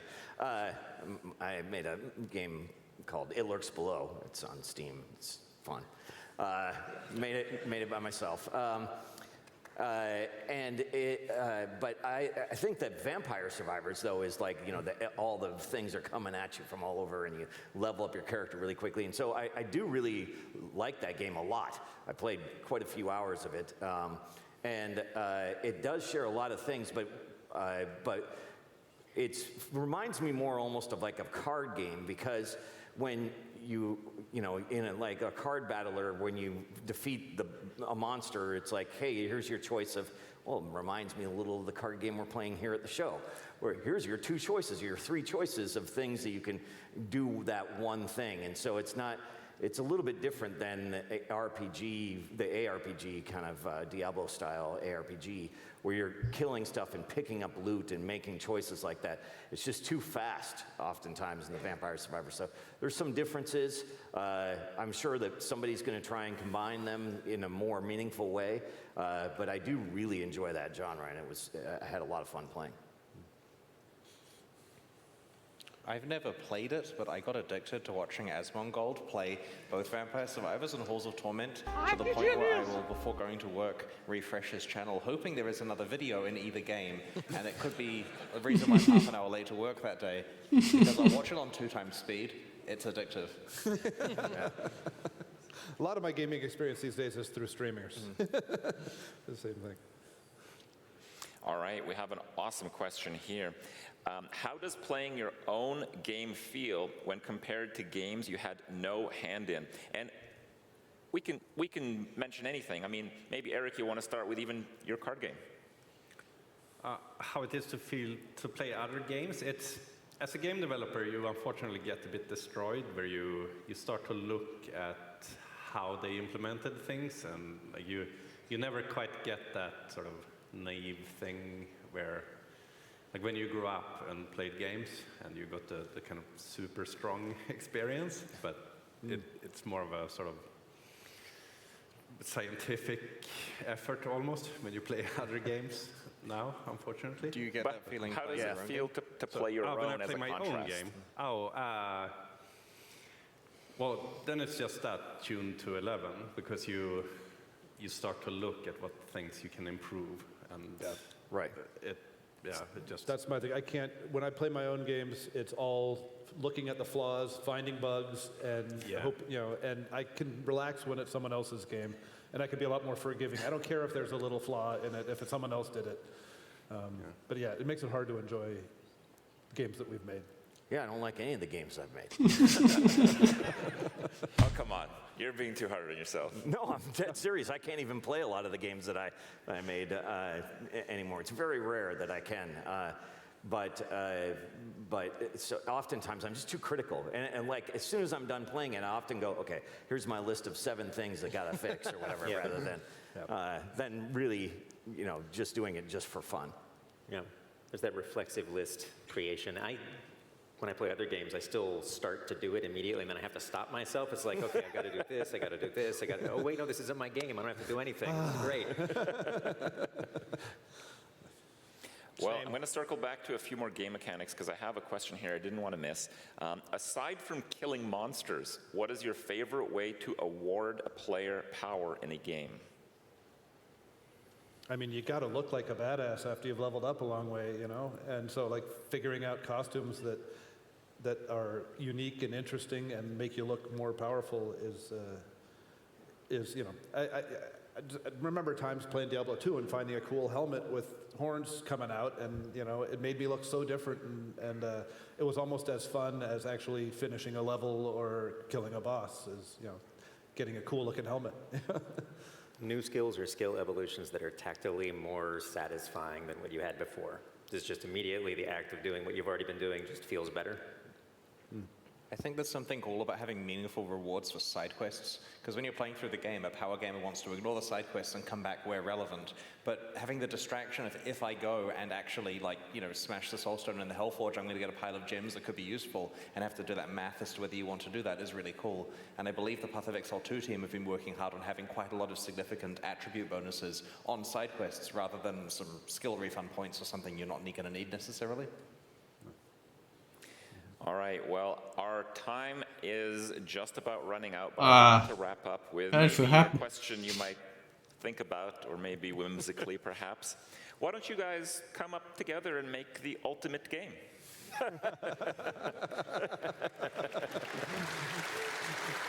Seria pog. It's a hell of a group. Yeah. I think, we could do it if the personalities didn't clash too much. Yeah, this is my brother. It's very hard to work with a sibling. But yeah, no, I mean that. I'm in. Pog. We've collaborated so much over the years in terms of sharing stuff, and we got David on as an advisor for helping us with our Chinese launch and so on, and we are sharing ideas and showing each other what we're working on, regardless of whether it's for the same company or not. So our DNA is spread across all the games we've worked on. Yeah, it happens automatically anyway. Yeah. And you get more games if we spread out a little bit. You know, I mean, if we did that, it would be like one quality game. Though. Well, thank you all so much for this awesome ARPG roundtable. Round of applause, guys. Thank you. Big Pog, olha a diferença, cara. Do que a Blizzard se transformou. Os caras eram um puta nerd. Eles queriam fazer um jogo pica. Apesar de que eles não gostam dos próprios jogos por causa disso que eles falaram, né? Eles ficam vendo erros, eles não conseguem jogar pra relaxar. Pô, aqui vai a melhor parte do dia. Deixa eu ver quem queria comprar aqui. Tá.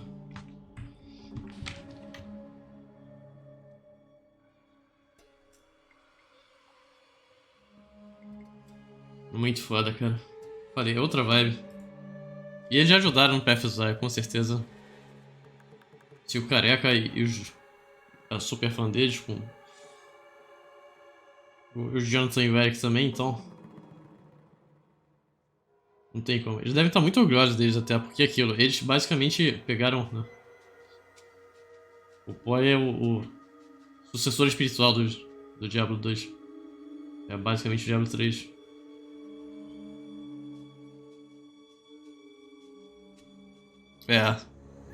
Eu adorei a camisa da Blizzard, cara, porque realmente a Blizzard antiga era lendária. Mas eu não sabia dessa história, eu pensei que eles se importassem com o lore, pelo visto. Quem realmente fez o lore do Diablo foi só um outro departamento e tá lá, velho. Eles não ligam pro lore. O que é uma pena, cara, porque esse plot twist do Diablo 1 pro Diablo 2 é muito foda. A história toda do Diablo 2, né, do Wanderer, que é o seu personagem no 1 se transformando num Diablo, né, e fazendo toda a peregrinação dele. Aquilo, a história será que o PFZI foi a mesma coisa? Deixar a história pra um departamento qualquer e foda-se? Porque seja quem for que fez a história do Poi é muito boa, cara. Mas ela não se conta muito bem, o que é esperado também, porque quem joga jogo de action RPG, ele quer ação mesmo, quer matar bicho, pegar loot, foda. Que nem Sasaki, eu não li, não lerei, velho. Tem a menor ideia do que tá acontecendo, quem ele é. Mas pra mim é dar uma liga. Eu gosto de RPG, né? RPG... Mesmo Dungeons and Dragons, que é focado em combate, ainda assim precisa ter uma história boa também. Não só, sequestraram não sei quem, aí tem 3 salas com Goblin, tá lá. No início é assim, né? Porque no início você tá assimilando o RPG, mas se você jogar RPG por 10, 15, 20 anos, uma hora você quer um algo a mais. Esse algo a mais que vem normalmente é a trama, velho. E quando tem uma trama, fica muito melhor, porque você já fez milhões e milhões de combates, entendeu? É algo que você ainda quer fazer, mas você já não é mais a mesma vibe do que as primeiras aventuras que você jogou de D&D. E aí esse algo a mais, quando entra, fica muito foda, velho. Porque você passa realmente a criar uma história, e você não sabe pra onde a história vai. Aquilo, o Luke, né, o mestre da mesa lá, que mestra pra gente, ele gosta muito de plot twist. Muitas vezes você vai ajudar alguém e o cara é um vilão, velho. Ele te fez de trouxa. Aí você fica, what the fuck? Então tem as coisas muito interessantes, velho. E é isso também, né, galera? 15 mil horas depois você quer uma coisa a mais, né? Exatamente, só que você tá vivendo aquilo. E semana que vem vai ter o jogo e você não sabe o que esperar, você não sabe o que vai acontecer.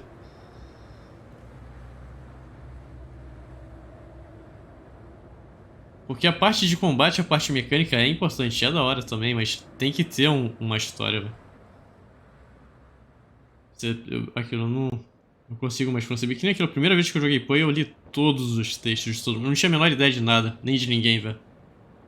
Então era até difícil de assimilar. Falavam de K1, falavam do Lion Lai. Eu falei, que porra é essa? Quem são esses caras? Por que eles tretaram? O que tá acontecendo?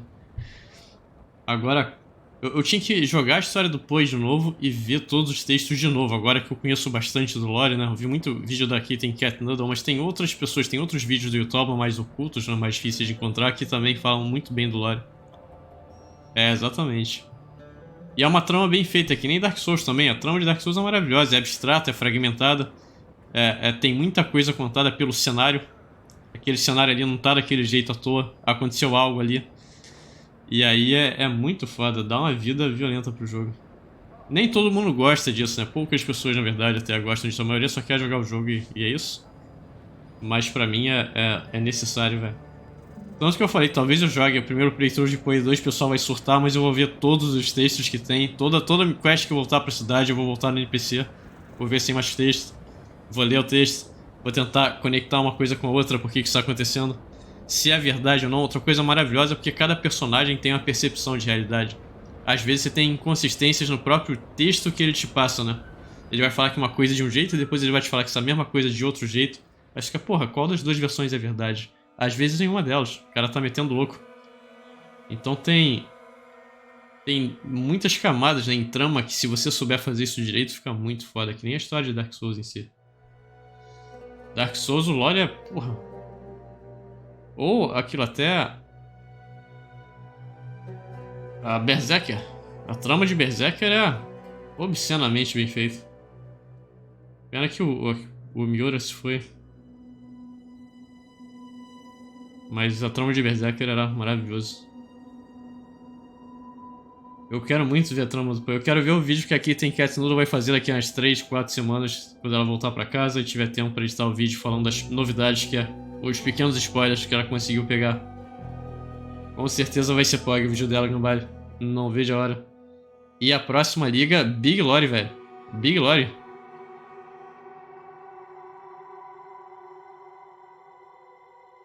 Esqueci o nome dela, velho. Deusa dos mortos dos Karui, velho. Qual é o nome dela? Hinekora. Hinekora, velho. Primeira aparição de Hinekora também. Era um personagem lendário nesse jogo há muito tempo. Finalmente um deep dive na história dos Karus, com certeza, Gambari. A história dos Karus é pog também. Eu gosto mais dos Marrakef, velho. Pra mim, Marrakef é muito pog. Mas Karui é muito foda também. Todas as histórias são muito bem feitas. A história de Kaon é muito triste. A maioria das histórias do jogo é muito triste, porque eles pegaram essa vibe de Dark, que veio de Diablo, né? A história de Diablo também é uma história muito Dark. Não só a minha história em si, né, do Wanderer e tudo mais, mas as histórias em volta do Diablo também são muito tristes. Mas é muito bom também. Deca, quem? Pog, cara, Big Pog. Eu tenho que ver isso aqui também. Eu acho que eu vou streamar amanhã, Gambale. Eu acho que eu vou streamar isso daqui amanhã. 3h30, 6h30, 3 horas, velho. 3 horas só de boa. E depois eu jogo um pouquinho e tá lá. E semana que vem, de segunda a quinta-feira, eu não vou streamar. Vou tirar umas férias de 4 dias. Eu volto na sexta, talvez no sábado. E eu vou me preparar pra liga, né? Então eu vou... minha semana de férias. E depois, quando eu voltar, vai ser pegar os challenge e testar a starter, velho. Esse primeiro é mais pros nestos. Tô lá, velho. Rendering. Ah, tá. Não, rendering é... Tá, entendi. Mais técnico, né? Mas esse é POG. Com certeza esse é POG, velho. E item design eu também quero muito ver isso aqui, velho.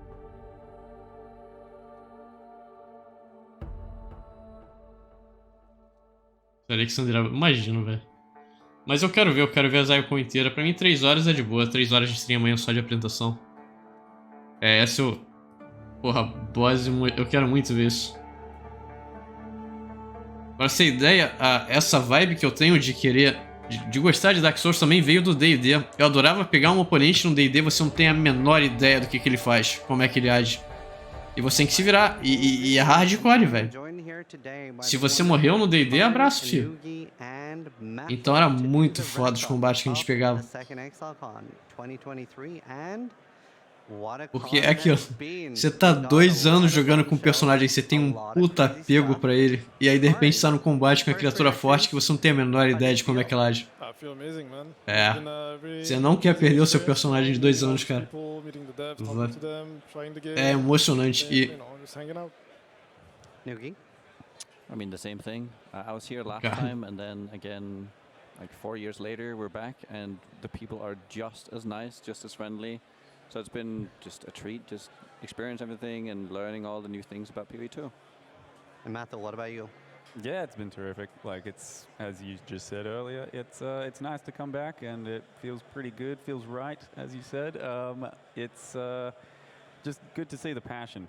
You know, convention like this is kind of rare, where it's just for one game specifically, and everyone has that same thing in common.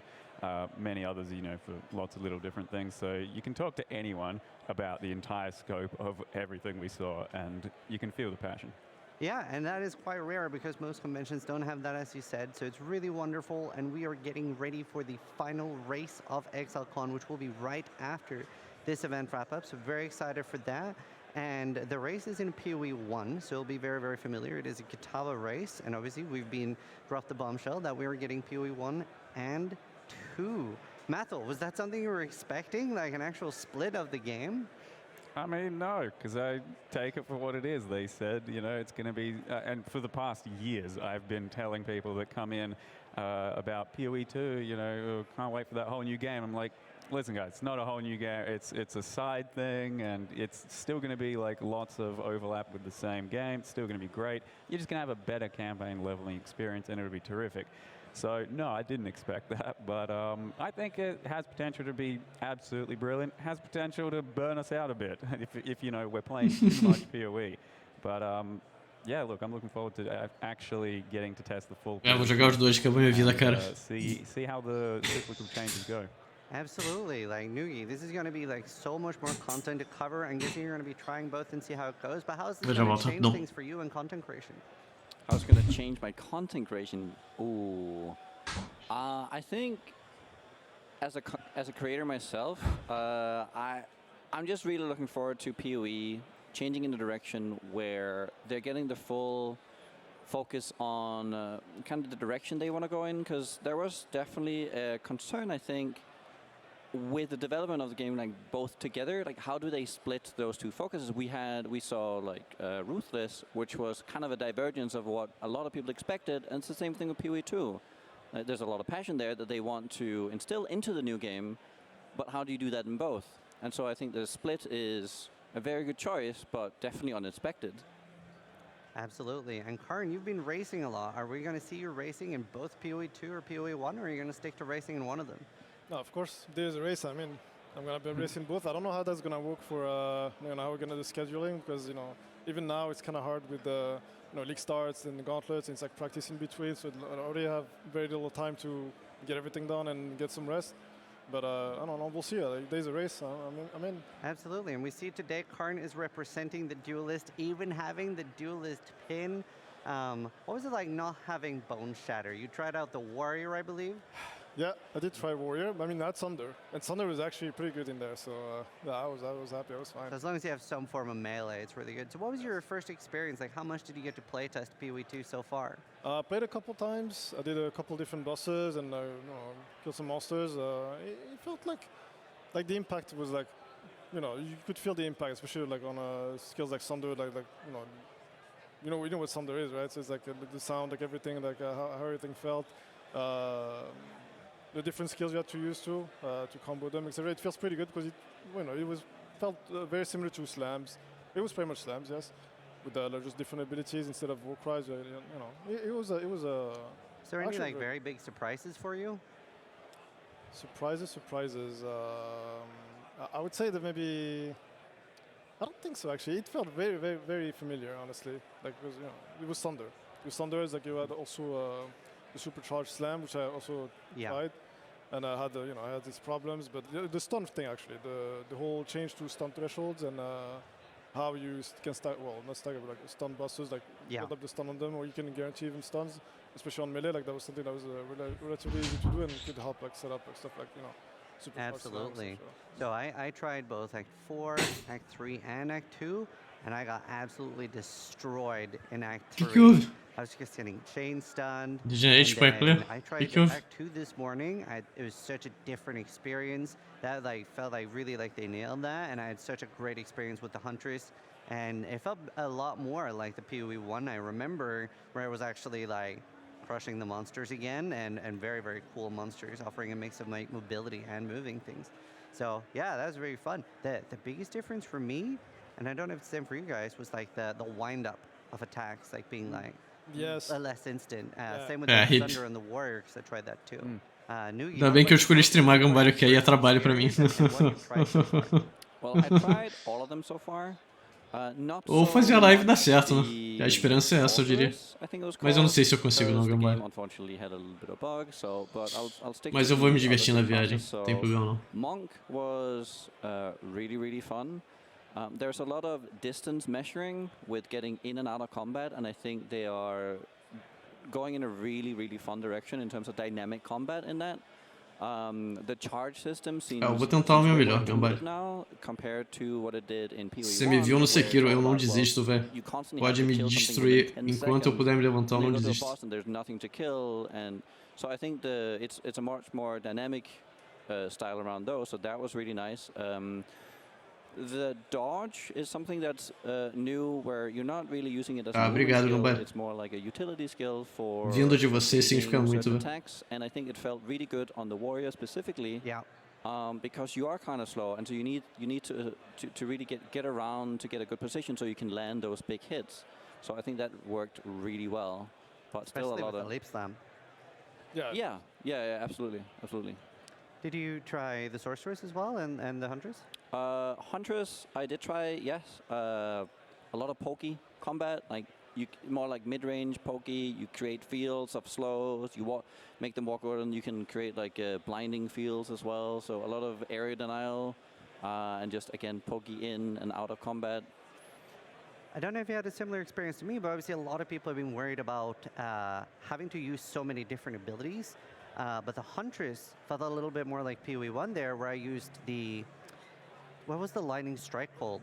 The one where you throw the javelin. Lightning spear or something. Lightning spear. Gambale, stream de Gambale é sucesso, velho. O nível de jogo que você tem, Gambale, é obsceno. So that's like a reassuring thing for those that are worried that you're going to have to cycle between like 8 abilities now.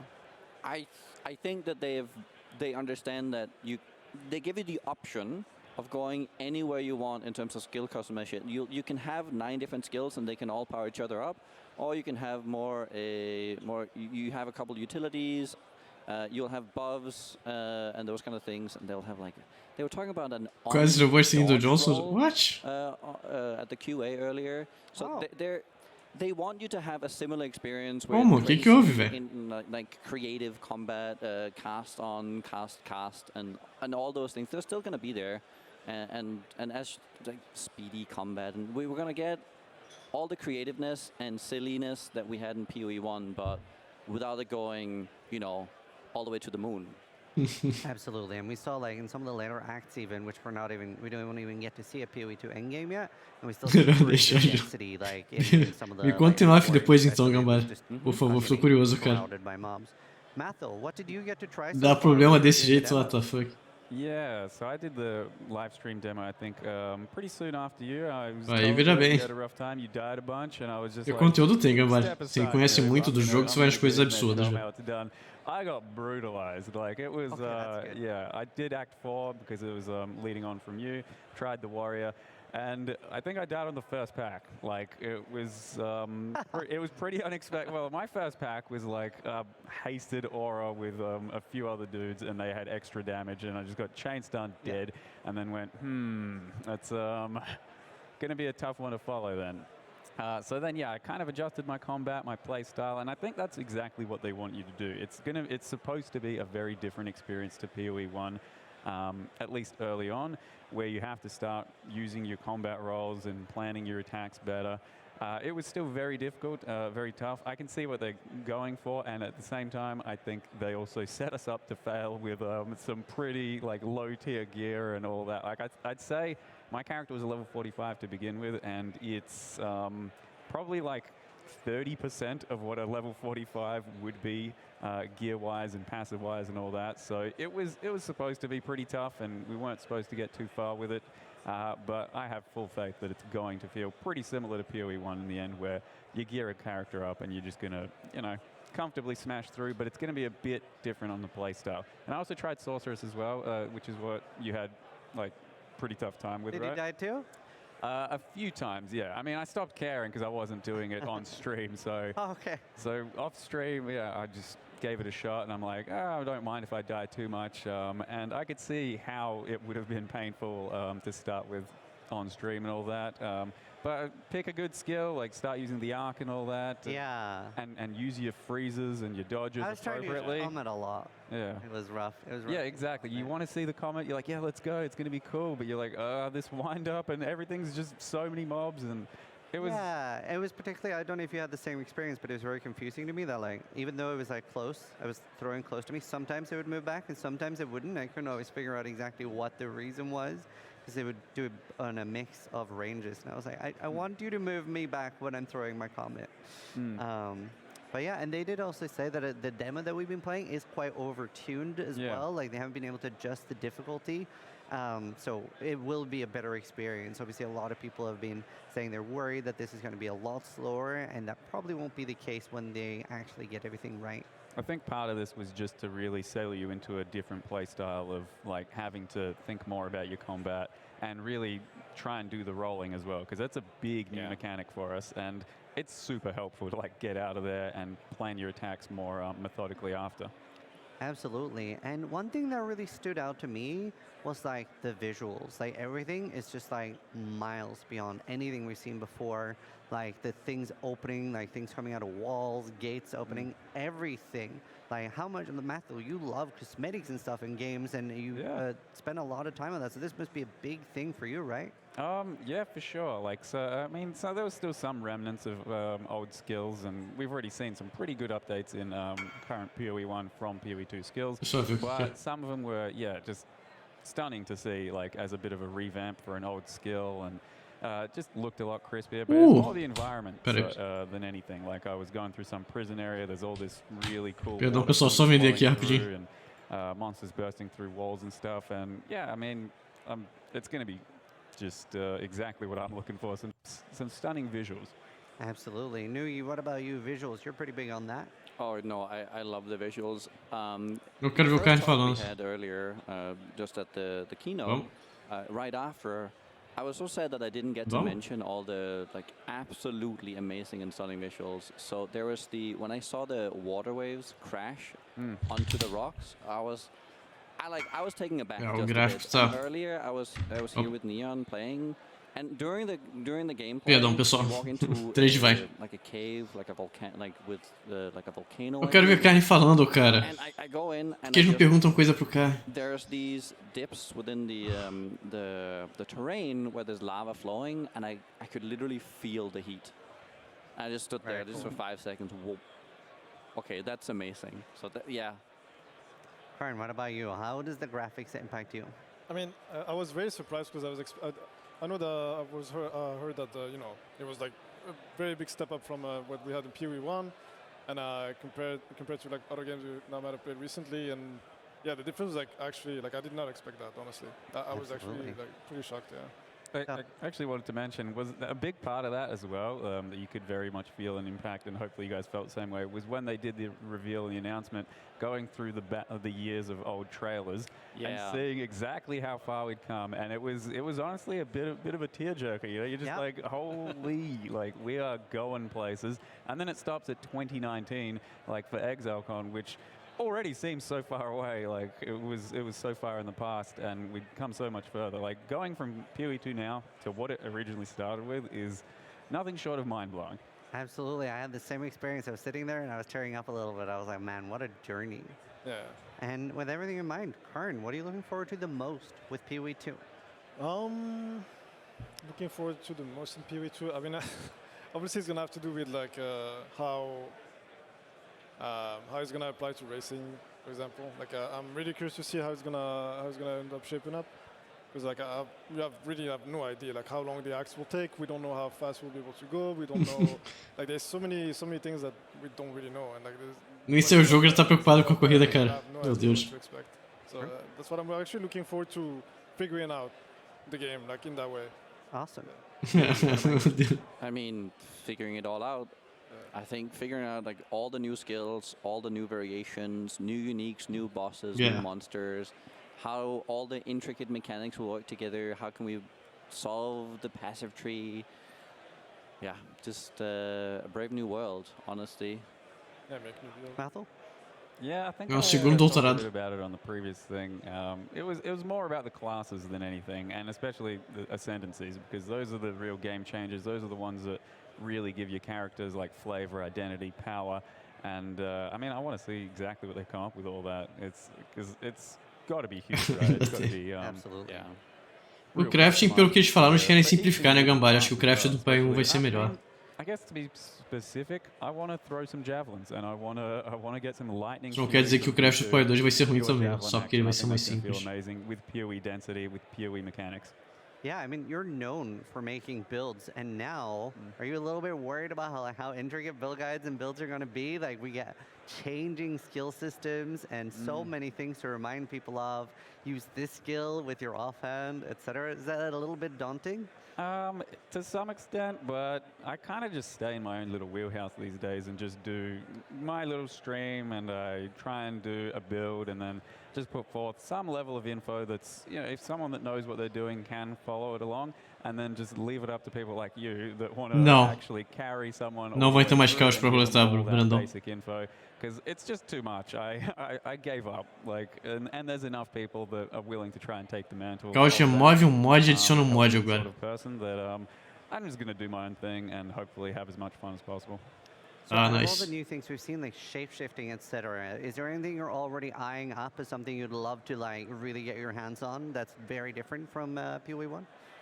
I don't really go. I don't think I look that far in advance for the future. I mean, definitely just all the new weapon systems. So javelins are being one of them. Yeah. We saw like a teaser during one of the tomara, Gambale. trails, like. Eu não tenho problema deles deixarem o craft mais simples, mas ele tem que ser bom. Você tem que realmente conseguir fazer, né? It was live streamed. It's good. Okay. Yeah, I'll watch it later. Conseguir craftar a parada. Tem que ter mirror também. Se não tiver mirror é triste, tem que ter mirror. Não sei, Gago. Alguém viu alguma coisa sobre mirror? Personally, what I really want to do, Druid. Like I've always wanted shapeshifting. Just sounds so fun. And I really hope, what I really hope PoE 2 brings is some form of like a animal summoner. That's something I always felt like missing a little bit in Path of Exile. It's always been like undead minions, etc. I really hope we get to see some wolves, eagles, stuff like that. I mean, surely with the name. Eu acho que vai ter, velho. Or like the new resource. Extremamente icônico, tem que ter. Yeah. It lines up perfectly with the druid, no? Yeah, but Spirit isn't like druid specific, right? It's for everyone. No. Yeah, but they are talking about it. It is also for summoners. O símbolo do Poe é um Mirror of Calandra. I really like the Spirit idea. That's something like, it sounds so nice to like have something specific for managing your mana that you don't have to like compromise. I think that's a really cool idea. Maybe we'll see more Archmage in PoE2 as well. Oh, I hope so. Yeah, for sure. Nugi, what about you? How does this like, what build do you want to do? What build do I want to do? What build? You have to I just want to build defense. You just want to build defense. That's important. I think you've got to build defense, right? Yeah, no, I think that's so. the thing. Oh, yeah. No, this definitely. place for sure. This place for sure. You can't beat this, you know. Well, I'm sure like you will be dodge rolling around everything and ignoring defense as much as possible. Yeah, man. 4K live dodge rolling. That's all it takes. 4K methyl build. I remember back in the day it was a 3K methyl build. It's always been the bare minimum. That's like, if it lands at 4K, then so be it. That's just a random metric, but it's always the bare minimum to get by. And it started to raise over the years, and then it came back down as we got better defensives and better like ways of dealing with damage. So then it came back down to 4K life meme builds again. Karn, Lord of the Bone Zone, should we even ask? What are you looking forward to play in PoE2? I don't are know, you just hoping there's a Bone Zone? This is really tough, man. I don't know. I'm thinking about playing Sword. No, I'm just kidding. I'm not going to play slams. I'm going to be slamming because they're back. But, like, I tried Sunday. Sunday is actually really good, at least in the demo. So I'm really looking forward to, especially with what the weapon system is going to imply. To be able to be swapping weapons, having different setup for single target and for clear, which is one of the things that are kind of a problem sometimes if you want to play a meta character. Your skill can be very, very good at clearing and very bad at single targets. So that's going to fix that problem. It's going to give a lot more variety to what meta abilities we can use. So I'm looking forward to that a lot. Awesome. And as a final topic, we have the race starting in around 4 minutes. We have Tai23HE, I Am Exile, Tai Killer, and Havoc616 all competing. Quem vai ganhar, pessoal? A lot of money, really. Façam suas apostas. Race. Que tava race. Interesting. So we'll start off with Mathul. Who do you think will win? Oh. Who would you like to win? I'm not super invested in the races. They're great right here in ExileCon, like actually being here with everyone, crowd reaction, all that. It's actually quite a vibe. But look, I probably want Havoc to win. I don't know who will though, because they're all really good at this point. From my understanding, they're all kind of on a level playing field, and it's just whoever has the better day or the better run of the time. But I know what it takes, and I know that Havoc's been grinding, so I would like to see him win. Awesome. Yeah, he's been working really hard. I've barely gotten to see him. He's just been practicing away. Nugi, what about you? Same question. I hope it's going to be a tie. Tie? One of the Wait, two? are you saying, are you hoping there's a tie between people, or are you hoping one of the ties wins? No, I hope it's gonna, a tie between the ties? So they've been practicing. Yeah, that would be great. Yeah. A tie. Yeah, a tie. Okay. Yeah, that's one. Oh, thank you, ele quer o teu. Thank you. Practicing a lot, trying to get one of these as well, so you know a lot of what it takes to be here. Yeah. Who do you hope wins? It's too hard. Like I have ties to everybody, but Tai in this race, like Exile, Tai and Havoc all good friends, and I want like either would win. Either winning is would be good for me. Like I would be happy for either of them. So like I can't really pick one. I would say I would say Tai. Let's say Tai. Yeah, it's a tough one, obviously with knowing everybody, etc. But I would say I hope Tai Killer wins, especially because he came last time after getting Tabula. And he's even been using the name Tabulast as his name. So I think it's like Tai Killer or Havoc. Tai. I think Maravilhoso, cara. Exile maybe has an edge. Tai. Prediction or what? I think Exile is going to win, but he's been winning too much. That's why I hope Tabulast will win. I think Exile is definitely the favorite for this. Yeah, absolutely. But there's one thing though, is he's never played on stage before.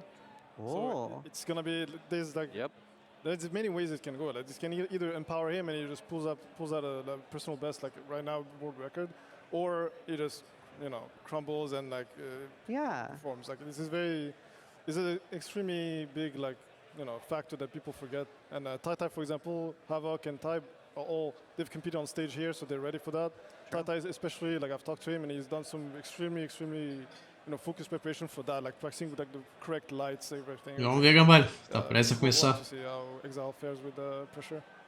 Não sou o maior entusiasta nessas corridas, mas você deve gostar, né, Gambale? Você também tem... Você deve estar quase no nível deles, Gambale. Se eu praticasse, você podia competir com eles, pai. Mas é obsceno, né? É um nível obsceno. Minimamente controlados. É. Titan Killer é realmente... And on Twitch. So thank you for watching. Try to die less than I do.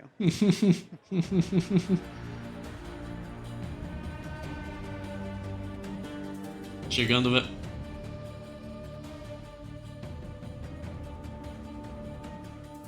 Temos aí... 9 minutos, velho. Tem tempo.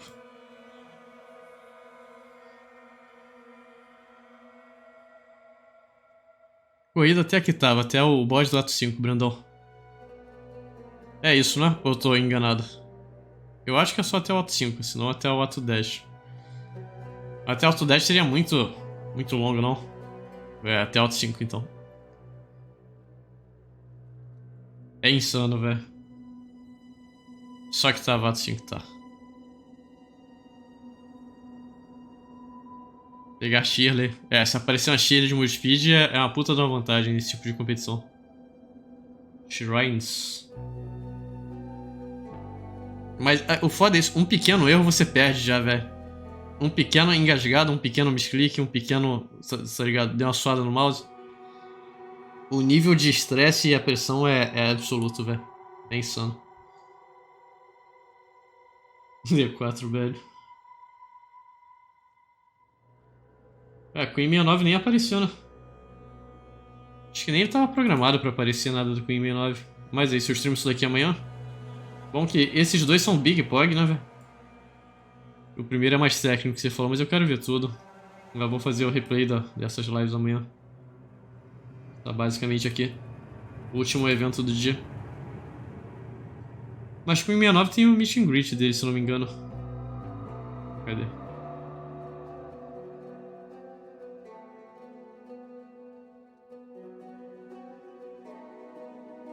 Esse evento aqui foi bom, evento de sentar, velho. Só foi. Cadê? Aqui o rendering aqui, velho. Não dá pra passar tudo. E item design. Não teve nada com o Queen 69. Não tinha um meet and greet dele? Eu lembro de ter visto. Será que ele não foi? Mudou de ideia?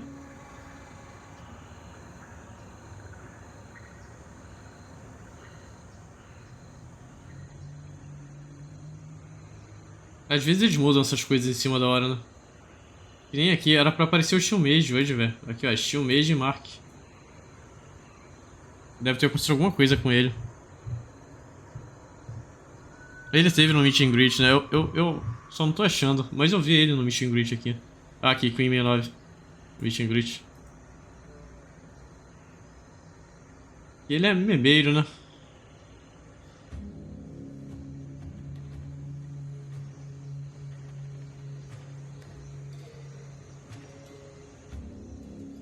Uma memory do Ainha? O que eu saiba é só andar com a PT, Gago. Quando a besta for capturada, né? Pelo host da party. Aí cada membro adicional da party tem a chance de pegar ela também.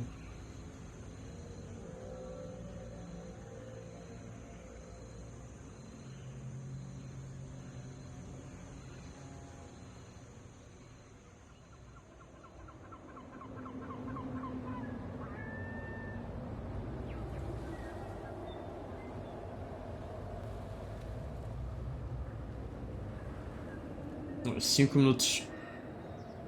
Curva.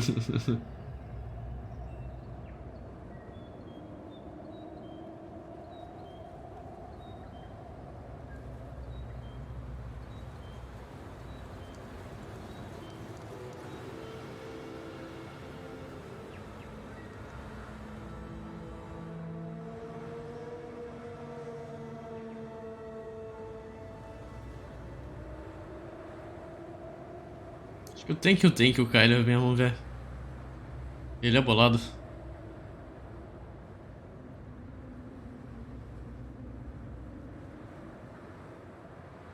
Gambalho no nick.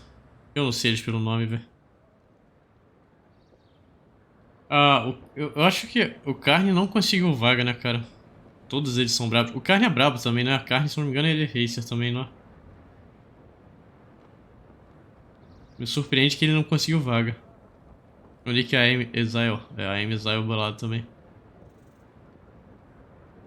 É insano o nível de habilidade. Eu não consigo, cara. Não sei se é a idade. Eu gosto de jogar mais lentamente o jogo, cara. Até na primeira campanha do início de liga, eu ainda assim eu levo tempo pra pegar suporte.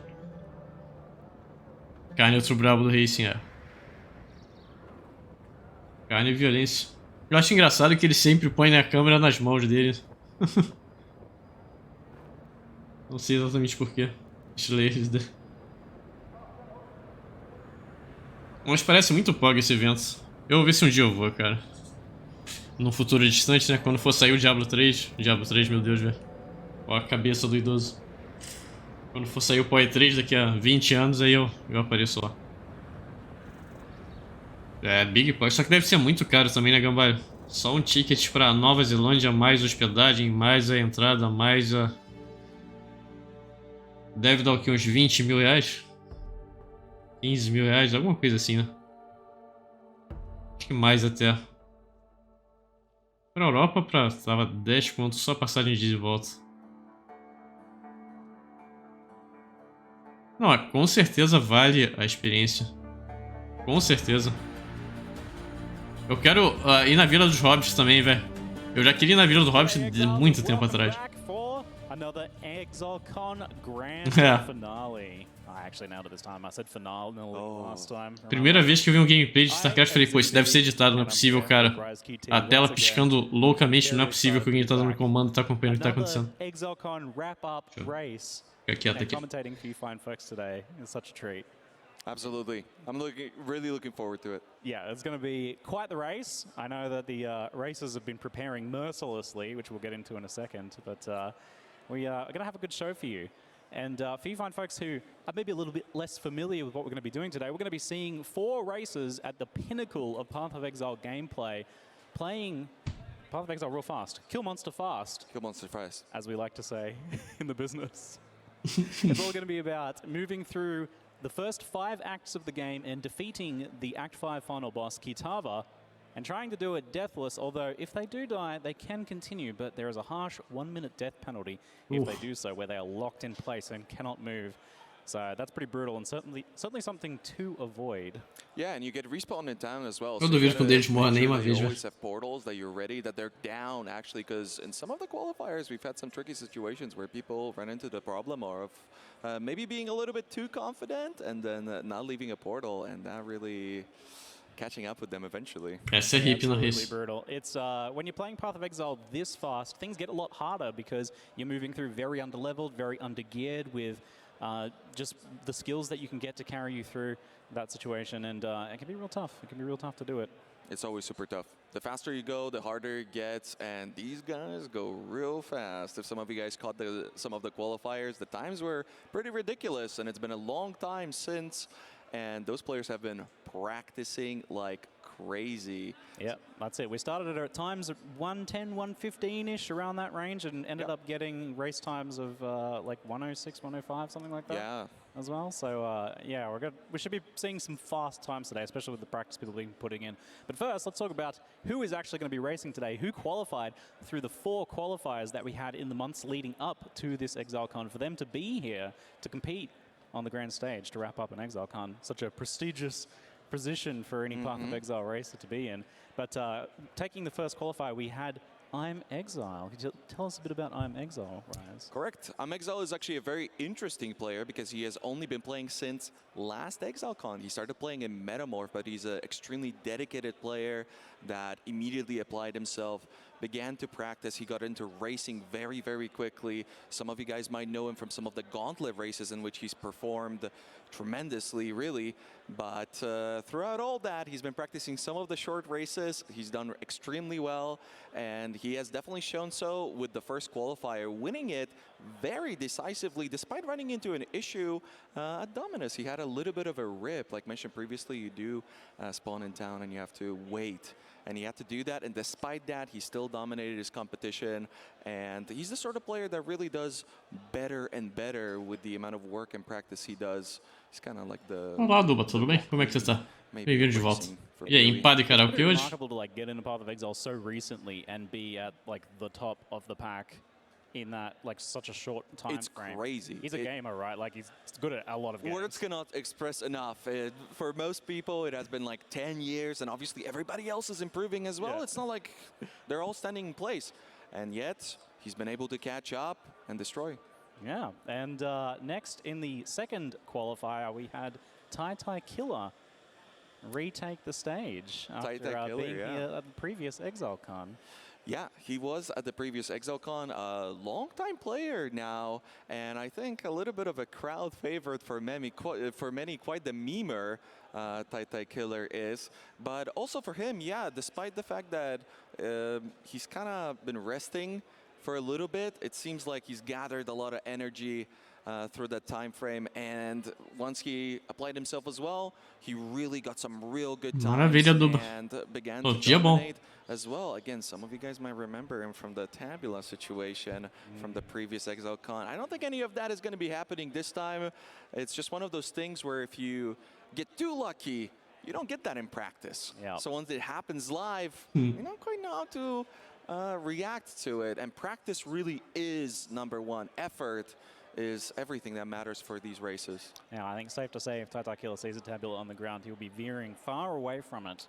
Yeah, and times have changed as well. I mean, vendoring a Tabula is very valuable. You need alchemies, you need transmutes, you need so much loot and gear now. Those orbs of alteration will come into play for sure. Yeah, absolutely. A lot to be got there, and very exciting stuff. Tai Killer has had a pretty cool story. Maravilha, Duba, finalmente. Tava preocupado. And now he's got a little bit more veteran status, and he only just kind of scraped. Se eu for na de mono, vai dar boa. Last time, but now he handily got in on that second. Oh yeah, it was quite a solid effort. And then taking third place is a personal favorite for me, maybe Havoc. Unbiased casting. Very biased casting. Havoc has been a long time Path of Exile racing community organizer, even more than an actual racer himself, like a very, very good racer, but someone who's brought people together and ran race events and done a lot for the community. So it's very, very cool to see him here at ExileCon racing on the stage today. So yeah, a lot of people might know Havoc from the long-term races that he's done. He actually happens to be the first ever level 100 in the history of Path of Exile ever, which back then took a pretty big effort. We were talking months of playing, and he wasn't really interested in short-term racing for a very long time. I remember many years ago trying to talk him into it, and he was having none of it. Eventually, once he got the bug, he really just kept going, kept improving, and he's also the sort of player that really gets a little bit rusty, I do gotta say. When we were watching some of the first initial qualifiers he did participate in, maravilha. he was a little bit rusty. O watercooler tá lá, Duba. Vai dar boa. Se o TDP dele for alto, porque esse processador TDP é alto. Gets so solid, and he has just incredibly consistent runs, which, you know, that's understandable considering that if you're gonna be playing to level 100 on the hardcore or not, you can't really afford to die. So no dying for Havoc, I don't believe, and he has been practicing a lot. Funny fact, from the looks of it, once we were at ExileCon, the only people that were online on PoE for some of our friend groups friends list was literally just Havoc, Tai Killer, and Exile, as we're going to be talking about the last qualifier, who is a little bit of a secret. It's hard to get a hold of him. Yeah, more on that in just a second. But, I did see Havoc this morning at breakfast, actually. He was eating a champion's breakfast, a heaping plate of protein, he's a healthy energy, and getting ready. But more so than that, what really struck me was his focus. Mas se eu poder jogar o Den Ring, se bem que o Den Ring não sucesso pro processador. I timidly approached him and said hello, and said, "How are you going, Havoc?" And he was like, gave me an intense stare. So I'm in the background. He didn't even Didn't even look at me. Dude is focused. He is honed in right now. I think he's practicing every waking second. I can imagine. Yeah. I actually feel like a little bad for him because they through winning the qualifiers, won a free trip to New Zealand and ExileCon, but they're so like intensely focused on actually doing really well in it, that they a lot of them didn't even come to the con or go to events, or they skipped the VIP dinner. 30 minutes before this, nobody could find Havoc because he was still practicing, and it was like a very last minute, where is he? So like, I hope they at least afterwards get to enjoy the after party maybe and the VIP dinner tomorrow. So they get to enjoy the con a little bit at the end at least. Hopefully. But the race is everything. The race is everything. Well. And speaking of the race being everything, we have our fourth and final mystery player who raced under many different names. Com and it was certeza. difficult to say if they were always the same person. Vou ter que olhar o lado. It was Gurast, our mystery player who took the fourth and final qualifier. And it is possibly at this point the worst kept secret of ExileCon as to who that player is. But we were initially told to keep it secret until they came out on stage, but they did make an announcement themselves, so I think it's probably fair game. A statement. Yeah, so I think it's probably fair game to say that we have rejoining us after previous ExileCon, the winner, the grand winner of previous ExileCon, TIE 23, taking the fourth place. And that is very exciting. That is very exciting to people who don't know who TIE 23 is. He's the sort of player that was around the Path of Exile community for a long time, known as Easy Scrub Core Man.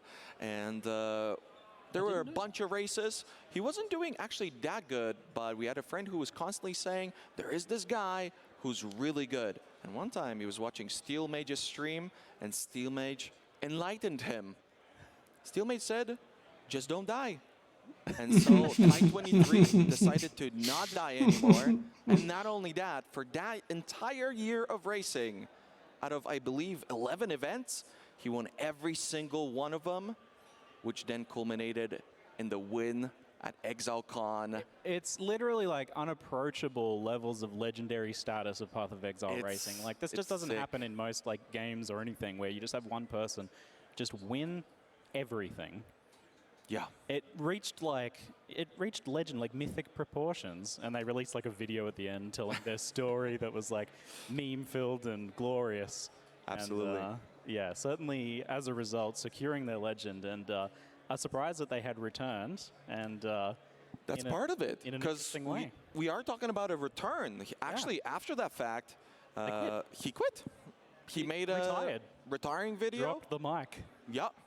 And nobody was able to contest him, and I do know that a lot of people wanted to, you know? They want that belt, right? Yeah, they wanted to play against him, but he didn't give an opportunity for them to do so until very recently, and he has been participating in all of the qualifiers, and I gotta say, some of it was a little shaky. Yeah. I mean, he was retired, right? And yeah, he was definitely pacing himself in his practice. You could really see that throughout different acts, some of that domination was coming through. Some of that alt TIE 23 was really coming through. But once you got higher in those deeper acts, like Act 4 and Act 5, he began to struggle a little bit. So he really had to rebuild from the ground up. But that was a few months ago now, and I believe that he's ready to play. Yeah. Overcame some potential mindset issues and a little bit of rust, blowing the dust out, so to speak. And he almost had it in the third qualifier, but tapped out a little too early. Yes. And but did come back in a big way in the fourth qualifier and secured Although keep in mind, Havoc was still winning. Havoc definitely earned that spot. Oh yeah. But it's not long now until we're heading over to the stage where the racers will be taking their seats and get a little introduction by Chris Wilson, and we'll begin the official countdown for the actual start of the race. Very exciting time. I can't wait. A little excited, a little shaky. I think it's going to be pretty good.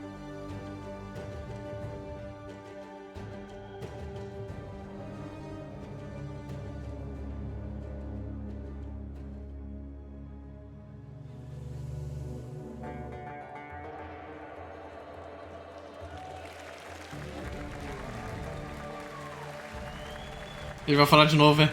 Tá vindo. Olha só. Hi, welcome to the race event. Ah, ele não falou. God damn it. Ele não falou, cara. Quem é você? Eu não sei quem é você. Eu não sei We're very quem. excited to see how this plays out. We have 4 of literally the world's best Path of Exile races we're going to be competing. We don't know who's going to win.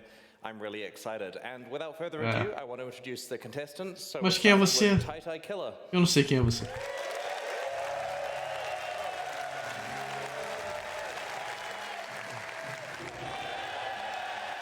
Tá bom. Good luck.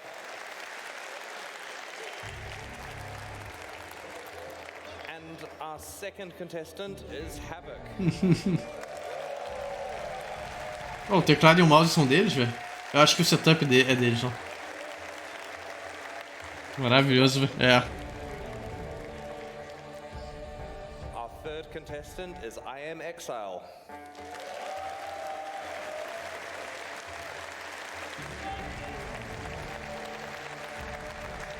Best of luck. And finally, our reigning champion, the winner of the 2019 ExileCon race finale, we have Ty 23.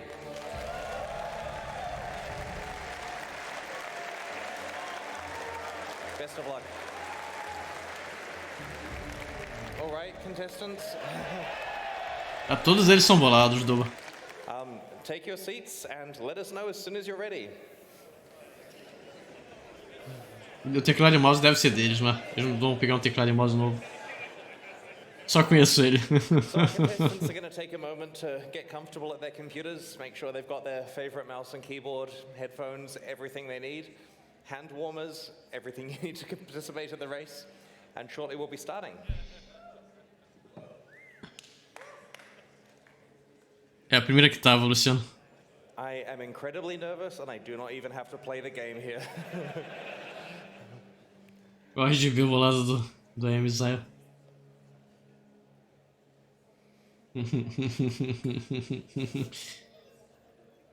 Tem coach, é isso? Não. Ia ser engraçado se tivesse um coach. Everyone good?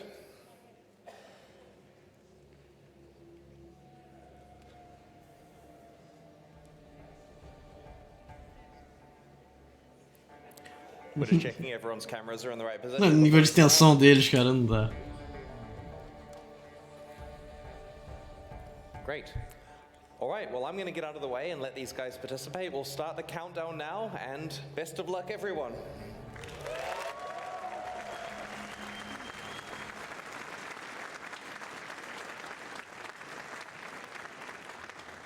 Cara, se alguém pegar um shoes, apague.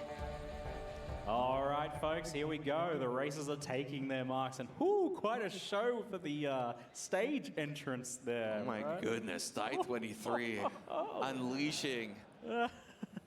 Previously known as the Cherry Boy, none of that anymore. What a gamer. Absolutely shredded, very nice. Looking in fine form, both mentally and physically. But also I'm seeing some Façam suas apostas, velho. On the faces of Havoc, Dia Killer, and I'm Exile. They are taking their marks, they're spamming their... É, o foda é que isso atrapalha, cara. Que eles não estão... Isso é uma dança que eles acostumam a fazer, tá ligado? Qualquer coisa estranha que apareça no meio fode com eles. This is when, like, the nerves reach their peak. Right here. Quem chegar no ato 5 primeiro e matar que tava ganha Lexus. A corrida até o ato 5, o boss do ato 5. Eu não sei nem se tem que matar que tava, só chegar lá. What's called muling, which is effectively they roll a character, in this case the ranger, in order to get a few specific things to give their Acabou pra ele. Acabou. Acabou. Acabou. Foi de base. I do remember in the last ExileCon, there was a little bit of a problem.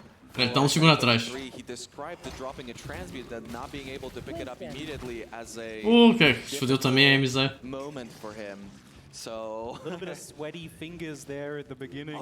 Maybe he was asserting dominance, you know? Maybe. Some sort of strange flex. But we are seeing the players on the Rangers right now. They're going to be taking down the first boss Hillick, getting themselves a crucial momentum support, which they'll be using in combination with Leap Slam on their E pensou, velho. and hopefully some very nice gear drops. I did see a transmutation. Ziquei o cara, Brandão, viu? Porra, Brandão. Actually dropping as well. So that early loot can make a pretty big difference. The characters need a lot of different currency and items. Eu mal consigo acompanhar, cara. Isso é muito pro meu cérebro. São 4 telas, cara. Eles são muito rápidos. Can be crucial. The players need a red-green link for Leap Slam and Momentum. They also need some blue sockets and some red sockets for the early game here as well. And with the way the vendors are at the moment, they can be quite static and it can be difficult to get some of those sockets that they need for the skills that they're going to use, and that can be quite tough. So now you've seen that the players have jumped over to Templar after just finishing that Ranger, stashing everything in the stash, and then logging out. Now that they're on the Templar, they'll be able to do this. A vaca tá na frente, não? And actually go and retrieve that gear. Eles são muito parecidos. Into the actual race proper. So we are Quem pegar uma bota com 15 move speed também, porra. Yeah, of course. If you're going to be racing, you want to be racing on the best setup. Although there was a lot of conversation about Duelist potentially being faster, but the thing about Duelist is that it's kind of driven by RNG. Not a whole lot of RNG when it comes to the Templar gameplay, but there is one thing that might end up being a big deal, and that would be a Chance Orb or a fusings to buy that Chance Orb and get cremation. But we're going to talk about that more once we are in Act 3. Eu acho que por essas corridas aqui é um jogo de RPG, cara. Você tem que botar gear, comprar gema. E aí fazer tudo ao mesmo tempo, velho. É tipo, what the fuck. Early movement speed can make a big difference. Long term, it doesn't actually. Oh, Tired fumbling a little bit with the stash there. Maybe a little bit of nerves, misclicking several times in a row, but he's okay. He's got there. But leaps in this particular racing meta right now, movement speed not as big a deal, but if you do manage to get some early, it can make a pretty big difference. And that's because the players are leap slamming and using a lot of movement skills here. É o boné, velho. Tá hiper focado. Didn't get any move speed there for Tie Killer that I saw, and I don't see any boots on Tie 23 or I'm Exile, so no major advantages there. Isso aí, Luciano. A gente foi só pra pegar gema. Isso é bem comum. Sockets, which is very handy for getting those early skills set up. So what you'll see is currently rolling Magma linked to Elemental Proliferation just to get things started here. It's got really good damage. You can do some multi-hits with the bouncers, and you've got those Elemental Proliferations just to help with that pack clear a little bit. Moving into a dangerous zone here, Rise. 100%. So much importance in that positioning when it comes to the Magma Orb, but as we say that, we are in Mudflats, and like Ziggy mentioned, this is a difficult zone. Peido já era, velho. Keep in mind that they are not, in fact, fire resistant, but will be very difficult to deal with, and most importantly, very time-consuming to deal with. They might have some items these players do. Esse jogo é quem erra menos, cara. É quem erra menos. Tem a questão da sorte pros links, mas tem quem erra menos também. Aliás, eu tô na frente, joguei.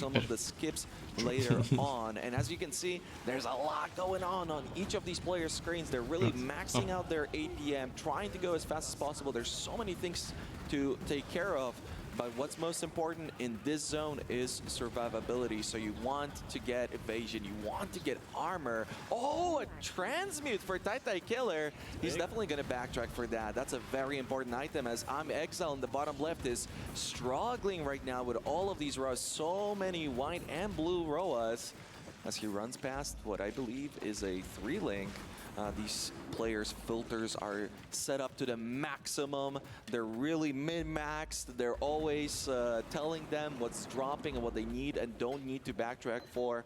Very important aspect of this race. Yeah, literally customized filters with specific audio cues for specific items, even down to things like actual sockets and weapon setups. And this is an actual interesting and unusual racing meta that we have right now as well. Different from anything that I've seen in Path of Exile history, where players are playing a spellcaster and eu vou andar rápido também. Isso aqui é outro nível, Duba. melee weapons, despite still spellcasting. Cara, é só uma máquina. Thanks to some rather unique and interesting passive skills and some interesting crafting options that the players can take advantage of here, as well as a recent change to Leap Slam momentum, and it all comes together to create a actually a really good Exile.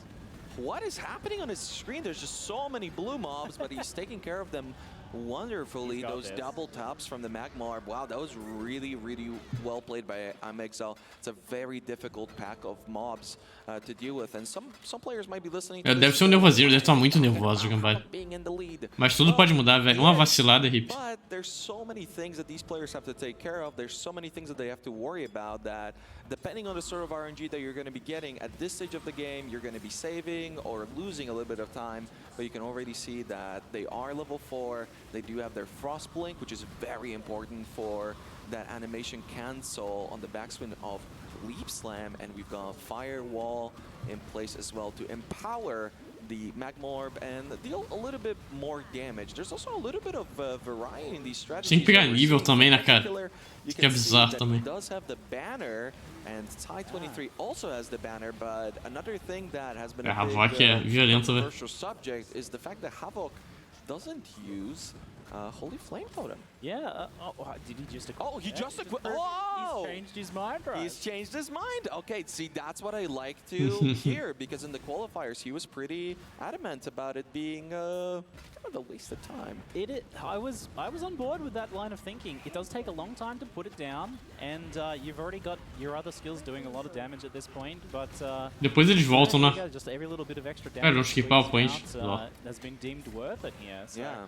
So we've got 3 fire skills, as you see. 2 of them shoot projectiles, and the flame walls can help boost that damage. Deve ser um PC da NASA também. Deve ter um M2 bolado aí. Skill setup and quite high skill ceiling, as the players need to position themselves and the totem and the flame wall correctly. Chance Orb for TyTyKiller. ExileCon has like 3 transmutes too. This energy is cranked up. I guess something that we haven't mentioned is that if you've watched the qualifiers, you would know that this layout is set.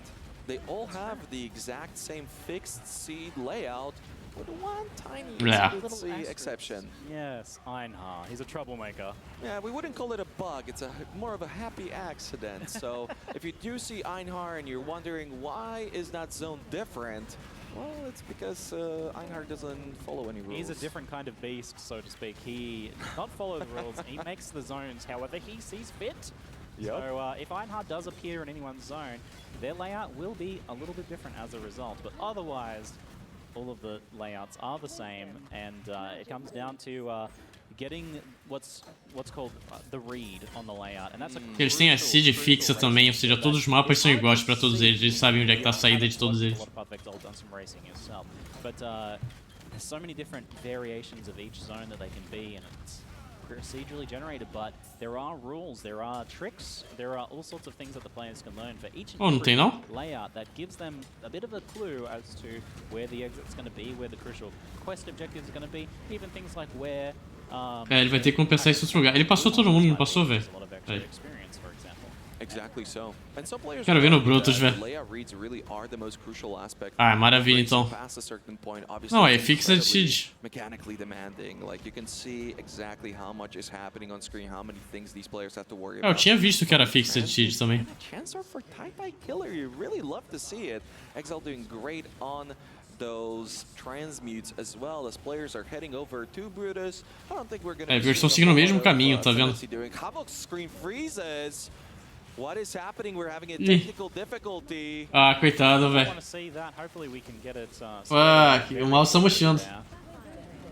Uh-oh. Hip Havok. Does not seem right. Havok restarting his game. He's logging back in. We'll see if we can find anything about that soon. It was right at the very... Ah, triste, cara. Zoou a corrida. We can find out any extra information about that in just a moment. But for the moment, TyTyKiller and ExileCon have been making their way through the lower prison into the upper prison now. All of them pretty similar in terms of progression through the zones right now, with unfortunately Havok having to rerun that lower prison, as it looked like the instance did die and the zone was lost. Quite an upset, but definitely nothing that's going to keep him down. But right now, the race is very close. The race is most definitely very close. I wonder if we're going to get some sort of ruling on this. I could o caminho que eles estão fazendo é o mesmo, velho. Disappointed Havok was in the situation, but if there's one player who can mentally recover from this and persevere, it is him. He really does have the experience. I fully believe. You need a lag switch so that you can like manually lag everyone else if someone does lag, and just like even it out. Yep, that would. Just saying, that wouldn't be a bad idea. All right, we have I'm Exile, Titacular, and Ty23. Oh, rewarded with a Chance Orb. Sorry to intrude, Ziggy, but Havoc gets rewarded with a Chance Orb, so... He's farming. Yeah, no RNG for him. That's definitely going to help. He's farming, that's it. We're moving into the Brutus fight now, which is a fight that's very big on... I talked about that positioning earlier with those skills and the player positioning, and the Brutus fight really rewards good positioning in terms of safety and also a lot more damage. If they can get the totem on the other side of that flame wall, the flame wall on them boss, themselves firing through the flame wall and double bounce hitting the boss, then they can maximize their damage and thus their safety. And we see an excellent kill from I'm Exile, and Ty23 only moments behind as well. Titacular kind of drawing Brutus into a corner here, and Brutus is moving around a lot more, which is slowing him down. If you can get him to stay in position, locked into one of his slam combos, it goes very low there with a chain pull. The flask is empty. He has no flasks whatsoever right now. The only way he can heal is from the Holy Flame Totem. The regen on the ground there, but he's just going to not get hit. That's his strategy. He does. Oh, that was close. A bit close, Titan. Making me quite nervous there, mate. He gets through though. What a save, very nicely done. Thank you. You can immediately see how difficult those fights are. Ty engaged Brutus before Exile and yet finished last, so how you perform in these fights can make a tremendous difference. And that being said, 10 já é Exile? Pô, tô fé nela. Killer having already dealt with his Brutus. Yeah, some real good stuff. It doesn't seem to be having the most RNG. That game crash was incredibly unfortunate, and yet he's blasting. Yeah, this is the Havoc that I know. If you were worried about that little technical difficulty there, that little hiccup, then look at him go. Making that ground up very quickly, very nice. Ooh, interesting. Okay, Exile's getting an acceleration shrine. He picks it up. Every player gets the same amount of shrines. The only difference is going to be in the mob type and the mob density that the players are going to be getting. But when it comes to shrines, I have to find. Que só ele tá com Lip Slam, velho. Ninguém mais tá com Lip Slam? What the fuck? Yeah, we've got Ty23 getting it as well. We'll see if Titacular and Havoc also manage to get the same shrine, because acceleration shrine is certainly big for getting through a big open zone that is essentially skipped like this. So all players will definitely want to pick up that same shrine, otherwise they're outro nível, voto. Those that did. But we see Ty23 and I'm Exile take Pegou Shirai de speed? Nossa. But as we were kind of hinting at earlier, Path of Exile Racing is very exciting because you never really know who's in the lead, and it sometimes can take until the last moments of the race until you know who's actually won it. Because while someone could be a zone or even 2 zones ahead, they might have skipped a lot of monsters, maybe missed some extra items and things like that that are going to hold them back a little bit later down the line, and that sort of thing can snowball as well. Havoc finds the acceleration and he finds a Quicksilver flask. Another Quicksilver. So it definitely helps. I mean, Tai, we talked about how the movement speed isn't as important as it used to be because of the leap slam action, but Titacular repeatedly admitted in the past that he's a runner. You know, depending on the sort of playstyle that players have, some people really neglect movement speed and they only worry about sockets on those boots. But Titacular really likes running around. Não, nem morreu, velho. If he were to Acho que ele tá nervoso, Gambá. got the Quicksilver, I think he would be very happy. But no, it's going to be Havoc. You know, Chris turning on the RNG after that technical issue. That's it. In some zones, the movement speed is a big help when you can't quite really... Oh, nice skip there for Havoc, actually. Oh, let's go. Yeah, Havoc really cleaning it up. Yeah, saving a solid 10, 15 seconds there with that skip, cutting the zone very short. Excellent. Wow. We're just getting some information here a little bit. I'm going to let Rise decipher that for the moment while I'm Exile moves into the Merveil fight. And Ty23 also into the Merveil fight. Neck and neck here through the first phase. Aconteceu alguma coisa, This então. will be a very tricky fight because she can be quite uncooperative in her positioning and teleporting and things like that. It's also quite a dangerous fight, getting mispositioned and eating Rise. And we have seen some of these players go down to the Merveil fight before, getting caught in one of the water pillars here in the second phase and trying to jump out of the way and landing in the Screech of Merveil can do a lot of damage. There's also Chilling and the Exploding Squids. It's a nasty combination. So far doing well, but Ty23 going quite low there, eating the edge of the Screech and kind of being caught against a pillar. But does manage to get thank you, Kid. Quite a lot of rare loot and the first kill as a Todos eles result, only moments behind. E ele não foi pra cima, cara, ele tá perdidaço. Squared away and moving into the jungle. Havoc. Onde é que ele tá indo, velho? Tá perdidaço, velho. Let's cheer him on and see how he goes in this first phase. Trollaram ele, velho? O que aconteceu? they're more concerned about the first or second phase. Both can be quite lethal, but I've seen more upsets in the second phase here. But very quick Merveil kills from Havoc here. So clean, so good. Kind of getting pushed off her a little bit in the second phase. Só tem bolado. Holy Flame Totem. Esse setup é muito bom. Flame All, Holy Flame Totem e o Holy Magnum. Eu usei na Ebalista pra levelar. Meu Deus, que delícia de skill. Todos eles são bolados, velho. Todos eles podem ter um recover absurdo. Tem que o Tank Killer que tá pra trás. Management is so important. You really never want to be spending any time on having your inventory be full and you're moving stuff around and picking it up. That's just not what you want to be seeing. Havoc gets a transmute, as Titan Killer still battling Merveil. It is very difficult to use your banner correctly to blast her away. And, you know, it might look a little bit slower, but really, I don't think so. It really just all depends on how much time he was spending in town to prep himself up for the future. And with that being said, he will be the last player to enter the most confusing of acts ever. Act 2. Shrine. Tia pegou Shrine. Players will be doing different things. There's going to be different strategies. We've definitely seen that in the qualifiers. Different players helping different bandits, prioritizing resistance, sometimes skill points. There's different breakpoints that you want to reach. It's very important that you optimize your XP.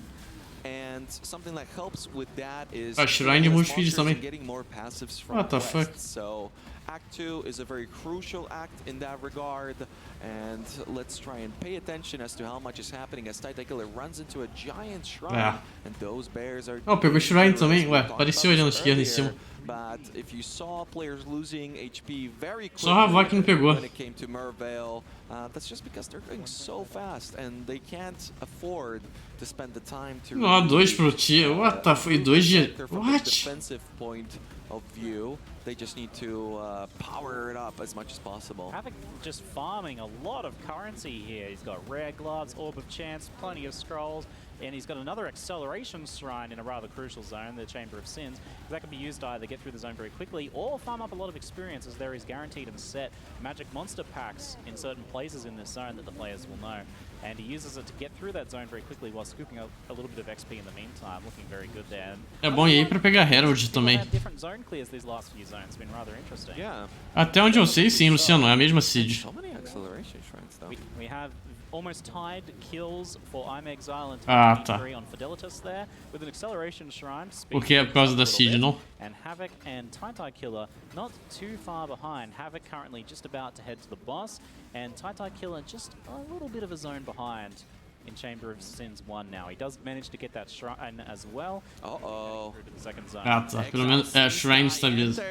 E senão o Shrine ia definir a corrida, né, cara? How much of a motivating push that is. I love it. Yeah, you always love to see that. They are in fact playing on the same realm from the looks of it, so they are going to be seeing each other in town. Oh, just getting caught in a circle there. Fire. That was so dangerous. If that was PoE 2, he'd be dead. He absolutely would have been. The stuns are so deadly. Absolutely brutal. He does. I mean, Path of Exile 1 still has some tricks up its sleeve, nonetheless, even after a decade of practice and play here from these players, some of them at least. But very nice escape there from IMXL. I love that he slammed down the banner during that very scary situation to get adrenaline, which is what that warbender is used for. Honestly, there's so many little details and nuances in the race that even if we speak 100 miles an hour like we are, we're not going to be able to cover all of them. But the banner slamming that down for the adrenaline is not something that all of them take advantage of, and IMXL did there to try and save themselves, and it looks like it just worked. That is correct. There's players are going to be continuing a little bit of vendoring from Titan Killer, making sure that he's got everything that he needs, and you can see how quickly these players have to deal with that. Havoc micromanaging his inventory, maybe a little bit upset after all that loot being left behind on Merveil, making sure that he's ready. He's always clicking, he's always running, and while doing so, you have to micromanage your inventory. It's a isso que é insano, esse micromanagement. The more time you have to kill monsters. As IMXL runs into another blue pack. Very favorable blue packs for all players so far that we've seen. Nobody really falling behind on XP, and that, again, is a big factor here. Massive Shrine for Tide 23 as he engages Weaver. Will this be enough damage? That might be enough AoE. Oh, no. Oh, he drops the banner late, I think. Ooh, yeah. Maybe he could have dropped it a little bit earlier, would have lasted just a split second longer. Might have allowed him to kill it. Same situation for Exile. There was the day where people could get the kill on the first phase of the Weaver, but it's very hard to pull off nowadays. But, it's quite random, yeah. I'm Exile. Just taking the opportunity through the ad phase here, do a little bit of Olha aí, Fagundes, tudo bem? Tá tendo corrida agora. Organizing your inventory so that you can fit more items into it when the loot does drop, or just know where everything is and get those things socketed, get items crafted, all of that sort of stuff. There's so much stuff to manage on the fly, and you'll see players do things like click the vendor while they're running through town, and then while they're loading into the next zone. So all that sort of little shaving off moments here. But a nice Weaver kill for I'm Exile. A little longer, but he gets it done cleanly and gets a little bit of housekeeping done in the meantime. Havoc also kind of taking the opportunity to do the same thing here. Looks like everybody that I saw got that massive shrine, so that does add a lot of safety to that Weaver fight, as it grants a lot of extra hit points.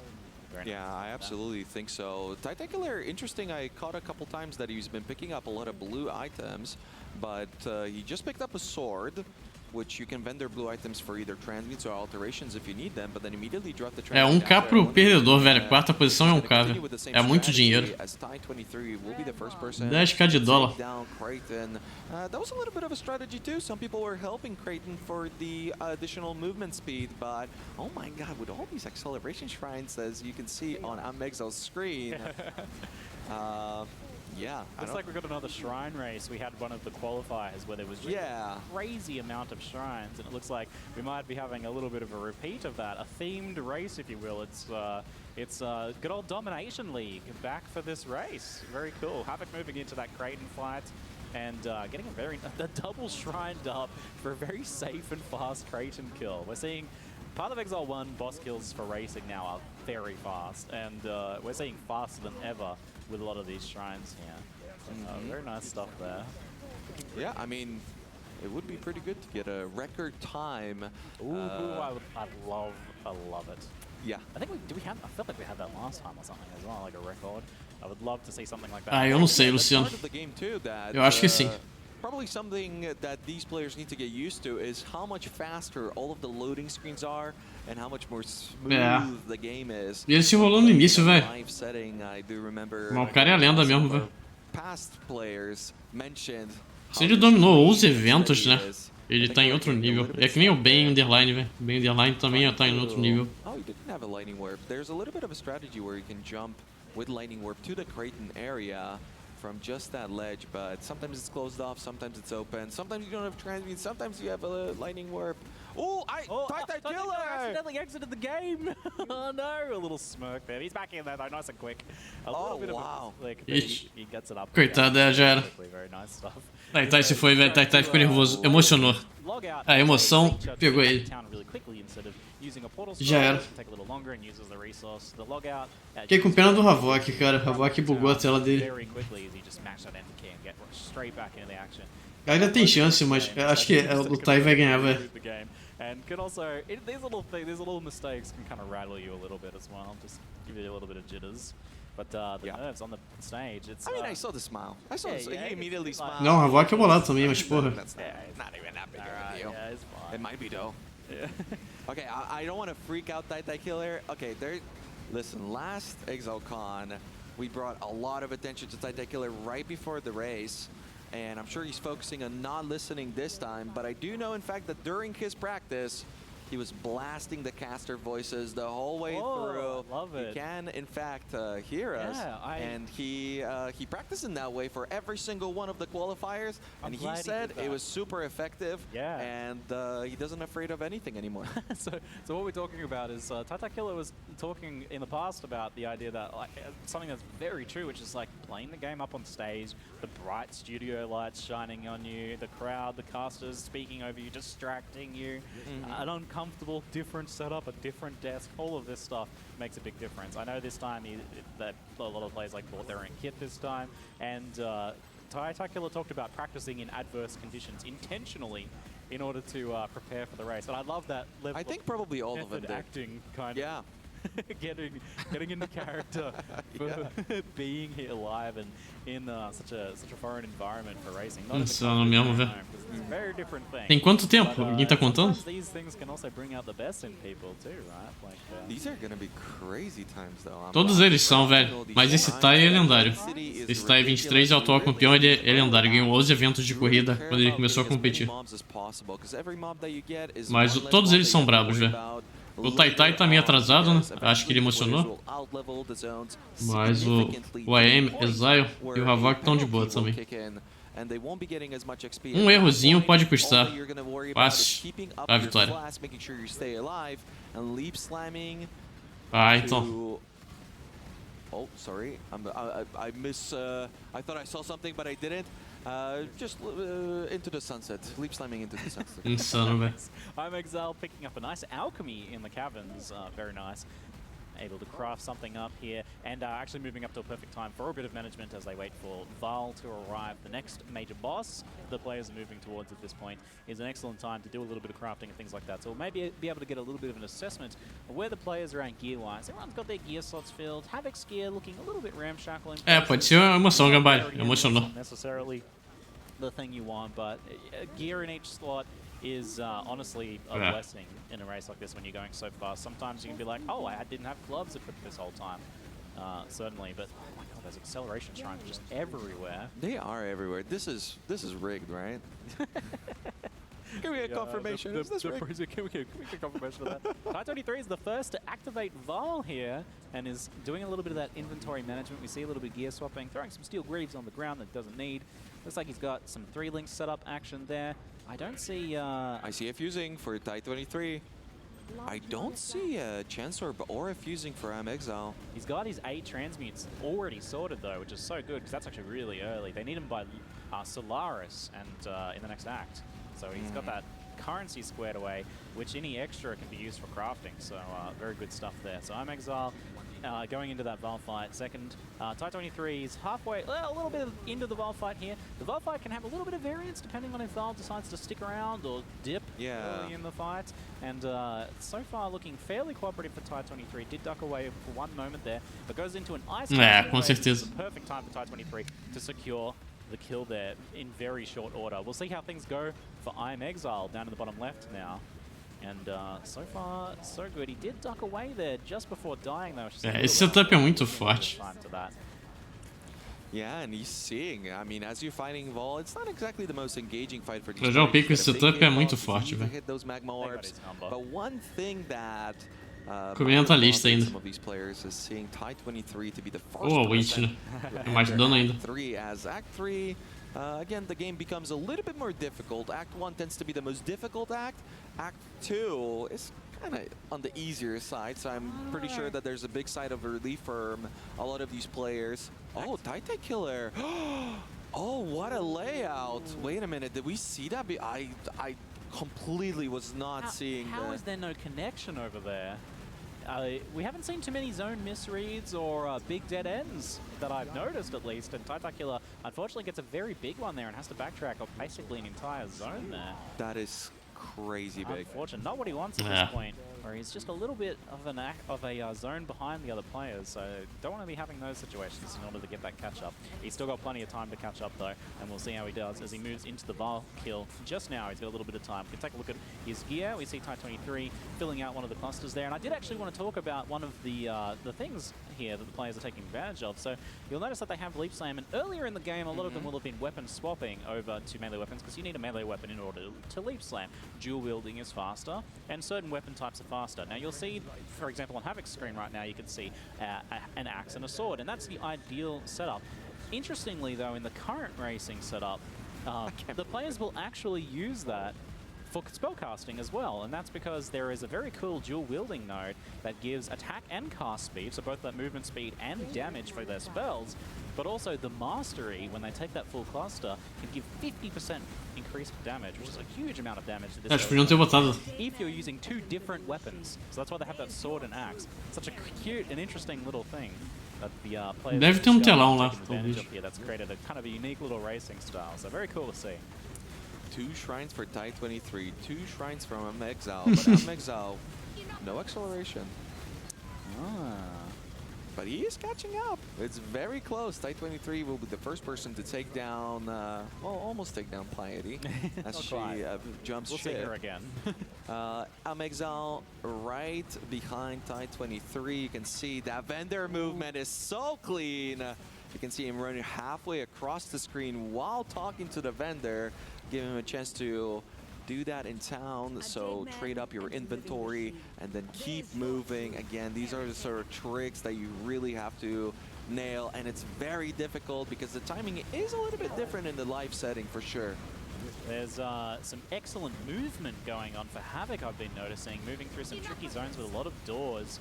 And the way the players are working is they're doing the leap slam and then chasing it with the Frostblink 2, which is an instant skill, to just cancel that little bit of animation, and it'll just look like they're actually just levitating sometimes. Oh yeah. As they move through the zone, just fly multiple screens across the zone. But it's really hard to do that perfectly whilst turning corners and going through doors, and the doors are closed. But the best players can do that, and Havoc was just crushing it through Crematorium there. And I'm Exile moving very quickly through sewers with an acceleration shrine as well. Another one! This is not right. Well, this is a very important zone. The sewers, it's because it's where the rats live. But also because you need the bus. You got to pick up the busts. É a corrida, vários zeros. É uma corrida. Quem chegar no final do ato 5 primeiro ganha. Different for different players. Some players were going for those busts and getting that extra. É, a Havok perdeu um pouco da... É o que você falou no ato 1, ele é bolado. Triste do Havok é que ele perdeu tempo com o Crash, velho. A little bit of help from the shrines. Oh, nice, like a rare 2-stone ring maybe, and the, rare boots as well. The ghost maybe for a bit of, oh, there's that acceleration shrine. Yep. Well, yeah, let's get that. Já acabei de chegar no 6, parabéns, vários zeros, palmas pra você. Vários zeros, about it a little bit. Act 3 is where the game becomes difficult, but it's not necessarily because the mobs hit harder or anything like that. It's because they're beginning to use different types of attacks, different abilities, different elements. And so for that reason, you're going to have to prepare your inventory to be able to switch out to different setups of gear. If you're fighting Dominus, you might want some lightning resistance. If you're running through Crematorium, you want fire resistance, right? If you're fighting Piety, well, depending on the player, you might go with different sort of setups, as I do believe that. Eles pegam live, Gambale, você sabe? Acho que não, né? Eles não estão fazendo trial, não tem sentido eles pegarem live. É só uma race. Yeah, certainly won't be doing that in Path of Exile 2, but for now they can take advantage of the portal. Não tenho ideia, não acompanho corrida, cara. Got Taitakilla moving through. Kill there, getting back into a little bit of a corner, but uses the opportunity to kill a few extra. Ele ainda tá na frente, não? Se ele der mole pra M-Exile, ele se ferra. Ele tá na frente ainda. Ou não? Não, tá não. Nossa, a M-Exile passou ele. He does leave and a little bit of a he's backtracking to do his Solaris, I see. Didn't really get to take. Mas ele é muito bom de qualquer forma. Se ele não errar layout, ele ganha. Solaris there, killing off a few extra packs. Lol. He's really trying to chase down that rare monster, taking quite a while. He does get the kill and gets a Desde o otário. just before moving into the next zone. So I believe we saw it there. We I think was that taking the É muito insano. Tem que correr, tem que pegar XP, não pode errar layout. Tem que fazer micromanagement. Tem que fazer craft. Holy fuck. You can convert minion damage over to scale your spell damage. Well, we're definitely going to be seeing some differences here. I mean, Tide 23 in the past was known to be a player that just got so good that he could afford to pick up life notes, you know? It does give you that little bit of more life, gives you a little bit of stun prevention, which allows you to Dox que é ingrato, se bem que a Dox vai estar com seed fixa, né? If you're controlling the situation, if you feel like you don't have to get more damage, you have enough to clear and you have enough to do those boss fights, then yeah, getting a little bit more defenses, why not? Tá sem aula aí, Exile, velho, porque ele tá sem aula. As you're going to have a much better understanding of where you're at in terms of RNG, how your gear is looking. Cadê as auras, velho? This is already the beginning of when these guys are thinking about when is that moment where I no longer kill mobs to get XP to improve my character and instead try to progress as much as possible towards Innocence and Kitava. And as we... Not interested in those rare boots. They're just straight up vendors them, not even worried about it. He's set, he's looking pretty comfortable with his gear right now. But we just saw the end of Solaris, in which the players will pick up, unless they don't need it, but typically it's always needed, the crafting recipe that adds fire damage, which includes that fire damage to spells, that they can actually craft on their melee weapons, and it's a crucial part of this strategy. However, we mentioned earlier, it does need 8 transmutes, which is... Esse é outro nível também, Lexus. Well, 4 per weapon. Yeah, 4 You're not always going to be crafting both weapons. True, true. So 4 to 8, depending on the current weapon situation. But you don't tend to find spell damage axes or swords, so yeah, it can be really nice to be able to craft that and actually get quite a lot of damage. It actually comes at a really crucial time as well, because you get that at Solaris, and if you have the currency sorted straight away, you tá, ele alcançou ele, velho. Mesmo no layout, ele alcançou o cara. Alcançou o cara, o AM Exile. Passou ele. Errou o layout e conseguiu recuperar, velho. Ele é muito insano mesmo. Puta que pariu. What the fuck? A Void tá bem pra trás. É bem que você falou, né, cara? He can take his time to do so. Why rush it? You have all the time in the world. They're around the 37-minute mark, which is really fast. I mean, these estão matando o Gravitus? Obviously, the players have improved Por quê, tremendously. We have a little bit of a difficult fight now for Exile. That's going to be Gravicious, who does a lot of fire damage. You do need to kill him for that previously mentioned incredibly crucial Chance Orb, or excuse me, Chance Orb that then you use to buy Cremation. But I don't see a Chance Orb for Libera mais skill. I didn't see it either. Yeah, that can be tough. The players will be transitioning from Magma Orb, or Rolling Magma as it's known these days, into Cremation and Armageddon. É, a Havok é insano no início. And that does require a level 28. We just saw Ty is the first one to reach 27, so the players are getting close to that point. So we'll see the skill change, and that happens actually basically at Dominus usually, maybe sometimes at Piety. So oh my goodness. Oh, Exile killing a tormented rare mob. You can see the desperation. Unfortunately, this is the worst case scenario. I mean, I don't want to doom her too much, but there is a very small possibility that Exile is going to run into a problem that unfortunately doesn't have a solution outside of RNG. Typically the RNG aspects even out, but the Chance Orb is something that just it does not have another solution. Yeah, certainly you can get by with just one or the other on Cremation or Armageddon brand, but it's certainly not ideal. So yeah, it can be a little bit of an upset potentially there. We'll see how he goes. Tai Killer moving through his docks now. It's a good place to pick up a little bit of extra XP. He took a skip across there. We'll see whether it's the correct decision and whether he gets his quest objective or gets caught in a corner. Tai Killer, he's got 2 Chance Orbs. Maybe he can trade on Exile. That would be a first. I mean, hey, they didn't tell us it's against the rules. I'm just saying. Huh? One other player has another. They're right next to each other. It'd be pretty easy to negotiate. It's time to vote. First, Jonathan. Yep. We are Lunaris Temple with Havoc right now with 2 shrines. He's got a Diamond Shrine and I think a Replenishing Shrine there. So a little bit of extra safety and damage there, and he's picking up those big fire damage nodes as well. So lots of damage happening now. The players just start getting faster and faster at this point. It's actually crazy. Exile looking the first to Piety. Let's see how she goes. She can be a little uncooperative if she teleports into a bad phase. She's standing there to cast her Bolt Lightnings, which is pretty much ideal. She stays in location. Ooh, a short teleport is perfect. Holy. A very rapid kill there from Exile. Very nice. Pretty much ideal. That was incredible. Yeah, you really want to kill it during that. Ty 23, nearly perfect as well. Takes a big hit at the end there, but he's okay. It was basically as fast as possible. I don't think we even saw any Ice or Fire Form Piety for either of them. As long as she dies within that duration of the War Banner placement, yeah, that's going to be very important. I mean, Exile, I can see that he is... There is one solution. You can... Que Peach teleportando é meio meme também. ...of rares, get alterations, then convert those into jewelers, and then get a fusing, and then purchase the Chance Orb.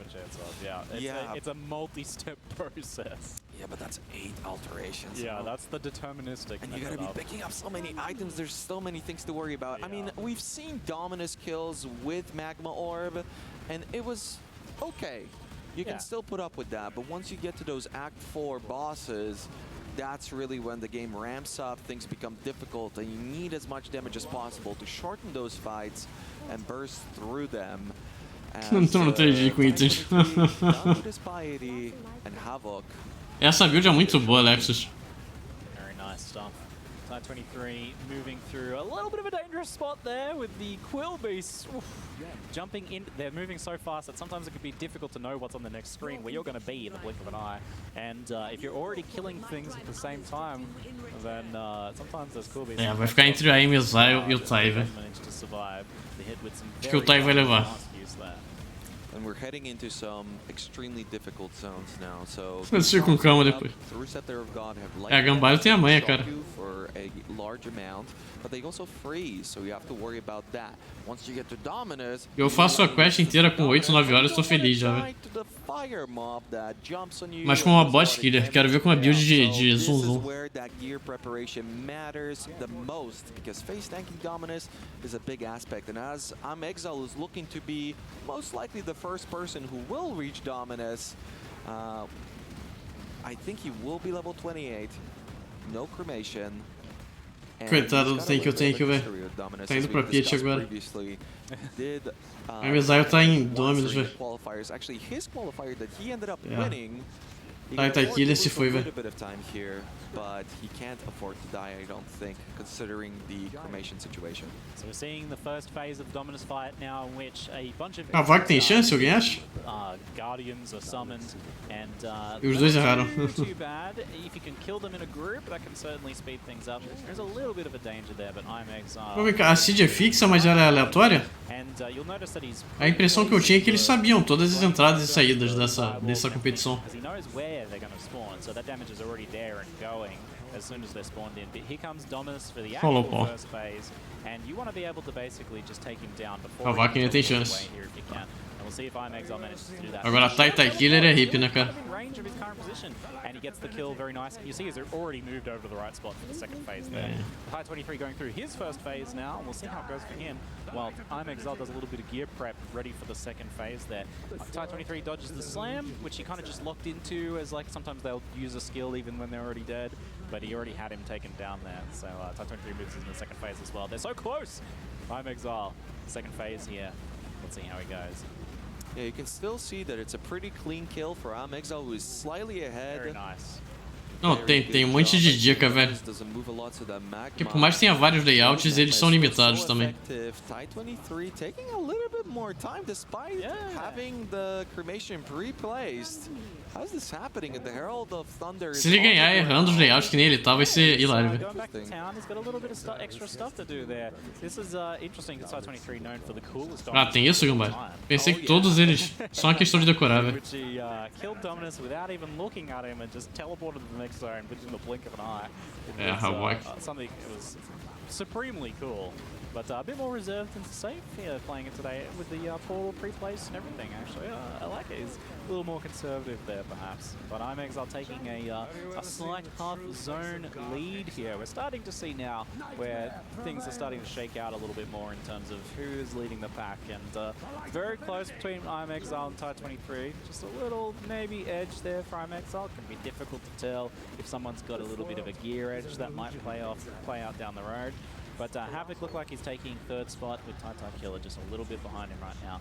Havoc moving into his second phase of Dominus. Mas Tai Killer precisa de milagre, velho. Precisa que os três se atrasem. Pretty much inventing, which is aura. Em cima direito que vai dar certo. Players switching to determination whenever they need a little bit more safety, and then playing with anger when they need damage. Entendi. Typically, I might have reminded Ty of doing so. Well, maybe, no, I'm not quite sure. Oh, he was switching out something. But yeah, typically when you're running around and trying to go as fast as possible, you're going to be running around with determination as you do have enough damage. But then on those bosses, when you need to maximize your damage and really burst them down as quickly as possible, you're going to be running anger. And another acceleration strat for Ty. Oh, okay. He's going so fast. Unique jump to the edge of the screen. He didn't even look at it. He's just like, I got places to be, mate. Abriu uma vantagem em Exile. I don't even know what it was. Exile's getting another. Acho que você tava certo, hein? Gambale. Look at these shrines. That is.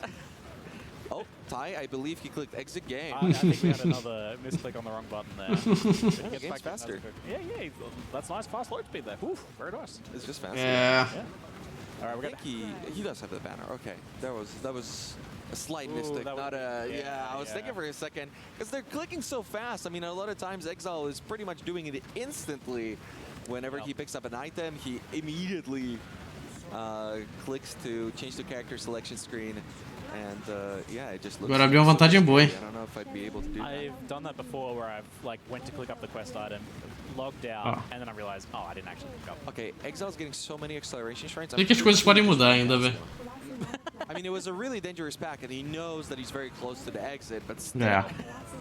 Too fast even for acceleration shrines at this point. Quero ver se alguém dropa um Mirror aqui, vai ser hilário, velho. Taitai Killer moving into his dominus. Ou então mais alto de que seja. Ooh, very quickly, his damage is looking very on point. That is what he needs to be able to get through this fight nice and quick there. He's got his Cremation and Armageddon Brand running there, doing lots of damage. Being able to pre-post those Cremations as the mobs spawn. Sabia disso não, Fog em dia, causa. Getting those that damage preloaded and to burst them. Eu sei que as coisas podem mudar, velho. Havoc moving fast right now. Oh my god, we are at the pinnacle of Kill Monster fast, both in terms of these races, but also in terms of the acceleration shrines that have been seemingly hand-placed by the developers here. Taitai Killer's inventory looking like a little bit of a mess. He takes a moment to get a sip. Nice. It might be chaotically organized, you know? It just might be one of those things where he knows what he needs, he knows what he's got, and he's not going to be picking up that much more. He does seem pretty set up, which is very nice. It's going to give him an opportunity to catch up as I'm Exile with another accelerate. He's got another one. It's been every zone in Act 4. É. Actually nuts. A Duken dele é violento. Ooh, a skip from Tai. Oh, he gets it. There we go. Yeah, very cool. Sorry, guys. It's just going by so quickly. There are very important skips in Act 4, in the Resto zone specifically, and in Combs zone as well. But sometimes you see players, even though they have the possibility to go for that skip with a Lightning Warp that you're later on going to be needing as well, Exile gets another acceleration. That skill's still going. Well, even this, there's more accelerations than less at this point. They've had acceleration active more than less. It's not just confirmation bias, I don't think. Like, yeah. Someone will go through and count and be like, yeah, there was like 19 acceleration shrines and like 2 rigged. But yeah, sometimes you're going to be skipping, like you're seeing on Havoc's screen. He went for the skip. And sometimes if you need a little bit more XP, those cages do offer a lot of it. Again, you can see it on Havoc's screen at the top right. Ooh, a little bit of movement there, but it's still clean. A big skip from him, gets both of them. Very nicely done. Yeah, with all these shrines, I think they just have so much XP. None of these players are going to choose to actually fight the monsters at this point. Buckle just snapped out of existence there by Havoc. He's always a fast boss fight, but that was something else. It's like our commentary can't even keep up with explaining the various skips and things like that. They're moving too fast with acceleration shrines. But yes, there is some crucial skips there that it's too late to explain. They've already done it. Yep. But, we do have on Kalm's Stronghold the potential for a huge skip actually where the lava falls can be jumped up from the right angle, bypassing sometimes up to half of the zone. There can be 1 or 2 of those, and they're much easier to do with Lightning Warp, but that can be done in some of the ways. It can be a little difficult, but I don't believe we saw any from Exile. I don't think I noticed one. We'll see if any of the other players manage some zone. Ooh, Exile! Yeah, see, this is the big problem when you have to use Magma Orb. When you don't have that Cremation, you're having to continuously cast. Oh, that is brutal. Yeah, you're just standing around, you're in danger. Look at him though, he's still winning though. Man, but the frustration. Yeah, I can see him boiling. It's going to take its toll a little bit more and just bleed away his lead if he gets stuck in that situation for too long. I'm double checking unless Exo had a different zone with Einhard. There was no skip in the most. Olha aí, Sazak. Tranquilidade. Peraí que tá na corrida aqui, velho. Yeah, sometimes there just isn't the opportunity. And it looks like it's a pretty low chance. Yeah. It's like 10%. Ah, já bom pro saúde. Oh, esquipou, velho. Holy fuck. I don't think I've ever seen the leap slam. Corrida valendo 10k de dólar. Relax. Most players are getting lightning warps for this. Do PFZ. He's like, don't even need the lightning warp. I did not even know you could leap slam. I had no idea. Rato 5 que tava. Just leap slammed up. Yeah, I forget the right pixel though. That was cool. That was very cool. Cara, é Jade. Love seeing things for the first time ever. É, Gambale. Live at the Exalt. É insano, Sazak. Tô vendo, mano. Tô vendo tua stream aqui. Parece que eu vou ter um ataque epilético a qualquer momento, olhando 4 telas maluco freneticamente. É, eu também, velho. Não consigo acompanhar, não. Perdidaço. Quem tá na frente é o... Eu não sei agora. Acho que é o Aim Exile e depois o Tai. A Voc em terceiro. Thank you, Kylie. Esse é RP, velho. Ah, não consegui. Combined both of those zones, I think, have like 20-something layouts, and they're pretty hard. I guess the mobs get hard. Zone. Both the zone layouts and the monsters Not like seem this. very anxious in this zone that they're moving through right now. In particular, those little creatures that stick their spikes out and do a nasty puncture can just sometimes you can just leap into the middle of the pack and they all just whack you at once. Could be a real problem. But I'm Exile getting through pretty cleanly there. I was a bit worried about one of the packs he was jumping through. Ziggy, we have crossed the 50-minute mark, and players are getting dangerously close to Act 5. Yeah, because Act 5 is very Quem tá na quick. frente é o Exile, né? É. Mas Tai tá muito perto dele, né? Os de baixo. São os dois, os de baixo. É. A Voc tem chance ainda, mas Thank you, Killer é RP, velho. Infelizmente. It's going to be ridiculous, and the time is insane. And from the qualifiers that we talked about before, nobody got a time that was lower than an hour and 6 minutes. É, não, é outro nível, Sazak, meu Deus. Under an hour, which was something that a lot of players thought was physically impossible. Nobody's ever even seen a time É, por isso tá valendo, spoiled this now. I do know, in fact, that Exile was getting averages of about an hour and 1, an hour and 2 sometimes, and when he put all of his best times together from all of his rounds, Ó, vai passar o Exile se matar. Tá alcançando, cara. Tá emocionante pelos dois de baixo. A Voc tá quase lá, mas ainda não, velho. É difícil alcançar eles também, eles têm que cometer erro pra eles conseguirem alcançar. 100%. They're taking down Piety. Exile already done, having to wait for her to Passou, finally velho. be talkable. Tai 23 will be the first person, though, to get into the harvest. That's interesting. A little bit of catch up there, because Exile had that half zone lead pretty consistently for a while there. Yeah. Like we said, that advantage was just slowly, ever so slowly bleeding. Isso tá rolando lá no evento, Nova Zelândia. É, tá ao vivo. Like, simultaneous entry into É a última stream da ExileCon. Between the single target. Última das últimas. É, depois disso acabou a ExileCon. Oh, wait a minute. Maybe Exile didn't want to find a magma, or maybe he practiced so much that he knows, or he didn't need to find the cremation. Yeah. Maybe he practiced every worst case scenario. Maybe he practiced a scenario. Queria o relógio, queria saber quanto tempo. E com nível, tá ligado? Eles não estão tipo sem nível, eles estão com nível. Mas um hipzinho aí é. Hip tem 1 minuto de penalidade. Ah, é? É.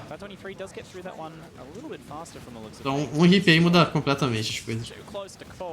É porque fica a corrida, ela se torna um pouquinho diferente quando você não tem o relógio, né? É. Não, ele até tem relógio, mas se morrer é 1 minuto, velho. Fighting the mini bosses as well. You don't want to be doing any zone resetting in this one, as anytime any of the mini bosses die, and then you have to re-enter a new zone, even though you have the pieces in your inventory. Fora que tem que fazer a build funfar, né? É, micromanagement, comprar, vender, craftar, isso daqui é insano, velho. Pegar flash.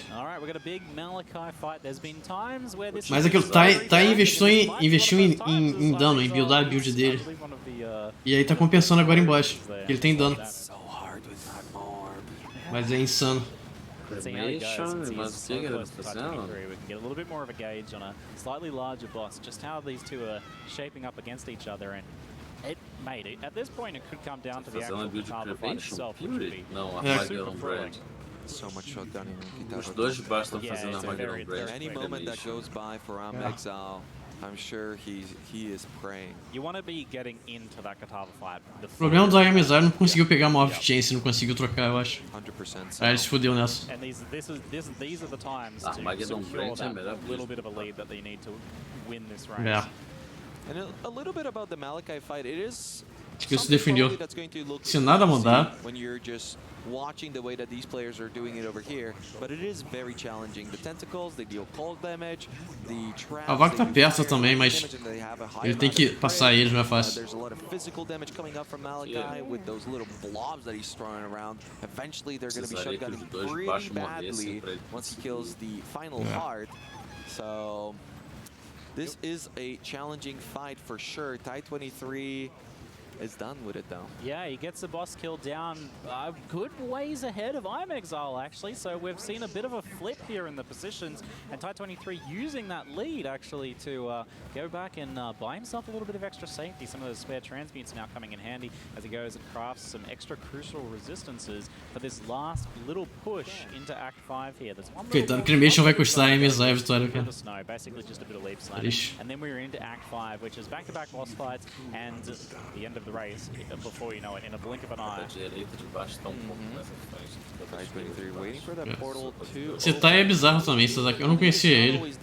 Mas ele ganhou 11 eventos de corrida em sequência. Aí veja bem.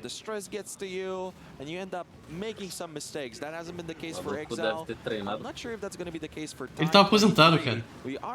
Eu falava, vou voltar. Ele tinha parado de fazer corrida. Também, né, mano? Já ganhou uma porrada. Isso é muito fácil. GG's. Restart when something goes wrong and practice those early acts, and I've certainly seen players get in that loop, but it's difficult to commit to finishing the runs and practice. E compensou pra ele, porque ele mata boss mais rápido, ele consegue alcançar, velho. Valeu a pena. Payoff. E ele tá com Cremation também, né? Se ele não tivesse com Cremation, aí veja bem, mas a diferença da... Ele destrói boss, velho. Mas a IMSI tá muito próximo sem Cremation, então se tivesse Cremation, tava lá, velho. Eles fizeram a quest da Library? Não. Nem Lab. É rush direto até que tava. Mas eles conseguiram pegar todas as que eles precisavam. Sim, eles se viram com o que dá a pegar. Eles só matam Gravistes pra pegar a Cremation, mas tem que ter uma Orb of Chance.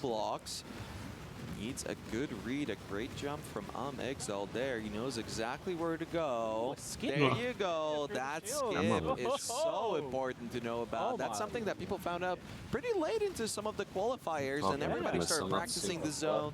It's so cool to see that they did in fact figure it out and can replicate that skip 100% of the time. Very nicely done, saving themselves. Não faz ideia quanto tempo eles estão nessa corrida? Meia hora? Meia hora? 40 minutos, talvez. É bizarro, né? Meia hora? Armageddon Brand também. Ah, então são duas coisas. Fuck. Duas Orb of Chance? Aí veja bem, Gambá. É, dá não fazer diferença agora, com certeza. I want him to go fast, but at the same time I want the event to last, so I don't know. That's it. Hey guys, can you slow down? Come on. Yeah, give us another 10 minutes, maybe. Agora fodeu, o Tai tá na frente de novo. Como é que o MSI vai recuperar? A couple of very dangerous zones here. The monsters in here, we have seen acho que nem recupera. É, se ele morrer, recupera. Aí tem que torcer pro erro do outro. É difícil de morrer. Tem chance, mas é difícil. Ainda mais nessa altura, né? Que os caras já estão... Não, porque eles estão com resistência zoada, eles vão enfrentar o Inocência. Esse Tai aí perdeu o Qualifier por Inocência, velho. Na primeira qualificação, né?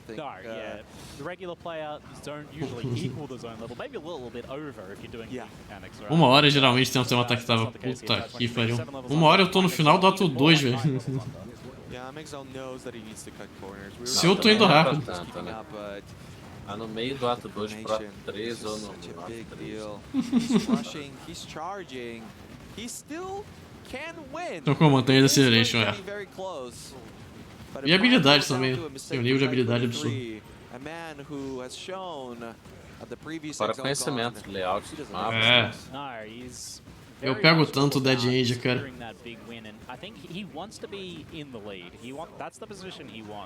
Foi pro vale tudo. trying to play the catch-up, as we've seen from some of the qualifiers. But here he goes into the Innocence fight. O dano vai fazer diferença, cara. Killer tá jogando só pra preencher too many upsets recently, so hopefully we won't see any big deals here. There is some ad phase here that they have to go through, which is relatively. A vaga tá próxima, mas ele não consegue, cara. Se bem que agora ele deu uma distanciada legal dele, não tá nem. You say that, Ziggy, but we do see a little bit of a difference between those two players in their strategy and approach and the confidence that they both have as one player clicked a certain item. As I know Ty23 can hear me, so I'm not going to say for him to click it too. You can't click it anymore, Ty. No portals. But Exile's got a portal present in case something happens. Yeah, the little safety portal there. Yeah, he can recover. It is nice to have a few portals to go into that Kitava fight coming up, so hopefully all players are squared away by that time. But we see Havoc actually making, I feel like, a nice bit of a catch-up there as he's moving through. Ele tá muito perto, tem chance, cara. Eu falei, um pequeno mistake, um pequeno engano e um passa o outro. Pra ele não tá com Cremation e Armageddon Brand, ele tá realmente tryhard do caralho, velho. Holy fuck. Não tem tempo, né, pra parar. Eu acho que ele tá com a Armageddon Brand. É, não sei, velho. So we're not far away, just minutes away Tá não, from closing this out and seeing who's going to take not only top position but second and third are also a big deal, as there is some significant prize money on the line here. No pressure in the last moments of the race here, guys, but woo! I mean, we're talking a lot about faltou off-chance. but look who's fighting Innocence as well. You know, normally we'd be full screening somebody, focusing on them a little bit more, but it is just so close with Killer also catching up and doing incredibly well his management of those items. Acho que já era, velho. Agora é só ele correr pra Kitava e tá lá. Eles têm que matar a Kitava, Gambalha, é só chegar na Kitava. In the later parts of the race. And Ty23 will be the first person to enter. É, então tem chance. E tá feio de boa, né? Mas tem chance também. He has had some situations in the past that were tricky. Oh, and again, Havoc blink. No flash. Hip. Hip, Havoc. Oh, absolutely brutal. My heart shatters. The devastation. Did he have a portal up?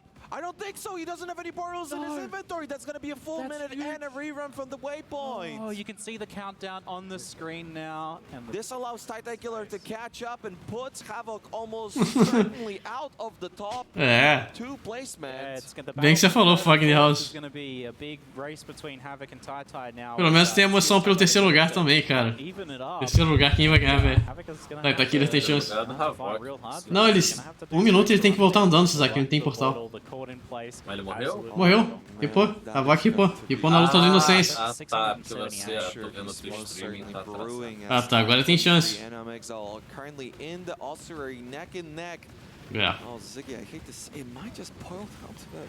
O Tai tá pelo terceiro lugar mesmo. Like we said, that advantage that he had for so long just split away slowly. It's almost imperceptible. Não, vai que dá uma vacina de explicar, Oh, no. Você falou, Gambalha. He almost goes for the logout, but he doesn't. The acceleration stride is just like, I'm gonna hop around, I'm gonna go around. Oh my God, Ty doesn't have the acceleration, he's jumping as quickly as possible. Tá próximo, cara. Oh my God, mas o Tai vai ganhar porque ele tem mais dano, cara. Ele tem mais dano em boss, não tem milagre. O que ele vai fazer? Dar mais dano? Com a força do ódio? Ip, velho. Ele vai chegar lá, mesmo que ele chegue lá depois, ele vai matar o boss primeiro. Tá, a não ser que ele morra, ele já ganhou, cara. Havoc tiltou, hein? Eu imagino, cara.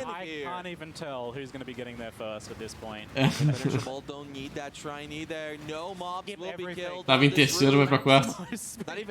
Força do protagonista, exatamente.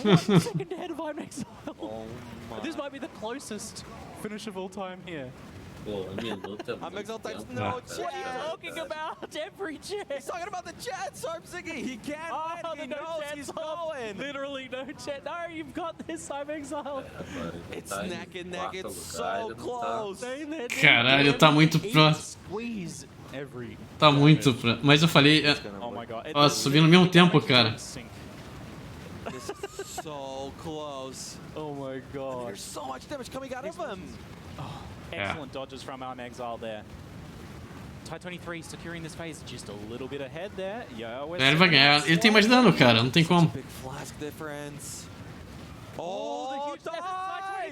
No, don't die! Go to exile! Waits it Que out! alguém tome o hit de bobeira nervosista aí, A second portal coming up for Exile. The ad phase begins. Sai dodging a hand sweep. Oh my god, did I get it? No, that's the next hard phase. Yeah. Ty playing it safe, making sure he's dodging everything. Oh my god! Por um fundo de vida. Holy fuck. He's okay.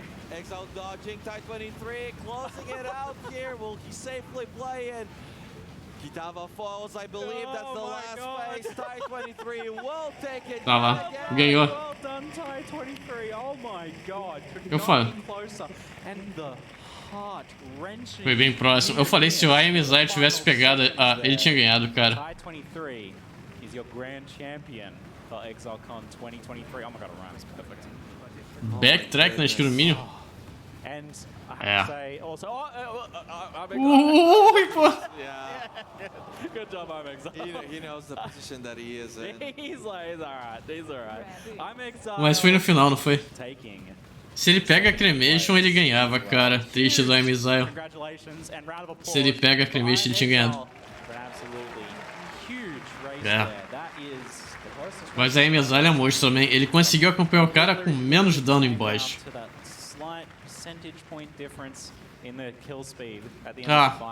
Minion melee. Memória das nudes. Terceiro lugar, quem leva o terceiro lugar, velho? A Havok tiltou, né, cara? É o Havok tiltado contra o Thank You Killer. É frustrado. Entendi. Tô com pena do IMSI, velho. Tô com pena do IMSI. Vai. As we're still going for that third and fourth place. Perdeu porque não pegou a Orb of Chance. I couldn't even look at the top half of the screen during that. There was way too much. I don't know what's ele perdeu pra Zara, exatamente. Pena, cara. Fiquei com pena do Havok também, cara. E Havok tomou crash no início do jogo. Ele conseguiu manter a calma, cara, mas, porra, ele realmente... Ele é fraco no late game. Tomou crash. Ele tomou crash no evento, exatamente. Frisou a tela dele, depois a tela dele voltou em... Morreu de novo. No evento? No evento, teve crash. Ele ficou 20 segundos porque o computador congelou e teve que relogar. Alt F4 e voltou, Triste. E ele não se deixou abater. Ele é muito bom no ato 1. No ato 1 ele tava na frente, Sazak. Tava bem na frente do que os outros. Mas ele, nos outros atos, ele não consegue acompanhar, cara. Pô, mas isso é muito esculacho no evento. Não, Foi triste. Havok existiu, cara. Esse jogo é meme, né? No evento é triste. Se acontecer dentro de casa, Tiltou no crash, com certeza, Bruno. Duas Quicksilver.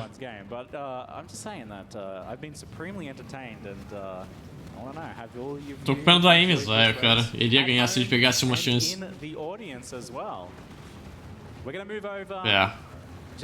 E ele é muito bom porque ele conseguiu acompanhar o Tai 23 sem cremation, cara.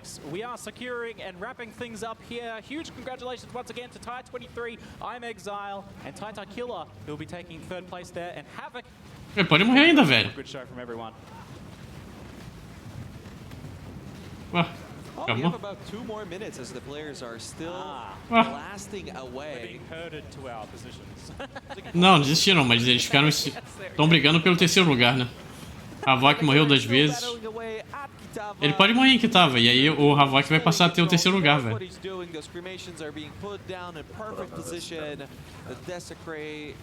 Played perfectly as well. We'll be dodging those little bit of degeneration on the ground. He's got enough HP to deal with it. And with that being said, he will be taking it down with Havok. É só ele morrer que ele perde o terceiro lugar. Now for the 4th place. He locks it Com in, certeza, cara. secures his 3rd place. Congratulations to TyTyKiller for doing so. Excellent race from everyone and a huge round of applause for our races today. Isso. Chegou perto. Triste o Havok, cara. Supremely entertaining race. All right, folks. Pô, muito trash isso de crachá, né? Mas eu não sei se ia acontecer alguma coisa. Todo mundo esperando ele. That was a lot more RNG than I expected. If I'm being real, typically in Path of Exile races nowadays anyway, it does more so boil down to how much management there is when it comes to that RNG. But in this one in particular, there wasn't a whole lot of Einhar action, which I'm a little bit disappointed by. But at the end of the day, we can only do so much when it comes to the actual RNG of those item drops. We had a crazy amount of shrines. Ah, com certeza. Shrines were nuts, but they all get them. Yeah, unless there's Einhards, everybody gets them. No one seemed to miss anything major in terms of the shrines, and also very impressed by all of the races' zone reads. We had very few incidents of people making any mistakes there. I mean, even the situation had that. Yeah, even the situation that Taite Killer found himself in that ancient pyramid. Tiny. Yeah, but that wasn't even his fault, you know. Sometimes that happens. In that layout in particular, the first platform of that zone is actually just RNG. In the next ones, it's always a cross. In the first one, it is RNG, so can't even blame him for that one whatsoever. Yeah, we had I'm Exile leading the pack for such a long time, and we talked about Templar being such a consistent... Taca a Fusing e reza, Santinera. Ou compra 1500 Fusing e se linka. A não ser que a armadura esteja corrupta, aí tem manha. You know, to play along without it potentially if it doesn't come up, but we did see a little bit of just a little bit less damage from Exile, and he slowly lost that lead. So close at the finish, Rise. I do have to officially say it, though. Exile might have gotten second. Não, esse é o mais rápido com certeza. Might have won in my heart. You know, the GG at the end. Slightly heartbreaking, but com os piores. Such a well-mannered individual. A bright future ahead of him. Ah, não tem milagre, Santinera. Absolutely, for all of our races indeed. Se ela for corrupta, vai na tenta de fusing. Isso que eu ia falar, corrupta tem a tenta de fusing, mas é dinheiro também, velho. Such a huge upset. He did such an incredible race. One little technical hiccup there, but didn't even let it sweat him at all. And he was so focused and playing so well. I loved the seeing the precision of his movement. You could tell. Fusing e fé. Coming through in all of their play, but in particular. Fusing e fé, então. É uma Divine, 1500 Fusing é uma Divine. Yeah, I think everybody had a really good story. I mean, Tie 23 has got to be feeling pretty good about that. Back-to-back ExileCon wins. Não, peraí, é corrupta a armadura? Coming out of retirement to defend the belt. Só a arma é corrupta, Santinera. That's a big story, that is. That's a big story. All right, folks, we're just about ready to head over to the stage. It's been a pleasure. Eu tô muito triste que ele não ganhou, Gambalho. Eu queria que ele ganhasse sem a Cremation, ia ser épico. Pra caralho, eu ganhei do maluco lendário sem Cremation e foi quase que ele conseguiu. Puta que pariu. Se ele pega o Cremation, ele com certeza ia ganhar. Com certeza. We were backstage there, just on the edge of our seats watching. It was kind of two races in one. We just had the best time.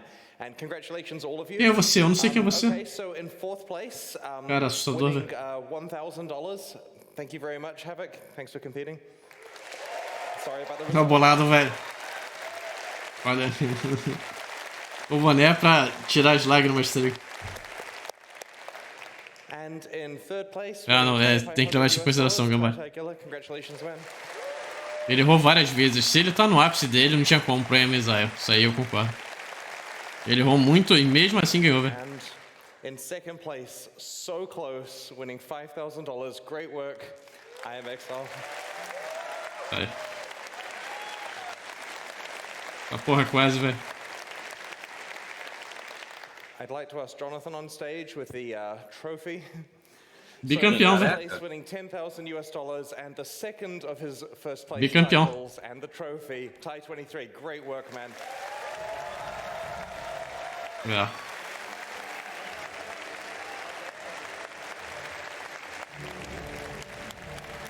Sorry about the crash, é foda. You all played so well. Well, that wraps up ExileCon 2023. We've had an absolute blast. Everyone enjoyed it. I hope you did as tá well. tristaço na cara da Exile. A Voc também, cara. Só que a Voc tem o boné, cara. And if you've been here in person the whole time, that's amazing. I'd like to ask you to get a few hours of rest, maybe some dinner, and we'll join you for the after party. at 8 p.m. at the venue. And if you weren't able to make it out to New Zealand, we will be at Gamescom and PAX West over the coming weeks, as we've mentioned. So we look forward to seeing you at some stage in person. Thanks very much for a great event. Tchau, pessoa estranha, que não se apresentou no início desse evento.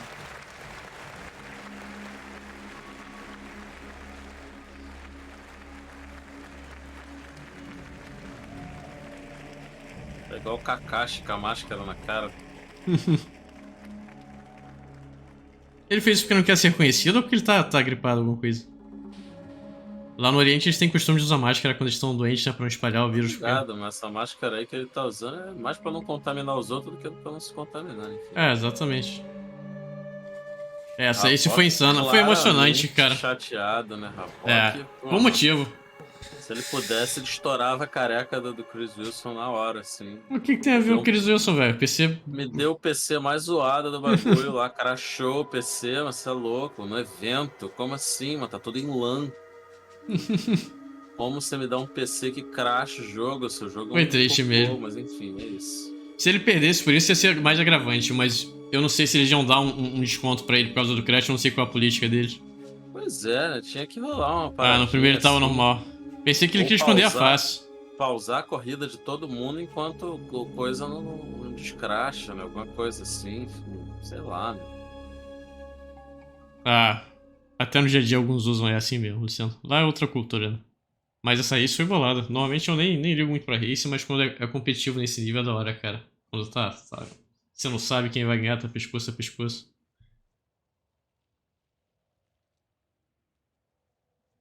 Não, morreu 2 vezes por... ele deu mole. Ele devia estar tiltado desde o primeiro crash que ele teve, né, cara? Porque o nível de estresse deles é real.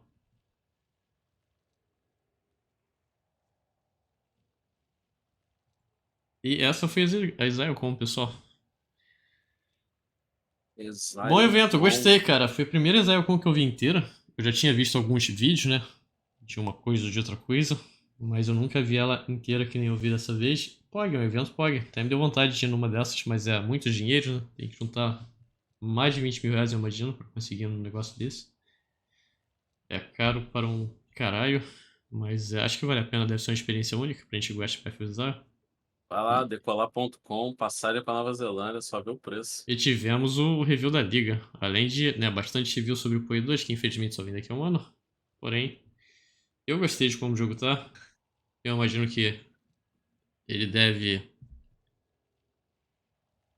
Se tiver alguma coisa zoada nele, eles vão mudar, né? Então eu tenho boa fé na GG nesse sentido, eles não são a Blizzard. O painel de hoje, né? Que eles fizeram um painel com os criadores do Diablo, Sazaki, do Diablo 1 e Diablo 2. É a Souls of Exile, ou Path of Souls. Path of Souls acho que tá melhor que um eu pensei de novo. Path of Souls. Dale. O pessoal da Blizzard fez o Diablo 1 e Diablo 2. Eles fizeram um painel com eles, velho. Parece um bando de amigos nerd falando. É muito bom, cara. A vibe é boa, cara. E eles ajudaram no jogo, né? Claramente eles estavam dando consultoria pra eles. Então realmente aquilo é... PoE realmente é o sucessor espiritual do Diablo 1 e Diablo 2. E agora a gente vai ter o Path of Souls. Que tem... O PoE 2 né, é mais slow pace e tem elementos de Dark Souls. Ainda assim continua sendo um RPG. Não vai ter o mesmo pace de Dark Souls, porque Dark Souls é um jogo lento. Path of Souls ou Souls of Exile é um novo jogo, seria isso? Porque tem elementos de Dark Souls no PoE 2, Sasaki. O Dodge eu acho que é o mais forte deles, velho. Tá. Dodge Roll. Vocês estão apelidando o Path of Exile 2. Exatamente. E eu tô pilhado porque eu gosto muito de Dark Souls, então... Mas por que tem? O que eu tem tô de tiltado, elemento? cara. Próximo você vai estar lá, Gago. Maravilha, cara. Fica de repórter. Repórter Gago. Fica enchendo o saco do... Brincadeira, Gago. Mas aproveita a viagem, velho. Próximo acho que daqui a 4 anos. Ou 3 anos, né? Por aí. Eles não fazem todo ano? Igual a Copa do Mundo. Então... Se eu estiver vivo, até o PoE 3 eu acho que eu vou. Eu dou meu jeito aqui, eu vou na esquina com o Fabão e eu faço meu dinheiro. Mas a gente tenta. Mas manda ver, Gago. Manda ver, Gago, que eu acho que vale a pena. Realmente é uma experiência inesquecível. É bem POG o evento, né? Tem várias coisas pra fazer. Vai gastar uma grana. Diga, Gambari. Eu vou ver amanhã, Gambari. Aí você já me passou esse link, inclusive, se não me engano. É o VOD, né? Cadê? Tá favoritado aqui. E eu vou ver desde o início. Eu quero ver esse outro primeiro painel também. Então, amanhã eu vou ver, né, os 3 painéis que eu não vi ainda. Vai abrir? Ele tem alguma timestamp aí bolada? Cadê? Consolando a Emisaia. For everyone, and it's easy to make mistakes, easy to die. Now this boss, don't worry about him warping into the water there. You're going to just see some stuff that we do behind the scenes. Vou botar o Naruto pra rolar Otherwise, he's aqui. going to have to clear through all É the nóis, Sazaki. Aliás, eu vou te mandar no Discord o thumbnail. Pode ser amanhã eu vou fazer o vídeo de craft. Now, what do we got to talk about on this Já one? é, amanhã eu faço. Well, I'll give É some de boa. context É again. só botar umas coisas no thumbnail que já tá pronto e mudar o título, tá lá. The siren of the Song of Death. She's a siren in the cave. Olha esse boy, Sazaki, só antes aí. Straight off the bat. É a Merveio aprimorada. Pretty much a modern day enhanced Merveil. É. And what she does is turns people to stone. This one's rough. I'm sorry. I'm very sorry, Octavian. She turns people to stone. And so as you're going through the level and you see the above area, you'll see heaps of people, petrified people who have come here. Nem tirou. Try to inhabit this island that is above. She's actually on the Parece a mistura da Merveio com a Nessa. towards the ocean. É, Nesseio. And she turns people to stone and Tomando nada de dano, nem tirou energia shield dela. E ela é resistência cold vulnerável a lightning, dá pra ver ele no canto também, viu? Tá um Pokémon, velho.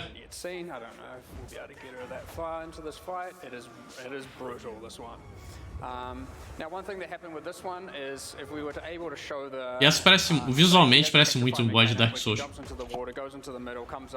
And she's just radiating gold. Eu não consigo nem tirar a energia. Não, mirou errado. She's trying to find the one that can resist the petrification. Fuck. And you can't. You're not the one. And yeah, so she'll turn you to stone, and that's during a whole minion phase. E aí, começa do zero. Mirrors would be spawning periodically around the edge of the arena. This isn't in now. Mas o gráfico tá absolutamente impecável, cara. Meu Deus, que gráfico lindo. Vou ter que trocar de PC pra streamar uma coisa dessa. God damn. Pelo menos esse pulinho do espaço vai ser limitado, né?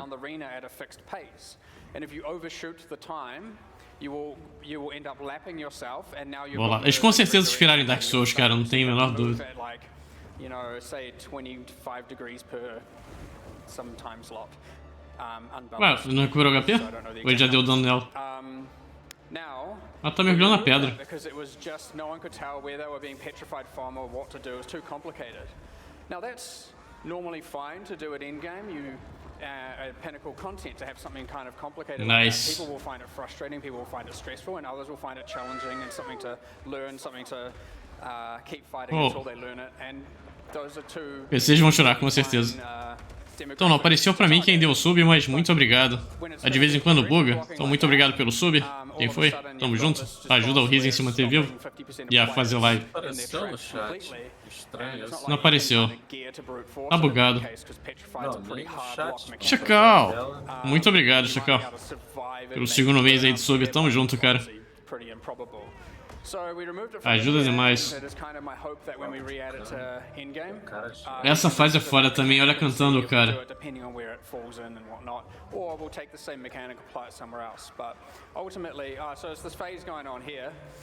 He's fighting the minions that are spawning during it, but he has to kind of always be having, I think it's 120 degree vision cone. Beleza, Sazaki. Muito obrigado pela presença, tamo junto, Sazaki. Boa noite, bom descanso e bom domingo. Pensei que era segunda, não. Amanhã é domingo. Tamo junto. Em breve eu volto aí pra nossa cidade querida. Com certeza. Já tem previsão disso? Não, ainda talvez. Tem que dar certo. Depois eu te falo, Fof, velho. Pode deixar. Valeu, Sazaki, boa noite. Grande abraço. So Bem estratégico. Eu gosto de um jogo, né? Combate estratégico. Me lembra D&D. Mas mais de Dark Souls, né? It's not intended to be this long. We will have to adjust her life, among other things. Put some cooldowns on some stuff. Não, só portar 4 Link na porra da arma, velho. Pronto.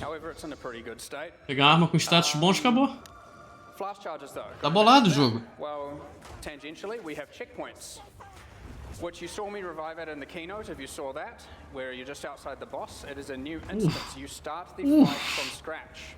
However, the checkpoint restores your flask charges, fully heals you, and all of that. If he needs flasks right now, it is our expectation that he finds an opportunity to Town Portal, which he just did. You'll notice it has an animation. Nice. During boss fights, you now have I want to say that's about 2.5 to 3 seconds, but I don't remember the exact thing. É, eu vi, Gambad. It is normally instant. Only if you're in a boss fight do you do it. Does it have a cast time like that? The other thing is that in order to stop Não, isso é o VOD. Isso teve mais cedo. Esse é o replay desse painel de ontem. All portals in their arenas are destroyed. We really want. I'll tell you what's disheartening is when you make Katava and you go and see the world firsts, of which some of you might even be here who did this, and you're literally using 40 portal scrolls to fight, going, oh, he's doing a skill, portal to town, portal back in, sit in grace period. And there are other ways to do this, but it's pretty disheartening to see. So we're working to make you really actually have to fight the boss, have to engage the boss, have to deal with these things. If you were to Alt F4 right now, don't do it, but if you were to Alt F4 right now and log back in, you will be exactly where you logged off. Tem prós e contras, Luciano. Deixa eu só terminar de ver essa luta que eu comento. Por um lado é bom, por outro lado é ruim. You'll be logging back in and that boss will be paused, and the moment you move, that slam hits, you will die. Qual o foco dele? É uma luta boa, desafiadora. Pretty brutal, but it means we can't be too complicated with them, we can't be too difficult, except until later. It obviously gets progressively difficult, but it means more so we have to be more accurate with the balance. If you misbalance it, so many people are going to just hit a wall and they're going to have to stop playing. And that's very, very brutal. And I mean, eles falaram isso, Luciano, eles mudaram de ideia. That will be very brutal and it will be not good. Now that's still kind of the same in PoE 1, but the other thing that's super disheartening to see is people just die, revive, cast a few more skills, die, revive, cast a few more skills, die, revive. Like, it is just like, it's just brutal. And then you don't learn anything, you gear for any of it, you just keep doing it. And then you get to the next boss and you're probably not good enough to do that one either, and so you do it again and again. And it's effectively, oh, you're having a rough time. So this is the second petrification phase here. Yep. This phase is much harder because on top of the ads, you've now got to these rotating drowning orbs, which behave the same way as they do in the Eater of Worlds fight, where they will straight up kill you after X seconds of being inside of them. They slow you as well. So you've got all those orbiting in various lanes, counterclockwise and clockwise. Começa do início. To deal with the minions. Just an example of escalation, but this fight is certainly way too hard right now. But if anyone manages to defeat it in the demo, honestly, good on you. It is doable, but it is pretty brutal. There's a lot of portals, so hopefully you can do it. Oh, one other thing about the portals, if you take damage while doing that cast, it's interrupted, you don't get to just execute it. Nem a luta do macaco que massacrou. Gostei, boa luta, velho. Eu que tava lutando errado no início. Se eu tivesse lutado certo, eu tinha sido só umas 4 horas em vez de 6. Let's go check out another boss, shall we? Don't worry about this one anymore. Big Pog, cara. Which is pretty cool. Big Pog. Acho que eu vou bater minha cabeça na parede e entrar em coma acordar daqui a um ano, cara. Eu sei que a próxima liga é Pog, mas... Aí veja bem. A whole nother tier. Generally, we escalate phases, mechanics, and introductions, and of course, they have just an epicosity in terms of dialogue and storytelling. And eu tinha que ter visto isso, Gambara. Agora eu tô mais hypado ainda, cara. Specific character reactions to bosses, character comments. They talk about them, they comment on them. All the different characters say different things based on their background. Mamute, muito obrigado pelo follow. Seja bem-vindo, tudo bem? Kind of on-the-fly storytelling, which is real cool with respect to these. Alright, so now we've got the Bog Witch, also pretty difficult. Ah, mudou o boss? Desistiu? Ah, eu vou segurar, velho. Eu quero ver isso amanhã, Gambalho. Senão vou ver tudo, cara. Amanhã pessoal, vou ver os 3 painéis que faltam, que são esses daqui. Que eles passaram simultaneamente com outras coisas. Então eles fizeram um replay. Eu não sabia, pra mim era um replay de painéis de outras ExileCon. Mas amanhã então vou ver 3 horas aqui, né? Um painel atrás do outro. Os que mais me interessam esse do boss, com certeza. Esse é o que mais me interessa. Mas item design mecânica também. Meu Deus. É bolada a luta, Gambalho. Eu não imaginei que fosse ser tanto assim. O que eu quero também é que a música escalone com as fases do boss, ficando mais intensa. Ender Lilies tinha isso, se eu não me engano. Ah não, infelizmente o Hollow Knight não tem isso. O Hollow Knight veja a música. Porque a música intensificando é uma coisa boa. Dark Souls tem isso. Não sempre, mas algumas lutas tem, é muito, muito pog. Não podia não. Realmente, Gambai. Você sabe que eu gosto de dificuldade, e pra mim um boss desse é Big Pog, por mais que ele me mate milhões de vezes, quando você finalmente consegue dominar a luta e matar ele, você fica muito... É uma satisfação muito boa, né? Eu sei que nem todo mundo gosta de jogo difícil, de Souls-like. E pra esse pessoal tem o Poi 1 ainda, que vai continuar existindo.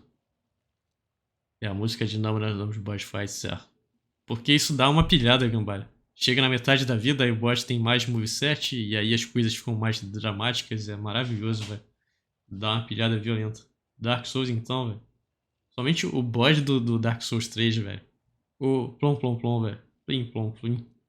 Destrói o seu emocional completamente. Do nada saltando com o boss esse caralho, velho. Win, a porra toda bate um puta flashback. Aí o boss dá um hit e aí você fica triste depois. Mas é o emotional damage, velho. Emotional damage. Mas é maravilhosa a evolução da música durante a luta. E no mais, eu vou ficando por aqui hoje, pessoal, porque eu tô estragadaço. Eu fiz live até 6h30 da manhã, quando eu ia acabar a live ontem, né? O Gob me gankou o Gobeira me gankou com 270 pessoas. E eu fiquei fazendo live até 6h30 da manhã, quando eu ia fechar a live por volta umas 3. Então eu tô estragadaço. E não tem muito mais o que eu fazer também. Aliás, tem coisas pra fazer no Pai, sim. Inclusive amanhã, depois de ver essas 3 horas eu vou fazer. Então vou pra bed de hoje mais cedo. Deixa eu ver se tem alguém bacana pra gankar. E aí amanhã, depois de ver esses 3 painéis, eu converso com vocês também. 40-40 eu não sei, Gambá. 38-40 eu vou, cara. Tem muita coisa fácil pra fazer aqui. Isso aqui é ridículo. Tem muita coisa tranquila, velho. Mas eu tenho que pegar a build com o Leozinho primeiro. Eu vou fazer com missões. Aí tem muita coisa que tá quase lá, que é só... Eu preciso de skill de... Meu Deus, velho. E é de boa. 38/40 é de boa. O último que normalmente é o mais difícil eu já peguei, velho. O que é hilário. Né? Normalmente... Se bem que esse não é normalmente o mais difícil, na verdade. Então tem muita coisa aqui que é muito fácil. Pois é, acho que em 2 dias eu pego os challenges. Mas aquilo, amanhã de volta, amanhã vai ter Poi. E amanhã vai ter isso. Eu vi as 3 horas dos painéis que eu não vi, da ExileCon. Mas aquilo. E aí a gente conversa também. A não sei que alguém queira, né? Comentários, o que vocês acharam do Poi 2? O que vocês acharam da próxima liga? Se quiserem que eu troque uma ideia com vocês antes de fechar. Eu tô bem hypado, velho. Eu acho que vai dar boa. Isso que eu falei, Poi 2 não vai sair perfeito. Porém, vou assistir em live, pode deixar, Gambá. Minha ideia é exatamente essa. Eu não vou ver hoje porque eu vou abrir a live de amanhã, né? Por volta das 8 horas. E a gente vai ter, né, os 3 painéis que eu não vi ainda da ExileCon 2023. Pode deixar, Gambá. E é isso, porque o Poi 2, por mais que ele não vá sair perfeito, ele vai sair com bug, provavelmente vai ter alguma build de doença avançada. Eles vão ajeitar o jogo. O que deu pra ver claramente hoje no painel com os fundadores do Diablo 1 e 2 foi que eles têm paixão pelo que eles fazem. E eles querem fazer um jogo bom. Eles se interessam por dinheiros também. Não tem essa ilusão que é só por paixão também. Eles se interessam por dinheiros também, claramente. Mas eles prezam pelo um bom gameplay. Por isso que a gente não tem uma... Por isso você morre e não sabe por que até hoje não pode. Eles se importam em fazer dessa forma. E eu acho que muita gente vai ficar com medo do PoE 2 por causa das diferenças do PoE 1, mas jogando, dando uma chance pra ele, né? Vocês vão ver que é muito satisfatório quando você realmente domina o seu personagem, né? Você vai ter que combar. PoE 2 é de combo. Você vai ter várias habilidades, você vai ter que saber a hora certa de usar cada uma delas. Mas assim que você conseguir usar, muitas delas são bem simples. Você vai usar uma, né? Que é fraca e dá CC, ou então que dá uma condição pro bicho e vai usar uma outra de dano. Muitas delas são bem tranquilas de usar. Vai dar um Lip Slam e vai depois carregar o ataque, dar um ataque forte. Não é tão complicado assim. E eu imagino que tem uma quantidade de esdrúxula de combinação, né?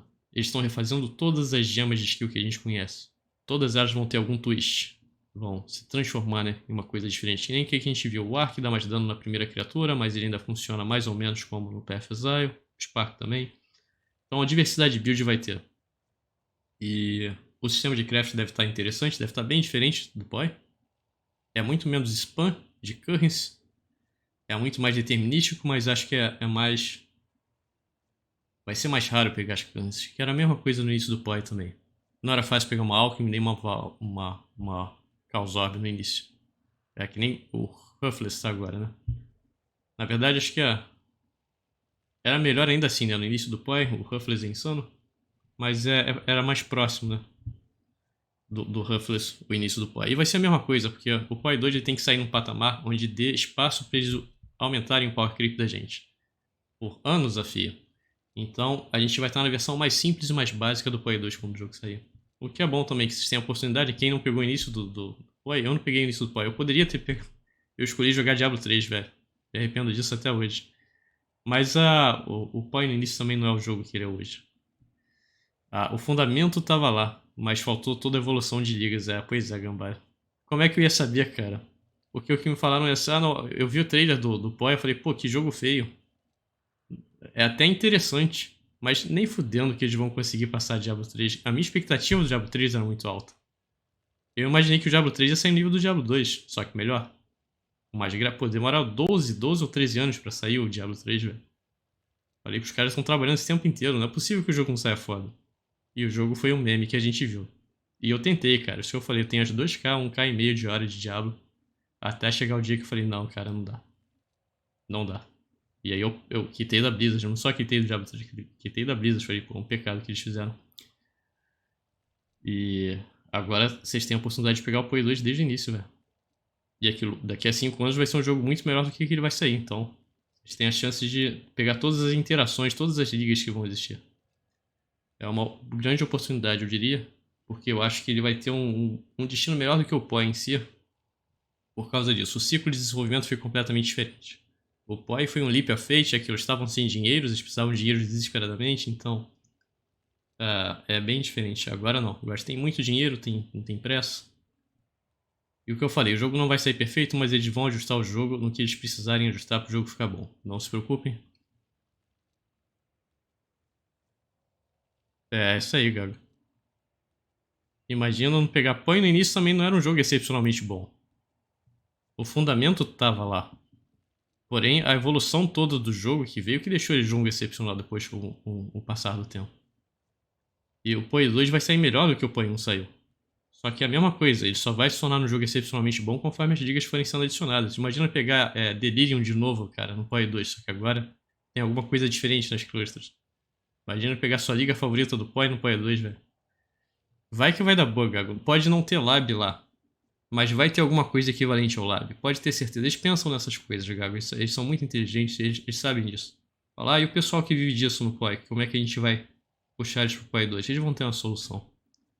Então fica tranquilo, Gago. Vai valer a pena. Tenta pelo menos. Se não gostar, tem PoE 1. Na pior das hipóteses, pelo menos você tentou. Você viu que você não gostou, foi pro PoE 1. Melhor do que você ficar na dúvida, velho. Laboratório, Panda, é onde você pega a sua Sense, né? E lá tem encantamento de alma. E o que o Gago faz é ele ficar rodando o lábio o dia inteiro pra pegar encantamento de alma. E aí ele vende os elmos encantados. Mas é isso, é o labirinto. O labirinto do Izaro. Que é onde a gente pega nossas Ascendants.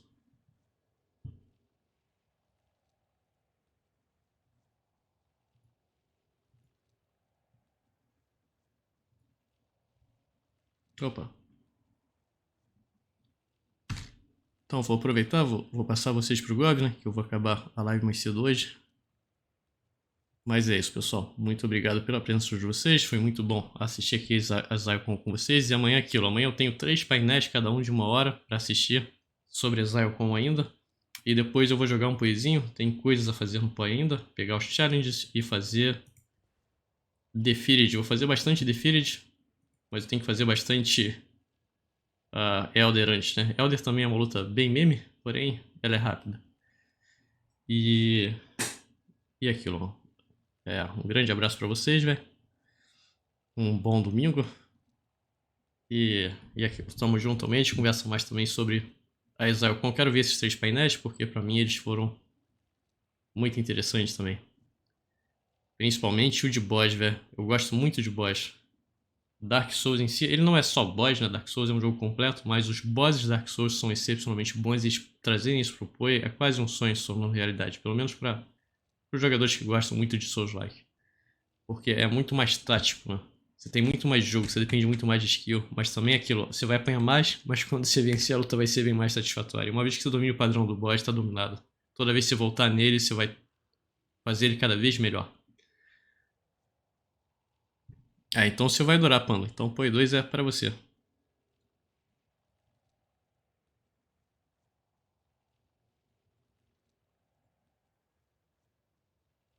Mas foi esse, eu gostei muito do ExileCon, velho. Inclusive eu vou ver até de marcar outros dias pra ver a ExileCon do passado inteira. Pelo menos os melhores painéis da ExileCon, da de 2019.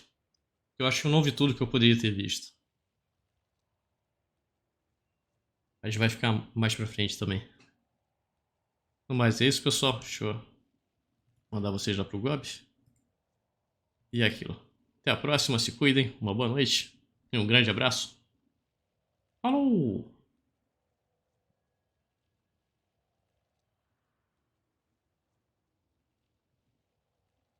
Ford, suavidade cachorro, né? Pô, louco, ó o homem chegando aí. Salve, salve, Ryzen. Fechou. Tudo bem? Quem tá chegando aí com o Ryzen? Sejam todos bem-vindos. Quem não segue o Ryzen ainda, vocês estão moscando, né? Pelo amor de Deus, né, mano? Vá agora lá. O link tá aí no chat aí. Olá, lendário Gob, tudo de boa? Suave, tranquilidade total, right? E aí, como você tá? Viu, Exile? Puta, pior que eu não vi hoje, você bota fé? Hoje foi aniversário da minha sobrinha, mano. Vou abrir 420 stack deck que eu guardei. Bora, Gianzada, vai vir aquela apotecária cabeluda, véi. E aí, quem que ganhou essa corridinha aí?